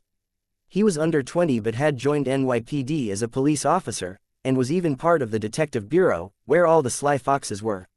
Luke smiled. Most of your classmates are still interning in law firms, but you opened your own law firm and are your own boss now, aren't you? Foggy smiled bitterly. All right, quit joking around. Luke, why are you looking for Elena? Luke briefly explained the situation. Foggy frowned. You're only here to look for clues, and you might not be able to solve Elena's problem. Luke sighed, then looked meaningfully in Walter's direction. He lowered his voice and said, When I went to work today, I was put on this case. That Lieutenant Walter is the one in charge of the investigation, so you understand. Thinking about the detective title on Luke's badge and Walter's lieutenant rank, Foggy couldn't say anything. It was just like how an intern at a law firm couldn't tell a senior partner what to do. Of course, a minor detective wasn't qualified to instruct a police inspector on a case, not to mention that Luke was new. Looking at his face, Luke continued in a low voice, but if we find any clues, it'll be better than settling the renovation dispute for Elena, right? Foggy was intrigued. Is that so? Smiling, Luke patted his shoulder and said, You can go over now and see what Lieutenant Walter has to say. Since coming to NYPD, I haven't even spoken to him for 5 minutes all up. Foggy didn't know whether to laugh or cry. You're too good a newcomer. However, Luke's attitude improved his mood. As expected, this young man didn't have the hypocrisy that Foggy hated. Someone with principles was always more likable than someone who sat on the fence. Luke wasn't selling Walter out, because what happened to Elena had nothing to do with Walter. He was investigating the explosions, not the small matter of Elena's apartment being smashed up. Elena called the police, and the 15th precinct concluded that it was a renovation dispute. The old lady indeed should thank Walter for his meddling. That way, she could at least look forward to the 15th precinct's conclusion being overturned. Foggy wasn't stupid. Anyone who could be a lawyer couldn't be stupid, or they would very quickly be taken of. In the time it took him to walk over, he had already sorted out the key points in the information that Luke had divulged. He walked over with a smile and began to help the old lady, Elena. In fact, it was precisely because of this renovation dispute that Foggy had gone over to Elena's place to talk, so he had been in the apartment on the night of the explosions. Foggy had a clear head and spoke in an organized manner. He was clearly a better witness than the old lady, and had been able to notice certain details. Walter had initially been afraid of trouble and didn't want to talk to the young lawyer, but after talking to Foggy for a while, he couldn't help but ask more questions, and the old lady was left alone. Luke simply gestured for Selena to call for him if something happened. He took a few steps forward and returned to Nelson and Murdoch's office. Now that he was examining the so-called law firm, he shook his head. The two young lawyers seemed to have encountered the most common and biggest problem when starting their own business: money. Money was always a big problem for most people in the world. The two young lawyers had started their own business, but had taken on a lot of cases from the poor when they needed money the most. The only way to make a lot of money from the poor was basically through lawsuits claiming damages and compensations. The New York subway and signboards had 888 phone numbers along with two smiling lawyers who specialized in this sort of service. These two young lawyers, however, didn't take on lucrative jobs like these. Their current cases involved either obtaining new work visas for migrant workers or reducing the punishment for poor people who couldn't pay the fines and didn't want to go to jail. Also, they were helping Elena negotiate with the landlord about fixing the apartment. These people couldn't afford an hourly lawyer fee of $100. What they gave the two young lawyers in return was just cheap food and fruit. They were piled in a corner of the room, but it wasn't a lot. It would last the three of them 2 days at most. All right, a certain lawyer might only be able to eat 2 meals at most. After all, those who like to engage in physical labor would be more exhausted. The blonde, Karen, noticed Luke. Like her, it was very hard to ignore Luke's looks in a place like this. She asked curiously, "Is there anything I can help you with?" Luke smiled. "I'm a friend of Foggy's, but I've never been here before. Do you mind if I take a look around?" Karen smiled awkwardly. "That's fine, but we only have 3 rooms. Luke looked at her and shrugged. "It's never easy starting a business. Don't worry about me, I'll just take a look." As he spoke, he walked to the door of the room that should be the office of the 2 lawyers and looked inside. There were 2 desks and a cabinet full of files, and an antique computer connected to an old printer. Looking at the old scratches on the printer, Luke felt that the printer might be as old as Claire. On one of the tables was a stack of envelopes that were very familiar to most Americans. They were urgent notifications from various companies. Chapter 859, Things Worth Coveting, and What is a Good Subordinate? Judging from the thickness of the stack, there had to be a lot of things at Nelson and Murdoch that needed to be paid, like the electricity, the landline, rent, property management, and so on. But food and fruits clearly couldn't be used as payment. Luke shook his head and left. Miss Karen was clearly paying attention to his actions. He was afraid that the woman would rush over to stop him the moment he stepped into the office. He turned around and went to the other side. It was obviously a small kitchen. Apart from some used cups, there wasn't much else inside. Even the coffee machine only had a small amount of dregs in it. It hadn't been used in at least 2 days. It wasn't because Miss Karen was lazy. There was an empty coffee powder bag in the trash. It wasn't like the coffee machine could boil water out of thin air. To make matters worse, it was already past 10 in the morning. Foggy and Karen were the only ones in the office, and Mr. Matt was nowhere to be seen. No matter how one looked at it, this was doomed to fail. Luke sighed. In this world, it was hard to be rich if you wanted to be a good person. After Luke looked around, Walter's voice came from outside. "Let's go, Luke." "Coming," said Luke. He smiled at Karen again and left the office. Foggy was still outside, talking to Walter. Walter was a little impatient, but he had just learned a lot about the situation, so it wasn't good for him to turn hostile now, and he simply hummed carelessly in acknowledgement. Seeing Luke, he promptly said to Foggy, "I'll let you know if there's anything new on Alina's situation. Don't rush when you do things, kid." Then, he patted Foggy's shoulder and left. Luke winked at Foggy before he followed Walter downstairs. Foggy watched them leave, then exhaled. "I hope you find something." Karen suddenly popped up behind him. "Is that Luke, your new neighbor?" Foggy said, "Yes, right across the street. The one who was renovating a few days ago." Karen said, "Why didn't you say that he was a detective?" "He's so young." Foggy said, "We just met a few days ago. We were in a hurry to get to work and didn't have time to chat with him, but I think he's a nice guy." Karen hesitated for a moment before she said in a low voice, "But why do I feel like he was looking around as if he was at a crime scene?" Foggy, "The crime scene is the CSU's purview, Karen." Karen stared at him in amusement. "I know, I'm just saying that he's like a detective at a crime scene. He's the kind of detective who looks at details." Foggy spread his hands. "All right, then what do we have here?" The two gang members outside have already slipped away, leaving only one woman whose visa has expired. Karen was lost for words. When Foggy said that, she suddenly didn't think that there was anything worth coveting in this shabby office. Except herself. However, the young man didn't look at her the way most young people did when they saw a beautiful woman. He simply observed her from the corner of his eye.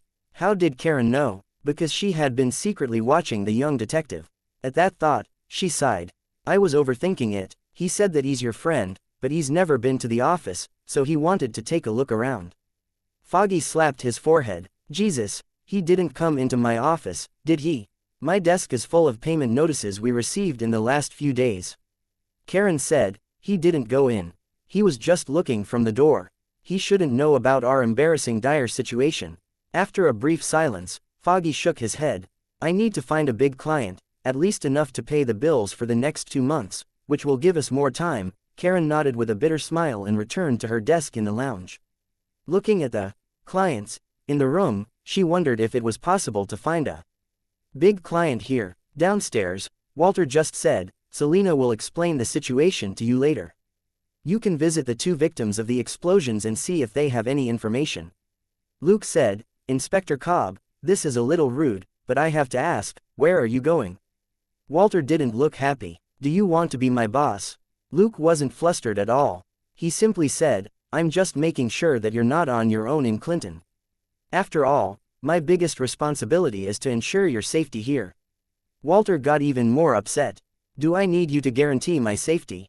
Luke was unperturbed. If it was anywhere else, of course not.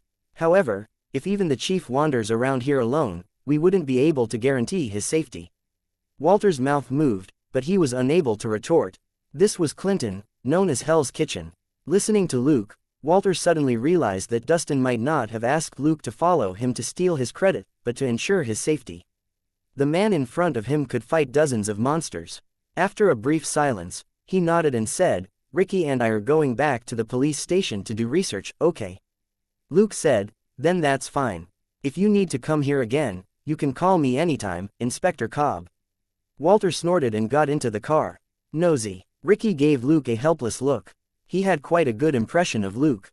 Most of the people who had interacted with Luke didn't hate him.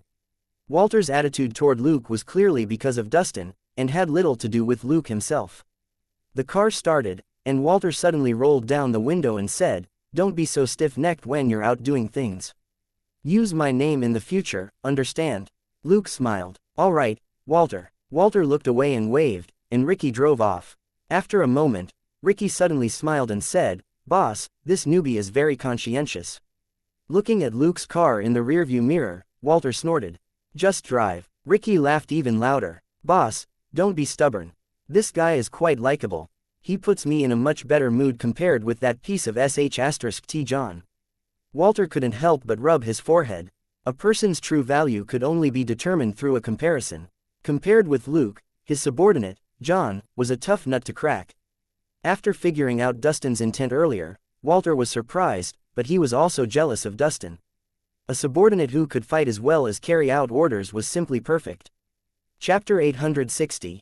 Untitled. If John was as obedient as Luke, Walter couldn't help thinking that he might have become the chief of the detective bureau long ago, and Dustin wouldn't have come into the picture. Luke didn't know about Walter's complicated feelings, and wouldn't care too much even if he did.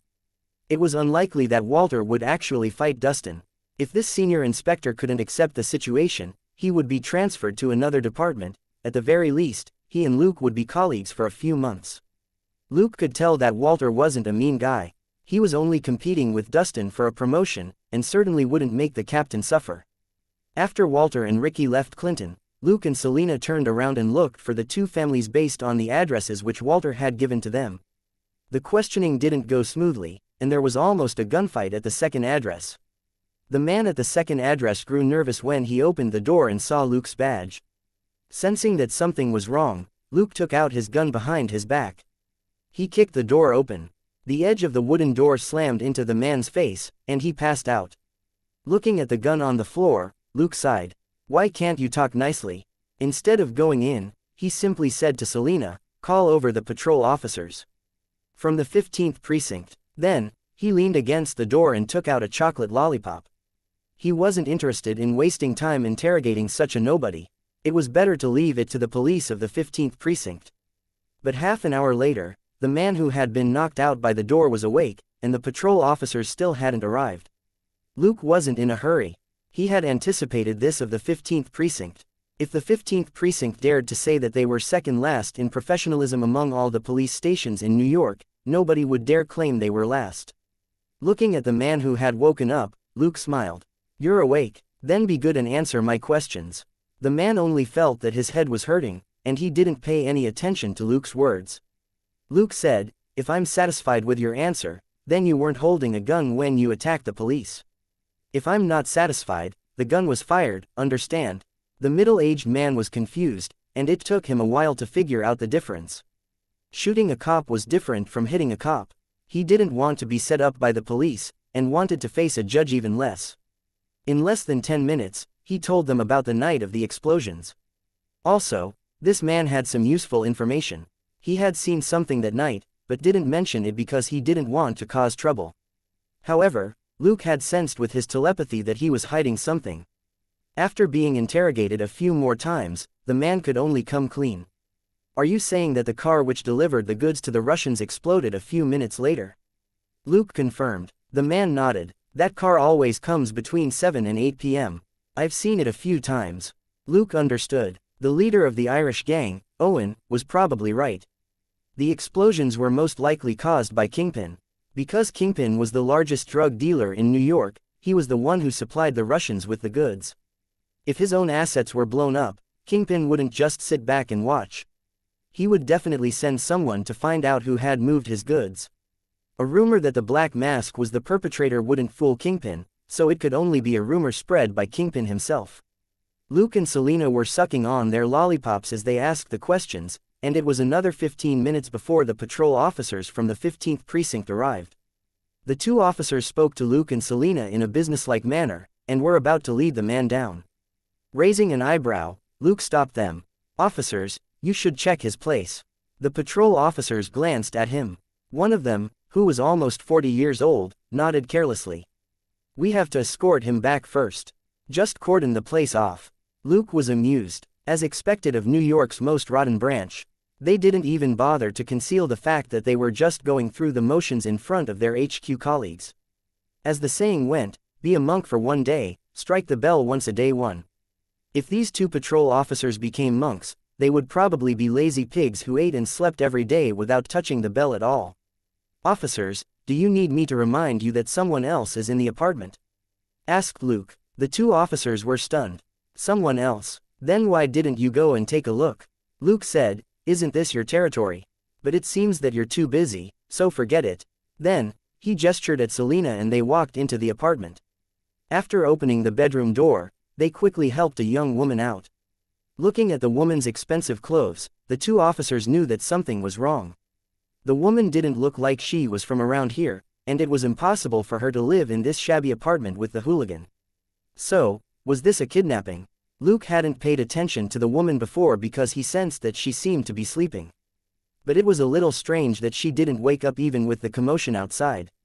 Given the unusual situation, He didn't want to hand the girl over to the two unreliable police officers. He simply got into the car with Selena and went straight to Metro General Hospital. She's just a girl, right? She doesn't look old enough. Looking at the girl in the backseat, Selena sighed. The people of the 15th precinct are less reliable than I thought. Their law enforcement is so crap.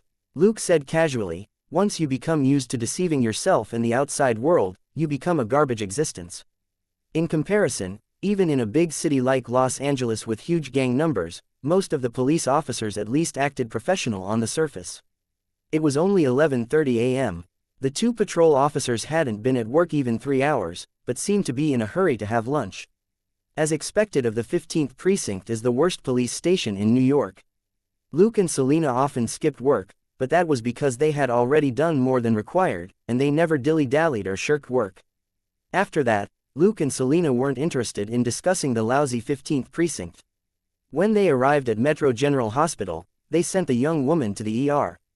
10 minutes later, a nurse with long brown hair walked out and said, "Detectives, the patient is in a semi-conscious state.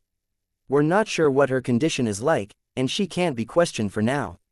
Luke nodded. "Do you have some time? We need to know a little more about the victim's injuries." The brown-haired nurse said, "I have 5 minutes.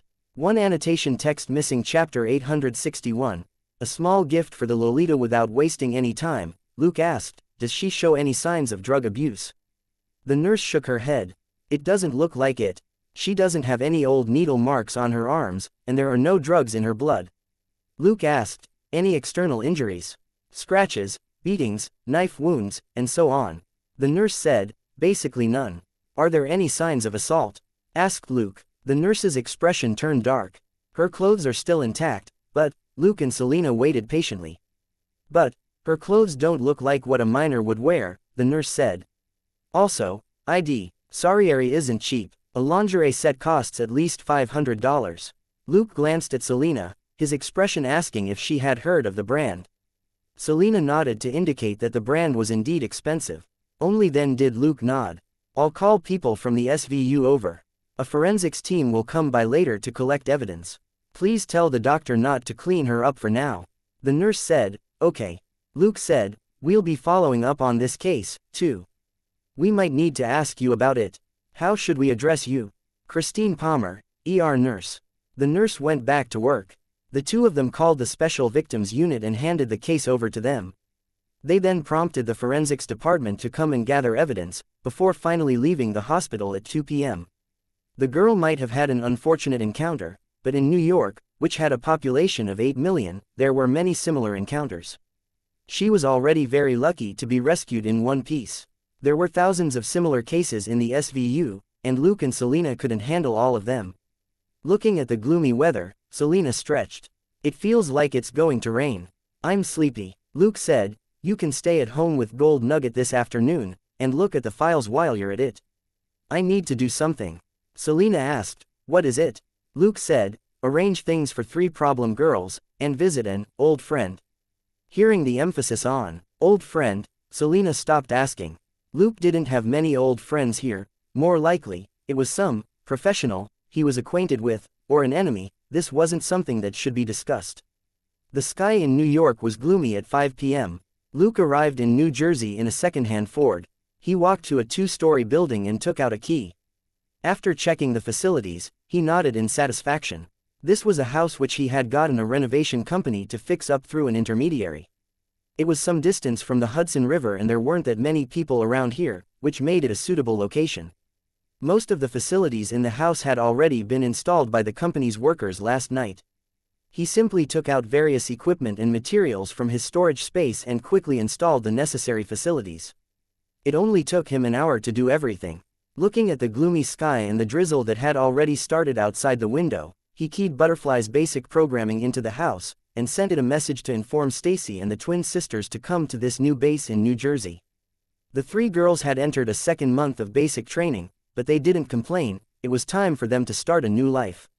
After changing his clothes, Luke left. He drove to the remote bank of the river opposite his house, and made a call. "I'm here." There was a man's voice on the other end of the line. "Head 500 meters northeast. Harem garbage disposal. We're there." Luke hung up and drove off. A few minutes later, He clicked his tongue inwardly as he moved between piles of garbage. The meeting place was simply out of a movie. If it were anyone else, they would definitely suspect that the other party was going to silence them in this place. Walking past a pile of abandoned cars, Luke's nose twitched, and he looked at a large garbage disposal unit nearby. Still busy? Haha, you're here, V. The voice of a young girl rang out. A small figure in a purple wig crawled nimbly out of the control room of the disposal unit, grabbed the metal railings on both sides of the stairs, and slid down. Looking at her short figure, Luke was lost for words. You don't seem to have grown much, Mindy. Mindy, who had been quite happy, was instantly dealt a heavy blow when she heard this. Hey, I grew an inch taller, okay. She even gestured at her head to indicate the clear progress. Luke was lost for words. You should be more worried about the future at this rate. He dropped the subject. While Mindy currently wasn't getting taller, she also wasn't growing sideways, which was her greatest fortune. It would be a tragedy if she put on weight and not height, and turned into a stocky girl in the next few years. Where's your father? He asked. Mindy pointed at the control room. He's taking care of the garbage. Luke nodded and gave her a box. It's been a long time. Here's a little gift for you. Mindy was delighted. Thank you. She opened the box and was stunned. Taking out a few thin items and examining them, she asked, What's this? Luke said, Additional protective casings for the titanium phone. There are 7 colors in total. You can use a different mood color every day of the week. Mindy thought for a moment and found it interesting. They're very simple, but interesting. Thank you. As they spoke, Damon came out of the control room. However, he wasn't as reckless as Mindy. He climbed down sedately and stopped before Luke. It's been a long time, V. Luke shook hands with him and said with a smile, I didn't interrupt your business, did I? He had smelled blood just now. It was obvious that the garbage Damon was cleaning up was human. Damon chuckled and looked at the crushed car. It's fine. I was finishing up when you called. Pausing for a moment, he continued, You said that you needed something. What is it? Luke said, I think you might be one of the people in New York who knows the most about the drug cartels here. Damon wasn't too surprised. The first time he met the mysterious V, both of them had set their eyes on a drug gang. Although he didn't know what V had been doing recently, it wasn't the first time he had asked for such information. Chapter 862, Crazy Father and Daughter, and the Real Gift. Damon nodded quickly. It's hard to explain in a short while. How about you come over to our place and we'll talk there? Thinking for a moment, Luke shook his head. This might be a little hurtful, but I have to remind you it's best not to reveal your real address to anyone, not even me. Mindy snorted in dissatisfaction. Annoying. Damon also felt a little awkward, but still said, We trust you. Luke sighed. If I were you, I would only trust each other. What you do is too dangerous, trusting others too much isn't safe. Seeing that the father and daughter were silent for a moment, Luke pondered before he said, Let's go. Let me see what your place looks like. Mindy snorted again and left. Damon didn't know what to say. He simply gestured for Luke to follow him, and the three of them left the garbage disposal factory. After they left, they drove south and arrived at an old house. The automatic garage door opened, and the 2 cars drove in before the door closed. Luke got out of the car and followed Damon to the living room. Damon walked to one corner of the living room and entered a passcode on a panel. The liquor cabinet then swung open to reveal a secret room. Damon and Mindy entered the secret room and began to take off their equipment. Damon asked casually, Want anything to drink? There's beer and juice in the fridge. Luke said, No need. He then walked over to the windows and looked outside. After a brief look, he shook his head. The only reason the father and daughter had chosen this place was probably because of the location. It wouldn't take more than 5 minutes to reach the Lincoln Tunnel from here. When the weather was good, even Luke's 5-story house could be seen. Past the Lincoln Tunnel was Manhattan's Clinton area, which had a lot of drug traffickers. Passing through the narrow island of Manhattan in the east, they would reach the border between Brooklyn and Queens. To the northeast, they would reach Queens, and to the southeast, Brooklyn, which wasn't very peaceful either.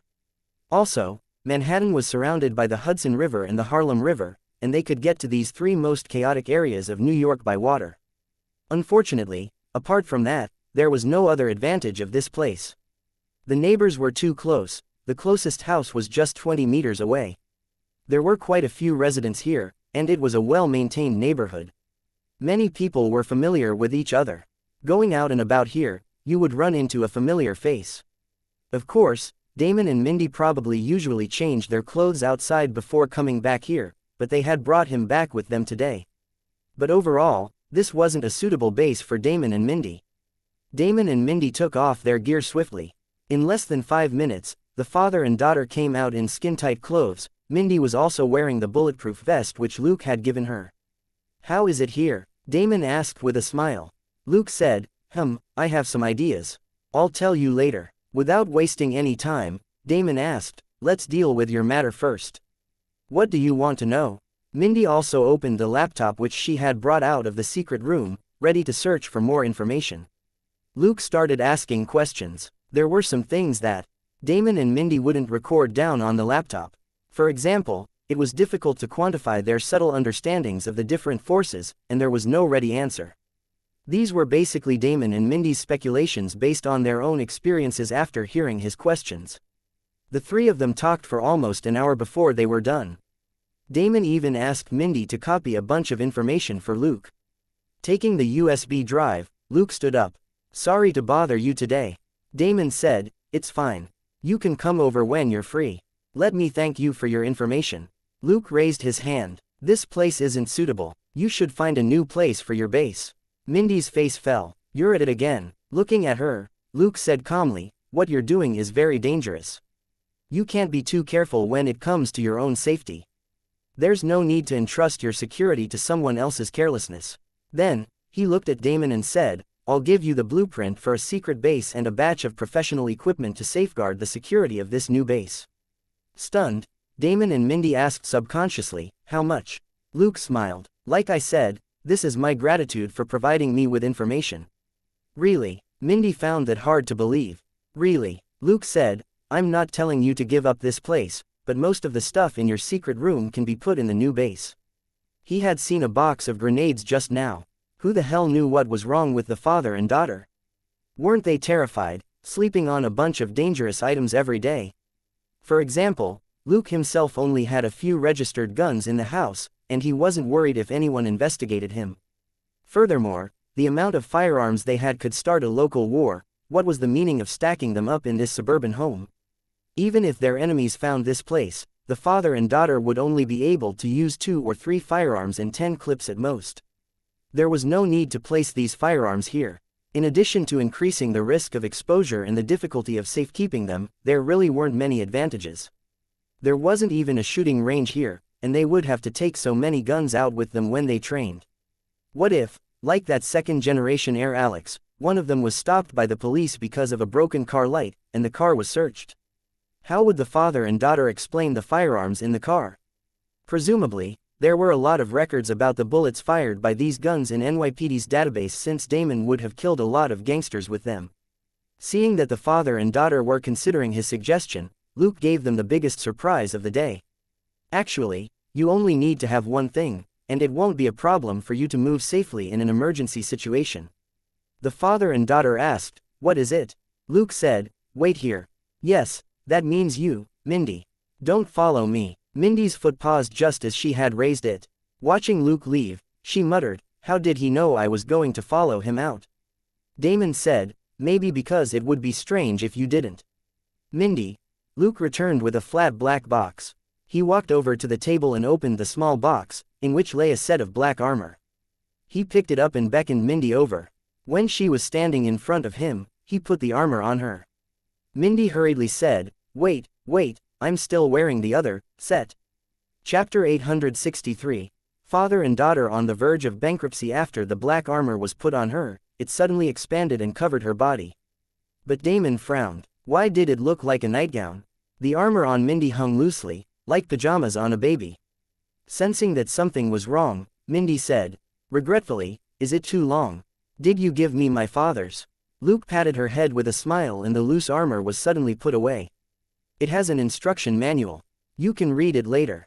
Simply put, it's bulletproof, has basic optical camouflage, and has an anti-electronic surveillance function to a certain extent." Both father and daughter gaped. So awesome. The armor which Luke had provided them with before was mainly bulletproof, and the other functions had to be made with external components. In the last half year, However, it had also allowed them to repeatedly escape the ambush of their nemesis, Frank D'Amico, and to even kill many of his subordinates. Now, such thin clothing had even better functionality.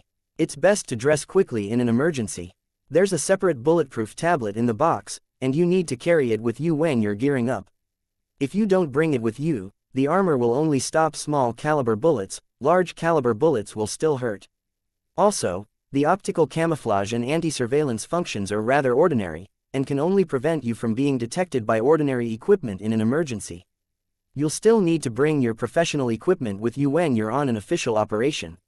Mindy was already jumping around the room. Wow, it's so light. It's much more comfortable than what I was wearing before. Damon was too experienced. After hearing Luke's introduction, a thought suddenly popped into his head, and he asked, "How much does it cost?" "Around $1 million for 2 sets, said Luke casually. Actually, not even including the labor costs, the materials for the 2 sets of armor already cost almost $1 million. Damon said, "Well, our money." Looking at his face, Luke smiled and said, "Just put it on your tab for now." "I trust you." Relieved, Damon said with a bitter smile, "Wait." Then, he went to the secret room and came back out with a large box. "This is $1.5 million. Everything we owe you from before is here." Damon opened the box and gestured. "I didn't expect you to give us the armor." So, Luke closed the box and said, "I'll have the blueprint and equipment for the base ready in a week. If you have time, look for a suitable location." It's fine that both of you know the place, you don't need to tell me where it is." Damon nodded silently. They were all people who worked in the dark. It was best to keep some things still secret. However, he still felt a little lost. He had always wanted to pull V into his team. Given V's ability to defeat Bullseye and cause the man to flee, as long as he was willing to help, Damon was confident that he could destroy Frank D'Amico's nest and kill that nemesis of his. But V's attitude was very clear. They had talked for a long time in Damon's house, and even when the father and daughter took off their masks and equipment, V still had no intention of taking off his mask. "It'll be very difficult to get this person to help out, huh?" Damon murmured to himself as he watched the car disappear into the night. Suddenly, he heard someone sigh. Damon looked at Mindy, who was also standing by the window. "What's wrong, Dad? Are we going to be poor for the rest of our lives?" Mindy's face was full of sorrow. "V's equipment is indeed very good, and he even gave us a huge discount, but we're going to be broke at this rate." Damon scratched his head at the practical question. At the beginning, the 2 sets of armor had sold for $500,000, but now, the price of 2 sets was at least $1 million. V's production skills were improving rapidly, and the price was skyrocketing. Not buy, that was impossible. However much money they saved was useless if they lost their lives. The father and daughter didn't care much about money, they were too focused on killing their nemesis to indulge in a lavish lifestyle. But a lot of the small gangs in New York had gotten smarter recently. They had been concealing their tracks in recent months, and the money would be handed over beforehand. Damon and Mindy weren't crazy enough to openly fight with a large number of gangsters, so they had to give up on the vaults which were heavily guarded. Suddenly, Damon's expression changed. "Do you remember the group we targeted last time?" Mindy tilted her head. "Which group? Didn't a bunch of people become arrogant again in Hell's Kitchen recently?" "I heard that their prices increased by 30%, said Damon. Confused for a moment, Mindy's eyes suddenly glittered. "You mean, now that we have new armor, let's familiarize ourselves with them tomorrow and get rid of that gang while we're at it?" Damon fiddled with the new armor. "And in passing, clean up the cash in their inventory," he added inwardly. Mindy cheered. "Oh, yeah, we can finally kill those B***stards. Damon said helplessly. "Did you forget again?" "Don't swear." Mindy stuck out her tongue and made a face. "Sorry, Dad, I'm going to the training room to test out this new armor." She then ran off. Damon, who was left behind, shook his head helplessly. In the end, she was still a child. She was only thinking about the new gift, and forgot that the new armor had increased their household debt once again. But thinking about V's usual habits, Damon did his best to convince himself and put this problem aside. Although V was very clear about the debts, he had never been enthusiastic about collecting them. Damon knew why. So, when V asked for information on the gangsters in New York, he simply gave him all the confidential information he had. Only by returning the favor could they maintain a good relationship. Thinking that, He picked up his armor and went to the training room. He was as curious about the new armor as his daughter, except that he was better at controlling himself. After Luke drove for a while, he put the box of cash into his inventory. He had to take the money. It didn't really matter to him, but if he didn't take it, the other party would start to harbor excessive expectations, and it would hurt when he made any outrageous requests in the future.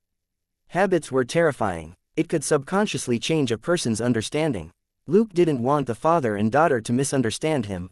For the time being, at least, he couldn't help them unconditionally. Their current relationship now was fine. Chapter 864, An Old Friend at Number 17 Textile Mill. At that moment, it was already 9 p.m. The sky was completely dark, and a light drizzle fell, adding a slight chill to the autumn night. Luke drove northwest until he reached a small river that flowed into the Hackensack River, one of the main rivers in New Jersey. Next to the river, there was a faint light in an old castle-like building. Luke stopped the car 2 kilometers away and took out a medium-sized drone. Looking at the metal sign which read No. 17 Textile Mill on the gate and the guards everywhere inside, Luke smiled and said, "It seems this is the right place. Nice to meet you, fraternity." With a thought, all his V equipment disappeared, and the Big Dipper armor appeared in his hands. Luke quickly on the Big Dipper armor, and then ran forward, turning into a transparent shadow in the misty night. There were no surveillance cameras in the factory, for the sake of keeping things secret. This bunch was in the business of killing people, and it wasn't a good idea to record their criminal activity on tape. These people all had outstanding strength, and they trusted their own abilities more than electronic equipment. Luke's shadow figure entered the building through a loading bay, right under the nose of the guards. The factory was still busy. The sound of the textile machines made the place noisy as workers moved materials and finished products. It was indeed a textile mill. The textiles it produced were said to have originated in Europe 1,000 years ago. They were rare and of excellent quality, and were a luxury that many people of the upper class and church priests liked to use.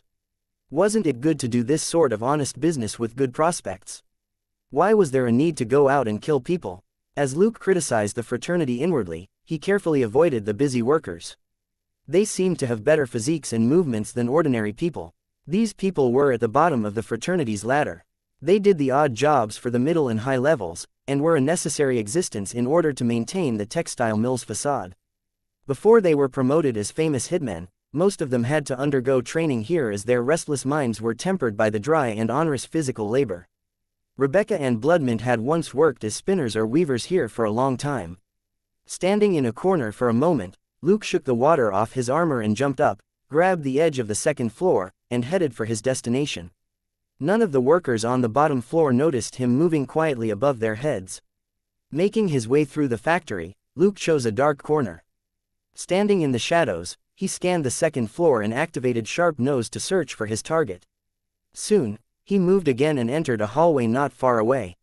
When he reached a door, his expression changed, and he jumped and propped himself up with hands and feet on both sides of the hallway. The door opened at that moment, and an old man walked out. In the doorway, he paused and looked around suspiciously. Except for the faint roar of the machines, however, he didn't notice anything. "I'm old and jumping at ghosts," he murmured to himself as he walked toward the back of the building. Above the door, Luke looked at the old man thoughtfully. He was certain that this old man with sharp senses was the current leader of the fraternity, and the person Rebecca and Bloodmint feared the most. Sloane. Nobody knew what Sloane's real name was. But judging from his code name, Sloane, his dream was to be rich. Given the color of his skin, however, he couldn't become a rich young master back then in his youth. Luke didn't follow Sloane. Instead, he opened the door and walked in. Looking around the room, Luke felt helpless. It was exactly as Rebecca had said. Bookshelves and old wooden filing cabinets lined the walls. But there wasn't even a computer here. There was only an old typewriter. Without a computer, that meant that the files here were in the form of paper records, which couldn't be copied quickly. But Luke was already here for the fraternity's secret files, and couldn't just leave. He quickly searched the room, but didn't find the information he wanted. That sly old fox hadn't put something like that in this office-like room. As expected, it wouldn't be easy. Without further ado, Luke left the room. Luke walked through the hallway that Sloane had taken earlier, and he reached a hall where several people were standing around a young man and Sloane, as if they were watching a show. The young man's face was red. He seemed to be holding something in one hand and waving a gun around with the other.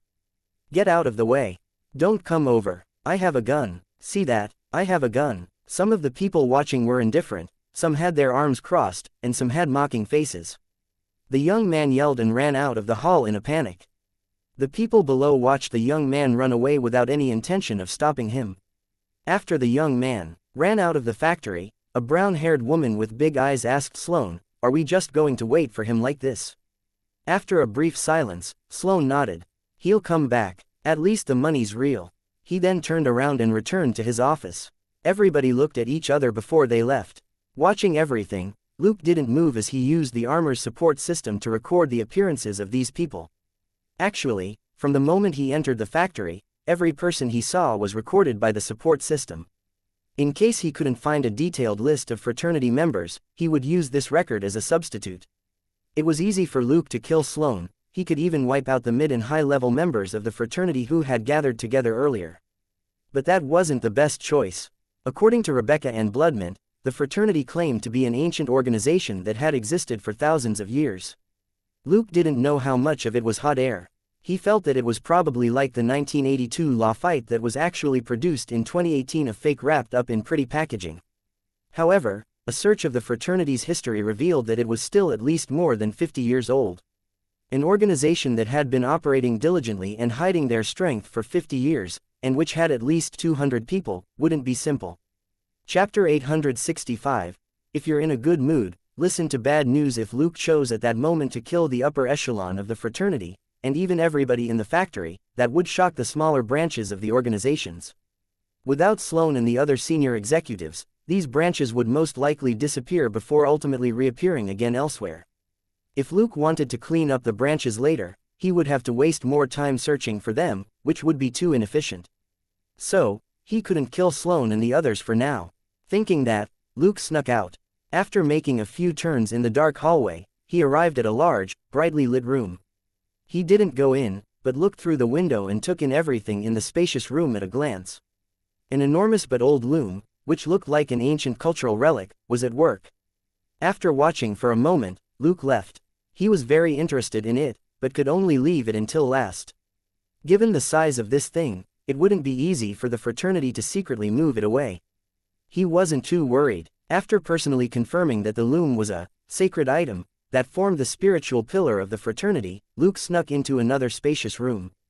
Unlike where the loom was, this place was dark, and there weren't many things in the room. There were 3 long pits in the ground, as if for coffins. A man was busy at a table in the corner. Luke slowly walked over. The man didn't know he was there, and carried on with his business. After observing the man for a long while, Luke's lips ticked up. Looking around for a moment, he then fished out a small device and activated it behind the man's head. The man stiffened, and Luke slapped him in the back of the head. His vision turned dark, and he slumped forward. Luke grabbed the man by the collar and arranged him on the chair so that it looked like he was sleeping. System: you have defeated the Exterminator and have received a list of his abilities. The Exterminator's abilities: Basic Combat, Basic Firearms, Special Medicinal Bath Mix, 1000 credit points. Looking at the Special Medicinal Bath Mix in the system notification, Luke smiled and immediately learned the ability. Thinking for a moment, Luke frowned and looked at the bottles around the table. With a thought, a bit of the item in each bottle was placed in his inventory. After wandering around the room, he took out 2 miniature drones and set up a fixed operating schedule for them in 2 corners outside the room. After that, Luke left the textile mill and returned to Manhattan. It wasn't even midnight when he got home. Selena was sitting at the dining table on the 2nd floor in her home clothes.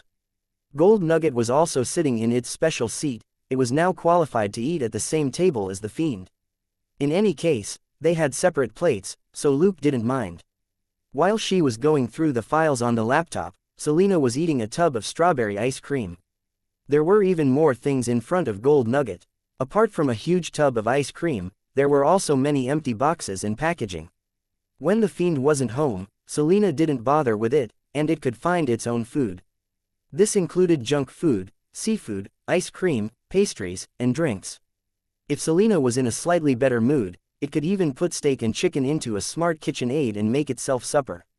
At most, It just needed to press the right buttons on the smart kitchen device and choose the cooking method. It was much easier than elementary math. Like now, there was aluminium foil from 2 pieces of roast chicken in the trash in front of it. It had been entrusted with the responsibility of looking after the new house for the past 2 days. There had been no mishaps, and Selena had been telling it all sorts of stories. Gold Nugget saw Luke arrive at the back door on the surveillance feed on the tablet, and its paw swept the pile of trash on the table into the trash can that was under the table. The dog jumped down from its special seat and brought the trash can down to the first floor. After cleaning up the scene, it waited at the stairs on the first floor. Luke soon came out of the garage on the first floor and rubbed the dog's head with a smile. Gold Nugget, you didn't clean your mouth. How much did you eat tonight? Gold Nugget subconsciously licked its lips, but it didn't feel anything other than saliva. Luke laughed and went upstairs. He was only teasing the dog. Gold Nugget had a clean mouth. On the second floor, Selena asked lazily, finished everything? Luke nodded and sat down. He took a spoonful of ice cream and said vaguely, yes, everything went smoothly. Selena glanced at him and said, you're probably in a good mood. Then, let me give you some bad news. Luke raised an eyebrow. Your logic is very strange. Selena switched to a web page on the laptop. First of all, there's no news on the 8 ninjas who died by the river last night. Luke raised an eyebrow and took another bite of ice cream. It was cold and sweet in his mouth, but unpleasant in his ears. I also checked the police department's internal records. The police who were dispatched by the 15th precinct last night said that it was a false alarm. Naturally, they didn't find the bodies of the 8 ninjas. Seeing Luke's calm expression, Selena sighed and said, so, the forensics department never got the bodies of the 8 ninjas. At least, they don't exist in the police station records. Luke smiled. What a bunch of good and conscientious colleagues. Selena didn't say anything. Pondering for a moment, Luke said, we have to be careful when it comes to the 15th precinct. Those guys have no bottom line. Selena nodded. They've probably been bribed by Kingpin. They might even be co-conspirators. They truly can't be trusted. Looking at her, Luke asked, what other bad news do you have? The girl we rescued this morning woke up. Her name's Molly Johnson. She's 15 years old and a high school student. Selena paused for a moment before she continued. She came to New York 3 months ago for the National High School Games. Not long after the competition, she left on her own. She called her family and school and just said that she wanted to travel solo. Luke frowned. Why would a 15-year-old girl go on a trip for no reason? Also, where did she get the money? Chapter 866. The fraternity's most important thing. Selena continued. Her parents and the school called the police and suspected that she had been kidnapped, but they've never been able to find her. In fact, nobody would have known that she was Molly Johnson if she hadn't said her name. Luke nodded thoughtfully. When they found the girl, she was dressed like a college student in her early 20s. If they didn't know who she was, most people wouldn't associate her with a 15-year-old high school student. However, this news couldn't be considered too bad, and wasn't worth an explanation on Selena's part. Selena said, I just received a call from the nurse, Christine. She said that the SVU hasn't filed a case over Molly. They just said that they would investigate it, before they left. Luke asked, why? Selena said, apart from saying her name, Molly hasn't said anything about the last 3 months. Apart from the fact that her mental state isn't right, there's no evidence that she has been assaulted. The SVU can only conclude that she ran away from home 3 months ago and went missing. Luke nodded, not surprised at all. The SVU's conclusion wasn't without basis. After all, Molly had reappeared in one piece, and she herself hadn't said anything. In this sort of situation, it was unlikely that the police would file a case. NYPD was very busy. Molly's slightly suspicious circumstance wasn't enough for an investigation. What's the problem? Asked Luke. Selena said, Christine suspects that Molly is suffering from severe trauma, which is why she can't tell us what happened. She wants us to go to the hospital tomorrow. Luke said, we're not psychiatrists. Why does she want us there? Selena said, she said that she's asked a friend to help with Molly's psychiatric treatment tomorrow at 10 in the morning. We might be able to get some clues from Molly then. Hearing this, Luke simply nodded in agreement. All right, he and Selena were the first to discover the girl. Since the SVU didn't care, they could certainly take back the case. Investigating cases was their job to begin with. As long as they didn't break any rules, there was no need for them to justify themselves to anyone. If a nurse like Christine could help a complete stranger, Luke also wouldn't be stingy with his time. After that, Selena went to rest. Luke returned to the basement. Looking at the new, spacious workspace, he sighed in satisfaction. Now this is the workshop I want. Walking into a separate space, he took out some of the unknown materials that he had obtained from the fraternity and began to examine them. What did the fraternity have that was worth Luke making a move? The very first thing, naturally, wasn't experience or credit, but the product made from the unknown materials he had obtained, a medicinal bath. According to Rebecca and Bloodmint, the medicinal bath with unknown ingredients could accelerate the recovery of the human body. Injuries such as bruises, cuts, and fractures would basically heal in a few hours with the medicinal bath. When Luke heard that, his first reaction was that he had to get it. This was definitely the fraternity's most valuable item. It was far more valuable than their hitmen business or that clacking antique loom. Even the fraternity's curve shooting and physical outburst weren't as good as this amazing medicinal bath. Saving someone was always more difficult than killing them. Luke could easily kill most people in this world, including those with superpowers. But when it came to saving people, he only had two choices. One was to let Gold Nugget combine with the other party and heal them before withdrawing. The second was to use that unknown ruby red liquid which he had snatched away from the mouth of the giant octopus on the ocean liner. Both methods were problematic. Gold Nugget's identity had to be kept a secret. It would be troublesome if the Doghead's alien identity was exposed. Luke also hadn't made much progress in determining the source of the unknown red liquid, as well as its composition and side effects. Also, while he had a fair amount of the liquid, he wouldn't waste it randomly. On the other hand, this bath could be created and used multiple times. Rebecca did say, however, that the materials for the medicinal bath were limited, and only the middle and upper echelons were qualified to use it. There were more than 20 famous hitmen in the upper rank, while the mid-ranked hitmen were newcomers with potential. According to Rebecca's description, however, while this type of medicinal bath was rare, it was used no less than 20 times a year on average. As a life-saving trump card, that was a lot. With such a miraculous treatment method, it was truly such a waste for the fraternity to use this only to train hitmen. Luke had to obtain this as a life-saving trump card for his family, teammates, and future allies. He had been looking for two things in Sloane's room tonight: a list of the fraternity's hitmen and the formula for the special medicinal bath. Unfortunately, he found neither. It wasn't until he knocked out the exterminator and obtained the special medicinal bath mix from the man's list of abilities that he was pleasantly surprised. After learning the ability, Luke checked the bath formula. In the end, the exterminator only knew the process for the medicinal bath, but didn't know the key ingredients. The unknown materials were all given to the exterminator at a fixed time by Sloane, and the exterminator only knew to add the prescribed amounts in order to create the medicinal bath. Just like how assembly line workers didn't know how to make all the parts, the exterminator was just a pharmaceutical dispenser. Luke was slightly disappointed, but not too surprised. How could a cunning man like Sloane simply give such a good thing to his subordinates? If it were Luke, he wouldn't divulge the secret of the raw materials either. Other than Robert and Selena, he would only give the others the finished product. He needed to be even more cautious when dealing with Sloane. As the leader of the fraternity, Sloane had enough power to keep the processing of the raw materials separate. The old man might not necessarily have the ability to manufacture the raw materials. If Luke killed Sloane directly, the formula might be lost. As Luke pondered how he was going to clean up the fraternity's foundation, his hands never stopped moving as he put all the raw materials into various equipment for analysis. It would take some time. Putting that aside, Luke began to add new functions to Selena's armor. Daredevil would rest for a few days at most before he set out again. If they ran into each other again, it would be troublesome if he knew who Selena was. Chapter 867. Meeting her out of 8 million people the next morning, Luke and Selena went to HQ early in the morning and gave Dustin the results of their investigation into the explosions yesterday. Although they could give it to Walter directly, it had been Dustin who gave the case to Luke. As Dustin's loyal subordinate, Luke certainly had to give the information to his boss first before he gave them to Walter. There was nothing wrong with this operation. Luke had contacted Walter yesterday. Walter and Ricky wouldn't be going to Clinton today, so Luke didn't have to be a bodyguard.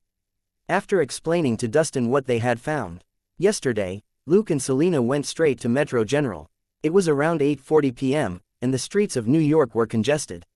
Luke decisively turned on the police lights and swung into the bus lane. This was a necessary skill for New York police. He had to familiarize himself with it as soon as possible. The two of them were lucky today, and didn't run into anyone trying to save time by using the bus lane. Their luck lasted until a block away from the hospital. Finally, there was a jam, and even the bus lane wasn't moving. Looking at the two women confronting each other, Luke pulled out his badge and said, "Take out the notebook from the glove compartment. We have to deal with this obstruction." Taking the notebook, Selina got out of the car as well. "What's this for?" Luke said. "We haven't issued a ticket yet. Cover your hand and pretend you're writing the ticket." Selina took out a pen from her bag and held it in her hand. She adjusted her expression and followed behind Luke with the cold expression that officers usually wore when giving out tickets. "Our main target is the middle-aged woman. She's the culprit and the troublemaker," said Luke in a low voice. Soon, they reached the two female drivers. Luke coughed, attracting the attention of the two women. He raised his badge and said with a smile, "It seems that the two of you are having a dispute. As a police officer, how about I save some precious time and directly handle it?" With a wooden expression, Selina stood in front of the middle-aged female driver with her hand already raised above her notebook, as if she was about to start writing. The woman's face changed, and she shouted, Wait, officer. We're dealing with it. It'll be done soon." Luke nodded, then looked at the other driver, who was a beautiful blonde. "What do you think?" The blonde woman said casually, "This lady just asked me to compensate her." Luke and Selina looked at the two cars and then turned to stare at the middle-aged woman. The middle-aged woman flushed and murmured, "I'm sorry. I didn't understand the situation. It was my fault. We'll go through the standard insurance procedure." She had noticed the police lights behind her, and had been in a hurry to squeeze into the normal lane from the bus lane, only to collide with the blonde woman's car. Without a doubt, she was the one who had broken the rule in the beginning. However, when the middle-aged woman saw the blonde woman in the red Lamborghini, she was inexplicably angry. It reminded her of a certain young woman who made eyes at her husband and often drove a red sports car, and she couldn't help scolding the blonde woman. In fact, the blonde woman hadn't even wanted to bother with her. When Luke and Selina arrived, she had already been prepared to call the police. Hearing the middle-aged woman admit defeat, the blonde woman didn't waste any time. She took a picture of the two cars with her titanium phone as evidence of the accident. She put down her phone and saw that Selina was taking pictures with her own phone. She could tell at a glance that it was a titanium phone, but that amber red casing was gorgeous. Frowning, she glanced at the recently released silver special edition titanium phone in her hand before she stuffed it into her pocket. In less than a minute, the accident was dealt with. Luke simply smiled at the female drivers and returned to his car with Selina. After the middle-aged woman moved the car into the normal lane, Luke's police car drove over. The blonde in the Lamborghini looked at him. As they traded looks, Luke smiled and mouthed, "You're welcome." Stumped for a moment, the blonde's lips curved up as she murmured, "Not bad, I thought you had a bad memory." In the car, Selina said, "What a coincidence, running into her here." Luke shrugged. "It seems she's a New Yorker. To run into her out of 8 million people in New York really isn't easy." Selina clicked her tongue in wonder. Luke said, "That's because she's pretty. If she were a regular passerby, you might not notice her even after a while. What everybody in this world cares about is looks." Selina was lost for words. This was rush hour, with people everywhere. If a person didn't have any distinguishing characteristics, how would she be able to pick out a face in the crowd? As they chatted, they finally drove into the hospital's basement parking. Parking the car, they then went upstairs to room 404. Opening the door a little, Luke looked inside, then knocked twice lightly. A woman turned around and saw his face through the gap. She immediately stood up and went outside. Luke extended his hand. "Hello, Miss Palmer." The woman shook his hand. "Hello, Detective Coulson. I only know you two detectives, so I could only trouble you to come here." Christine Palmer was the emergency department nurse whom Luke and Selina had talked to yesterday. At that moment, she wasn't wearing the green scrubs, but a pair of jeans and a jacket, and looked like a girl next door. At first glance, she wasn't stunning, but upon closer inspection, she gave off a friendly feeling. Her lips were naturally curved, and when she smiled, 2 huge dimples appeared in her cheeks, making her even more likable. Luke pointed at the ward and asked in a low voice, anything new about her? Christine nodded, then shook her head. I tried to ask, but she rarely speaks. There was only one time when she said, he told me to do it. Luke asked, who told her to do what? Chapter 868, Professional Code of Doctors and Detectives. Christine shook her head again. I don't know, but that was when I mentioned that her parents were very upset about her running away. Pondering for a moment, Luke asked, that's it? Christine nodded helplessly. That's it. Seeing that he didn't say anything and seemed to be thinking, she couldn't help but add, she's in a very poor mental state. That's a big problem. Luke raised his head. Christine said, I've never studied psychology, but I've found a professional psychiatrist to help examine her. You might find that more useful. Luke wasn't bothered. That was the nature of the police. If it wasn't necessary, the extent to which they investigated something depended on their mood. He looked at his watch and said, you're meeting the doctor at 10, right? Christine knew what he meant and explained, she's already on her way, but she was delayed by a traffic accident near the hospital. Luke nodded. That's great. When the doctor asks Molly later, you guys are also here. A surprised female voice suddenly rang out. Luke and the other two saw a blonde woman walking over. She stretched out her hand. Long time no see, Detective Luke Coulson. I didn't think you would actually transfer to New York. Haley Cohen, nice to see you again. Luke smiled and shook her hand. Just call me Haley. The blonde woman shook hands with Selena as well and used Selena's full name, amply demonstrating her excellent memory. Haley Cohen's sister was Margaret Cohen, a former art student at USC, who was once Margaret Johnson. Margaret's husband, who died a few months ago, was the boss of an LA real estate group, William Johnson. Rebecca had shot him in the head for his involvement in her sister's murder. Later, Margaret was targeted by the LA gangs because of William's underground dealings. When they met at sea, Luke and Selena had saved Margaret and Haley. Both Luke and Selena still remembered Haley Cohen, who was supposedly a New York psychiatrist and doctor. After the three of them exchanged greetings, Christine asked in surprise, you know each other? Luke and Selena simply nodded and didn't say anything. Haley, however, explained, Luke and Selena helped me a lot in Los Angeles, but I was too busy dealing with my sister's matter to thank them. Christine nodded and said to Luke and Selena, that's great. Haley's the psychiatrist I invited. She then turned and looked at Haley. It was Luke and Selena who found the girl, so I asked them to come over, in case they could help her. Haley nodded. Is the girl inside? Christine nodded. Haley said, then come with me. Luke, Selena, can you wait here? Christine hurriedly said, Haley, Luke, however, raised his hand and said, it's fine. This is a psychiatrist's code of practice. It just so happens Selena and I want to get something to drink. Our voices are a little hoarse yelling at the female driver who broke the law earlier. Christine didn't understand what he meant, but Haley raised an eyebrow. She looked him up and down, as if she had found something fun. However, Luke simply smiled at her and went to look for a vending machine with Selena. After the two of them disappeared around a corner, Christine immediately said, Haley, what are you doing? Nobody from the SVU wants to bother with this. When I asked Luke and Selena to come, I was afraid they wouldn't care very much. You, Haley grinned, revealing white, even teeth. Don't worry, I know better than you how professional these two detectives are. Christine was stumped for a moment, before she was suddenly enlightened. You know them from LA. Aren't they NYPD? Right, you said they transferred here.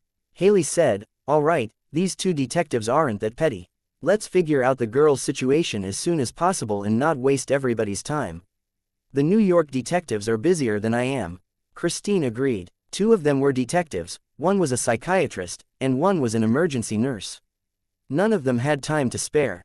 It would be a crime to waste four people's time. Luke and Selena went straight to a vending machine and bought a bottle of juice each. They didn't plan to waste any time at all. Selena said in a low voice, this drive.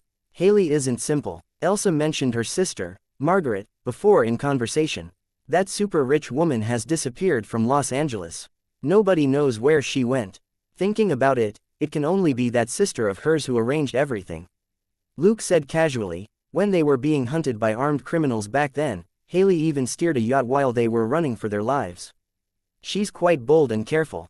Selena agreed. Most men would react abnormally when they ran into gangsters with guns, let alone take a yacht while running for their lives, but from beginning to end, Haley had been unusually calm. This psychiatrist truly wasn't any ordinary person. What about the girl, Molly? Selena changed the subject. Luke said, there's indeed something wrong with her mental condition. We might have to follow up on it. Now, we're just waiting for a professional answer. A little over an hour later, Christine and Haley came out of the ward.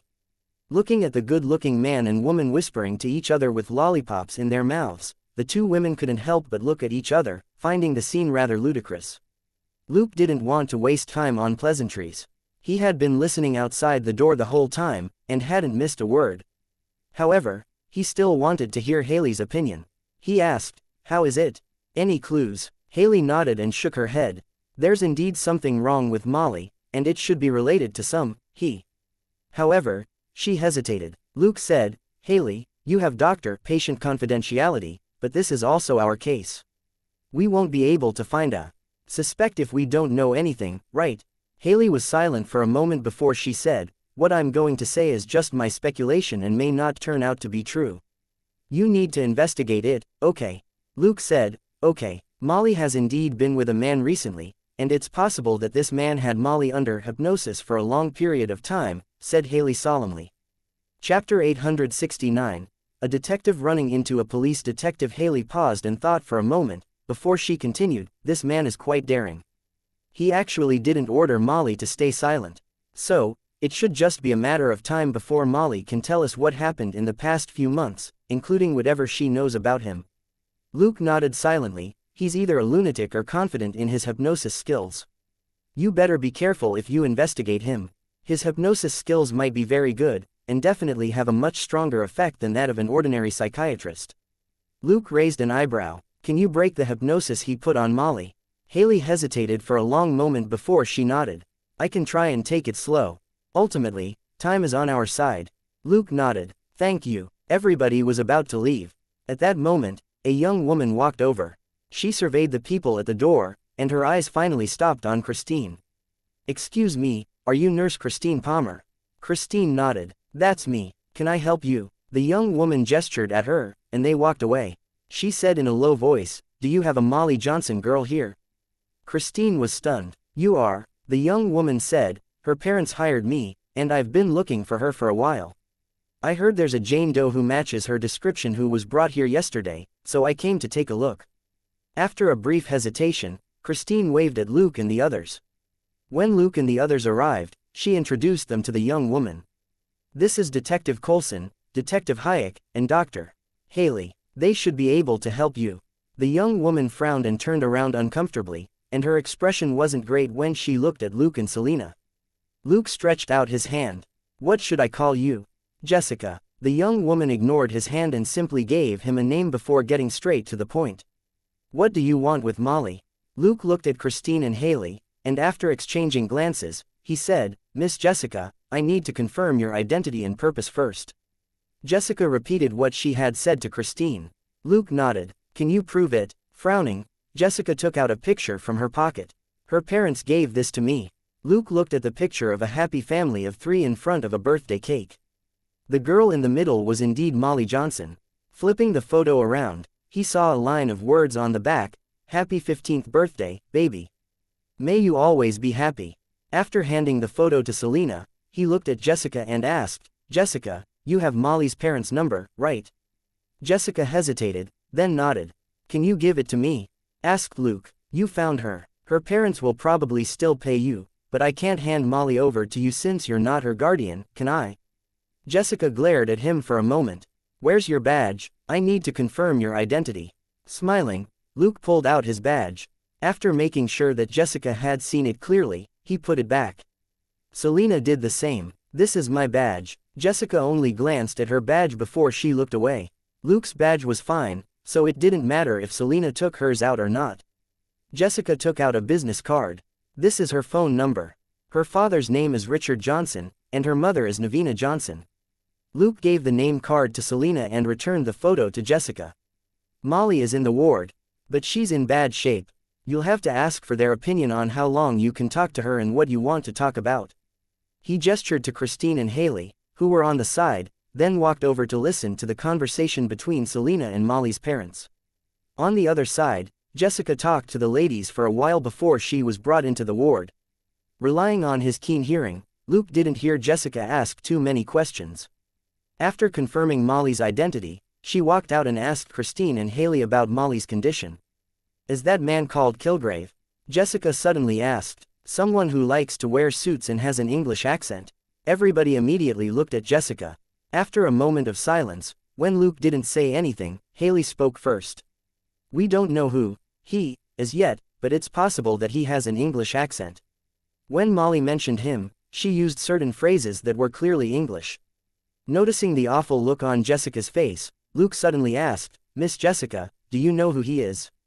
Jessica shivered, and her face changed for a moment. She suddenly turned around and left. "I'm sorry, I have something to do." She staggered and almost fell. However, she didn't stop. Instead, she sped up and soon disappeared at the end of the hallway. Christine looked at Luke. "You're not going to stop her?" Luke shook his head and looked at Haley. "What do you think?" A thoughtful expression flashed through Haley's eyes. She should know something. Her reaction was a little excessive. Her eyes met Luke's. After a brief silence, they both looked away. Luke said, "All right, at least we found Molly's parents." Haley suddenly said, "This might be a little troublesome." Christine was puzzled. "What's wrong?" Luke explained helpfully. "Molly's parents are already on a plane back from San Francisco. They might arrive at the hospital in the afternoon. It'll be up to them whether or not Molly stays." Christine was confused. Their daughter went missing in New York, but they went to Los Angeles. "They live in Massachusetts, right?" Luke said. "They've been looking for Molly for the past few months. They rushed over when they heard that a girl's body was found in California." After a brief silence, Christine nodded. At least they can relax now. For a daughter to still be alive to reunite with her parents was better than being turned directly into a corpse with only her remains to say farewell. After that, Luke talked to Haley for a while to learn more about him whom Molly had mentioned. It was only a few pieces of information, but Haley's explanation was very detailed, and she took half an hour to finish. "That's all I can do for now." Haley exhaled. "The rest is up to you, Luke." Chapter 870. The private investigator who likes hitting people. Luke smiled. "I believe you can find more clues, Haley." Haley looked at him and said, "That depends on whether or not Molly's parents are willing to accept the treatment." In other words, it wasn't that she wasn't capable, but that she needed time to demonstrate her abilities. Luke nodded and looked at Christine. "Let me know when her parents arrive. I'll see if I can get Molly to stay here a while longer or be treated here." Christine nodded. Okay. Everybody had some confidence in this matter. After all, Metro General was one of the best hospitals in New York. Few hospitals in Massachusetts could compare with it. As long as Molly's parents weren't strapped for cash, staying in New York was better than returning to Massachusetts. Everybody dispersed. No matter how pitiful Molly was, everyone had to carry on with their work. It was impossible for them to watch over her. After they left the hospital, Luke drove home. After fiddling with the tablet for a while, Selena suddenly said, "Got it." Luke asked, "Who?" "Jessica Jones, 24 years old. She doesn't have a criminal record. She has a private investigation firm under her name," said Selena. "However, this lady doesn't have a good temper. In the past 2 years, she's had 15 disputes with people in the police department.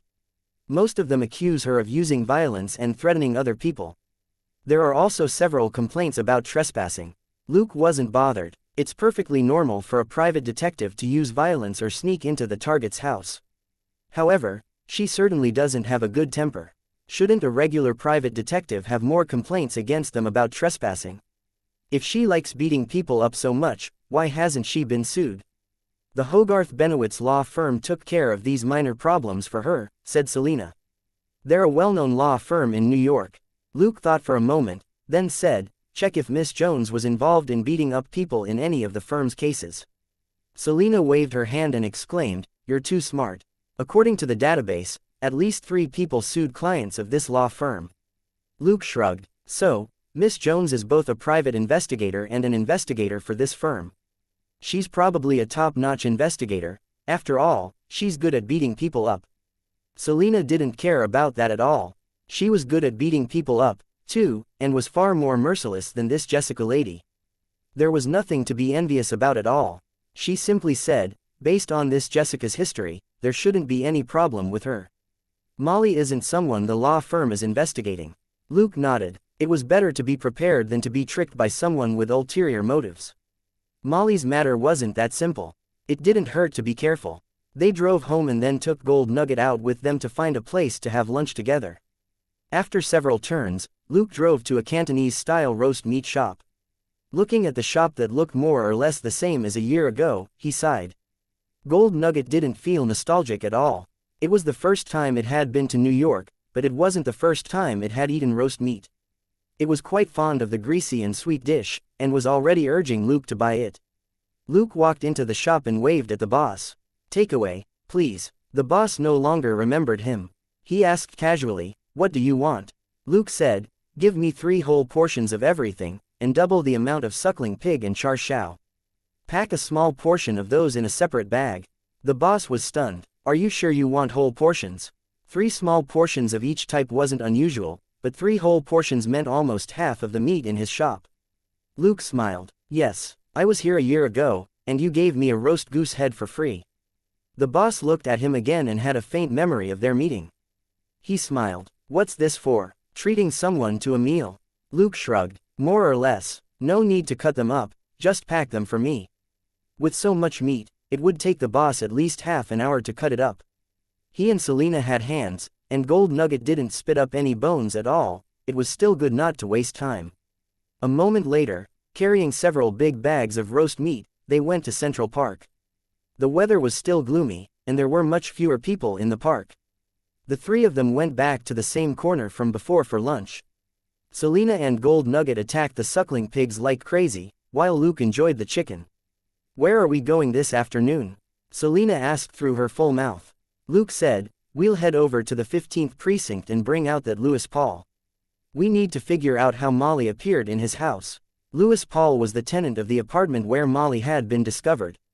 Luke had smacked him in the face with the door yesterday when the man had tried to attack them. Back then, Luke had thought that Molly was Louis's girlfriend. Judging from Molly's attire, however, he could only suspect that Louis had kidnapped Molly. But Molly's matter now faintly confirmed that Louis might be a scapegoat. Without any concrete clues about that, for now, Louis would at least know how Molly had appeared in his house. Luke didn't regret tossing Louis to the 15th precinct yesterday. When a suspect was being apprehended, it wasn't unusual for their girlfriend to also be at home at the time. Luke couldn't do a detailed investigation every single time. He had dealt with hundreds of such small fry in Los Angeles before. After lunch, the 3 of them got back into the car. Gold Nugget was still drooling over the remaining 2 bags. Luke simply said that it was supper, so the dog cheerfully lay down for a nap. Selina also got a bit of shut-eye. An hour later, Luke got Louis out of the police station and threw him into the backseat. Gold Nugget opened its sleepy eyes and shifted its special cushion away from the smelly guy in disgust. Selina opened her eyes and examined Louis in the rearview mirror. "What's wrong with him? You only hit him with the door yesterday, didn't you?" Luke said. "He bragged too much to the scumbags in the detention center, and was punched. Well, maybe it was a few punches." Hearing the words from the front seats, Louis lowered his head in shame. The 2 officers from the 15th precinct were too dirty, and had deliberately said out loud that he had assaulted a cop when they threw him into the detention center. The rogues in the detention center had thought that a super ruthless person had come, and were very cautious around him. Chapter 871, A Woman. Actually, I'm gay. After they flattered Louis and tricked him into telling them about his attack on a police officer, they immediately felt that they had been deceived, and their pride was hurt. Infuriated, they beat up the pretentious Louis. Thankfully, Louis had quick reflexes and rich experience. He decisively pretended to be a dead dog to protect his vitals, which saved him from serious injury. Even so, he was disheveled and covered in blood. He looked like a homeless tramp. He was more than happy to let Luke take him away. He swore that if he went to another detention center, he would never mention again how he had been arrested for assaulting a cop. He would just say that he had run into a damn cop who had abused their power. "Don't piss off the guy next to you. He's an old K9 fellow. He can bite off one of your hands," said Luke. "Be good, Gold Nugget. He's too smelly and not tasty at all." Luke soothed Gold Nugget, in case it really was annoyed enough to bite Louis. Gold Nugget didn't have a good temper. Nevertheless, he and Selina had taught it not to bare its teeth at ordinary people. However, it and Selena had looted a lot of hoodlums, and it knew that criminals didn't have human rights in Luke's book. It wouldn't be a problem even if it bit the criminal, as long as the criminal wasn't crippled. Louis looked at Gold Nugget in horror. Gold Nugget grinned at him. Louis decisively plastered himself to the car door on his side, not daring to provoke the fierce old dog at all. After bringing Louis into an interrogation room, Luke asked, "If you tell me the truth, I'll take you in for carrying an illegal firearm. Otherwise, it'll still be for assaulting a cop." "Deal, deal." Louis agreed without hesitation. Luke nodded in satisfaction. "Tell me, where did you kidnap the girl?" Louis quickly shook his head. "No, I didn't kidnap her. A man passing by said that he would give her to me, and she followed me home." Luke and Selena looked at each other and asked, "So, you accepted it just like that? A stranger suddenly says that he's giving you a rich girl home, and she goes home with you, don't you find that strange?" Louis was stumped. He thought for a moment, then shook his head a little blankly.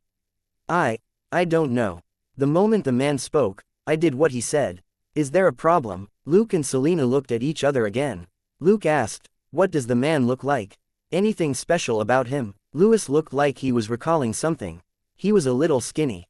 He was wearing an expensive tailor-made suit. There wasn't anything special about him.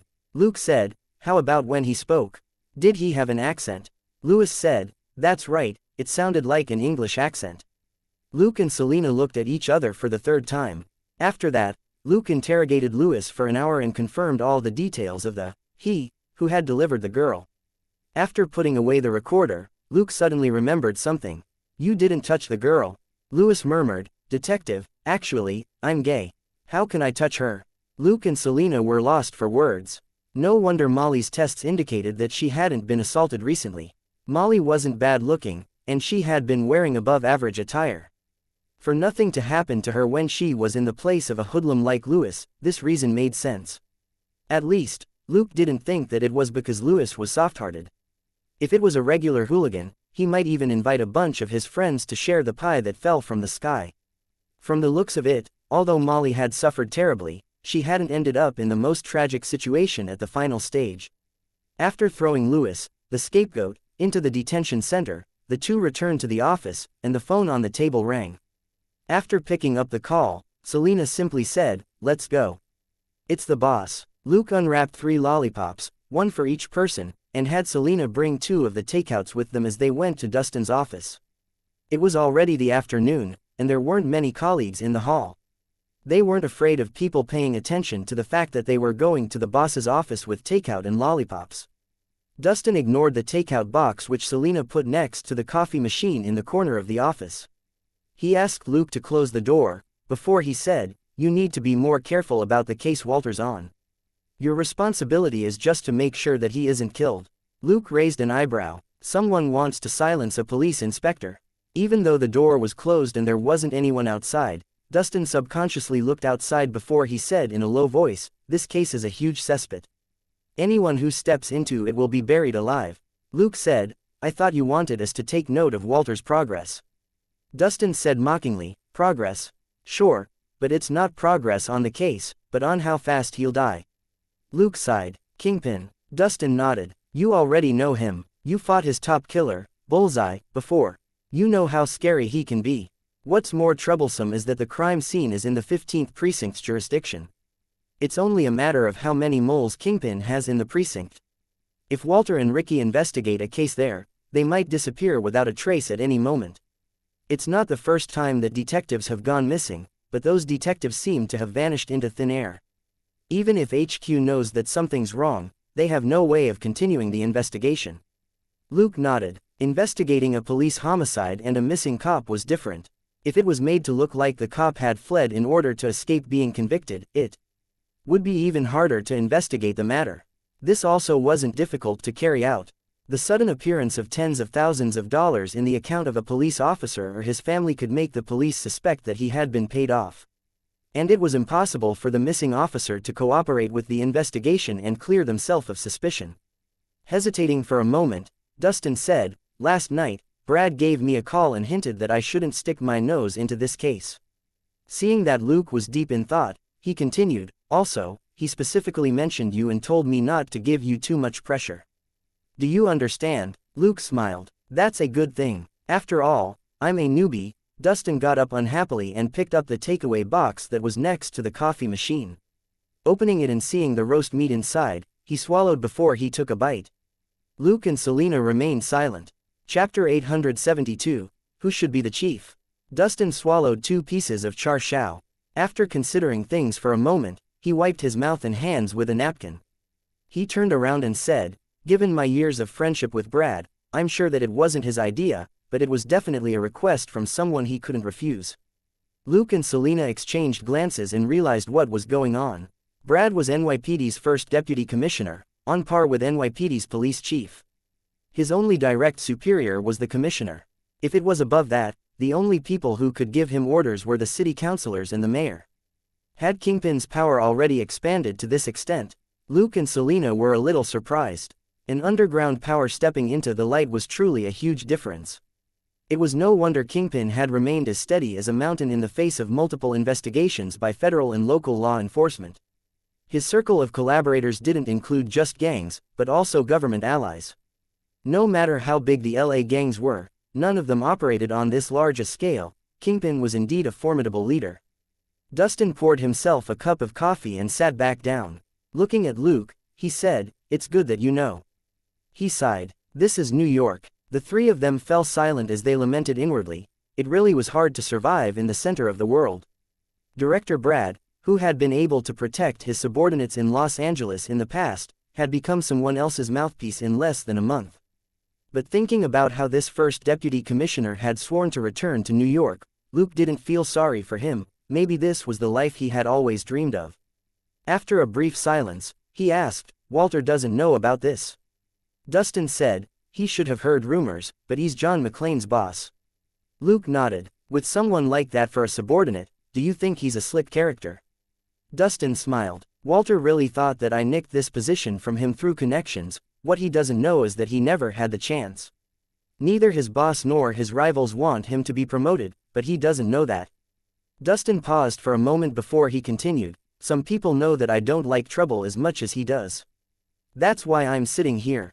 If you can become the chief by cracking cases, the person sitting here right now should be John McClane." Luke sweated. There really was nothing wrong with this logic.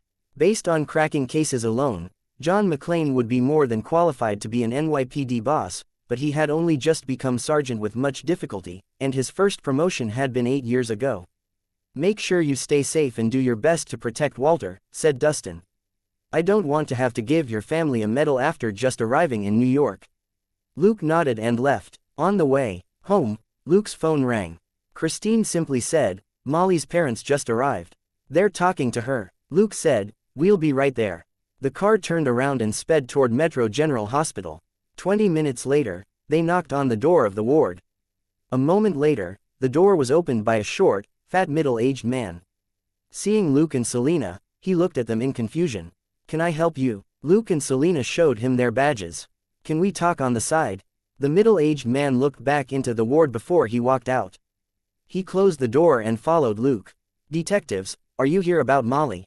Luke nodded. "Mr. Richard Johnson, my name's Luke. This is my partner, Selena.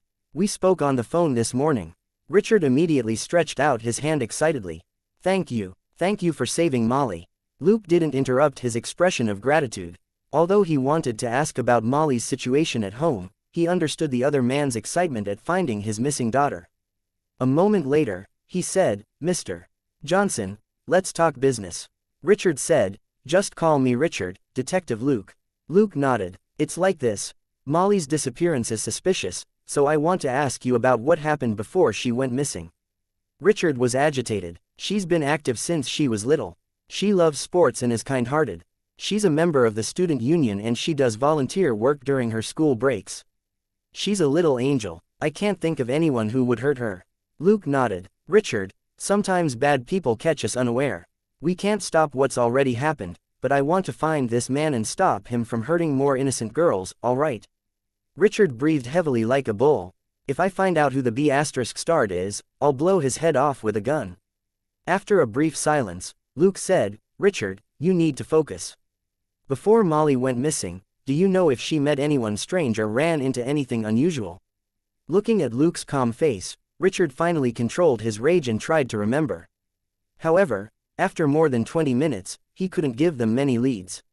Of course, the conversation wasn't entirely pointless. At least, it gave Luke and Selena a clear understanding of Molly's past. From this, they could eliminate many possibilities. For example, it was very unlikely that he was an acquaintance or had attacked Molly through someone she knew. Given how much Richard loved his daughter, Molly's friends of the opposite sex would have more or less heard the talk. However, nothing happened to Molly before she came to New York. Richard had confirmed this with her classmates and teammates. As for how Molly sustained herself during this time, she had taken out a huge sum of money from the ATM herself. The card was under Molly's name, and contained her scholarship money, prize money from competitions and so on. There was roughly $12,000 on it. Richard ran a seafood business in Massachusetts, which included best-selling items like Maine lobsters. That was why Molly, an underage high school student, had so much money. Molly had a good family background, and she didn't have the habit of squandering money. In the beginning, Richard had called NYPD precisely because it was unusual for Molly, who had suddenly disappeared, to take out such a large sum of money. He suspected that his daughter had been kidnapped and had been coerced to withdraw the money. However, the bank's surveillance showed that Molly had gone to withdraw the money herself during the day, and no one nearby had been threatening her. Chapter 873.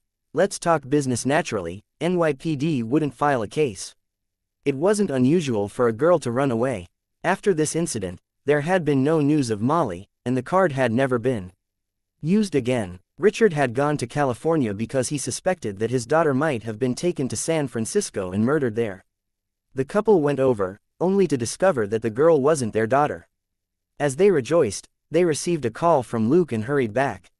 Staring at Luke, Richard said fiercely, "Detective Luke, I don't have any other requests except that you tell me when you find that B** starred.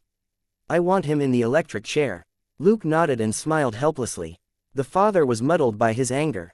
While New York still had the death penalty, it hadn't been used in a long time, while Massachusetts had abolished it completely. Thus, whether this lunatic attacked Molly in New York or Massachusetts, the possibility of him being sentenced to death was practically zero. But there was no need to mention that. Luke asked again, and Richard said that he would let Molly continue being treated at Metro General until her condition cleared up. It would take at least a week. After that, Luke gave Richard his detective name card and said that he could contact him if anything happened, before he left. Night had fallen, and the streetlights were on. After a busy day, Luke and Selena finally took Gold Nugget home. Luke had just heated up their roast meat leftovers from lunch, when his phone rang again. Seeing the number, he slapped his forehead and picked up the call. "Haha, good evening, Miss CEO. It seems you still remember you have a CEO who works for you. How difficult for you," said Jenny. Although she was mocking him, her tone wasn't mean. Luke chuckled. "Never." Jenny said, "All right, we can talk when we meet up. As the secretary, I need to report some work to the chairman. I wonder when I can make an appointment. After all, you've been in New York for 10 days, and didn't call even once." Luke sweated. "Fine, I admit, it was my fault. I should have called you a few days ago." Most angry women didn't like to speak reason, not to mention that he had neglected her this time. Jenny nodded and waited for him to continue. Luke checked the time. It was 8:30. He said, "If you have time tonight, can you meet me?" Jenny snorted. "You know the address. Come and see your secretary yourself." Then, she hung up. Lying over the table, Selena asked lazily, "Are you going out to meet the young miss?" As Luke nodded, he took out the heated roast meat and placed it on a trolley. Gold Nugget immediately pushed it to the table. He took out a food box from the kitchen and quickly packed 2 pieces of roast goose before walking out. "I haven't contacted her in almost half a month. I should go and find out how many shares we have in Stark Corporation." Selena was clearly in a much better mood as she ate the suckling pig, but she wasn't too interested in this topic. "Okay." Luke didn't say anything else. He returned to his room and put on a new gray hoodie and a cap. He also brought the box of roast goose with him. Selena glanced at him. "What, are you delivering takeout to the young miss tonight?" Luke said, "What are you thinking? I'm going to eat this on the way over. There's nothing to eat at Jenny's except mineral water and wine." Selena sniffed. "No wonder she's so flat. Isn't she starving?" Luke was lost for words. With Selena's C+ abilities, she would only be crushed by a Class B player like Jenny. Also, Jenny controlled her diet, and didn't even have any snacks at home. To say that she was starving really wasn't unreasonable. You can rest early today. We'll probably be busy tomorrow. He waved goodbye and went downstairs. Instead of driving, he munched on his roast goose as he walked through a small black alley and out of the Clinton area. When he reached Times Square, the entire box of roast goose was in his stomach. Throwing the bones into a trash can, he entered an underground parking lot. A moment later, he drove a Toyota SUV out and headed straight for Whitestone Park in Queens. Jenny's new residence was a 3-story building near Whitestone Park. There were no high-rises nearby, and the house faced a wide bay. This place was close to the Titanium Phone Company's new headquarters in Nassau County. There basically wasn't any traffic here, so going to and from work every day was easy. When Luke got to the 3rd floor, he saw Jenny looking out at the bay. He went straight to the bathroom to brush his teeth and wash his face, before he stood next to Jenny and gazed at the night view as well. After a long moment, Jenny finally said, "All right, I know you're busy. Let's get down to proper business." Luke hugged her and said, "Looking at the night view with you is also proper business." Leaning against him, Jenny said lazily, "That's right. To you, several $billion aren't important at all. We spent half the money to obtain a 7,000th of Stark Corporation's shares. The most optimistic estimate is that we'll have 1.5% shares by the time we spend all the money. That's a lot more than we expected." Luke hummed in acknowledgement and said, "That's enough. You spent so much money hiring that support team, you should let them do more. You can refocus on your phone company now." He knew that Jenny wasn't particularly interested in pure financial operations. Her mother had made a fortune in the science and tech industry, and had left that money to Jenny. Most of Jenny's talent in business came from her mother, not her father. Finally feeling better, Jenny glanced at him. "So you still remember our cell phone company?" Luke nodded solemnly. "The Stark Corporation shares are just to protect us. The cell phone company is our foundation. I'm looking forward to it becoming the largest cell phone company." Of course, that was just his hope. He didn't know if it was possible. After all, there was too much advanced technology here. Somebody might come out to steal a piece of the pie someday. Luke wasn't lying. He did value the titanium phone, because it would be the foundation of the growth of a multifaceted intelligence system. Once smartphones became mainstream, the multifaceted intelligence system would easily be able to gather information, whether or not titanium phones became the best in the industry. When people used smartphones in the future, whether it was the titanium brand or not, they would become Luke's eyes and ears. Chapter 874, Excuse me. Unrelated individuals. Sensing Luke's earnestness, Jenny sighed in satisfaction and leaned into his arms. "You always know how to coax me when I'm angry." Luke chuckled. "You're the CEO. Of course I have to coax you." Jenny hugged him. "No, I think it's better to be a secretary. Don't you think it's time for the chairman and the secretary to talk business?" Luke picked her up and said, "Then, I sincerely invite the CEO to take a bath and change before we discuss important matters." Laughing, Jenny leaned her head against his neck. "I washed a long time ago. Why are you so smelly?" As they walked, Luke said, "I just got home when you called. I was too busy to take a shower. Let's go together." A moment later, there was the sound of running water in the bathroom. In the middle of the night, Jenny, who couldn't open her eyes, was embracing Luke drowsily. Luke stroked her smooth back, and she almost couldn't keep her heavy eyelids open. Suddenly, she remembered something, and forced herself to open her eyes. "Your laboratory has already been set up, but we're still recruiting. It'll take a long time to hire suitable researchers." Luke nodded and said, "There's no need to rush. Just set up the framework. First, it'll take some time to buy the equipment you want. We really can't go faster." Jenny struggled to pull herself together. "But most of the equipment you want are high-end products in the pharmaceutical industry. Are you sure about our company stepping into that business?" Luke said, "That has nothing to do with the cell phone company. It's just my personal research. Even if you're interested in branching out, it'll be years later. Just focus on the cell phone company." Her doubts answered, Jenny finally stopped forcing herself to stay awake and fell into a deep sleep. Luke, on the other hand, was in high spirits. He opened his eyes and looked at the night sky, his heart burning as he thought about the laboratory that was about to be completed. The lab wasn't under the name of the cell phone company, but under Cosmic Cube Technology.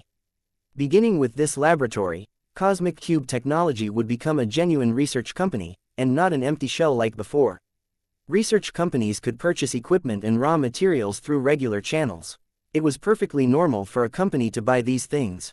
If Luke bought them under his personal name, he would draw too much attention.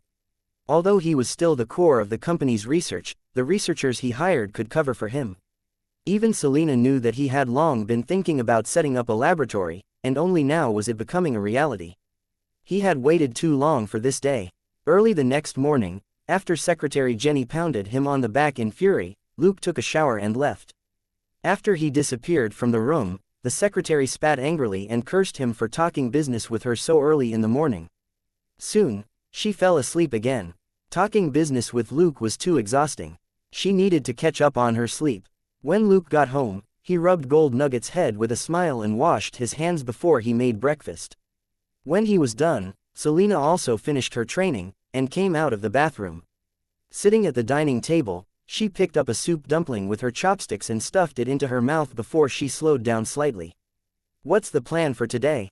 Luke placed 2 steamers of buns on Gold Nugget's plate and said, "Walter is coming to Clinton today to take a look at the scenes of the explosion. We'll meet him at Central Park." Selena drank a mouthful of soy milk. "What about Molly's case?" Luke said, "Analyze the files in the car when you're free. Haley also needs time to treat Molly and ask for more information on him. Let's do our own thing first." Looking at him, Selena asked, "Did Miss Jenny make money for you again?" Luke chuckled. "No, she's helping me spend money." Stumped for a moment, Selena thought for a moment, before she asked tentatively, "Spending money? Don't tell me it's for that laboratory you've been talking about." Luke nodded with a smile. "Smart." Selena smiled as well. She also wanted the lab to be built sooner. According to Luke, the lab would greatly increase his efficiency. That meant that he would be able to upgrade their armor and equipment a lot faster. Thinking about how her armor had been getting increasingly more awesome recently, she looked forward to the creation of new armor. Both of them left in good spirits. The weather in New York was finally a little better today. Although there wasn't a lot of sun, the sky was high and the clouds were sparse. The cool autumn wind was refreshing. They caught up with Walter's car near Central Park. They didn't talk, and simply exchanged words over the radio before the 4 of them went to the scenes of the explosion.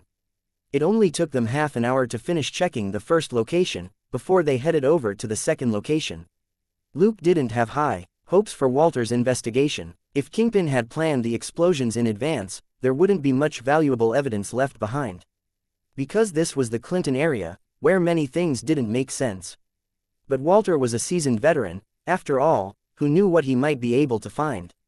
Whether or not he obtained anything, however, Walter certainly wouldn't say anything to Dustin's loyal subordinates. Luke and Selena simply stood guard silently on the side and ate snacks to kill time. Just as the 4 of them left the second location, a patrol car drove over and stopped next to them. 2 patrol officers got out of the car, and when they saw the badges on Walter and Ricky's chests, they immediately walked over. "Gentlemen, may I ask why you're here?" Walter frowned. "We're just looking around." The older police officer said, "I'm sorry, but this is an important crime scene. Unrelated individuals aren't allowed to enter." Stunned, Ricky pointed at his badge. "Excuse me, unrelated individuals? This is the first time I've heard someone from the NYPD say that to me." The white patrol officer, however, wasn't embarrassed at all. "That's right, just like how I can't run off into another department's jurisdiction and stick my nose into their case. We're about the same age. You should understand, right?" Ricky was so angry he wanted to laugh, and was about to say something else. Walter waved his hand to stop him. "I'm Lieutenant Walter Cobb from HQ, and I'm in charge of the serial explosion case. If you have any complaints about how HQ is giving the work out, tell me now, and I'll have HQ give you a response." Chapter 875. "Miss Jones, I'm here for you." The white patrol officer was silent for a moment before he nodded. "My apologies, Officer Cobb. This is just business. Sorry for disturbing you." Then, the 2 officers got into the car and left. Watching the patrol car disappear around the corner, Luke said casually, "The people of the 15th precinct have quite the character." Walter turned around to see a normal level of surprise on Luke's face. He sniffed. In the NYPD, the people from the 15th precinct aren't trustworthy at all. They're just a gang with badges. Hearing that, Luke smiled at Walter. Thank you for the reminder, sir. Walter waved his hand and got in the car. Let's go. We still have 2 more crime scenes to investigate. Luke and Selena followed him. Looking at Walter's car, Selena couldn't help but say, Walter really said it. We're on Dustin's side, after all. Luke said, but neither Dustin nor Walter have ever thought of killing each other, and will even do their best to protect each other. People from the 15th precinct. Hee. Thinking about the information she had gathered recently, Selena didn't have much to say. As Walter said, the 15th precinct was just a gang with badges. But this freak organization was protected by many people on both sides for various reasons. Even NYPD HQ couldn't clean it up. 5 minutes after they arrived at the 3rd location, Luke saw another police car drive by. However, the patrol officers didn't get out of the car this time. Nevertheless, Luke noticed that the officer in the front passenger seat had taken out his phone. He quickly took out his own fake phone. Not far from the patrol car, the sound collector in Luke's car was immediately activated and aimed at the officer who was talking. Blake, they're at the 3rd explosion site, said the officer in the passenger seat. Huh, okay, we'll keep an eye on them and let you know if anything happens. Luke was delighted. Selena, who was listening in on the side, had a, sure enough, expression on her face. Looking at Walter and Ricky in the rundown factory, Luke sighed. I really believe now that Dustin wanted me to follow them, purely to keep them alive, not to help them investigate the case. Selena was lost for words. Monitoring their own colleagues working a case like they were suspects, the people of the 15th precinct were indeed bizarre. When they arrived at the 4th location, another police car appeared nearby. However, the police car wasn't painted, it was just a regular-looking Ford. Although the 2 detectives in the car were cautious and observed them from a distance, they didn't escape the surveillance cameras on Luke's car. At the 3rd location, Luke had checked a list of police officers from the 15th precinct in the database. He found the officer who had reported them, and in passing searched for the surname, Blake. He then found a Detective Blake, along with his partner, Detective Carl Hoffman. Blake was a 28-year-old Latin American, while his partner, Hoffman, was a 37-year-old black man. The reason why Luke was investigating them was because there was something wrong with the way they acted and operated. It was very likely that they were Kingpin's vanguard in the police force. It was common knowledge in NYPD that there were no good police officers in the 15th precinct. The truth was that among the 100 or so police officers in the 15th precinct, there should still be a few more capable officers. Most of the so-called bad cops were mediocre individuals who blindly went with the flow. These people weren't even dedicated enough as bad cops. They were absolutely the type of idiots who could only eat sh*t.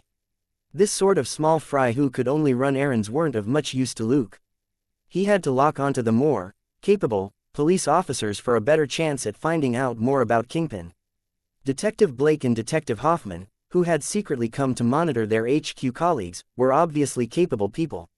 Luke decisively committed their names to memory. After checking the 4th location, Luke followed Walter back to HQ. In the underground parking lot, Luke told Walter and Ricky about discovering Blake and Hoffman watching them.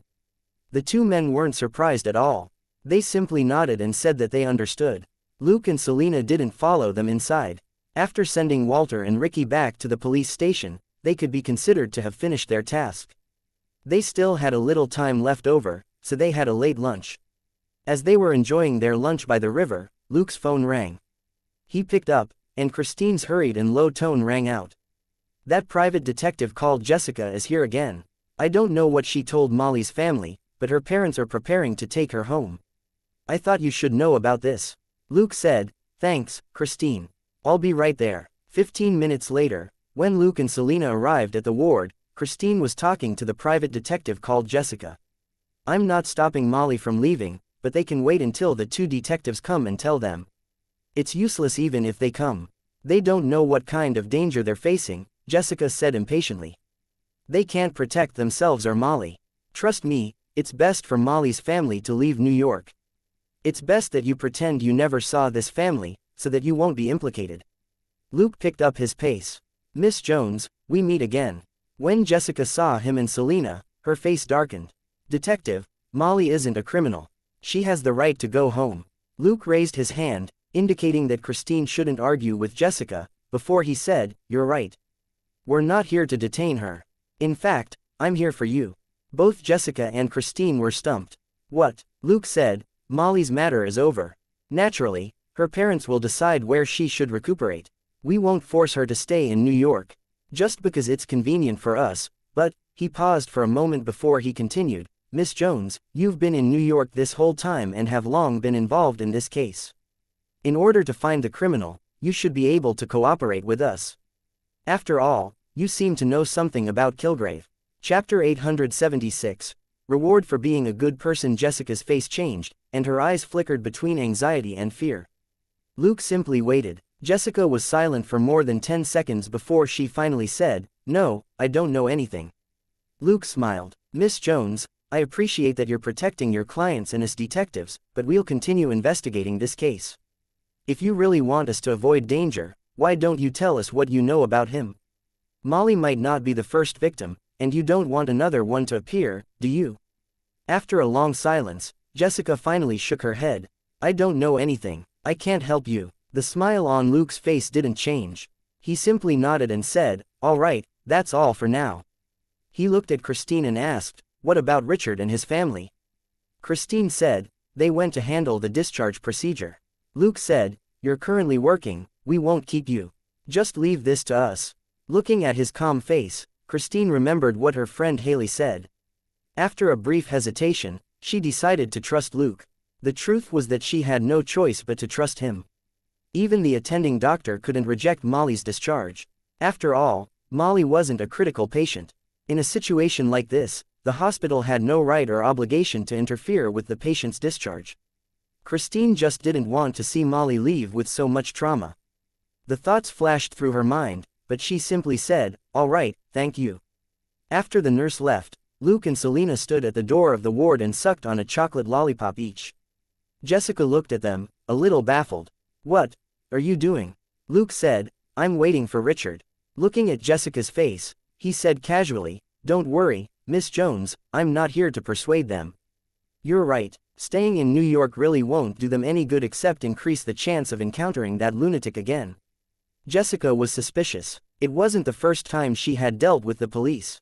Using the victim as bait was absolutely one of the most common ways for the police to catch a suspect with a victim. But when she looked at Luke, she didn't really want to accept it. Because of her temper and profession, she had never had a good relationship with the police, but she had a good impression of Luke and Selena. If two young police officers were willing to investigate a case when there didn't seem to be anything in it for them, it could only be assumed that they had a professional attitude. A dedicated police officer was more respectable than a dirty one. After another 10 minutes, Richard returned after Molly was discharged. Seeing Luke, he hesitated, but still greeted him. Looking at his uncomfortable expression, Luke comforted him. "Richard, you've given us enough help.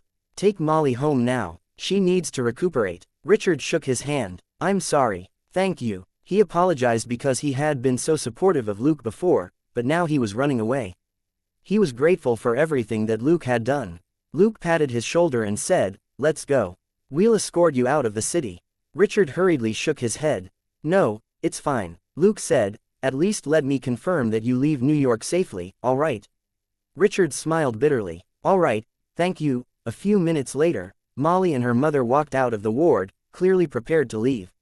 When they reached the parking lot, Richard just got into the car before he came back out again and walked over to Luke. "Detective Luke, Molly said that she needs to go back to her place to get her documents and personal belongings, so we need to take a detour."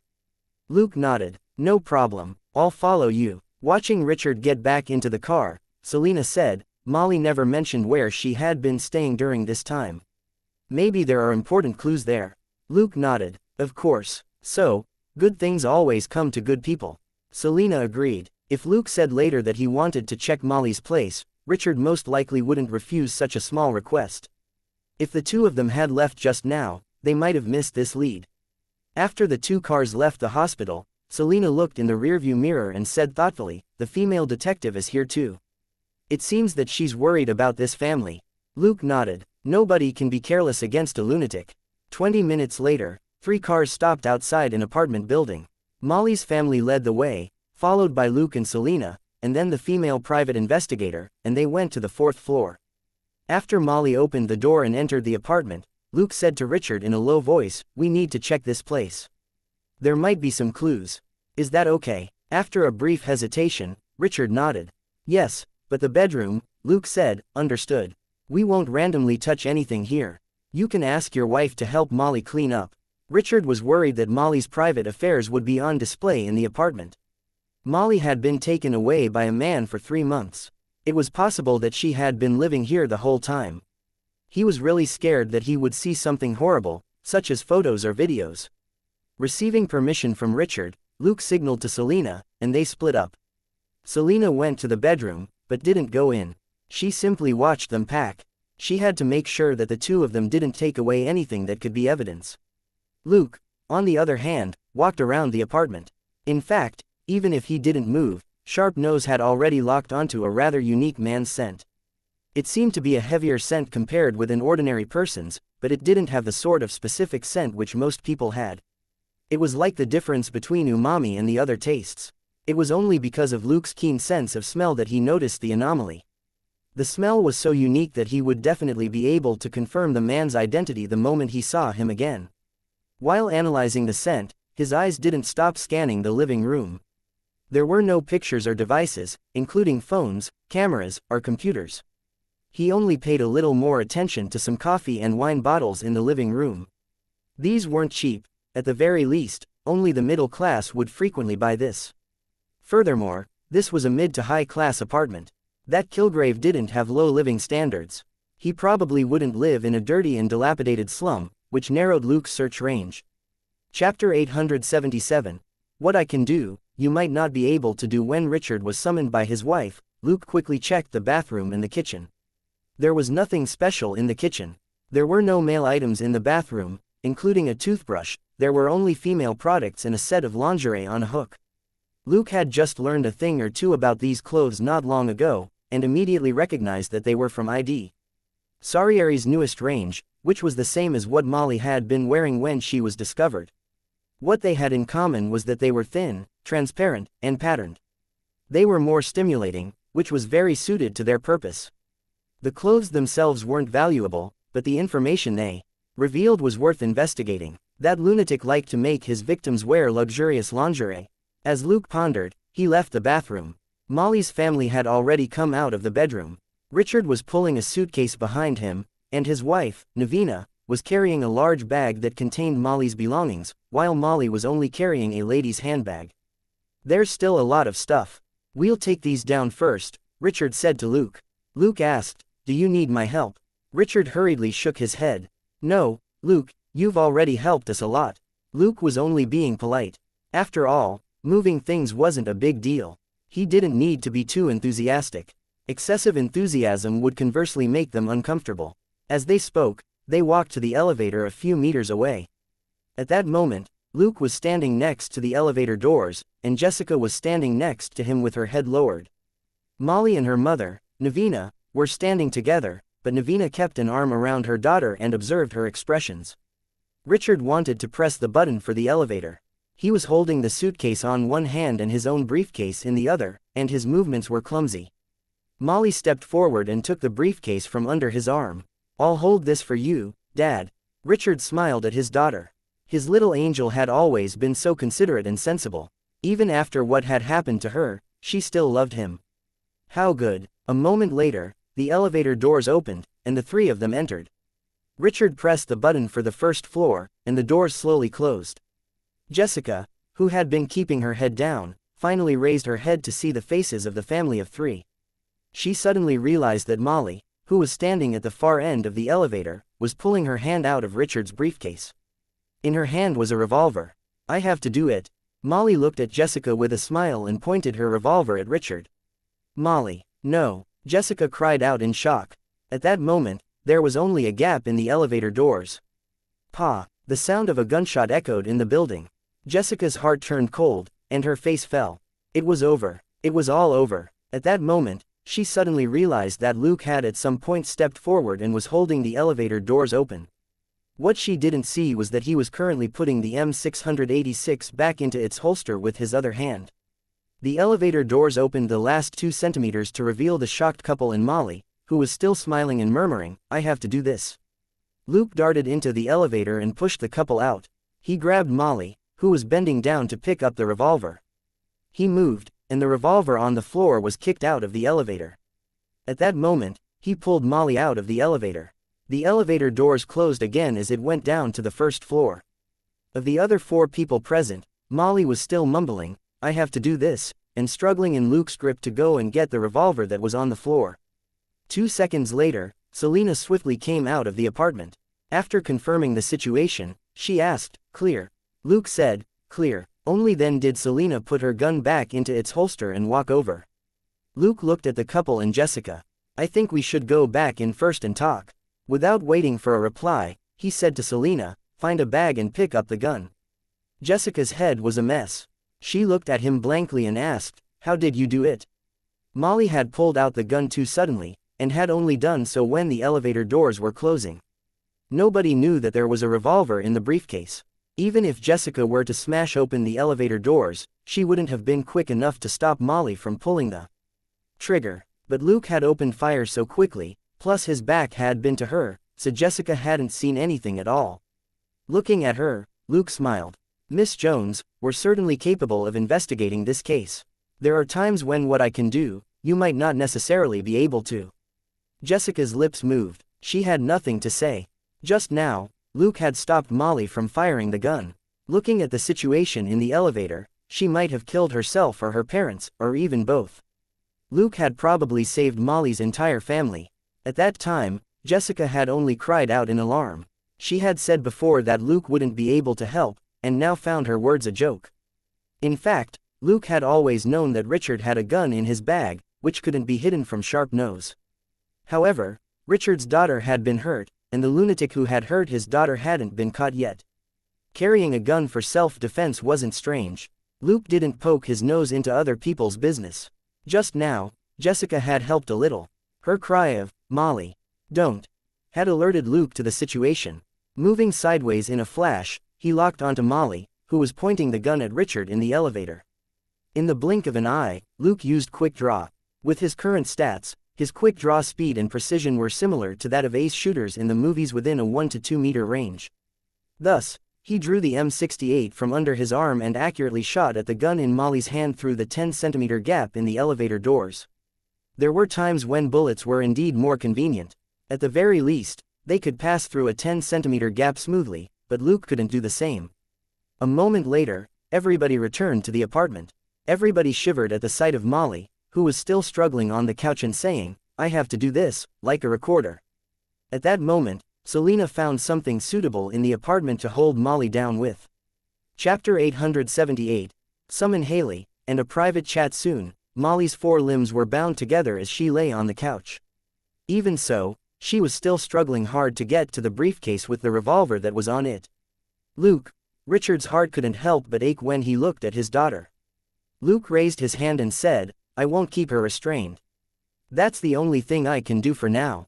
Also, I need to call a professional psychiatrist to check Molly's condition. She treated Molly before. Do you agree?" Richard and his wife, Navina, looked at their struggling daughter and the revolver on the table. After a brief silence, Richard nodded with great difficulty. "I agree. But, can she keep it a secret?" He couldn't help but look at the revolver again. Luke said, "She's a professional psychiatrist. She won't casually divulge patient information." He then left the room to call Haley. After Luke briefly explained what had happened, Haley immediately said that she would be there soon. It wasn't because she was warm-hearted, but because it sounded like Molly was under some high-level hypnotism. Not everyone could perform such advanced hypnosis. In fact, 99.99% of psychologists had never seen such advanced hypnosis. For them and regular people, these were products of the imagination that only existed in movies. Haley was an extremely knowledgeable woman with outstanding capability. She had only heard of something like this from some of the big shots in the circle by chance. Now, a real case had actually appeared before her eyes. How could she let it slip through her fingers? Just as she put on her coat and picked up her keys, a woman's voice came from behind her. "Haley, don't you have the day off today?" As she tidied up her clothes, Haley said quickly, "Margaret, I have good news for you." Do you remember Detective Luke from Los Angeles? He works under your friend, Elsa. He's looking for me. Margaret was stunned. He's here on a work trip. Haley smiled. No, he and his boss Elsa transferred to NYPD. Are you happy? Margaret said. What? Elsa's here. Then, knowing what Margaret was thinking, Haley nodded. You can talk to them. They're trustworthy people, and they'll keep your whereabouts a secret. Let's discuss this when I'm back tonight, okay? Margaret said. That's great. I've been cooped up for months. It feels like I'm in jail. Haley opened the door. Didn't you make a new friend in school? Also, being in prison is better than being in a coffin. Hearing that, Margaret shivered, as if scared by an image of herself in a coffin. She only came back to herself after the door closed. No, you can't see anything if you're dead. But lying underground alone is really scary. She shivered again. Don't think about that. Let me think how to surprise Elsa instead. After the call, Luke entered the room and waved at Jessica. Miss Jones, please come out. Jessica raised her head in confusion. What? Luke said, I need to talk to you in private. After a brief pause, Jessica stood up and left, but her steps were hesitant. Standing in the corner where the building's stairs were, Luke asked her directly, do you have anything to say about what just happened? Jessica bit her lip. What do you mean? The smile on Luke's face was gone. He said indifferently, I agreed with you before that letting Molly's family leave was a good choice, but it turns out that I was wrong and you were wrong. Running away won't solve the problem, and will only lead to more tragedy. So, I have to ask you this, Miss Jones, do you have any other leads on Kilgrave? Jessica's lips trembled, and she subconsciously wrapped her arms around herself, as if she were cold. Luke observed the young and beautiful woman in silence. She had curly, dark hair, fair skin, and red lips. She was a beauty that most people would appreciate. She was wearing a black sweater, a black leather jacket, a large gray scarf, and a pair of tight jeans. Coupled with the way she was trembling slightly, she looked even more pitiful and could easily trigger a man's desire to protect her. Luke, however, didn't feel anything. He had seen plenty of beautiful women, from famous stars like Jennifer Perry and Shira, to wealthy young ladies like Jenny and Karen Thompson, and finally to experienced female detectives like Elizabeth and Agent Palmer. Not to mention that there was Selena, whose physique and temperament continued to improve. He was very resistant to beautiful women, especially at work. The fact that Kilgrave had almost caused a family tragedy right under his nose made Luke even more pissed. He wouldn't vent his anger on the woman in front of him. She should be one of Kilgrave's victims, but he had to know what the lunatic was up to. Perhaps, he had done something like this before. Jessica didn't say anything for a long time. Luke continued pressing her. Miss Jones, you saw what happened just now. For Molly's family's sake, I believed you when you said that you didn't know anything. However, all of us have now personally experienced it for ourselves. It's more dangerous for us if we don't know anything about Kilgrave. Looking at the changes in Jessica's expression, he continued, I don't mean to force you to tell me everything, but at least tell me the clues you're willing to tell me. I won't ask anything else. Jessica lowered her head and leaned against the wall behind her, her toes subconsciously scuffing the floor. A moment later, she finally said, his name is Zebediah Kilgrave. He has a special ability to control other people and make them do whatever he wants them to do. She fell silent again, pondering. For a moment, Luke asked, how effective is this control? Does anyone remember what happened while they're under it? Jessica trembled again, and she suddenly chanted, Main Street, Birch Street, Higgins Drive, Colbart Lane, Chapter 879, give me your number. Luke frowned. Something wasn't right, but he didn't say anything. He simply waited for Jessica to finish chanting the street names before she slowly calmed down. However, he could sense that she wasn't truly calm. All kinds of intense emotions were temporarily suppressed by her mantra just now. Luke sighed and was ready to call it a day. He knew that there was something wrong with Jessica's mental state, which was why he hadn't asked her before. He was only testing her for now, but he could already feel that Jessica was depressed, and there was a sense of irritation spreading inside her, which wasn't a very good feeling. After Jessica calmed down, she said, I don't want to talk about it right now. She then walked back into the apartment. Thinking about what she said, Luke felt that there was still hope. She didn't want to talk about it now, but they might talk about it later. He was patient. The most important thing for a police officer was patience. Their conversation stopped there. Haley soon hurried over. After talking to Luke and Richard for a while, she had Selena bring Molly into the bedroom. Looking at the closed bedroom door, Richard asked nervously, "Luke, is this all right?" Luke said, "We can only trust Drive. Haley, she's the professional. However, you might need to cancel your trip home." Richard grew nervous. "No, I don't blame Molly. There's just something wrong with her mental state." Luke stopped her. "Richard, I don't plan to take you back to the police station, not now and not later. What I'm saying is that it's best if you find a place for Molly, and go home only after we've dealt with this." Relieved, Richard asked tentatively, "Where?" Luke said, "Ask Dr. Haley later. She may have a suitable recommendation." Richard's face fell. What recommendation would a psychiatrist have? Wouldn't it be a mental hospital? But it would be worse for his mentally ill daughter to be locked up in a detention center. Luke stopped comforting him. Given Molly's current condition, it would be best if she entered a mental hospital. He couldn't give the couple too much hope. Molly's treatment lasted for over an hour. When Haley came out, the couple immediately surrounded her and asked, "Drive. Haley, how's Molly?" Haley looked around the room, and her gaze finally landed on Jessica. "Miss Jones, I can't divulge the patient's condition to you, so can you excuse us?" Jessica, who had been sitting quietly in a corner, raised her head blankly. Haley repeated her words. Jessica stood up silently and left the room. Haley didn't talk to everyone for long. She only told the couple that Molly's condition was stable for now, but she needed to be treated at a specialist hospital immediately. That was the best choice for them and their daughter. The treatment would take some time. The couple had to be prepared. Then, after Luke asked, Haley suggested a specialist hospital, Kings Park Sanatorium. The sanatorium was on the west side of Brooklyn, which was where Haley worked. Haley assured the couple that Molly would undergo normal treatment inside, and they could visit her often. Flustered by what happened today, Richard and his wife quickly agreed to Haley's proposal. Luke's car was most suitable for escorting potentially dangerous individuals, so he would take Molly to the sanatorium. Richard and his wife would follow behind them. After everything was decided, everyone left. This time, both Luke and Selena helped bring Molly's belongings downstairs and put them in the couple's car. As they were leaving, Jessica suddenly ran after Luke. "Give me your number." As he walked with Molly, Luke gave her his business card. "I hope you won't make me wait too long, Miss Jones." Jessica didn't respond. She put the business card in her pocket and hurried away. Haley, who was following behind Luke, observed the scene with great interest. She certainly didn't think Jessica was interested in Luke. It was more likely that she had something to discuss with him in private. She was also interested in Jessica. However, she was focused on Molly, and wasn't in a hurry to approach Jessica. Half an hour later, Luke observed the sanatorium by the ocean. The environment seems pretty good, not like the ones in horror movies. Walking on the beach with him, Selena said casually, "You don't watch horror movies. How do you know what they look like?" Luke rolled his eyes. "I saw Jennifer Perry's famous work in high school. Back then, she was known as the Scream Queen.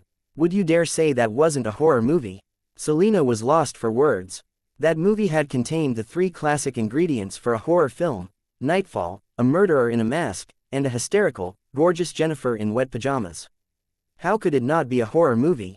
She could only change the subject. How do we find that Kilgrave?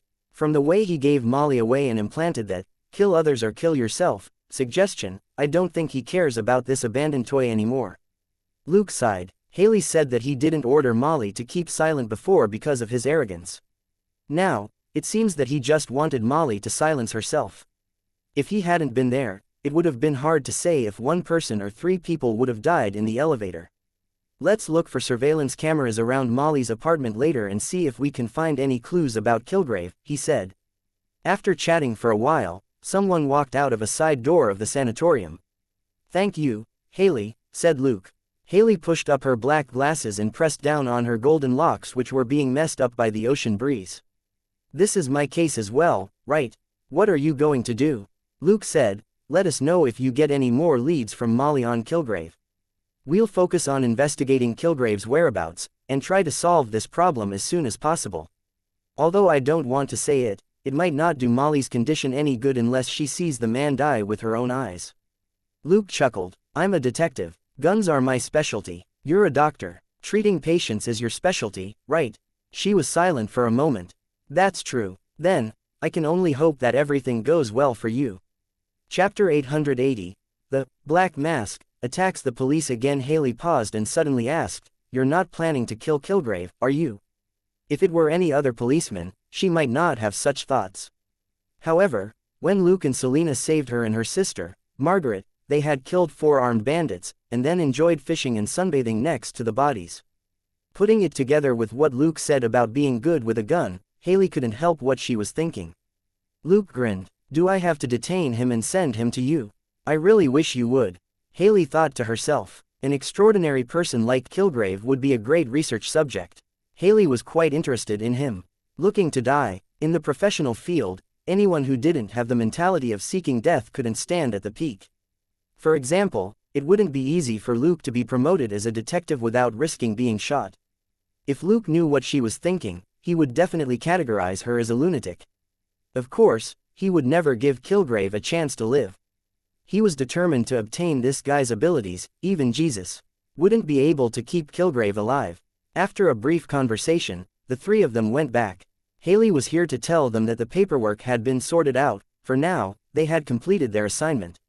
The couple was going to stay here a while longer. They wanted to make sure that their daughter would be treated well, so they had already gone with the staff to check the environment. Thus, 3 cars went to the sanatorium, but only 1 left. The 2 of them hurried to Molly's apartment and gathered whatever surveillance footage they could get their hands on before they returned home. After dinner, Luke turned the footage into a video file and gave it to Little Snail to analyze. He no longer had to stare at the surveillance footage for hours. In any case, they had Kilgrave as a clear target, so Little Snail was up to the task of finding a person. By 9 in the evening, Selena had completed the first stage of her training. As usual, Luke was working on Selena's new armor. At that moment, a call came in. Seeing that it was Dustin, Luke picked up the call. "Boss, what's wrong?" Dustin wasn't the type to make a courtesy call. He and Luke rarely spoke on the phone outside work hours. This meant that if he was calling, something had definitely happened. "The 2 of you, come to Metro General." Dustin's voice was cold. "Okay." Luke put away the things in his workshop and asked, "What happened?" After a brief silence, Dustin said, "Walter's in the ER." Luke couldn't help but say, "What?" Dustin said, "Earlier, he was attacked by a Black Mask at home. He's bleeding in his brain and has multiple fractures." WTF? Luke cursed. What FC King joke was this? The real Black Mask was Daredevil. Luke had personally operated on the man just a few days ago. It would be pretty good if he could even move and get up right now. Then, this Daredevil didn't get any rest and instead dragged his injured body out to attack Walter, who was investigating the explosions. This didn't benefit him at all. Walter was a police officer helping to clear him of suspicion in the explosions. It wouldn't be hard to investigate the case. Would Daredevil hurt his own teammate? Also, according to current information, Daredevil had never attacked the police before. The only police officer who claimed that he had been attacked by the Black Mask was from the 15th Precinct. Given the relationship between the 15th Precinct and Kingpin, only they knew exactly what the attack was about. Dustin said, "Yes, reportedly, Walter's wife heard the noise and saw a Black Mask injure Walter before taking off. But I think her words only prove that she saw a man in black head cover running away from her place." Luke said, "Then, I'll check on Walter first." Dustin said, "All right, I'm outside the ER's operating room." At that moment, Luke left the workshop and hung up. He called for Selena and Gold Nugget, and they left and headed straight for the hospital. When they arrived at the hospital, Luke found that quite a few people were already there, including John McClane. Walter's partner, Ricky, had run over early. His clothes were disheveled and his face angry as he did his best to speak to Dustin in a low voice. The middle-aged man, Joe, and Connie, the blonde police officer, were also here, and they surrounded Dustin with ugly expressions. Luke walked over, only to hear Ricky say angrily, "Why can't we issue a warrant? That guy has already attacked the police before this." Dustin said, "You're asking me to order the arrest of that particular Black Mask, but the Black Mask that hurt Walter tonight is only a man with a black head covering. Ricky, you've been a cop for so long, I don't need to remind you what a huge problem it'll be if we make assumptions beforehand about the target." Ricky said, "I know, but this definitely has something to do with the Black Mask. As long as we catch him, We'll be able to get information from him, whether he's the criminal or a rival. Dustin said, a warrant was already issued earlier on for the Black Mosque's arrest. Has anyone caught him? What's the point of me issuing another arrest warrant? To verify that we're the same kind of trash as the 15th precinct. Ricky was stumped. It was the 15th precinct who had gotten that warrant issued, and everybody inwardly knew the problem with it. At that moment, Luke firmly interrupted this uncomfortable scene of internal conflict. Boss, how's Walter? Dustin shook his head. He's still being treated. I was only able to ask the paramedics who sent him here. His condition isn't optimistic. Luke frowned. Not optimistic meant either retiring from light injuries or dying from serious ones. Thinking quickly, he said decisively, Boss, can I go to Walter's house? That's the best place to start looking for clues. Dustin was relieved. He had already wanted to say that, but Ricky had been agitated to the point of madness by Walter's severe injuries. Everybody else used to work under Walter, and it wasn't appropriate for Dustin to say the words, or they would think that he was heartless. Only someone else could bring it up. Hearing that, Dustin nodded immediately. Ricky, take Luke and Selena there and see if you can find any clues. Joe, go to the intelligence department and check the surveillance cameras around Walter's house. I'll give them a heads up. Connie, stay here and let me know as soon as there's any news on Walter. John, come with me to the police station and get your gun and badge back. Everybody traded looks for a moment, before Luke said, we have to hurry. I don't trust the forensics team. They'll take days to confirm anything. He moved after that, taking Ricky, the most agitated person, with him, and everybody else also left. Chapter 881. A lawful arrest. There was nothing wrong with Dustin's arrangements. Everybody hanging around here was useless. They were detectives with guns, not doctors with scalpels. They would only be wasting time here. Dustin picked up his pace and stopped Luke and Selena, who were about to get into the car. This is tricky. The two of you, be very careful. Don't use too much force. He knew Luke's temper very well. He might seem methodical and very law-abiding normally, but he would never hold back in an emergency. He wasn't worried about those who dared to mess with Walter, but he was worried that Luke would be targeted by Kingpin's men if he was too heavy-handed. He was already upset about Walter's severe injuries. He didn't want to have to give Luke leave again in order to protect him. Luke smiled. I know where the line is, boss. Then, he got into the car and closed the door. He drove out after Ricky, who had left the parking lot. Dustin smiled bitterly. Given your line in LA, how can I relax? Soon, the two cars arrived in Brooklyn. This place was on the east side of the Brooklyn Bridge. It would take at most 20 minutes to reach HQ from here. Several patrol cars were parked here, and the yellow tape had been put up. The three of them flashed their badges and walked to the door. The forensics team was already at work. Ignoring them, Luke simply said, Ricky, calm down. Everything has to be done according to procedure, right? Ricky was blank. Luke smiled, but it was cold. We'll be the first ones to find the attacker. We'll definitely give Walter an explanation. Ricky nodded blankly. Luke patted him on the shoulder and gestured at the mother and daughter sitting in the open back of an SUV. That's Walter's wife and daughter, right? You're probably the most familiar with them. Go comfort them and ask them what happened at the time. He and Selena then entered the house. A moment later, Luke confirmed his previous speculation that the attacker wasn't Daredevil. In fact, there were two attackers. However, Walter's wife only saw one guy with a black head covering. Judging from the scene inside the house, there hadn't been a fierce fight, it had been an ambush. It was unlikely that Walter's wife would have seen the attack happen from the living room and the kitchen. If she had been in the hallway, however, she could have also wound up in the hospital. After all, she was just an ordinary middle-aged woman. This setup also seemed deliberate. A police officer's family was a perfect tool for putting pressure on the police department. The attack on Walter had to be resolved in a few days. Otherwise, the people at the detective bureau and even the frontline officers would be dissatisfied with Dustin and HQ. The person who had set this trap hadn't done it on the spur of the moment. Dustin and NYPD didn't have a lot of time to solve this case. Thankfully, Luke didn't need much time. He quickly searched the house with his sharp nose, before he summoned Selena, and gave Elsa a call. They then went to say hello to Walter's family, then learned the details of what happened at the time from Ricky. 20 minutes later, Elsa called back. Luke immediately summoned Ricky, and they set off again. Ricky couldn't help but contact Luke over the comms. "Where are we going?" Luke said. "To arrest the suspects. Control yourself when you see him later. Don't take out your gun and kill him. It'll look bad in the report." Ricky. "What?" This time, the two cars didn't turn on their lights or sirens.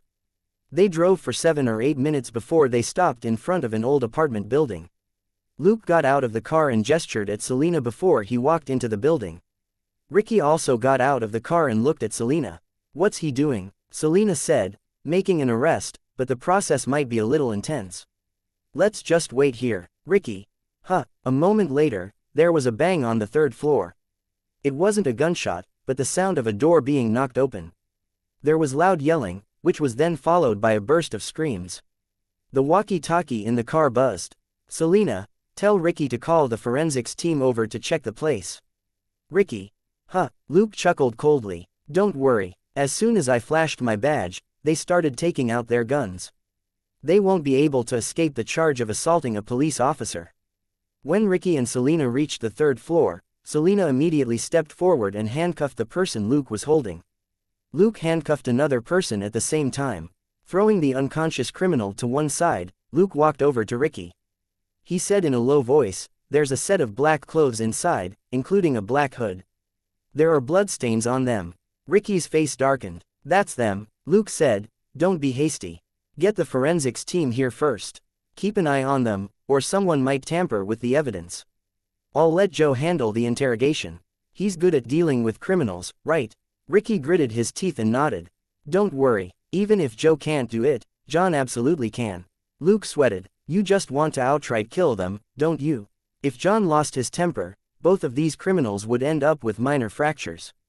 Half an hour later, Joe looked at Luke and Selena in surprise, and at the two guys who had been dragged in. "How did you find them?" Luke explained. "I had someone check the surveillance footage around the time of the attack. I noticed a black, '98 Ford that happened to pass by Walter's house at the time. Using the car, I tracked these two down." Really? Joe was still suspicious. It was a very normal method for cracking a case, but to discover clues in such a short period of time really required extreme luck. Luke nodded. "We didn't find a murder weapon in the apartment, but there was a black jacket and a hood with blood on them that had yet to be cleaned. I've already told Ricky to go to forensics and wait for the result. As long as it's confirmed that it's Walter's blood, there's no mistake. You need to find a few reliable guys to keep an eye on these two. Don't let them die inexplicably. I don't believe they're the masterminds." Joe nodded solemnly and took out his phone. "John, come back and get to work." After Joe hung up, Luke said in a low voice, "Are you really going to get John to come back? It'll be troublesome if they're killed. It's better to let them live for now." Joe looked at him blankly for a moment, and drew closer to say in a low voice, "Don't tell me you do that often."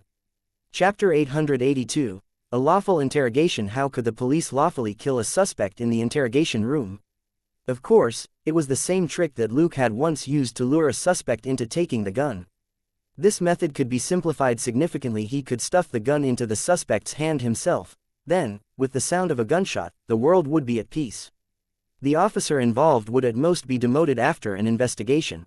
As long as there were no recordings, and it was insisted that the hapless suspect went for the gun, any doubts would be buried. Luke said solemnly, "We're law enforcement officers.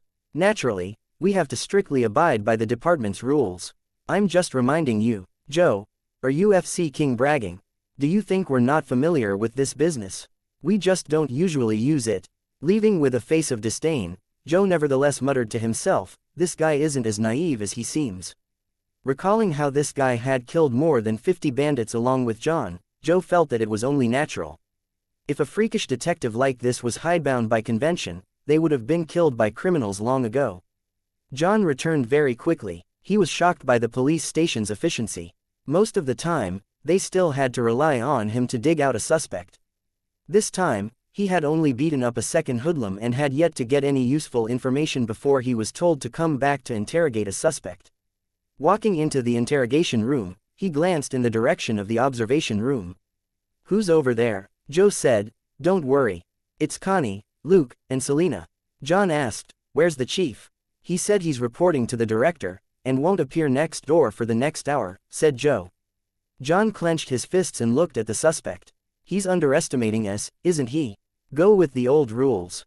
Looking at John's sandbag-like fists, Joe gulped. Wait, do you need me to remind you that it was me last time? Stumped, John looked at him. Was it? Joe said, my face was FC King swollen for a week. I had to have a liquid diet for several days, and lost 5 pounds. You actually forgot. John slapped his forehead. Sorry, maybe I'm still hungover from last night. Joe said, shut up. It's only midnight, and the night's not over yet. Stand here, I said.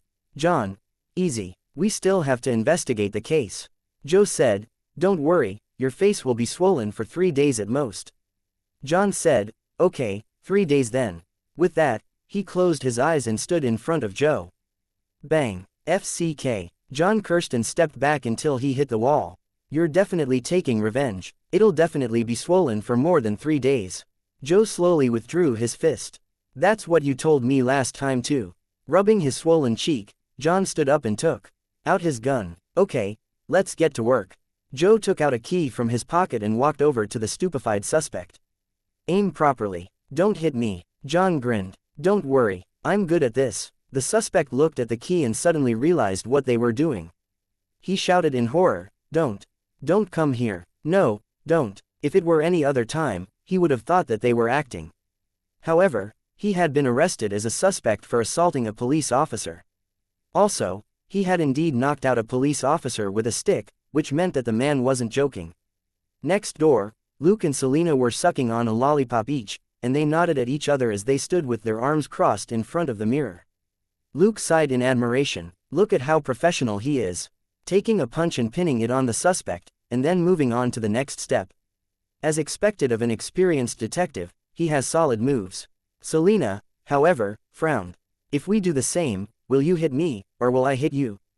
I don't want my face to be swollen for a week. Luke shrugged. Just hit me. I'm more resistant. Selena nodded in satisfaction. All right, I'll train to control my strength and keep the swelling down to 2 days. I don't think we'll use this often though. Luke said casually, having another option isn't bad.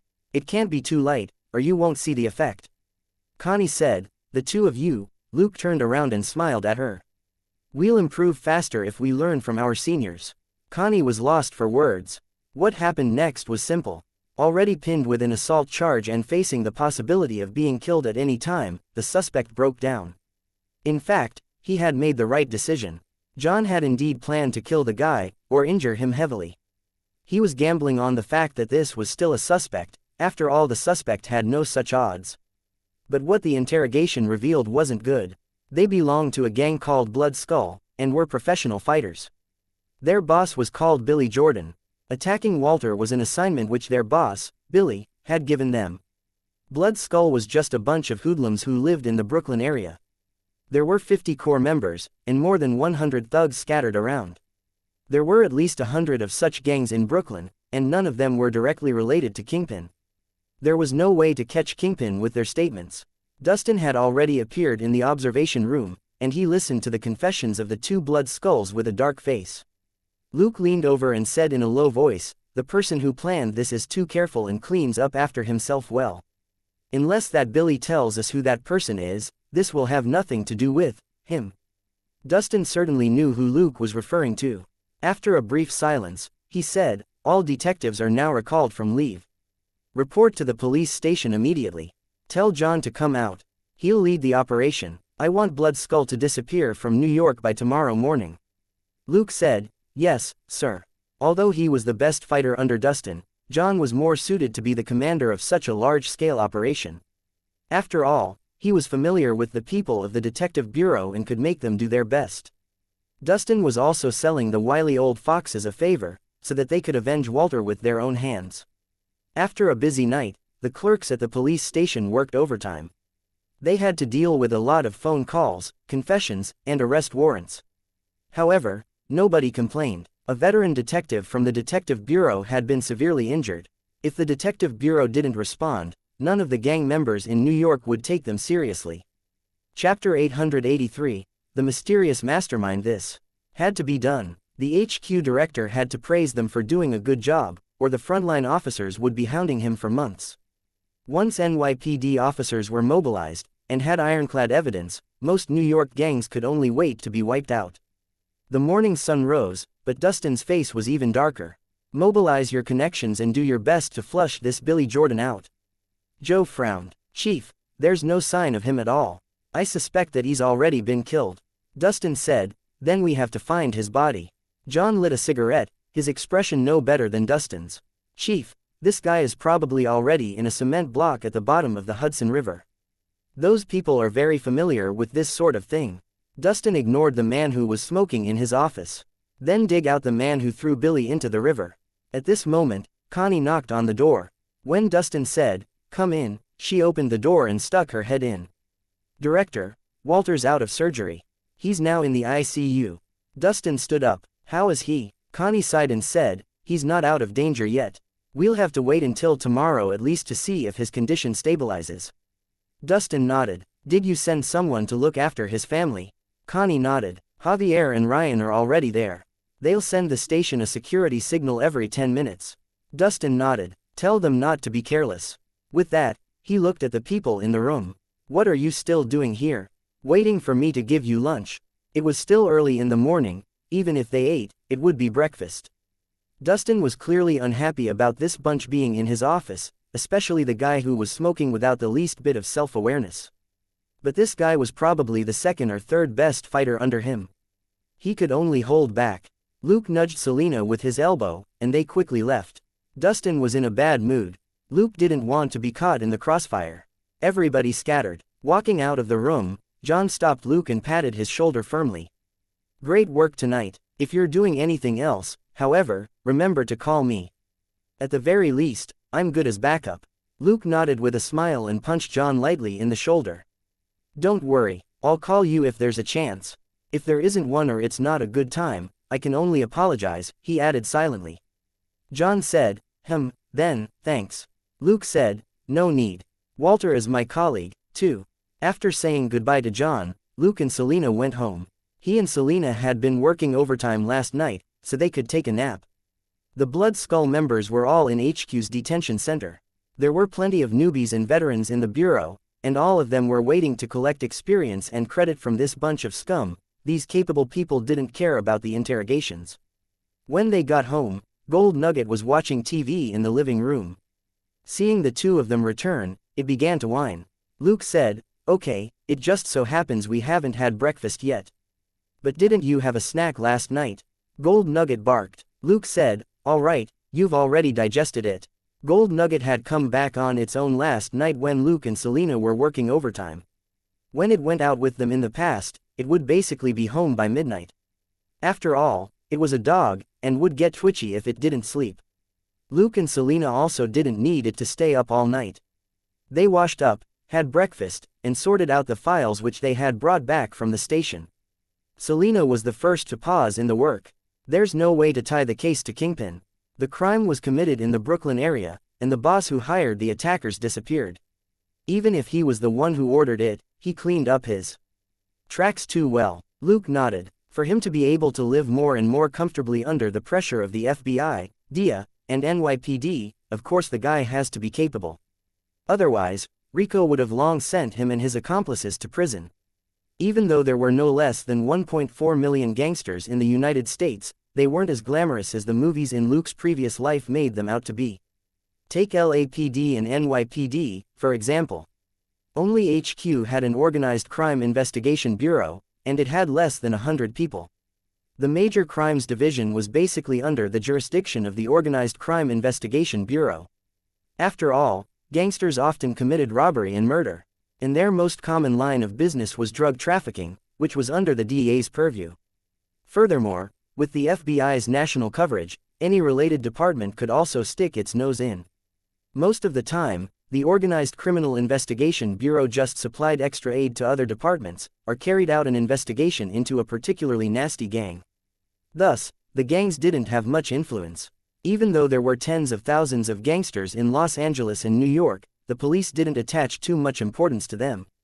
Ever since the RICO Act was launched in the 1970s, gang leaders who had been running amok for some time either ended up behind bars or stayed low and hid in the dark corners of society. It was impossible for a gang leader to openly enter the upper levels of society.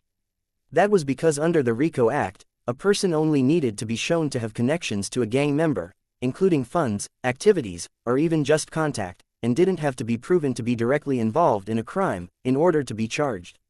From then on, gang leaders could still make a fortune through their illegal dealings, but they couldn't enter the influential circles of society.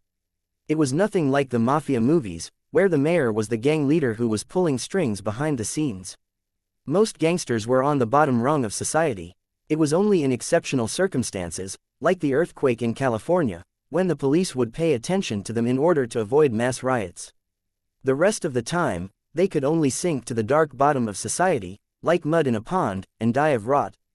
Even if there was the occasional gunfight or murder, they would quickly settle again like the mud at the bottom of the lake, and nobody would notice them anymore. In that sense, Kingpin's existence was extremely rare. This famous crime lord's reach had already extended into government bodies in many cities over the years, yet nobody knew how to deal with him. That was because nobody knew exactly who or where Kingpin was.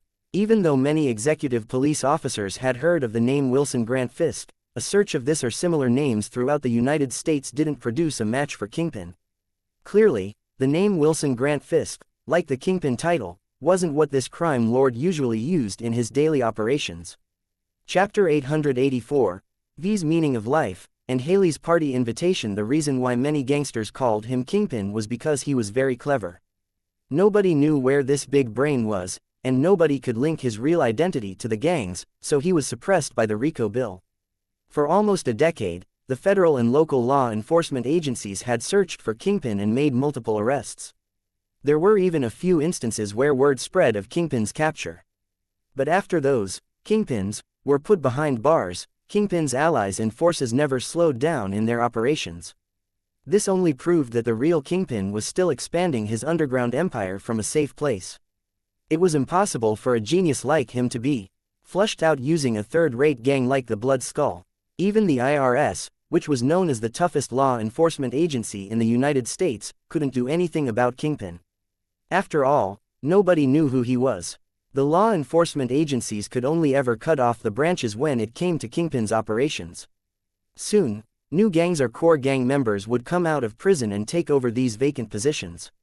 Luke had been collecting intelligence on Kingpin since his fight with Bullseye, but hadn't learned much. It was clear that this mastermind was a tough opponent. For him, the biggest problem usually wasn't who the enemy was, but where he was. It just so happened that Kingpin was as good at hiding his identity as Luke was. Thinking about Kingpin, he said, "Rest early. We're going out tonight. Are we going to attack Kingpin's forces?" Selena was a little excited. She had been idle for too long. Luke said, "Although it's unlikely that we'll be able to flush him out, we have to cut off his tentacles and make him suffer a bit." NYPD had to be about the law, but V could discuss the meaning of life with the criminals. 5 days later, New York was as peaceful as ever. However, big things happened every night. From Manhattan to Brooklyn to Queens, dozens of major gangs were wiped out. Half of the nests were full of bodies. The number of people still alive could be counted on one hand. The other half was full of injured and crippled people. In just 3 days, even the NYPD was scared. If this went on, there might be gang riots. From the 3rd day onward, all NYPD officers were recalled from leave, and the number of police cars patrolling key areas doubled. Unfortunately, it wasn't any damn use. In the next 2 days, gangsters were still dying and suffering left, right and center. NYPD's morgue was full, and the number of patients who went to the hospitals for broken bones increased dramatically. Even the detective bureau had to stop investigating Kingpin and start investigating the cause of the recent wave of bloody attacks. Like everybody else, Luke and Selena went to work every day, interviewing eyewitnesses and checking surveillance footage. The truth was that while he and Selena were playing at public servants for the past few days, the eyewitness interviews and surveillance footage had all been for their search for that lunatic named Kilgrave. But for some reason, this guy suddenly disappeared recently. The last place that Luke and Selena tracked him to was the Hudson River, where Kilgrave left on a yacht. The trail went cold after that. The Hudson River was so big and cold winds blew from time to time, quickly washing away the scent. Sharp nose thus wasn't any use here. 6 days after Walter was attacked, Haley called and asked Luke to go to Kings Park Sanatorium. She had obtained some leads from Molly, which she wanted to give to Luke. Most importantly, there was a sketch of Kilgrave. Looking at the tiny MK in the bottom right corner of the vivid sketch, Luke smiled. Did Margaret draw this? It seems she didn't learn to draw for nothing.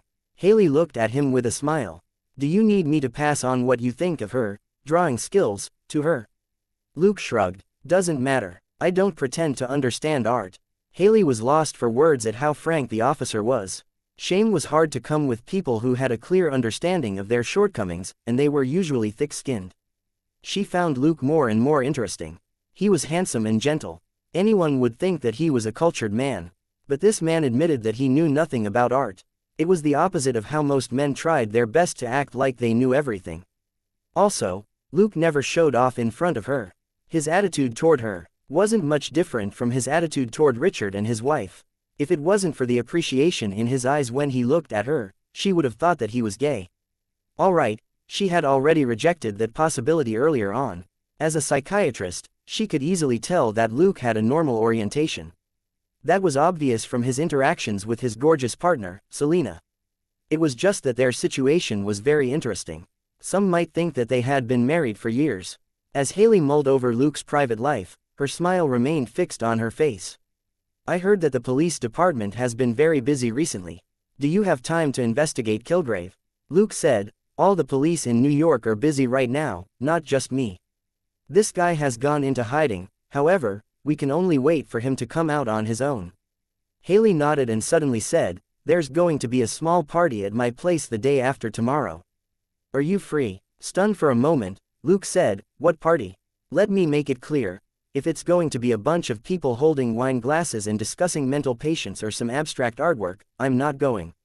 Haley chuckled. Relax, apart from one of Margaret's foreign classmates from the Art Institute, there's only Elsa.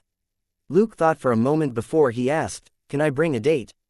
Haley glanced at his car. She couldn't see inside, but she knew that Selena was there.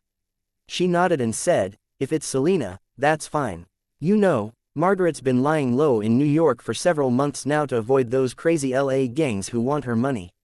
Although she has a new friend now, she definitely misses you two old friends. Chapter 885. Selena's break and Luke has an appointment. Stumped, Luke pointed at himself. Am I an old friend? Apart from working on a case, had he ever exchanged more than a few words with Margaret? It was probably just 2 hellos, and 3 byes. Haley smiled. Her black glasses couldn't hide her captivating eyes, and her red lips curved up. Indeed, you don't know her well, but she knows a lot about her savior. Luke chuckled. That's just my job. As soon as he said that, Haley gave him a meaningful look. Helpless, Luke simply left. This big beauty was indeed a little irresistible. If it had been blatant flirting, he wouldn't have cared. With his current looks, he got hit on every now and then, and that was without him going to bars or entertainment venues.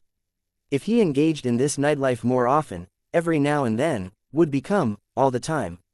It was a pity that Haley was subtle in her behavior. A delusional man would definitely think that she was hinting at something.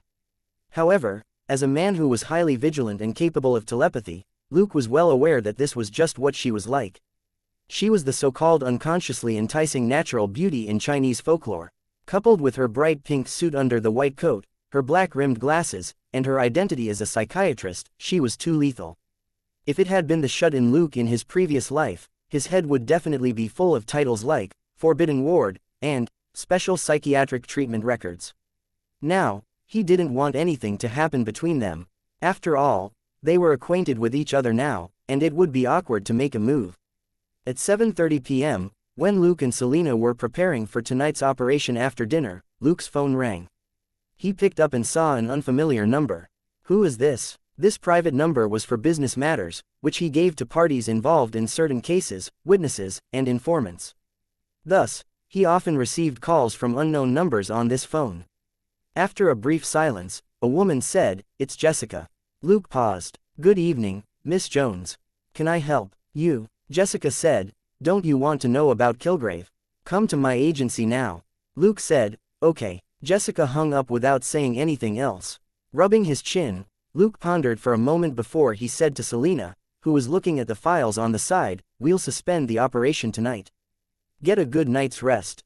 Without looking up, Selena asked, "Which woman is looking for you this time?" Luke said, "Jessica Jones, the private investigator who likes to beat people up." Selena finally raised her head. She's come round. Luke shrugged. I don't know, but without any new leads, the information she has isn't important. After all, what Molly gave us is enough. I'll be back around 10 tonight. Selena glanced at him. Are you sure? Luke smiled. I'm sure. A moment later, Luke left the house in a gray hoodie and a black cap.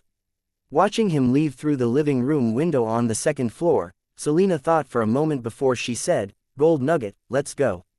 Gold Nugget was lying lazily on the carpet in the living room with its head on a pillow as it watched HBO.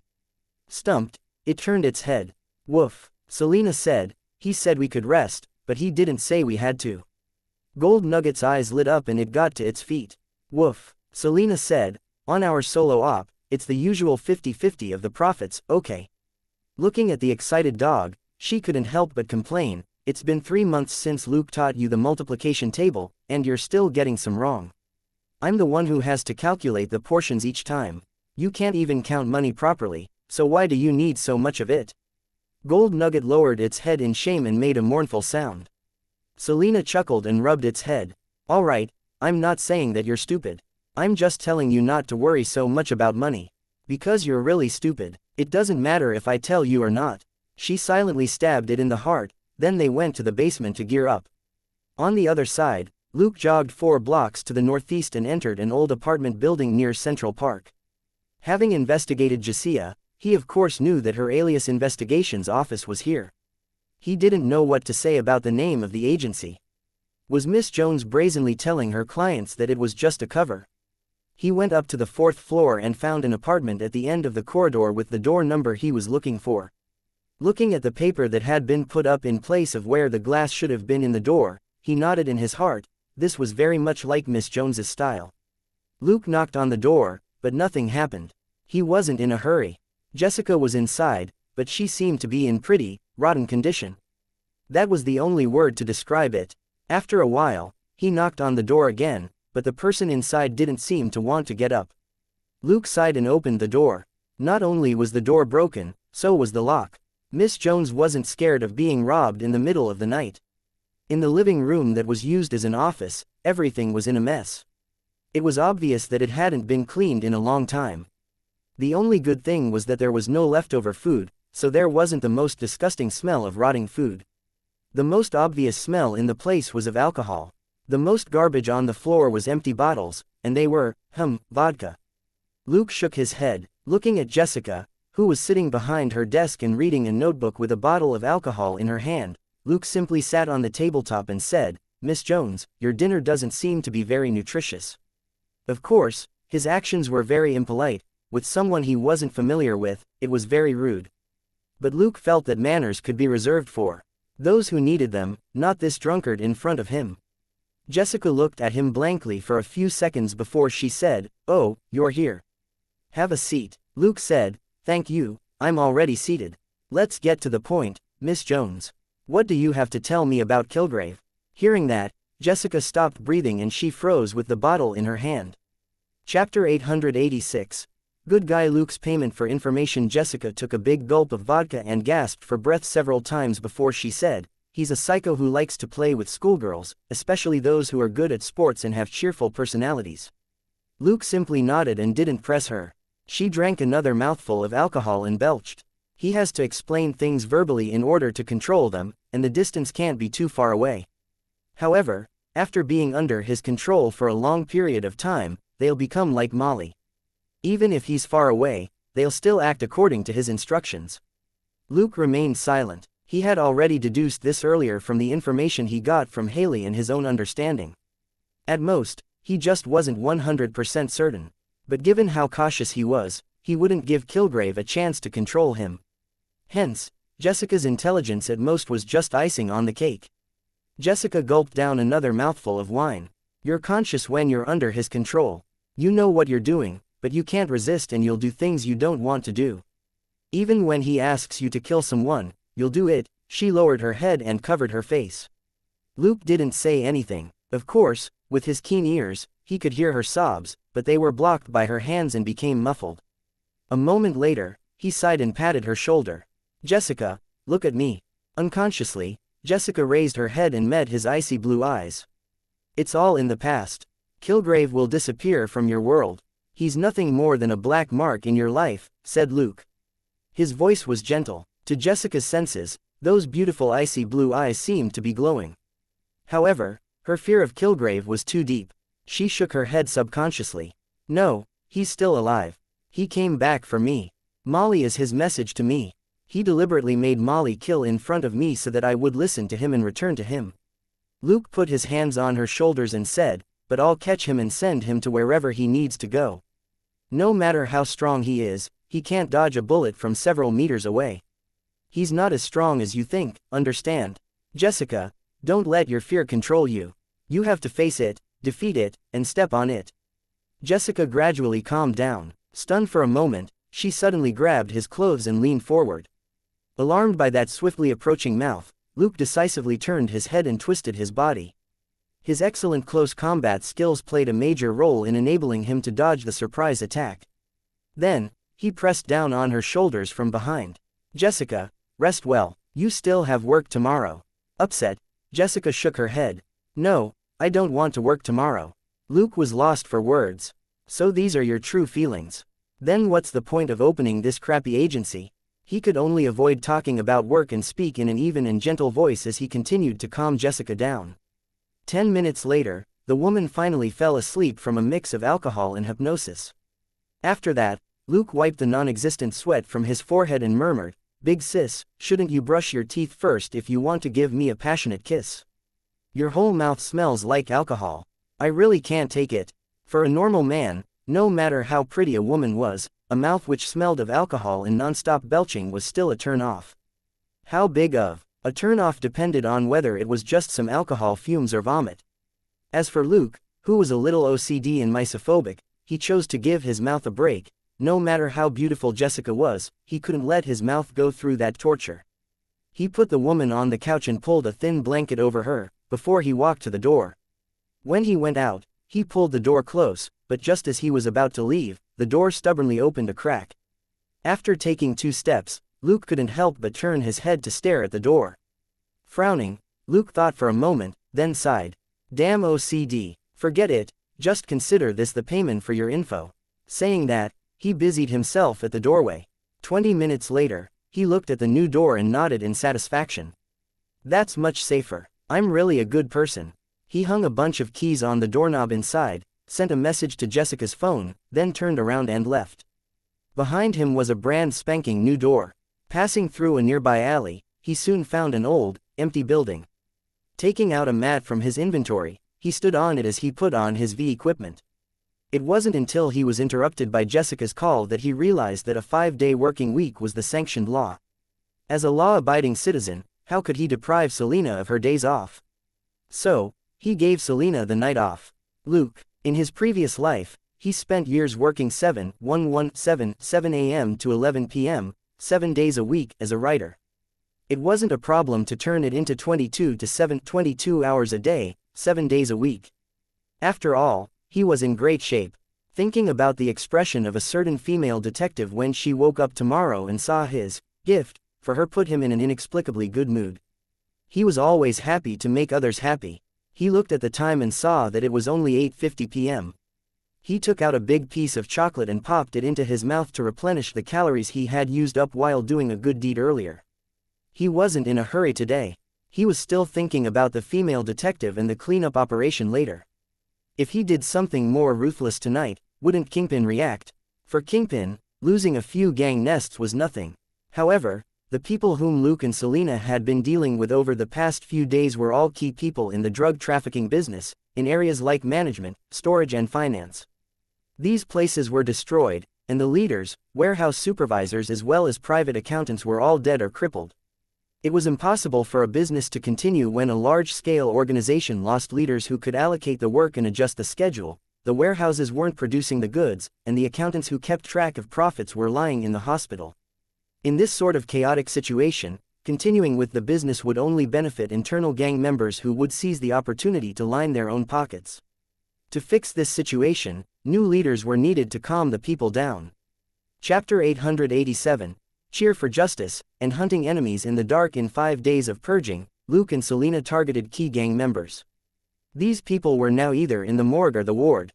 It was basically impossible for the gangs to promote people to take charge at the moment. If Luke persisted and continued working hard for another week to give Kingpin enough pressure for half a month, the man would probably react, right? This was also the most he could do. His NYPD colleagues were as nervous as the gang members. If this operation went on for any longer, both the gang members and NYPD senior executives might collapse. Luke deliberately didn't collect the bodies in the previous nests. The police found more than 50 bodies in the nests where everybody had been killed. In the nests after that, Luke deliberately left a few people alive to clean up the 100-plus bodies. But after he struck fear into the gangsters, nobody would clean up the place for free anymore, and everyone would stay far away. When that happened, he would have to clean the place himself. It would be best for the Ghost Butcher's appearance to not overlap with Luke's arrival in New York. It would be better to do things low-key for a period of time. Having made up his mind, he put on his black Zorro hat and said, "Cheer for justice, villains." It was the same London accent as before, and V's heart of justice burned with impatience. System. Teammate Selena has completed the task of cleaning up drug gangs. Total experience, 2,000. Total credit, 2,000. Selena's contribution rate, 80%. Host has received 800 experience and 800 credit points. System. Teammate Selena has defeated Zebediah Kilgrave. Total experience, 3,000. Total credit, 3,000. Selena's contribution rate, 100%. Host has received 1,500 experience and 1,500 credit points. Host's experience, 91,500 100,000ths. Credit, 99,200. Luke, WTF. What was going on? As his mind raced, he opened the support program and sent a message to Selena. 10 minutes after Luke left, Selena and Gold Nugget left the house. Covering her tracks, Selena found a safe house which Luke had set up and put on the second-generation beast armor. "Okay, Gold Nugget, let's go. Let's hunt down the enemies in the dark." Gold Nugget. Woof. Selena tapped the dog's head and said, "Stupid, that's a line. Just say yes." Gold Nugget whined. Selena said, "Fine, I'll take that as a yes." As she spoke, she turned into a blurry, transparent figure and went out the window. Gold Nugget also turned on the optical camouflage of its second-generation Hellhound equipment and left through the window. Selena's target was in fact Luke's main target for tonight. In the past few days, Luke would take care of one primary target, and Selena would handle a secondary target. The two of them had to work together in order to damage the foundation of Kingpin's forces in 5 days. But since Luke was fooling around with a random woman today, Selena decisively seized the opportunity for herself. After all, she had Gold Nugget and the second-generation beast armor. There was no one in the gang that she had to fear, even if Bullseye showed up. They stopped outside a luxurious New Jersey manor next to the Hudson River. Selena sent the drone out and started reconnaissance. This was the safety rule which Luke had reminded her of repeatedly: look down on the enemy in terms of strategy, but focus on the enemy in terms of tactics. Even a lion would use its full strength when hunting a rabbit. If you want to ridicule your opponent, do it only after you've gotten rid of them. 20 minutes later, Selena used the results of the reconnaissance to mark the locations of all the guards inside and outside the manor, and pulled up their movements on her lenses. The cleanup plan was also completed. All she needed to do was follow the prescribed arrangement and make up for any small lapses in the operation. After all, the support program wasn't human. It couldn't fully predict the guards' actions. This was especially true of gang members like these, who didn't stick to patrol routes and rules, and could cause unexpected situations. They snuck into the manor through an underwater passage. On the way, Gold Nugget broke 2 steel grates, and 1 person and 1 dog emerged from the drain not far from the swimming pool. As Selena activated the water removal function, her armor trembled slightly, and the remaining water droplets on her body fell to the ground. The armor's invisibility effect, which had been greatly reduced after coming in contact with water, was fully restored. Finding an opportunity, Selena darted into the flower shrubs nearby. Gold Nugget was roughly 10 meters away, acting as backup and security. A moment later, the guards in the manor fell one by one. After knocking out the guards, Selena injected them with an anesthetic and broke their right legs and hands. The occasional exception were the left-handed gunmen, and she broke their left legs and both hands. After all, some left-handed gunmen only used their left hand when shooting, but handled knives and such with their right hand. It was unfair, but bad people had no right to demand fairness. In less than 10 minutes, the 8 guards inside the manor were dealt with. Only then did Selina go out and take down the 2 guards on the outermost perimeter. It took longer this time. Most of the time, the 2 guards were in the open where the other guards could see them. Selina was very patient. She waited until they turned a corner before she took them down. The remaining 3 guards were positioned in the most troublesome locations. From where they were standing on the patio at the entrance, they could see the large expanse of lawn in front of the manor. Hellhound, on my count, 3, 2, 1. After the countdown, Selina jumped out of the shadows and kicked the last 2 guards. Almost at the same time, a golden tentacle flew out from the shadows of the patio, holding a black object. Dwang, dwang, dwang. Seeing that Selina had knocked down 2 of their comrades, the 3 guards raised their guns. Suddenly, a golden shadow flew at them from the side. The 3 of them were stunned. Amidst crisp and dull thuds, they saw stars and fell to the ground. Gold Nugget quietly retracted its tentacle back into the shadows of the patio, and the multi-purpose baton it was holding was inserted back into the equipment on its back. It was Gold Nugget who had used a tentacle to knock out the 3 guards at the entrance with a baton. The multi-purpose baton was a weapon that could transform into a spear, a saber, a hammer, a hook, and a rope. Knocking people out with short sticks was more in line with human practice.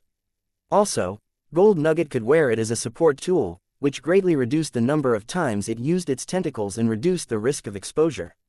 Chapter 888. Balls in danger, and the person in the secret room. By then, all the guards outside the manor were unconscious.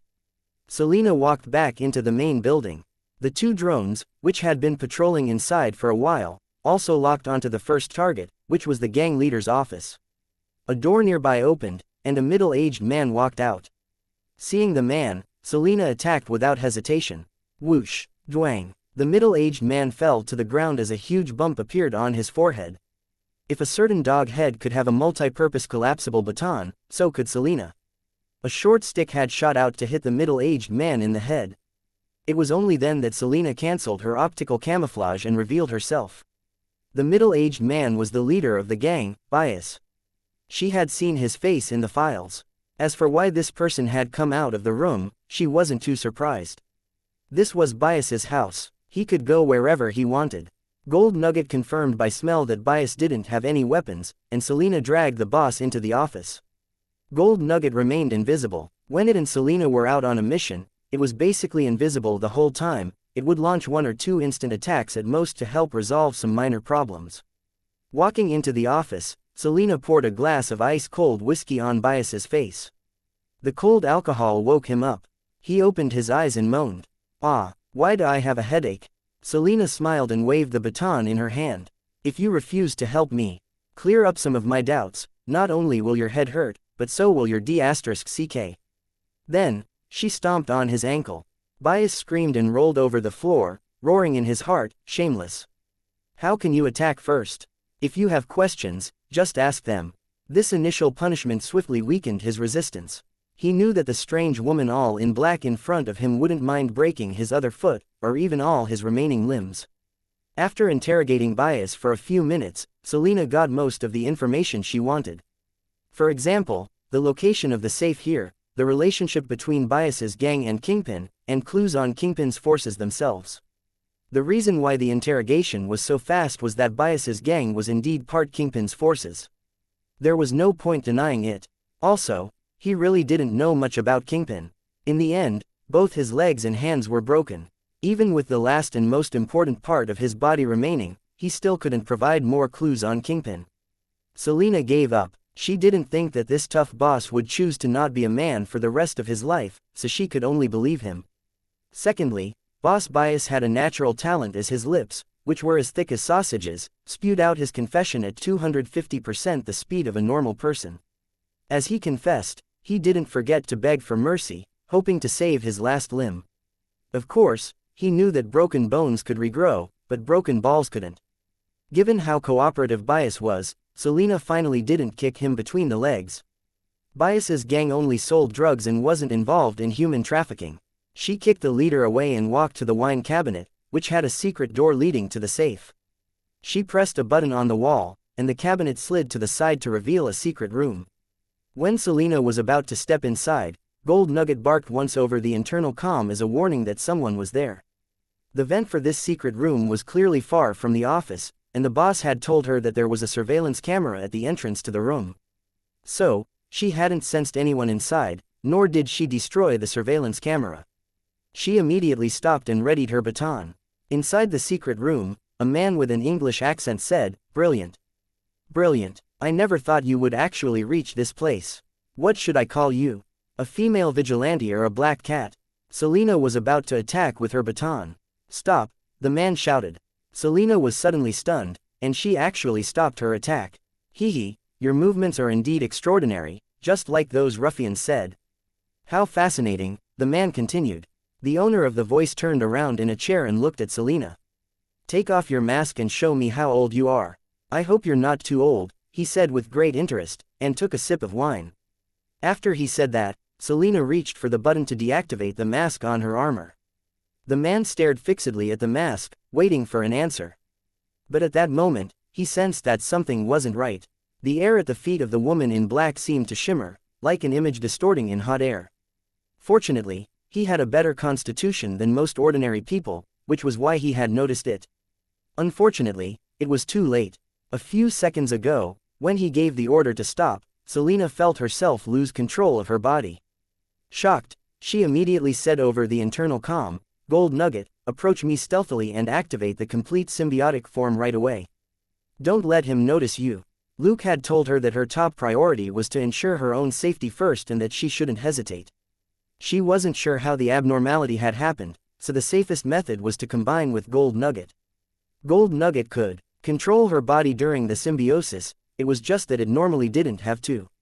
Now that Selena was in danger, it promptly took action, and swiftly and steadily made its way to Selena's side. At that moment, the man turned around and revealed his face. Only then did Selena see his face clearly. She couldn't help but exclaim, "Kilgrave." Her cry was blocked by the mask, and the person in front of her didn't hear it. All videos have ads disabled. YouTube doesn't pay me enough to cover electricity costs. If you are well off, please consider donating via PayPal or becoming a member of this YouTube channel. Thank you.